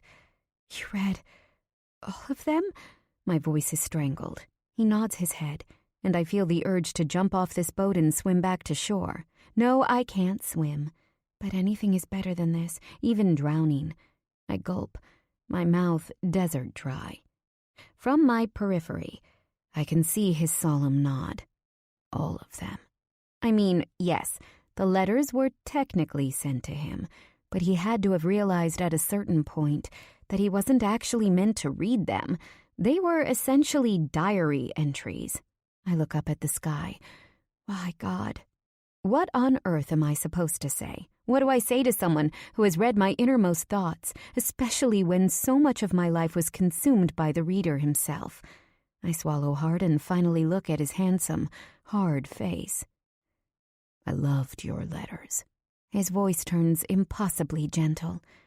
Loved hearing about you from your own hand and heart.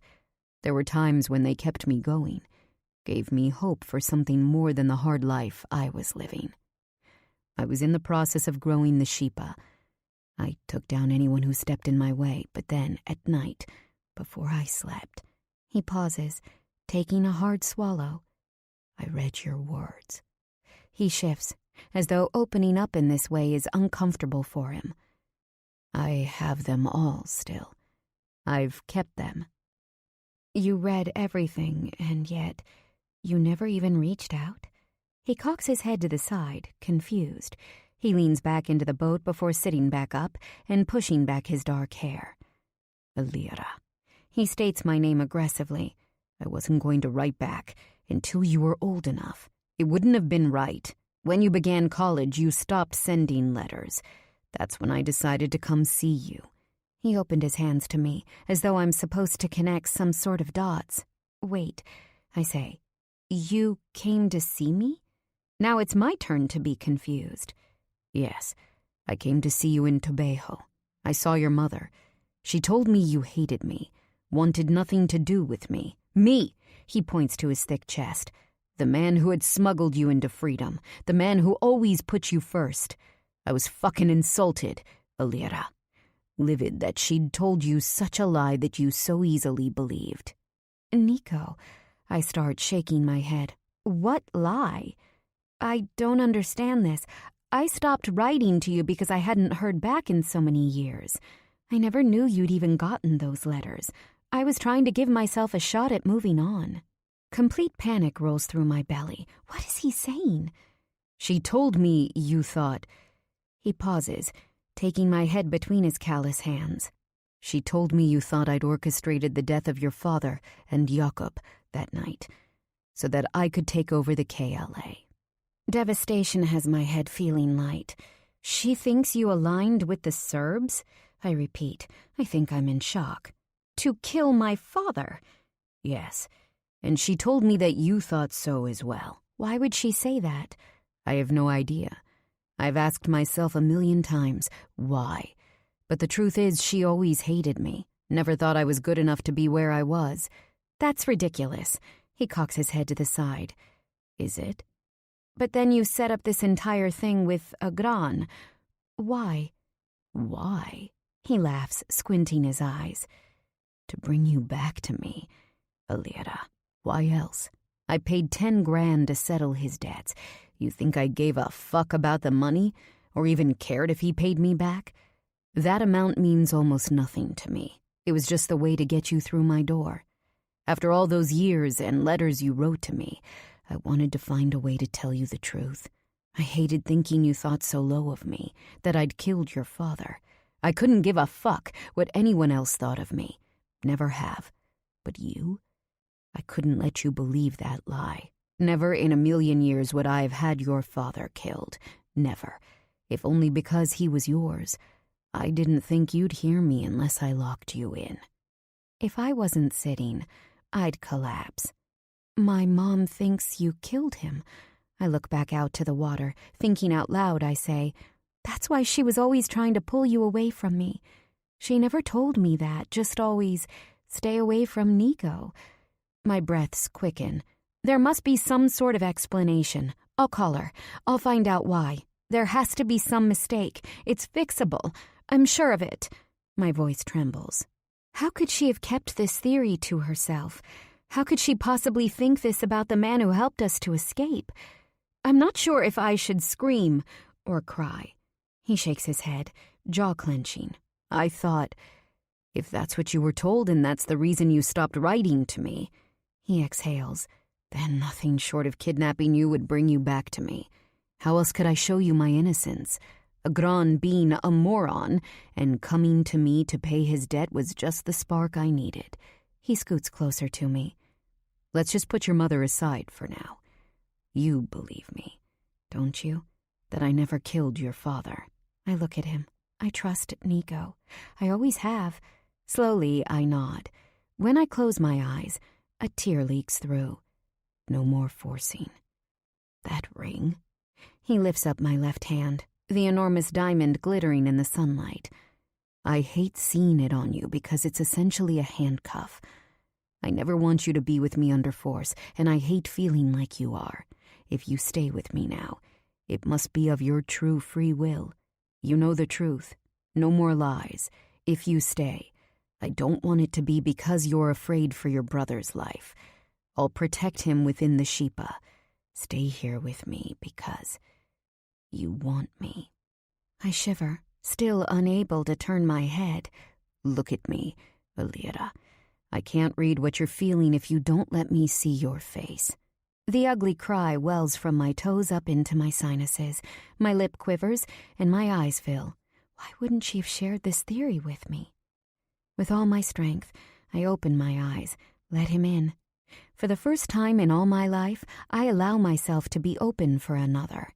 His eyes flash with emotion. There you are. He lifts me up, bringing me down between his legs and holding me tightly to his body. I put my head in the crook of his neck, in his arms. I feel precious, but I can't shake the fact that since we've reconnected, it's been mentally exhausting. He hasn't been consistent. Can I trust that now that he will be? The first time I saw you again after all these years was when you stole me, and then you were cold, but then hot, and then cold. Is all of that back and forth done? I press my lips together, wanting to hear that, yes, it is. I wasn't cold, Alira. I was careful. Last night and today, I've been speaking about my past with you. Do you think I do that normally? His voice is measured, like he wants to make sure I catch each word. And what would you have done had I told you my intentions from the first time we saw each other? Intentions? I thought you believed I'd killed your father. You despised me. I needed to be able to change your mind because... He exhales. You're meant to be mine, Elira. It has always been so. From your birth I held you, and it was written for us. Beyond that, you have always been the most loyal, honest, and loving girl. Did you think I didn't see it then, even when you were a baby, looking at me with love in your eyes? It was all there for me to see. You had been born for me, made for me. I didn't know how to bring you back into my life after the lies you were told. I tried to shake you off, but your letters were still in my closet, burning a hole into my psyche. I had to drag you back to me. Could I have done it another way? I had to have you.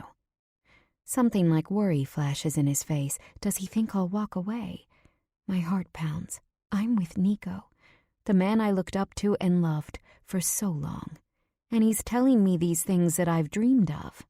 My mom is clearly misinformed. When I get back to the room, I'm going to call her. Tears drip down my face. But he doesn't pull me into his chest and hug me. He doesn't kiss me passionately either. He continues to sit so close to me, his body so large and strong. My head spins. You've dated other men, like Jack, that musician. I try to find anger in his face, but surprisingly, there is none. I swallow hard. He was a nice guy, but there was always something missing with him. You thought maybe it was because he wasn't Albanian, but that's not the whole truth. It's because he wasn't me. I should explain better. I don't want him thinking that Jack means anything more to me than a friend. Yes, he is a nice guy, but the men just don't compare, at least, not for me. My heart could never belong to anyone else, and that's the truth. Nico, It is the same for me. He interrupts. Many women have come and gone in my life. Many have wanted to be my wife. But the spot I reserved for you can never be filled by another. Never. When you were a baby, it was a simple spot, a sweet one. And now, as an adult, it's much, much more than that. In Albanian, he tells me, I will wait until the time is right to touch and kiss you the way you're meant to be held and loved. Let me show you who I am, and the man I will be for you alone. Let me earn the right to love you. I know that my life is filled with danger and blood, but I know you can handle it, and I want you by my side, as my queen. Chills run through my body, and the fact that he spoke to me in our native tongue, my emotions are so high that I can't reply. Albanian is the language I still dream in. It's the language of my thoughts when I'm in deep. It's the language of who I am, and I never realized how much weight it has in my life. And yet, I have no idea what to think of his comments. Am I really going to just fall into his arms and let myself enter his world, which I've never had any intention of joining? My mother, for reasons unimaginable to me, thinks that Nico killed my father. Why would she think that? I'm on a shade-free path right now, a regular college girl with dreams of a big career in a big city. Coming together with Nico would mean I'd be setting myself up within a world of violence and crime. He puts the boat back in drive as waves ripple heavily around us, regardless of the torrent in my heart. Nothing has ever felt more natural. 11. After parking at the dock, Nico takes my hand and helps me off his yacht. Ready for lunch?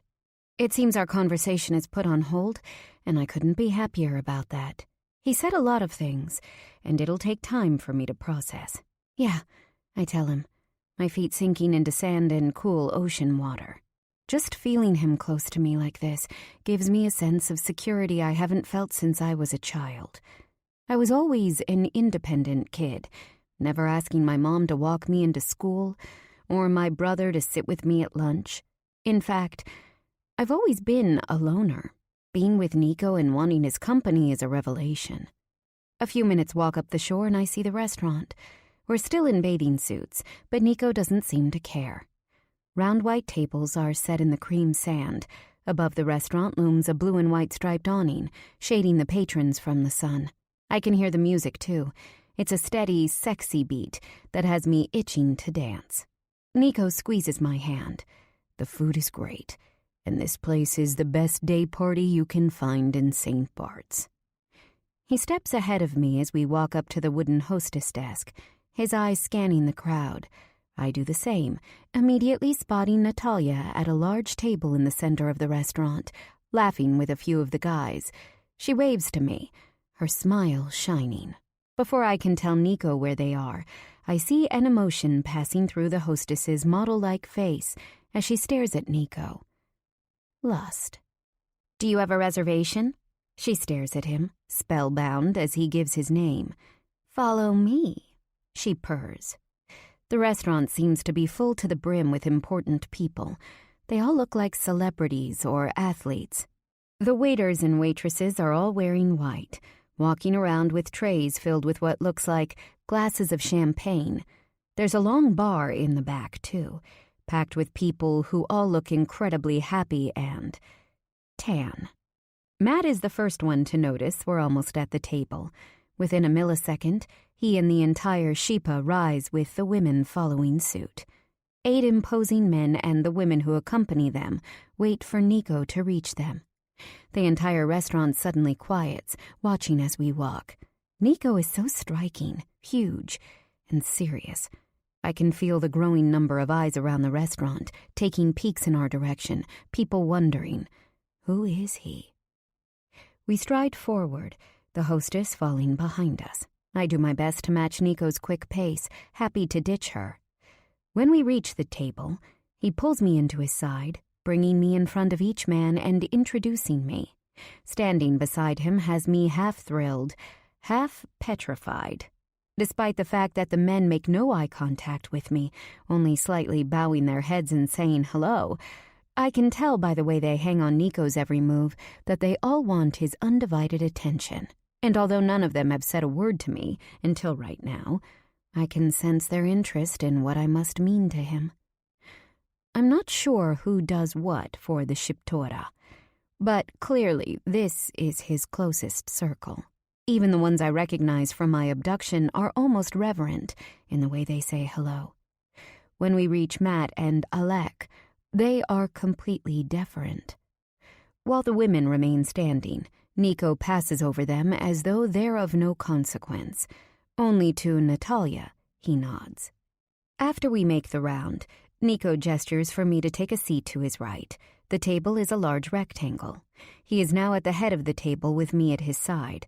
Once I'm seated, he lowers himself into the chair. Finally, the rest of the table takes their seats. I know that the men respect and fear him. But it isn't until now that I see their devout loyalty. These guys haven't even ordered food or drinks yet, and it's because they were waiting on Nico. He's their king. The table finally breaks into chatter. It's a mixture of Albanian and English, and the blend of languages is soothing. Nico takes a sip of his water, bending toward me. Just so we're clear, each one of these men knows what you mean to me. They'd kill for you and die for you.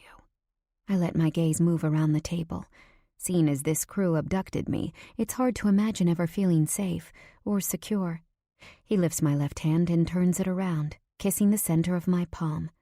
His eyes flash with an emotion I can't place, but it makes my heart pound. This is real. It's happening. A waiter interrupts us, asking if I'd like wine or champagne. When I look up to reply, his eyes noticeably flare. I awkwardly turn away to find Nico, his demeanor turned to granite. Oh, shit. Apologize. He cracks his knuckles, his voice so quiet. The waiter's face turns red as Nico continues, You make a habit of staring at another man's wife, like you want to fuck her? No, sir. He shakes his head side to side, all traces of cockiness gone. Nico growls, Get the fuck out of my sight. Next time you see my wife, you put your fucking head down. He runs off, and I turn to Nico, my jaw practically on the floor. A new waitress immediately takes his place. With a big smile, she asks if I'd like wine or champagne. I tell her I'll have the champagne. After she pours, I'm surprised to see it's pink. Rosé, Nico tells me. Earlier anger apparently vanished. You'll love it. The waitress pours a glass for Nico as well. Who knew it would be so easy to get spoiled? When I finally have my own job, I'm buying myself a big bottle of rosé to celebrate. Is this how most of the students at Green live? Fancy trips on gorgeous beaches? I look around, wondering if there are any familiar faces here. Taking another sip of my rosé, I feel a bit like an imposter. I'm not usually the one being served. I'm the one doing the serving. But here I am, drinking champagne and enjoying the party like all the other people here. It's strangely unnerving. Alira, Natalia calls out. She's across the table from me, a few seats to the right. Alec is beside her, his arm wrapped behind the back of her seat. I lift my glass, trying to shake off my melancholy. The champagne is amazing. She nods her head. The best. Oh, and Janice texted me. She's like, Where the hell are you guys? I told her we were here. She is totally going to kill us for not bringing her along. I bite my lip. You're right. I feel bad for not getting her invited too, but it all happened so quickly. Nico lights up a cigarette, inhaling. He exhales as his free hand grips my thigh, fingers spanning from inner to outer. Nothing is innocent, but it could be. I have to will my body not to shudder. The corner of his mouth kicks up, like he's happy to have this effect on me. The man to his right, I think his name is Darius, turns to Nico. They begin to talk, but still, his grip keeps me close. I didn't notice Darius last night or on the jet, which is surprising, considering how imposing he looks. Maybe he just got here today. Even though they're seated, he seems at least as tall as Nico, if not taller. With long black hair and a deep scar down the side of his face, he's definitely scary looking. For a moment, our gazes cross. His eyes are hard and dark. A silver platter of giant raw fish is brought out by a waiter who, by looks alone, seems like he played in the NBA. Nico stops speaking and inspects the fish before nodding to the waiter. It'll do. That's when the song, We No Speak Americano, begins to blast through the speakers. It's a song Agran used to love. My brother was always into electronic house music, the stuff that doesn't make you want to mosh, but begs you to dance in a club with friends. The tables on either side of us begin to cheer and dance, getting rowdy. Clearly the song is a fan favorite. One of the men at the table to my right shakes up a champagne bottle before popping it. Suddenly, it's spraying everywhere, and then I'm drenched. My jaw drops. Nico notices I'm soaked. He pushes back his seat, face hard. He looks mad. Like, really fucking mad. I put my hand up to him, my laughter bubbling up from my belly. I'm giggling, drying my hands on my napkin as the ends of my hair drip with champagne. It's fine, I tell him, my smile unstoppable. I can get them thrown out if you'd like. No, they're having fun. Look. I point to the couples who are laughing and dancing, also soaked. Want to do it back to them? He lifts a brow. Oh no, I shake my head. What a waste. How could you buy an expensive bottle and just empty it like it was tap water? He licks his lips. Let's do it. I grip his muscular forearm. What? No. As if my hand could ever physically stop him. Yes, it's fun. I'll show you. He signals to the waitress who stops taking a table's order and runs over to where we sit. 12 bottles of Veuve Clicquot, please. Yes, sir. She nods before scurrying away. 12? My eyes widen. Yes. We live hard, so we should party hard, too. Right? It's a short trip. Let's live a little. Moments later, she's back with the bottles on ice. Nico hands one to me before taking one for himself. You shake it up like this. He smirks, standing. I can't take my eyes off him. I follow his lead, rising out of my chair and shaking the champagne. I know I should try to act calm and cool, but I can't. Because who actually does something like this? Rappers and rich people, not me. But then, here I am. Life is crazy. He pops the cork, and it sprays in all directions, soaking our table and me. The group erupts in laughter and cheers, shouting. Some of the other guys take bottles, too, and spray them at everyone. I see Natalia from the corner of my eye, soaked and giggling. The waitress brings over a platter of shots. Tequila, she tells me. Nico takes one and so do I. Together, we drink. It turns out the family isn't just for protection and illegal business. They have a shitload of fun, too. 3 drinks later, my arms are wrapped around Nico's neck. My body sways as I close any distance between us. The sun sets, and the party continues. He turns me around so that my back falls into his chest. I grind into him, dancing, as his hands splay across my stomach. He bites down on my shoulder, and I shudder in his possession. He's hard, and I'm dying for it. Curiosity gnaws at me. How would it be with Nico? A man who I'm crazy attracted to in mind and body. A man who cares for me. My brain asks me if this is something I'm going to regret. I want him, but am I really ready to make this real? I'm terrified of the prospect, but so turned on that I can barely see straight. I push back against him again, moaning at the feel of his cock against my ass. In my ear, he whispers, "Fuck, Alira, you're making this difficult." His voice is a low, deep rumble. I turn to him, feeling powerful. I stroke his heavily muscled shoulders, wanting his lips on mine. This man, he just does it for me like no one else ever could. The music blasts around us, but we stop moving, completely in tune to each other. His head dips low. I can feel his breaths against my damp neck, sweet from wine and smoke. The temperature is cooling off, but my insides burn. He stares down at me, deep into my eyes. Love me, I think. As if in slow motion, his lips lower to meet mine, and then he kisses me. It's deep. I moan into his mouth as my hands tug on his shirt. Oh, he pulls away, leaning his forehead against mine. What to do? I remember his earlier comments. He wants to earn this. And as badly as I want him, I need him to prove himself too. I need to know who he is now. You know who he is, my mind chides. But do I? This man wants me. He told me so. The magnitude of what he shared on the boat slowly seeps into my insides. I hug him tightly. I want this. My heart pounds. He holds me, one hand behind my head and the other around my waist, as though I'm something precious.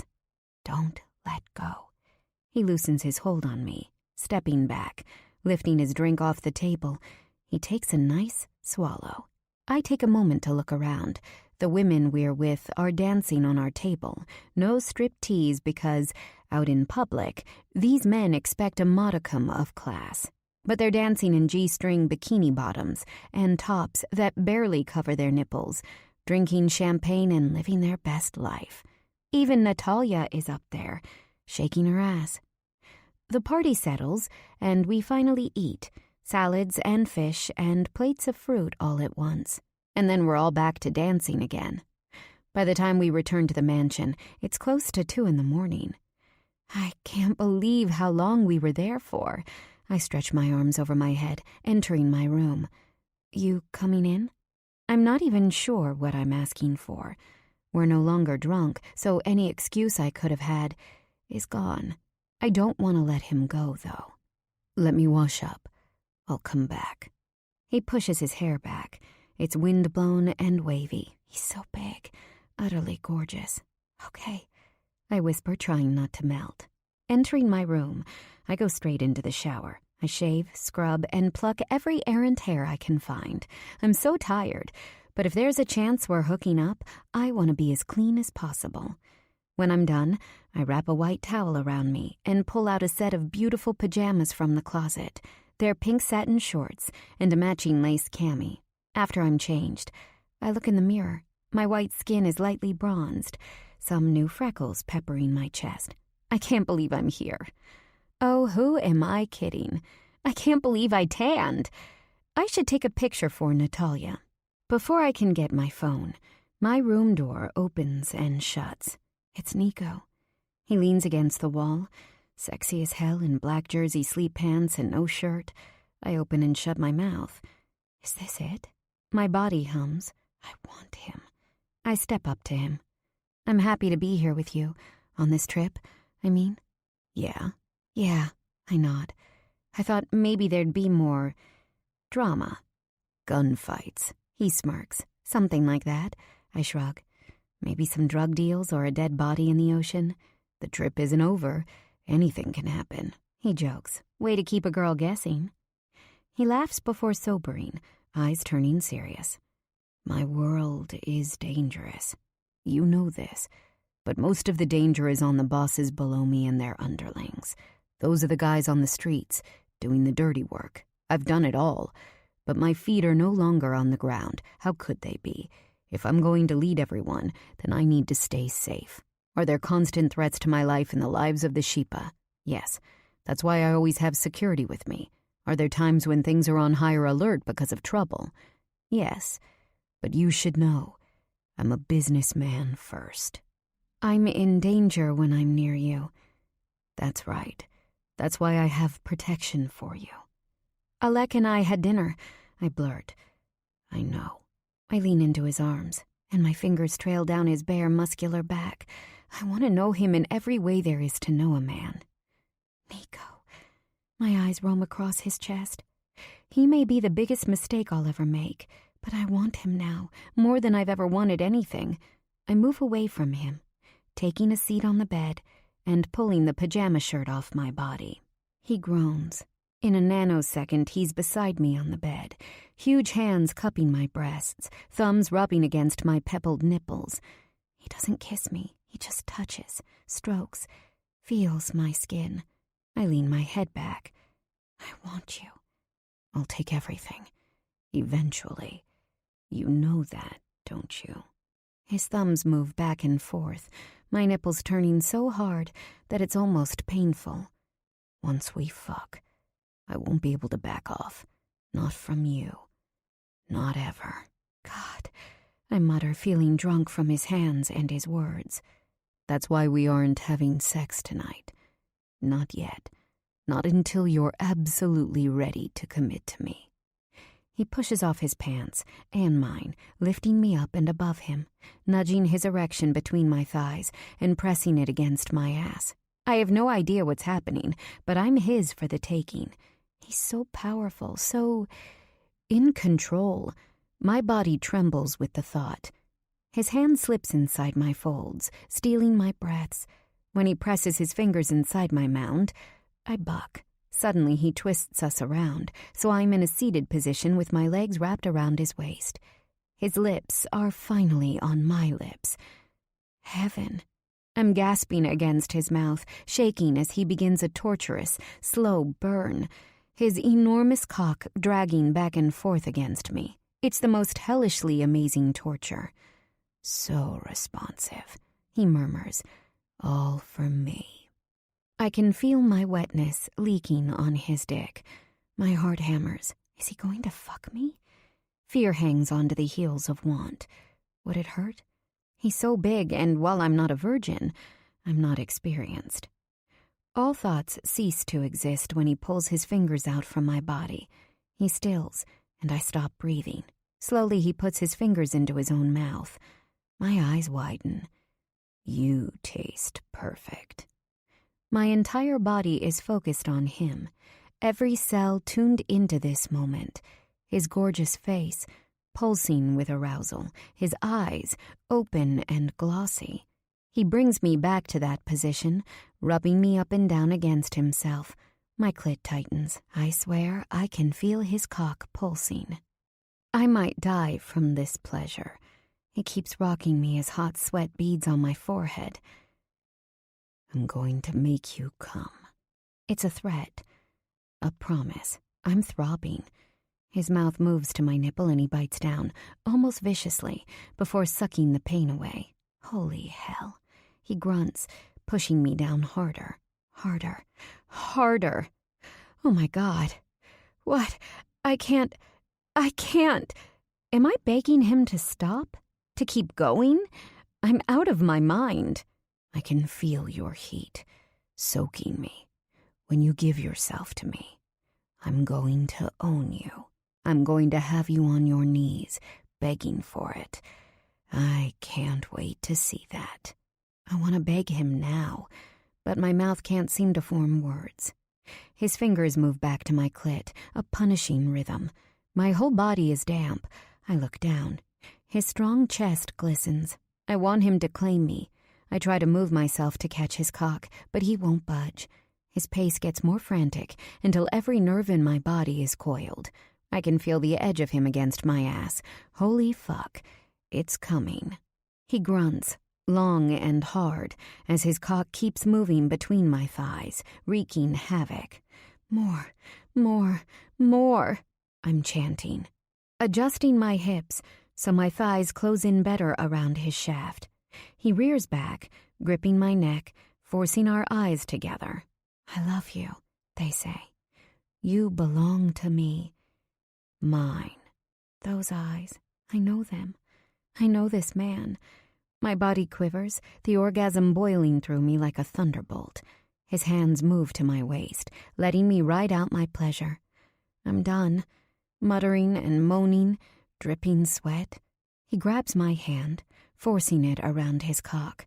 I pump up and down only once, and he shouts, hot cum filling my palm. My body crumbles on top of his, and he holds me to him, gripping the back of my head.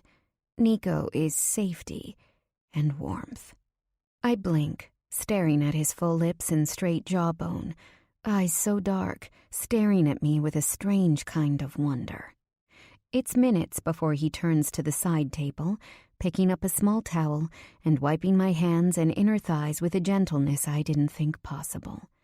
My body shudders as he cares for me. When he's finished, I move to stand, body swaying. I use the bathroom. I return to find Nico lying on his back, beneath the white sheet, a strong arm behind his head. Moving next to him, I lie on my stomach, tracing the Albanian eagle tattoo on his shoulder. I love this. My voice is hoarse. Respect for the motherland. He rolls his eyes and I laugh. Almost all Albanian men have this same tattoo somewhere on their body. It's tacky, but awesome. Our form of pride. When did you get it? I whisper, although there is no need to. Back in Kosovo. I press my nose against his chest and breathe in. It soothes me. Come on, baby. Let's sleep. I turn around, and he pulls me into him, creating a man-made cocoon. He could have ravaged the hell out of me, but he didn't. I exhale, the heaviness in my body taking over. I love him. 12. I wake up and check the time, staring at the bedside clock. I rub my eyes. No, it couldn't be. I look again. It's almost noon. I pop up, confused and exhausted. I haven't slept that late since, well, ever. The bed is also empty. Where's Nico? He must be outside already. I brush my teeth before stepping into the shower, which is still amazing. After stepping out and wrapping myself in a towel, I go to the closet. I slide on a beautiful black triangle string bikini. It's sexy, not trashy, with just the perfect amount of coverage. I tie a gauzy black sarong around my waist and put on a pair of silver wedges on my feet. On the right side of the closet, purses stand. I spot a silver netted bag. It looks like it'll work for the day. I take it off the shelf and remove the paper stuffing. Inside goes my wallet, phone, Kindle, and sunscreen. Perfect. I wonder if there are sunglasses in here. I open the drawers, and in the third one, I find 4 pairs. Chloe, Gucci, Oliver Peoples, Saint Laurent. I open each one and go with the round black Gucci frames. They're gorgeous. Very Audrey Hepburn. Before leaving, I look at myself in the floor-length mirror. I'm glad to say that I'm still me, even with all the designer duds. Have I been feeling better or more confident in these fancy things? I guess they look pretty good on me. And it does feel nice, getting the extra attention for looking so good. Exciting, even. Like I'm acting in a movie where I get to be the girl everyone wants to be. On the other hand, it's annoying. I didn't earn the right to wear these things. Well, whatever. One day I will. And I know when that day comes, I'll feel like $1,000,000 wearing clothes I earned. I'll see this as a little test run. Regardless, I'm still me with or without these things. Still the girl from Tobeho, studying at Green. I catch movement from the corner of my eye. Nico comes walking through the balcony door, looking so gorgeous that it's almost too much. Dark aviator sunglasses, blue bathing suit, and a navy shirt. There you are, he tells me with a soft kiss to my lips. What were you doing out there? I gesture to the balcony.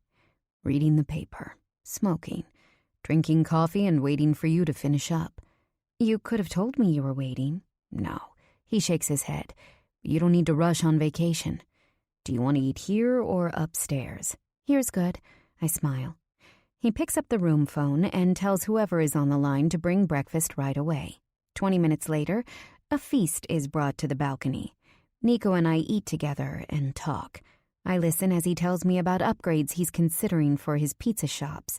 From what I'm gathering, it seems like Nico does a blend of illegal and legal businesses. He gives so much thought to everything he does. He asks me about my life too, but I know it's only for my benefit because he knows everything there is to tell. I'm glad he's letting me talk, though. When I mention my upcoming interviews, his eyes light up.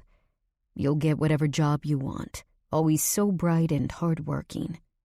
His compliment fills me up to the brim. The fact that he's supportive of my dreams intensifies the way I already feel about him. I think about Elena and Matt, and how accepting he is of her vocation. Is that how it could be with me and Nico? When we're done chatting, he drags me back into the bed, ruining me with his mouth. Both of us are naked. I can hear the ocean waves crashing. His head moves into my lap and my fingers rake through his thick hair. I'm happy to see he likes this, being taken care of by me. It's amazing here. He makes an agreeable sound, like he's too tired to speak. I smile, kissing his forehead. What is it going to be like when we leave? In what feels like a ninja move, he switches our positions, so I'm pinned beneath him, his strong tanned chest looming above me. When we leave here. He brings himself down like a push-up, kissing my neck. We're going to keep going just like this, until you're done with school, until we're together the way we should be. School is annoying, I whisper, wishing I could fast-forward time. Next semester, make sure you have no classes on Mondays or Fridays. Spend Thursday night through Monday night with me. Tell me more about London. I've never been. He shifts himself, so my head is nestled on his shoulder. London is pretty incredible. When you've got money. I made a lot of close friends there. The Italians control the ports in mainland Europe. 'Ndrangheta is the most powerful Italian mafia, and because of our friendship, I was able to expand our operations. Together we employ about 300,000 at the Dutch ports. I convinced 'Ndrangheta to outsource their smuggling to us. Albanians have always been good at moving things. Remember how we'd move things around to confuse the Serbs? He chuckles. I press my lips together. You're telling me secrets. The FBI could force me to speak, you know. He moves himself above me, a sparkle in his eye. I know what you'd say to them. Do you? You'd say, Nico Shihu has the biggest dick and the best. I grip his head and force him down to me, kissing him through our laughter. He moves back up again, and my eyes rove over his face. He's all hard lines, full lips, and warm, glazed eyes. He loves me. When we leave the room, it seems all hell is broken loose. Any semblance of remotely clean fun is gone, done, finished. Girls are dancing everywhere, and it isn't a dozen anymore. There might be 20 extra women here now who weren't here before. I keep my head down as we walk toward the pool bar, hand in hand. Holy shit. This is awkward. Adding insult to injury, it's that slow rap music that's probably on a playlist titled Stripper Pole Hits.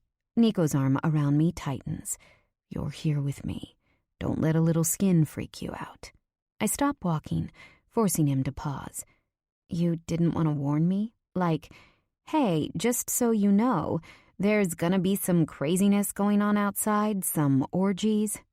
He laughs. Don't be squeamish now. This is just part of my world.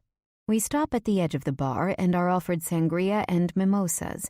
Nico takes 2 glasses of sangria, handing one to me. I do my best to keep my eyes averted, avoiding the nude girls dancing on top of the bar. The last thing I want to see is some girl's cooch. I stay close to Nico, not letting him away from me.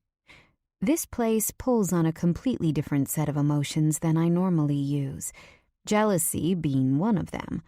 I wonder what other elements of my personality being with Nico will summon. I brush some of his hair back with my hands, hoping every single woman here sees that he is off limits. Hear that, bitches? Mine. Sunlight plays off his tanned skin, his navy t-shirt tight enough to show he's jacked, but not so tight that it's suffocating. He's so physically and emotionally strong. A woman struts over to us, wearing a white bikini. If you could call a set of strings with teeny pieces of cloth a bikini. A smile fills her face. It's the kind that makes me want to slap it off. I've never seen her before. Long black hair and brown eyes. Like a doe. Hello. She has a beautiful French accent. When she licks her lips, I notice a silver tongue piercing peeking from inside her mouth. I shoot her a look of, "And you are?" She looks up at Nico. He stares down at her. "Hi, Colette." They know each other. She smells like dark fruit, and my stomach twists. "Darius," Nico calls out. A few seconds later, the man appears. He's gigantic, maybe close to 6'5", black hair braided down his back like a rope, and that scar. Colette appreciatively cocks her head to the side before Darius slides his gigantic hands up and down her bronzed shoulders. She looks back at us, beckoning. "The two of you will join us, oui?" She looks directly at Nico, and I instinctively squeeze his hand, signaling no. Nico chuckles, lowering himself to my ear. "I will never share you, and Darius won't touch her either. He'll find someone who will." My curiosity rises, but we walk away. I turn back to see Darius lifting her onto a bar stool. He doesn't seem to mind that we've left. When we're a few feet away, I can feel my face turning red. Nico pulls me to him, kissing me until I relax. I didn't like that, I admit. They're here for a little fun, nothing more. Come. He starts to walk, dismissing my nerves. "Let's go in the hot tub." I take off my little cover-up dress, leaving it on a blue and white striped lounge chair. Nico must say something to the people inside because, in a matter of seconds, the tub is emptied of guests. He steps in, the steam billowing around him. I step inside after he's sitting comfortably. The rest of our afternoon, we talk and kiss and focus on nothing other than ourselves, until I can barely make out the rap music playing in the background. 13. I wake up, groggy and confused. I hear a shower running. Rubbing my eyes, I grab my phone off the side table, wanting to check the time. I have a text message from Agran. "Check your email," it says. "Alira, how is St. Bart's? I hope you've had your fun. Has Nico taken advantage of you? Hurt you? We'll make him pay. Now, listen. Something is going down soon. I can't give details, but I need you to stay calm, no matter what. Remember, I'm your brother. I'd never hurt you. I will no longer be working for the Mafia Shiptora and Nico. The Albanian men is what we call ourselves. Soon, you'll be free of him." Oh, shit. Fuck, shit, fuck. Agran. I drop my head in my hands, not sure what the hell to do. What is he thinking? His email is so cryptic. He'd never hurt me? Stay calm no matter what? This is bad. Really fucking bad. Should I tell Nico about this? No way. That might earn my brother a one-way ticket to the graveyard. I have to just stall him. Wait it out. We go back home tonight. I'll speak to Agran then. Nico steps out of my bathroom, steam rolling behind him and a white towel around his trim waist. My heart sinks. Agran is making a liar out of me. He seems to notice my mood because he asks, "Hey, are you all right?" "Fine." I plaster a smile on my face. "Just a headache." "I didn't think you had too much to drink." He takes a seat next to me. He's worried. "No, not at all. I'm not sure what it's from. Once I get moving, I'll feel better." I stand up and walk to the closet, doing anything I can to avoid his knowing eyes. If he sees my face, he'll be able to tell something is wrong. He's always been so good at that. "Let me get you something." I hear rustling in the bathroom, but refuse to turn my head. I'm moving dresses from left to right and sifting through sets of plain t-shirts that are as soft as my old ones, but miraculously new. I hear him behind me when he says, "Aleve, I had them stock up on everything in here." I look at the tag on a simple V-neck blue t-shirt, keeping myself busy. James Purse. I murmur. "You really set up the entire room, clothes, everything? For you." He wraps his arms around my body and kisses the side of my neck before handing me the pills with a cup of water. I quickly swallow them down. "You like everything in here?" Kiss. With my eyes shut, I tell him, "Of course." My brother's face flashes in front of my mind's eye. What will become of him? Nico, I ask, my back still pressed against his chest. You'll always be honest, right? He hums his assent, lips against my bare shoulder. Why did you choose me to be your pretend wife? I told you already. His lips tease kisses in a line down my shoulder, voice so gentle. I shut my eyes, leaning my head back. Despite my inner turmoil, I love the feel of him. I wanted you back in my life. Each consecutive kiss is slower and longer than the last. My legs weaken. I needed to make sure you'd come to me. After what your mom said, I thought I needed to use more extreme measures. Kiss. What we have is real, right? Suddenly he stops moving. I can feel the heavy beats of my heart as he says, "What is it that's making you nervous?" His voice is deceptively calm. Even though we're no longer touching, I can feel his energy. Coolness radiates where warmth used to be. I wouldn't dare turn around. Not now. Did something happen between last night and now? He whispers, so dark, so carnal. Oh, shit. Nothing. The lie burns like sour acid. Are you sure? His voice is slow and steady, scary as fuck. When I don't reply, his hands twist me around to face him. I tightly shut my eyes. With his index finger, he lifts my face to his. Open, he commands. Slowly, he comes back into view. I don't know what you're hiding, but you'd better figure out how to tell me whatever it is and come clean. I'm not a patient man, Alira.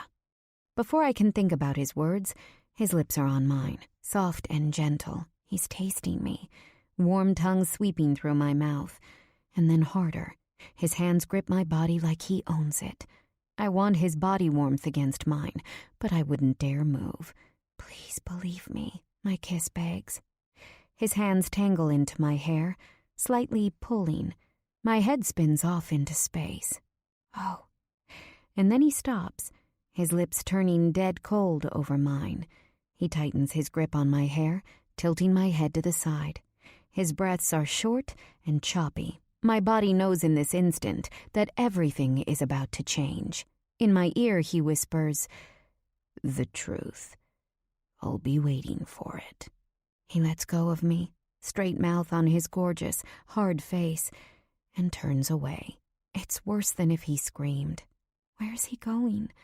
When he drops his towel to the floor, all I see is his perfectly hard and tight ass strutting into the bathroom. How badly did I just fuck up? I need to fix this. While he's in the other room, I pace. My brother on one side, Nico on the other. Agron. Why? He steps out of the bathroom in a white bathrobe, walking directly to the door. I swallow hard, waiting for him to speak. His hand touches the knob, opens it, and out he goes, taking all the warmth from the room with him. I reread the email from Agron before hitting reply. My hands shake almost uncontrollably. Agron, what are you doing? Are you insane? Nico is so good to me. He has treated me like a queen. I think you have the completely wrong idea. He isn't trying to steal my virtue or ruin me. I know I never wanted to be part of this life before, but it seems to have chosen me. And just as you said all those months ago, we aren't strangers to this. It isn't what I would have chosen necessarily, but Nico has always been my soulmate. I'll take him however he is. Agron, you cannot try to hurt the Sheepa or Nico. They are very powerful. Nico never travels alone. They won't hesitate to kill you. Whatever plan you have, stop. Alira. I go into the bathroom, washing my face and brushing my teeth. I'm trembling as I use the towel to dry my face. Back in the room, I check my phone. Another email from Agron. Alira. He's brainwashed you. The man is psychotic. I used to think he was amazing too because of what we knew from the old days, but we had it wrong. He is extremely dangerous and he's willing to do anything to get what he wants. I spoke to Mom. Did you know that Nico orchestrated the death of Jakob and Papa? He wanted to be in power and knew that they had to be taken down in order for him to rise. He worked with the Serbs. He's a traitor of the worst kind. Mom explained it all to me. I could never take orders from a man like him. Just stay calm, no matter what. Act as you normally would. Agron. I shut my phone. Shock initially putting my entire body on pause. No, I'm not going to sit here frozen. I gotta figure this out. I have to speak to my mother. I pick up the phone and with a shaking hand, I dial her number. She answers on the second ring. Mama? In a rush, she asks, Are you all right? I'm just about to leave for work. Why do you think Nico killed Papa? I cut directly to the chase. Alira. Her voice trails off. I need to know. This is important. Agron is trying to avenge Papa because he thinks that Nico orchestrated his death. You told him this. Tell me why. I can hear her breaths over the phone, a chair pulling out. I can imagine her taking a seat. Remember I told you how Nico threatened your father for slapping you? Yes, and he always had his evil eye on Papa after that. I think he was always jealous of him, jealous that he ran the KLA. Nico was also extremely possessive of you. He was my father, I frown, unable to understand where she's coming from. Yes, but Nico always wanted to be the only man in your life. He never touched you inappropriately, but he had this need for your utter allegiance to him. At the same time, he continued to grow within the Kosovo Liberation Army. Each month he grew stronger. The people? They were all flocking to him. They loved him. A week before he died, Papa told me he was worried Nico was getting too powerful. What's to stop him from getting rid of me and Jakob so he can run the KLA? He asked. Papa was nervous it would come to that. He and Jakob were running everything at the time. Nico was always on their heels, learning from them, taking their ideas and making them better. But maybe Papa was wrong. You're connecting things that aren't there. Just because Papa was worried about Nico's strength doesn't mean Nico killed him. So, it's just a coincidence that after Papa voices these concerns to me, Jakob and he were killed? And then Nico comes flying into the dining room at that exact moment and manages to save you? Why didn't you tell me this before? My entire body shakes like a leaf, doubt creeping around my insides like a shroud. Because I didn't think it mattered. Nico has nothing to do with your life, and you promised me that he never would. He does have nothing to do with your life, right? I blink, swallow hard. Agron wants to avenge Papa's death. Why did you tell him then? Because I wanted to stop him from trying to join the Mafia Shiptura. He admitted to me that he was joining. He had this idea that Nico would bring him under his wing. If Agron wants to avenge his own father, that's his right, as his firstborn son. Oh, God. I sit down on the bed, gripping the sheet. Mom, you're wrong. You have never been more wrong about something. I gotta go. Elvira! She snaps. Tell me you haven't connected with that monster. I'll talk to you later, Mom. I hang up the phone, my body trembling. What is going on in my life? I have to calm myself down and think about all of this rationally. I shrug the self-doubt off my shoulders, needing to clear my head so I can think. First off, why would Nico lie to me? I have nothing to offer other than myself. He dragged me back to him and used my brother because he thought there wasn't another way to get to me. Even in using my brother, he still helped Agron by paying his debts and offering protection. Not least, how many times could Nico have easily taken advantage of me, had sex with me? He has had so many opportunities, but he doesn't take them. Everything Nico has done since he dragged me back into his life has been decent, and if he were as deranged or obsessed with me as my mother claims, then he would have written back to me when I was a child. But he didn't. In that regard, I'm the one who couldn't let go. On the other hand, I have to think about my mom's theory. I can see why she'd think that Nico had my father killed. The timing of my father's murder, coinciding with Nico's arrival, is definitely suspicious, but the truth is, Nico was the better leader, and the better option for commanding the KLA. It was war. My father and Jakob were more like pillars in the community, wealthy, well-respected men who had good educations and the money for warfare. Sure, they fought, but Nico had that grit, that youthful energy that magnetized people to him. He still has it. His rise up the ranks didn't have to be off my father's blood. It could have been because my father was shot, and Nico was the one who deserved to rise. I look at the floor, picturing Nico all those years ago, giving me his food, carrying me in his arms, and then him as an adult, his absolute loyalty for the family he's built and the empire he's grown. His openness with me, despite the fact that he's a completely closed book to everyone else. My mother has it wrong. I know Nico. He wouldn't have killed my father. If only because he was yours, he said on the boat. Okay, that's settled. I have to think about Agran now. I'm not sure I can convince him of Nico's innocence, at least not via email. He's hard-headed and clearly already in deep with this other gang. I'll get home tonight and see him first thing. I walk over to the closet, choosing a flowing black dress.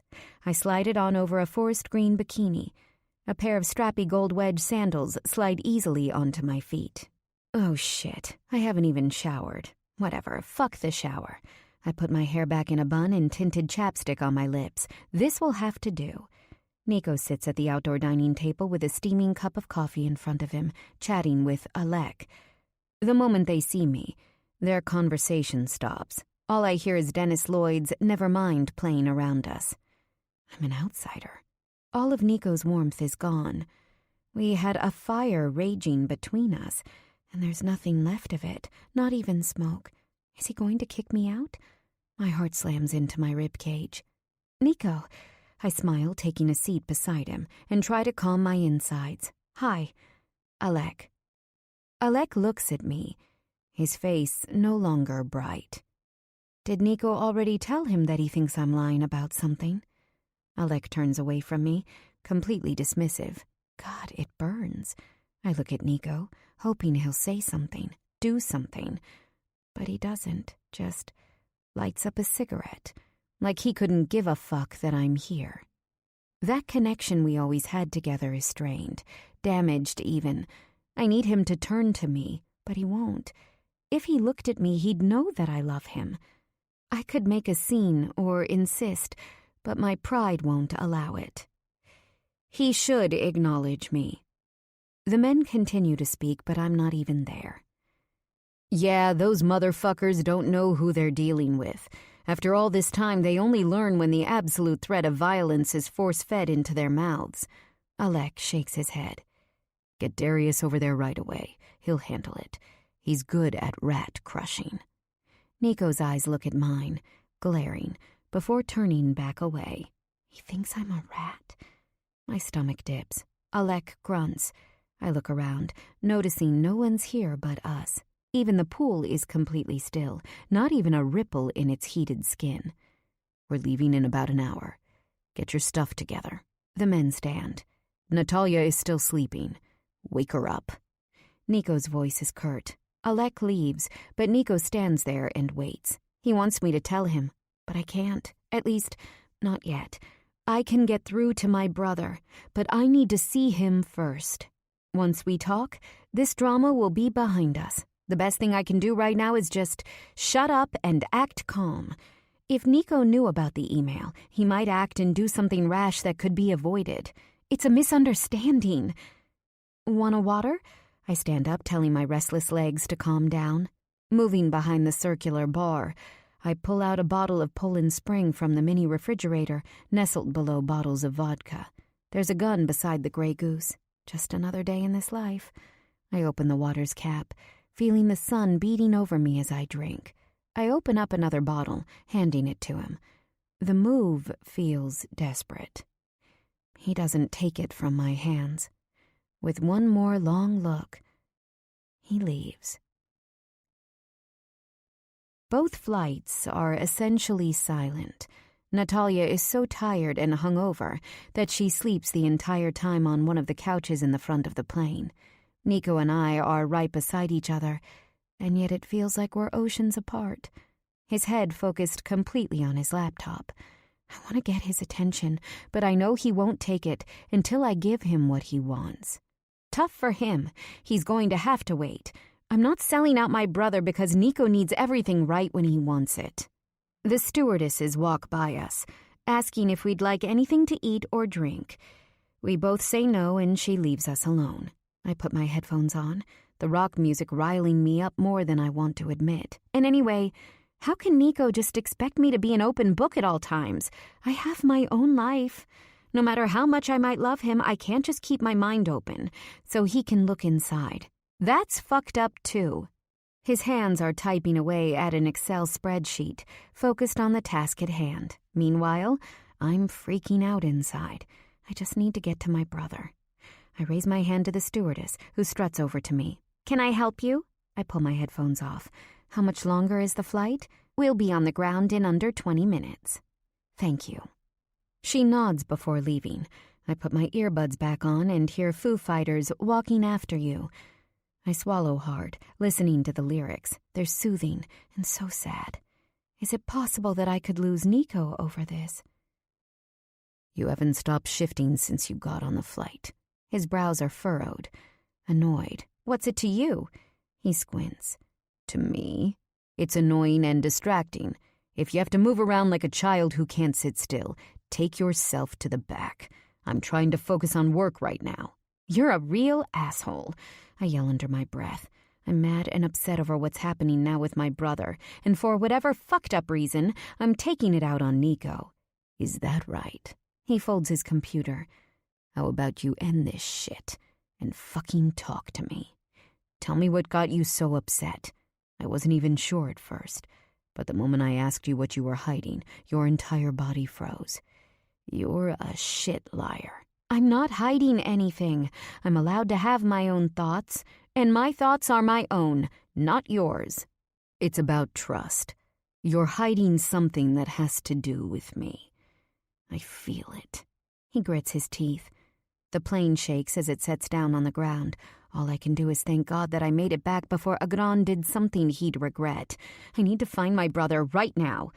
The doors of the jet open and the entire Shippa, plus all the girls, stand up, pulling their sunglasses back on. They're all hungover and unhurried. Each moment that goes by, I feel my desperation grow. I need to get to Agran before his plan goes into play. I gotta go. I practically jog to the front of the plane, stepping out first. Nico calls out my name, but I ignore him. There are 5 identical SUVs parked here. A window pulls down and a driver waves to me. I'm jogging to his car when I hear someone call out my name again. Louder. I can't listen. I need to go. It'll all be okay. I jump into the car, slamming the door shut. Oh shit, Natalia. I sit up, telling the driver, just a moment. My friend is coming back to Tobejo also. He hits the gas, turning the car around and speeding away. Hello? Wait! Call your brother, is all he says. My brother? Wait, who are you? I'm with the Albanian men. Consider yourself in our custody. I pull the phone from my purse, hands shaking. Agran? I'm so glad you made it. We weren't sure it would happen this easily. We found the Shippa's drivers having coffee at Starbucks near the airport. Talked with them for a few minutes. When one said he was taking his car to Tobejo, we killed him in the parking lot. Needed you to come with us. And here you are. Holy shit. Where are you taking me? To my place. It isn't much, just a starting off point. Nico will come find you. And then I'll have him, he speaks, just like it's another day. Are you insane? Agran, you can't use me as bait. Don't worry. He's so nonchalant that it's shocking. No one is going to hurt you or take advantage of you. Unlike that motherfucker, I'll kill him with my own hands. You can't do this. Listen, just listen, Agran. He hangs up the phone just as the car stops at a red light. I try to open the doors, but they're all locked. If you can't stay calm, I'll have to sedate you. Give me your phone. No, I press my lips together defiantly. If you don't give me the phone right now... He turns his head, and I get a good look at his horrible face. A chill runs through me as sweat breaks out on my forehead. With shaking hands, I do as he said. He brings me to an apartment building in Belmont. We're in the Bronx. We walk up 4 flights of creaky steps. It's a shitty building, even for my own standards. Crust peels off the walls. Dingy everything. Brown wooden door. Apartment 4F. He opens it with a silver key. Agran is on his knees, snorting something off the coffee table. Shock hits me upside the head. "You're here!" My brother stands up, wiping his nose with his forearm before hugging me. "Thanks, man." He pounds fists with the psycho who drove me. "Agran, you gotta get it together. Is there somewhere we can talk?" He laughs loudly. "Talk? Anything you say to me you can say in front of my brothers." I look around at the losers surrounding us. 2 scrawny guys who look like they do drugs for breakfast, lunch, and dinner, and the driver, who resembles an undertaker. "Take me back," I demand. "You're asking to return to the Sheepa? How fucked in the head is your sister, man?" Agran turns around, growling, "Don't talk shit, motherfucker." His eyes are erratic, hands shaking. I cross my arms over my chest. "I need privacy with you." He drags me into a bedroom in the back. It smells like shit in here, like there's an animal farm somewhere. I see a metal cage filled with rats, and my stomach rolls. "What is that?" He smiles. "Oh, they're cool. We found them in the kitchen." An air mattress sits on the floor alongside a wooden cabinet that looks like it was picked up off the street. "You can use my bed. I doubt you'll need it for long. Nico should be here soon enough." "I'm your sister. I'd never lie to you. I need you to listen to me." He crosses his thin arms over his chest. "You're wrong. Nico never killed Papa, and now you're trying to fight a man who will have you dead and buried. Why? End this, so you can live." I can smell his sweat intensifying. It's the fear. He grabs my head to face him, and I tell him again, "I swear, Agran, Nico didn't kill Papa." His eyes move from pale green to completely dilated. He knows I'm telling the truth. "Fuck!" He lets me go, cursing, kicks the wall. "Look, it is what it is. You're not making sense, Agran." My brother has a terrible drug problem. It's so obvious that I can barely believe how blind I've been. "You need to let me go," I beg. "We can pretend this never happened. Just stop and let it be over. The Sheepa isn't the place for me. There's no room to grow. I have plans for myself, Alira. Big ones. I can't just be an underling. But I can't make it happen if Nico is in the picture. Even if he didn't kill Papa, he still needs to die. It's called working. Have you heard of it? No one just wakes up a billionaire. No one just wakes up and says, 'I'd like to be Nico's right hand.' It takes time and energy." "Well, I don't want to wait. And now I don't have to. Those guys follow me. They love me. With their support, I'll rise." My mouth drops open. He's being genuine, believing his own words. "Nico is crazy about you," he continues. "He'll come find you. And when he does, I'll end him. And then I'll be the one everyone's bowing to. Our father had the strength, and so do I." I stare at his scrawny body and gaunt face. "You've lost it," I screech. "Look in the mirror. You're doing drugs. You're out of control. Lead? You look like you haven't even showered in weeks."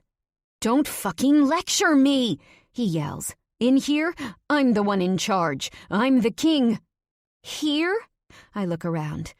This place is infested. It's disgusting. His hand wraps around my neck, gripping me. "Don't talk shit about the life I've built, you disrespectful bitch." His eyes are now black. I can see the pulse beating in his neck. I blink. "Agran, is this really my brother?" "You'll stay here until he comes." He lets go and I step back. He averts his eyes. To the door he says, "No phone in here. Windows are barred. Once Nico's dead, we'll let you go." "How are you so sure he'll be here?" "Oh, he'll be here. Nico has loved you all his life. He'll come. Mom expects me back. Natalia, too. Don't worry about them." His hand touches the knob. First things first. He steps out, and I hear him turn the key. I sit on the gray-carpeted floor in shock. That doesn't last long, though. It doesn't take long for me to scream, "Motherfucker! You pieces of shit!" I slam my hand against the door over and over. "Get me out of here!" I feel rage. Over the next 12 hours, Agran walks in this room a total of 2 times. Each time he visits, he brings me a McDonald's Happy Meal and then immediately scurries out, head down, ignoring my shouts to let me go. Not least, he looks like absolute shit. Shaky and physically unstable. The next time he comes in here, I'm going to jump him and fight my way out. I've had enough. I won't let him keep me here like a prisoner. I'd scream and shout again, but I know it's no use. My voice is already hoarse. I've scoured the entire room for ways of escape. Nothing in here but a pair of ratty old boxers and a few broken bongs. There's a shitty bathroom with a cracked mirror, too. I tried to pull the glass off the wall, but it's not budging. Surprisingly, I don't simply feel anger toward Agran. I also feel resentful of him. What I work for, he takes. The man I've fallen in love with, he's trying to destroy. Am I supposed to forgive him all of this because he's my brother, or forgive him everything because he has an addiction? Maybe I should, but I don't. I won't. I can't do this anymore. He's a grown man who needs to take responsibility for himself and his actions. Frankly, I'm sick of rationalizing everything he does. I'm loyal, but I'm not stupid. Agran is a druggie and lazy to boot. I can't be the one he hangs on to any longer. If anything, my loyalty and love for him have become what enables him to continue his downward spiral, and at this point, he's surely dragging me down with him. If I want to help him, it's time to let him find his own way. If he finds a way to kill Nico... No, I will not think that. I hear the front door open, and my heart stops as I hear a man squeal, "I got him! I got him!" There's a shuffle. Furniture moving? "I saw him at McDonald's!" the squealer says excitedly. "I told him I knew where his girlfriend was. He came with me willingly, and then I cuffed him before he could react." What in the fuck? It couldn't be Nico. "Let me see her first, before you kill me." It's his voice, firm and calm. Holy shit. "Should we wait for Agran?" the squealer asks again. A deep voice says, "Nah, I'll kill Nico myself. Fuck Agran." I step back and the bedroom door opens. It's Nico, hands cuffed behind his back.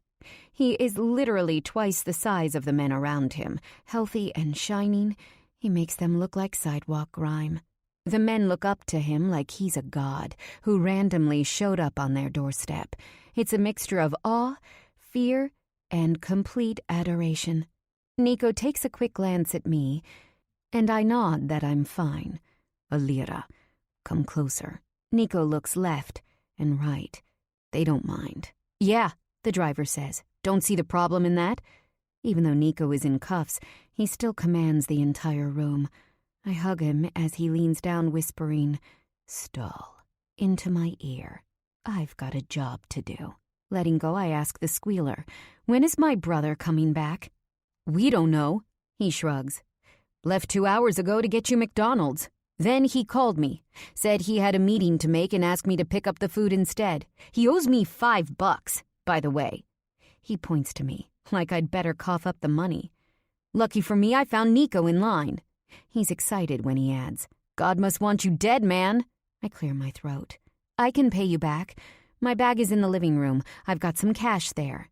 "Not anymore, you don't." The driver snaps a piece of gum into his mouth, laughing. "Took it when you came in." A chill moves down my spine. I look up. Darius is looming in the doorway, a gun in his hands, looking like the Grim Reaper himself. He's dressed in black, long hair unbraided and straight down his huge shoulders. That brutal face, complete with a scar from his eye to his chin, is eerily calm. I realize he's on my side, but a scream bubbles up my throat. 3 bullets are fired, and each man drops to the floor. Squealer is hit directly in the back of his head. He splatters. I zero in on the bones and brain matter spread on the ground. Nico's laugh breaks my freeze. When you think people can't get any dumber, they do. Darius walks toward us, putting his hands in the squealer's pockets. He pulls out a key and immediately undoes Nico's cuffs. I stand there, frozen in place while the room spins. I might have seen lots of death in my past, but it's been a long time, I guess. Nico? I'm near hysteria, breaths coming out short and choppy. How did you find me? He shakes out his hands and cracks his knuckles. The moment you were taken, I had Darius find your brother. I figured whatever you were hiding had something to do with him. Turns out, he was coming into McDonald's during meal times, buying 2 Happy Meals before leaving back to this shithole. He crouches down to the driver's body and checks inside his pockets, pulling out my phone and handing it to me. Darius, get this shit cleaned up. Bodies. Dead bodies. The smell of dirty rodents. My knees shake. I need someone to hold on to. Oh, shit. Nico grabs me by the shoulders, keeping me upright, lifting me in his arms. He carries me outside where a black Mercedes awaits. 14. After a hot shower, I'm on Nico's bed, wearing one of his black t-shirts and a pair of his boxer briefs. He steps over to me, his face flashing with anger. You stood in front of me and lied. Tell me everything right now, Alira. He might have saved me, but that doesn't mean we're okay. Please, Nico. I swear, I was about to tell you everything. Everything happened so fast. You were going to tell me. He laughs darkly. The moment you knew, you should have spoken. He yells. No, you have it wrong, I beg. And in that instant, I know. Just know that he's done with me. The thought of losing him, losing what we have, all of it, it's too much. Tell me! He screams. I got an email right before we left St. Bart's. My hands shake, pulse rising. The Albanian men. Agron connected with them because he believed you'd killed our father, and he wanted revenge. My words come out so fast I'm tripping over them. My insides twist. Absolute panic rolls through my blood. Why wouldn't you talk to me? I thought you'd have Agron killed. I figured I could stop him first. He shakes his head but sits beside me. Stop him? Did you even know how many people he was working with? You could have walked into a situation that resulted in your death. I grip the back of his neck. I'm sorry I didn't tell you right away. He's my brother. My blood. I know it was dumb of me. It's hard for me to see what he's become. My voice trails off. The image of a skinny, drugged-up Agron sitting front and center in my mind's eye. Alira. He whispers my name, pressing his lips together before shaking his head from side to side. He meant to kill me. What would you do in my position? You told me you wouldn't have ever killed my father, if only because he was mine. Say the same for my brother. I know Agron is a lot of things, but he's still mine, I plead. I might be furious with Agron, but I'm not heartless. On his shoulder, I burst into tears. I keep thinking about me and Agron as kids, like when I popped my bike's tire, and he brought me home on his handlebars. All the times he'd flush the toilet when I was showering, just to make me scream. I'd get him back by dumping ice water on his head during his own shower. He's crazy, and he fucked up. He's also a druggie who took advantage of my kindness and loyalty. It hurts. Nico rubs my back, letting me unravel. I'm devastated, shaking so hard that if he wasn't holding on to me, it feels as though my bones would crumble. He grips the back of my head, pressing me to his chest. I heard the underlings of the Albanian men had some plans. Their boss called me, said a few of his guys went rogue and they'd probably do something dumb. Hiccuping, I look up at him. The noise in my ears comes to a full stop. What? Yes. The moment we landed in St. Bart's, I was told. I blank. We're good with the Albanian men. They do the work the Sheepa would never touch. Our scraps. I don't allow human trafficking within my crew, no matter how profitable. That's the kind of shit the Albanian men like to handle. They buy product from us, too. And those guys Agron linked up with? They're shrimp, eating the trash on the bottom of the ocean floor to survive. What now? He looks at me closely, shaking his head from side to side. It's not your business. My brother is not my business? I fume. How fucking dare you? I stand up, wanting to shriek. All my pain and anger boils up. He doesn't reply, just watches me, in full control over himself while I erupt. I heave. What the fuck? And now what? You just kill him? Put a gun to his head and then tell me, oh, sorry, your brother isn't your business? He stands up, straightening out to his full, enormous height. When it comes to this part of my business, it's not your fucking concern. But you'd better hear me, Alira. I won't tolerate you keeping things from me or lying. I have to come before your brother. He points to his chest. Your mother, too. I need your complete trust. I've always expected loyalty from those who surround me, and while you don't work for me, you aren't an exception to that. If anything, I need it more from you. You aren't allowed to hold information like that to yourself. Never. You put yourself in danger. You should know I would never hurt you. Trust me to do right by you. But my brother... Tears fall and my body weakens. Trust me, Alira, he murmurs, taking me into his arms. I'm not always a good man, but for you, I won't do wrong. I didn't kill your brother. In fact, hours ago I met with him at that same McDonald's he was bringing you food from. He was the one who broke down crying, came clean with the truth while he was coming down from a high. He's a loser, but he does love you. Even sent that pissant to come, so that I could get to you. I had a plan in place. My eyes widen. Okay. And just as quickly as my anger fired up, it disappears. I lean against him, moving to my tiptoes to wrap my arms around his neck. He turns his face from mine, still angry. I kiss his cheek until he turns just enough for me to catch his full lips. He doesn't move his mouth, but lets me press mine against his. I'll take what I can get. He lifts me up, and I wrap my legs around his waist as he sits back on the bed. He presses his hardness against me, dragging his nose across my neck, and quietly, chastely, loving every inch of my body until my anxiety, anger, and sorrow quiet down. I need the same in return, I exhale, my head slightly clearing. You scared me earlier, made me think you'd leave me. I didn't tell you right away about Agron because I needed some time to speak with him. I thought I'd get off the flight and convince him that he was going the wrong way. I'm gulping in air, my ugly cry back in full swing. It was my mistake. But I need to know that you trust me too, that I wouldn't ever knowingly hurt you.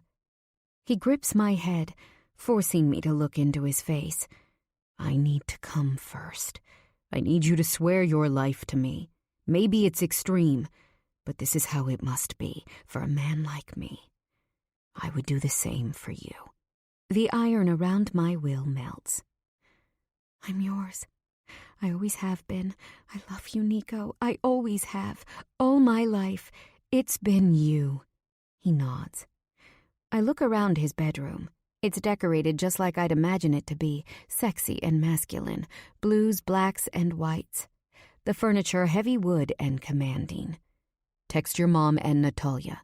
Let them know you got held up with some stuff for Agron, and you'll call them in the morning. He sets me aside and pulls off his shirt. Heavy muscles, tanned, eyes black like the ocean at night. I tremble in his presence. He nods to my phone, already charged. I send them the texts, just like he said. He climbs over me, pulling up my shirt. He slides my shorts down. I'm nothing but a quivering body, flesh bared to him. The most beautiful, he whispers over my skin, hands wrapping around my waist. Mine forever. Tell me, Nico. A knowing look passes through his eyes. He knows what I'm asking for. I love you, Alira. When you were a baby, I loved you as a baby. Now, as an adult, I love you like a woman should be loved. I pledge." His lips trail a path down my stomach. "That you will always come first to me. You will always come before the Sheepa, before my own life. I love you like I love myself because you are a part of me." I still, putting a hand over his back. "Wait." He looks up, a small smile on his lips. "I know that line. I've said something similar before. I was at the diner. I told Natalia, my brother is a part of me. Helping him is the same thing as helping myself." "You don't remember?" he asks, his mouth sucking a path down my stomach. I shake my head, and he pauses. "There was a doll you loved, but it was dirty. Your mom forced you to throw it away. You told me. Getting rid of it made you feel like you were missing something within yourself. And I told you." "You told me," I state, the memory rushing back. "When you love something deeply, it becomes woven in your fabric. Disrespecting that thing is like disrespecting yourself." "That's right." He nods, smiling. "Nico," I gasp. "So much of me was made by you. That's how it feels." He holds my stare. "In the ways we are alike, we are perfect matches. And the ways we are different, we complete each other's lacks. You were made for me." "Kiss me," I whisper. He exhales, almost like relief. He licks his full lips, heavy fingers stroking my cheek. He watches me like he can't wait to finally take what's meant to be his. There is no other man for me. I kiss the coarse stubble on the contours of his face. I feel the scars marring his skin. Some he got while protecting our country. I can feel his heat, smell his scent. Oh, God. He murmurs something like, "Tell me this is it."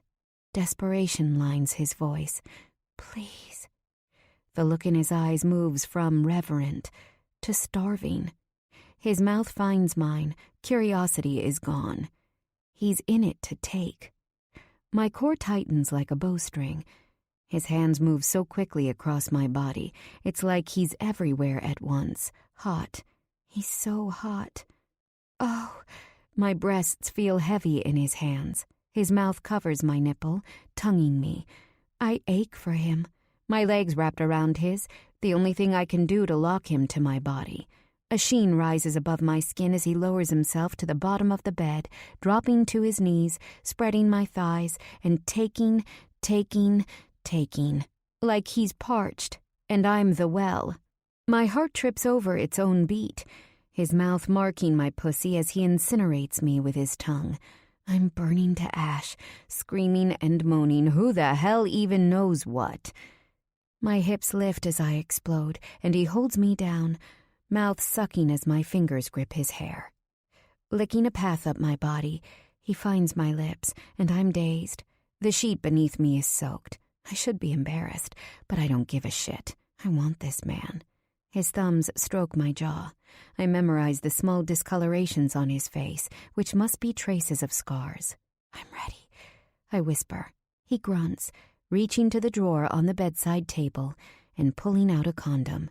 "You're getting on the pill. No barrier for us." I can only nod as he gently skims his fingers up and down my thighs. I feel so delicate beneath his rough hands. His eyes light up. "I love you." He licks his lips. "But you need to tell me, fast or slow? How's it going to be?" My heart kicks up. Suddenly, I remember my inexperience. I don't know. Whatever you want, I guess. He moves his head to the side. "Don't tell me you're going to be shy. After you saw my cock getting sucked, I thought for sure you'd be more open." His eyes flash. He's teasing. I grab the pillow and throw it over my head, laughing and dying at the same time. "Jerk! Will you ever let me live that down?" I squeal as he pulls it off of me, laughing out loud. "When I saw you there, deer in fucking headlights, my cock got 100 times harder. You were practically perfuming up the room. That's how hot you got." No, I didn't. My face, it's burning. Burning. "And how could you?"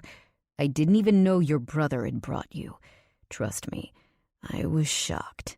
He chuckles playfully. "Yeah, real shocked. The way you ordered me around with another girl on her knees. I'm jealous, snarky, mad."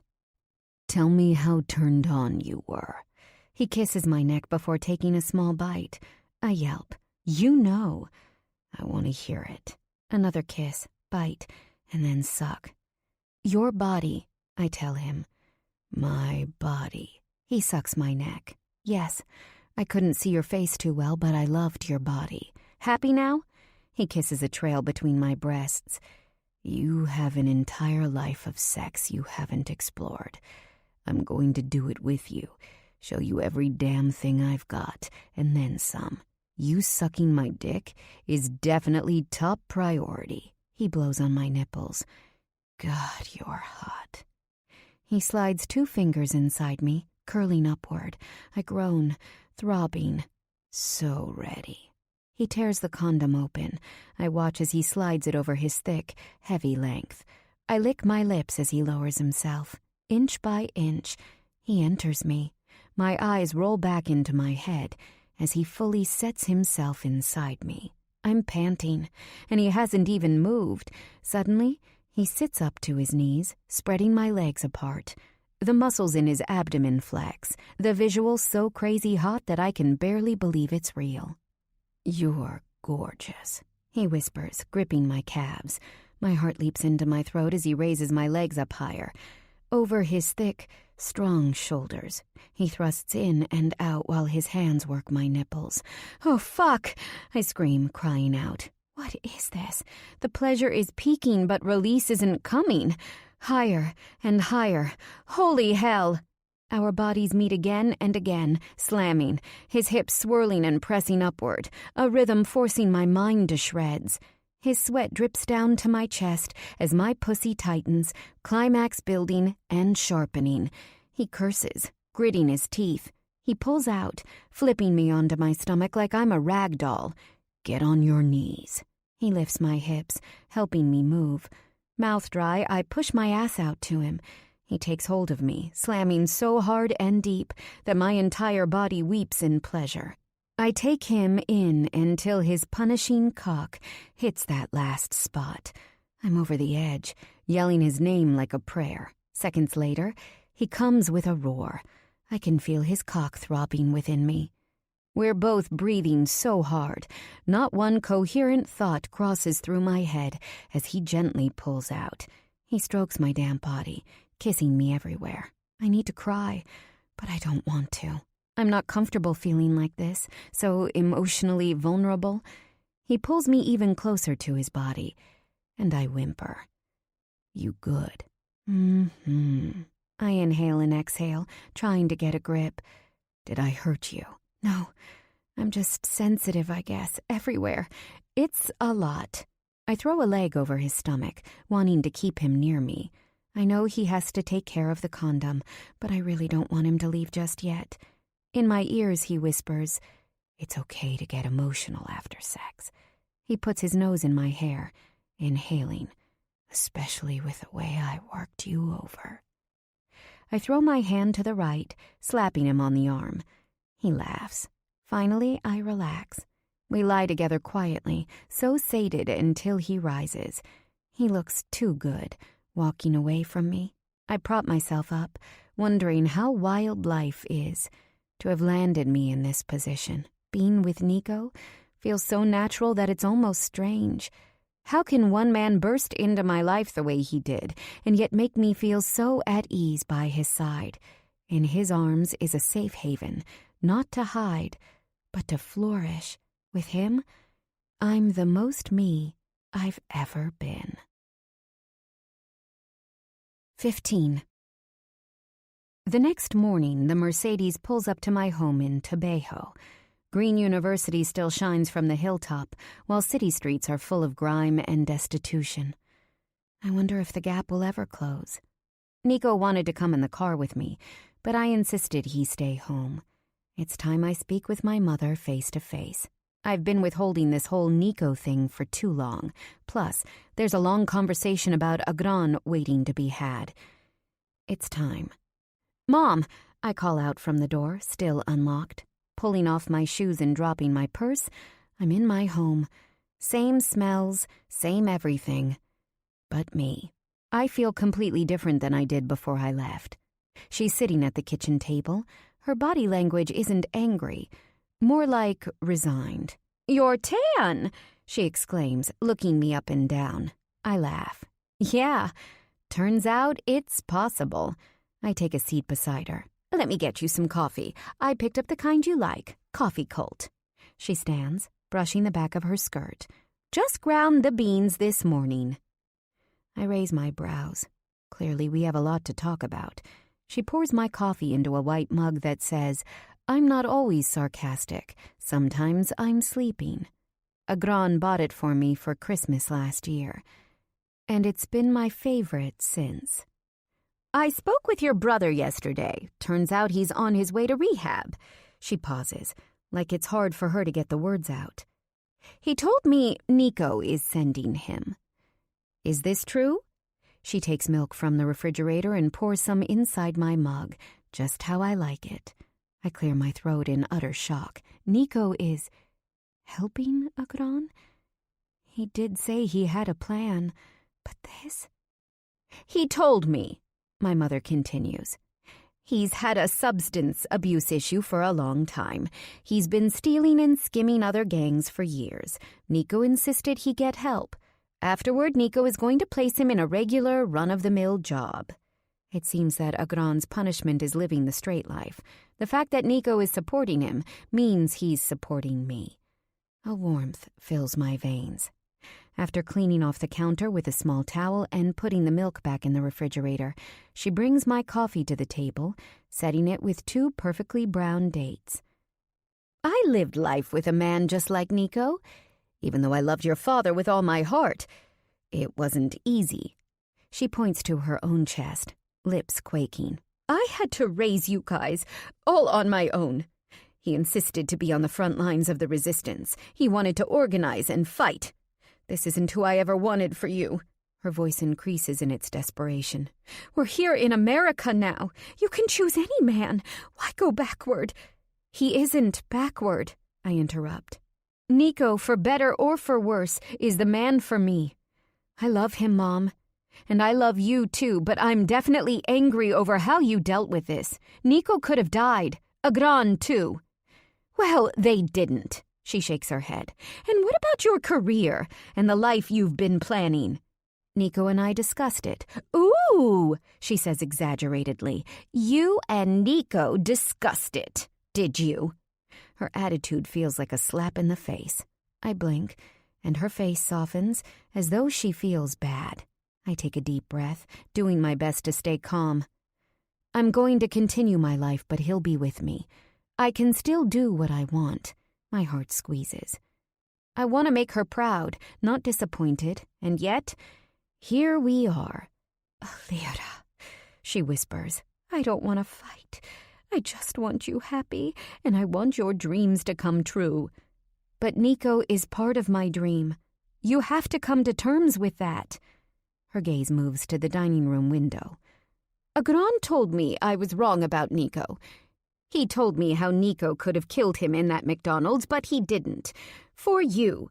Guilt is written on her face. "Lyra," she sighs. "I never meant to hurt you. I only want—" "I know." I put my hand on hers and she looks back at me. "Things could have gone wrong, but everyone is okay. Better than okay. If not for your bad judgment, Agran might have never gotten the help he needs." I smile, my backhanded joke lightening the mood. "How did we not see the signs?" She lifts her hands in question. "I guess we just didn't want to. He came in through my window once, asked for money, looked like shit and smelled like it too.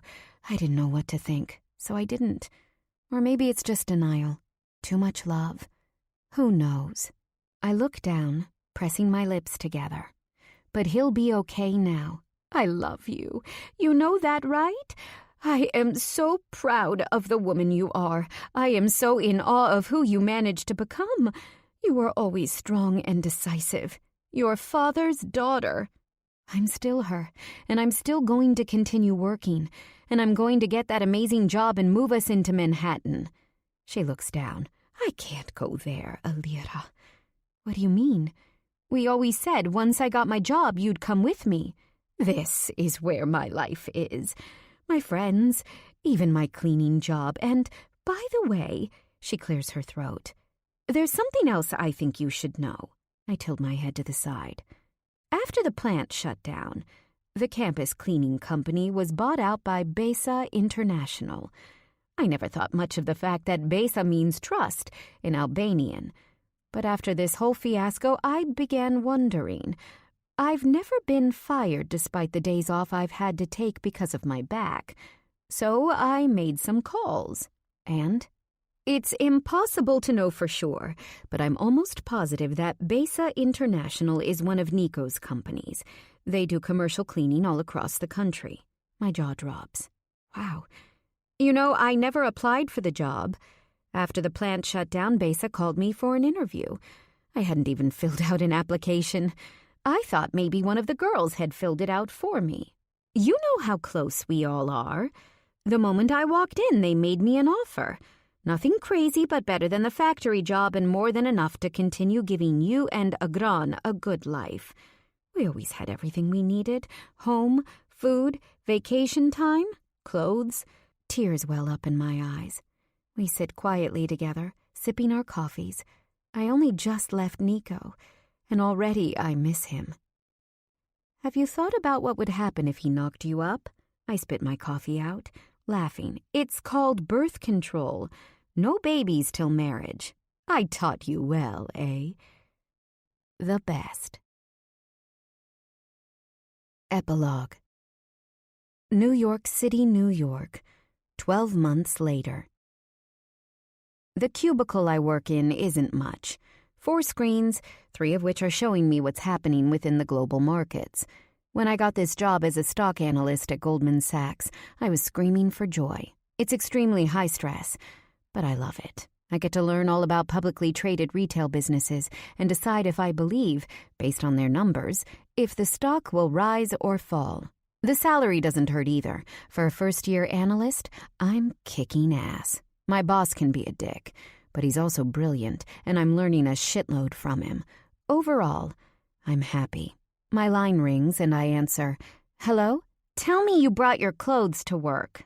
I glance at the bottom drawer of my desk. Yep, I got my backpack filled with everything I need. Jeans, black tank, chain belt, platform boots. Happy? "Hell yes!" Natalia exclaims. I can't wait for this. She's taking me to see a new band she's been following on the scene. As a music journalist, her career takes off between midnight and 5 a.m. It works perfect for me because my hours are usually 8 in the morning until about 9 at night. Are we having dinner and drink first? I look to my left and right, relieved that my colleagues are glued to their screens. Yep, there's a small Italian restaurant in Alphabet City next door to Plan B, where they're playing. How does 9 sound? Perfect. Text me the address. Is Nico, the sexiest mafia boss of all time, coming? I can feel her smile on the line. I don't think so. He's in London for business and getting back tonight. I bite my lip, missing him more than I have a right to. He's only been gone a week, but I guess I've gotten used to having him with me every night.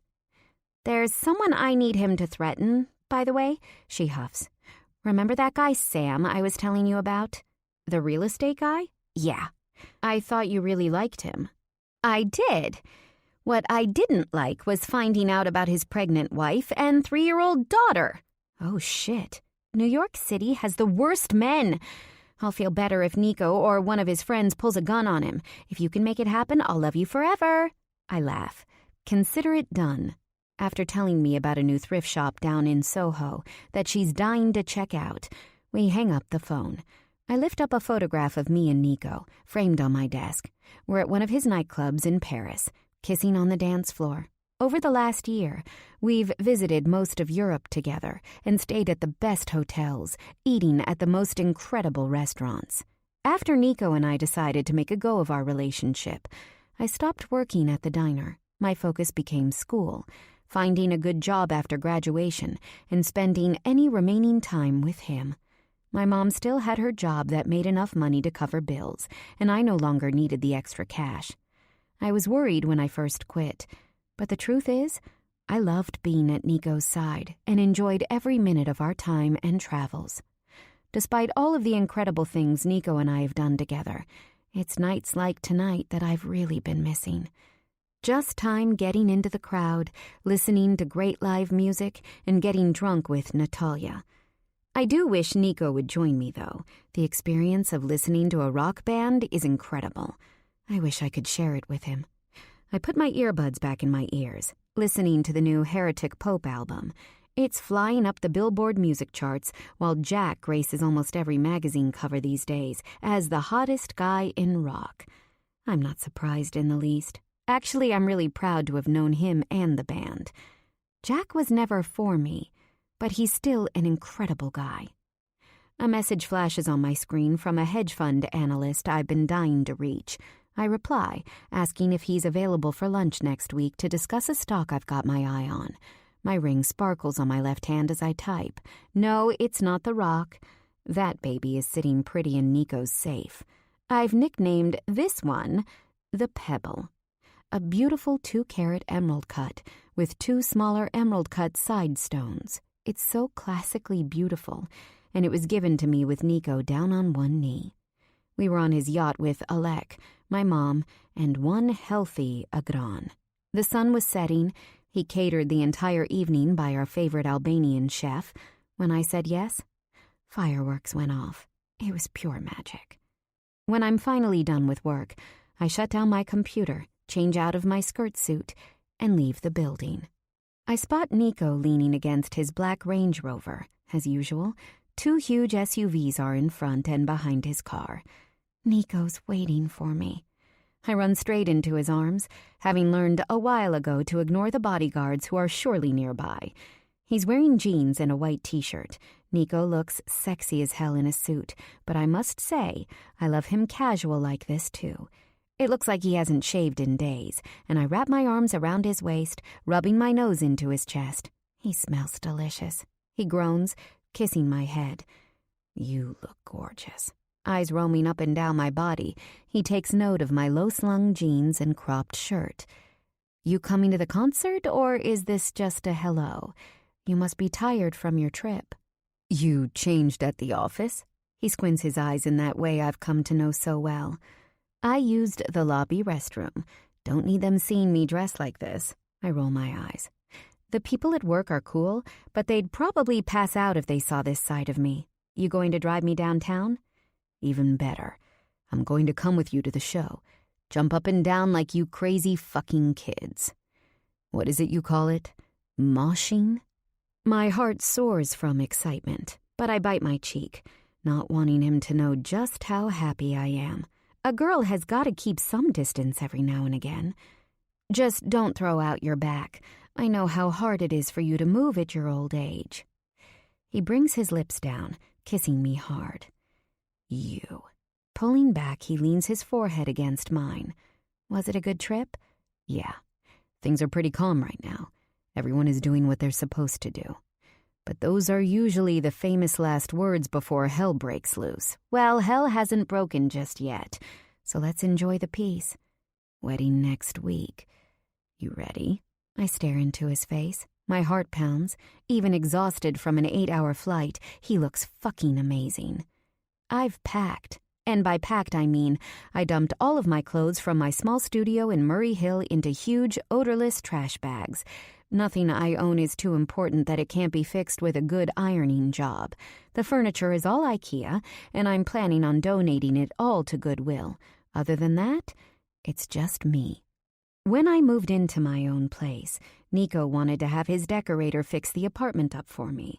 But of course, I refused. The reason I wouldn't take it? Because I'm not charity. I'm proud of the things I'm able to afford. He was pissed at what he called my hard-headedness, but relented when I promised to sleep at his place all weekend. Every weekend. Now, let's go get shit-faced and party. He opens my car door, but I pause before getting in. He questioningly looks at me. You own my heart. I love you, Alira. As long as I have breath in my lungs, and maybe even beyond that. He pulls me around by my waist, and his mouth is instantly on mine, hot, seeking me out. His hands slide up over my hips. After the show, I'm going to fuck you so hard. He pulls back, my lips feeling bruised and my panties wet. I give him a broad smile before getting into the beautiful car and settling in. The best with Nico hasn't even begun. This concludes Light My Fire by Jessica Ruben, narrated by C.J. Bloom. Copyright 2019 by Jessica Ruben. This unabridged audiobook is published by arrangement with Jessica Ruben and was produced in the year 2022 by Tantor Media Incorporated, a division of Recorded Books, which holds the copyright thereto. Please visit tantor.com for more information on our growing library of unabridged audiobooks.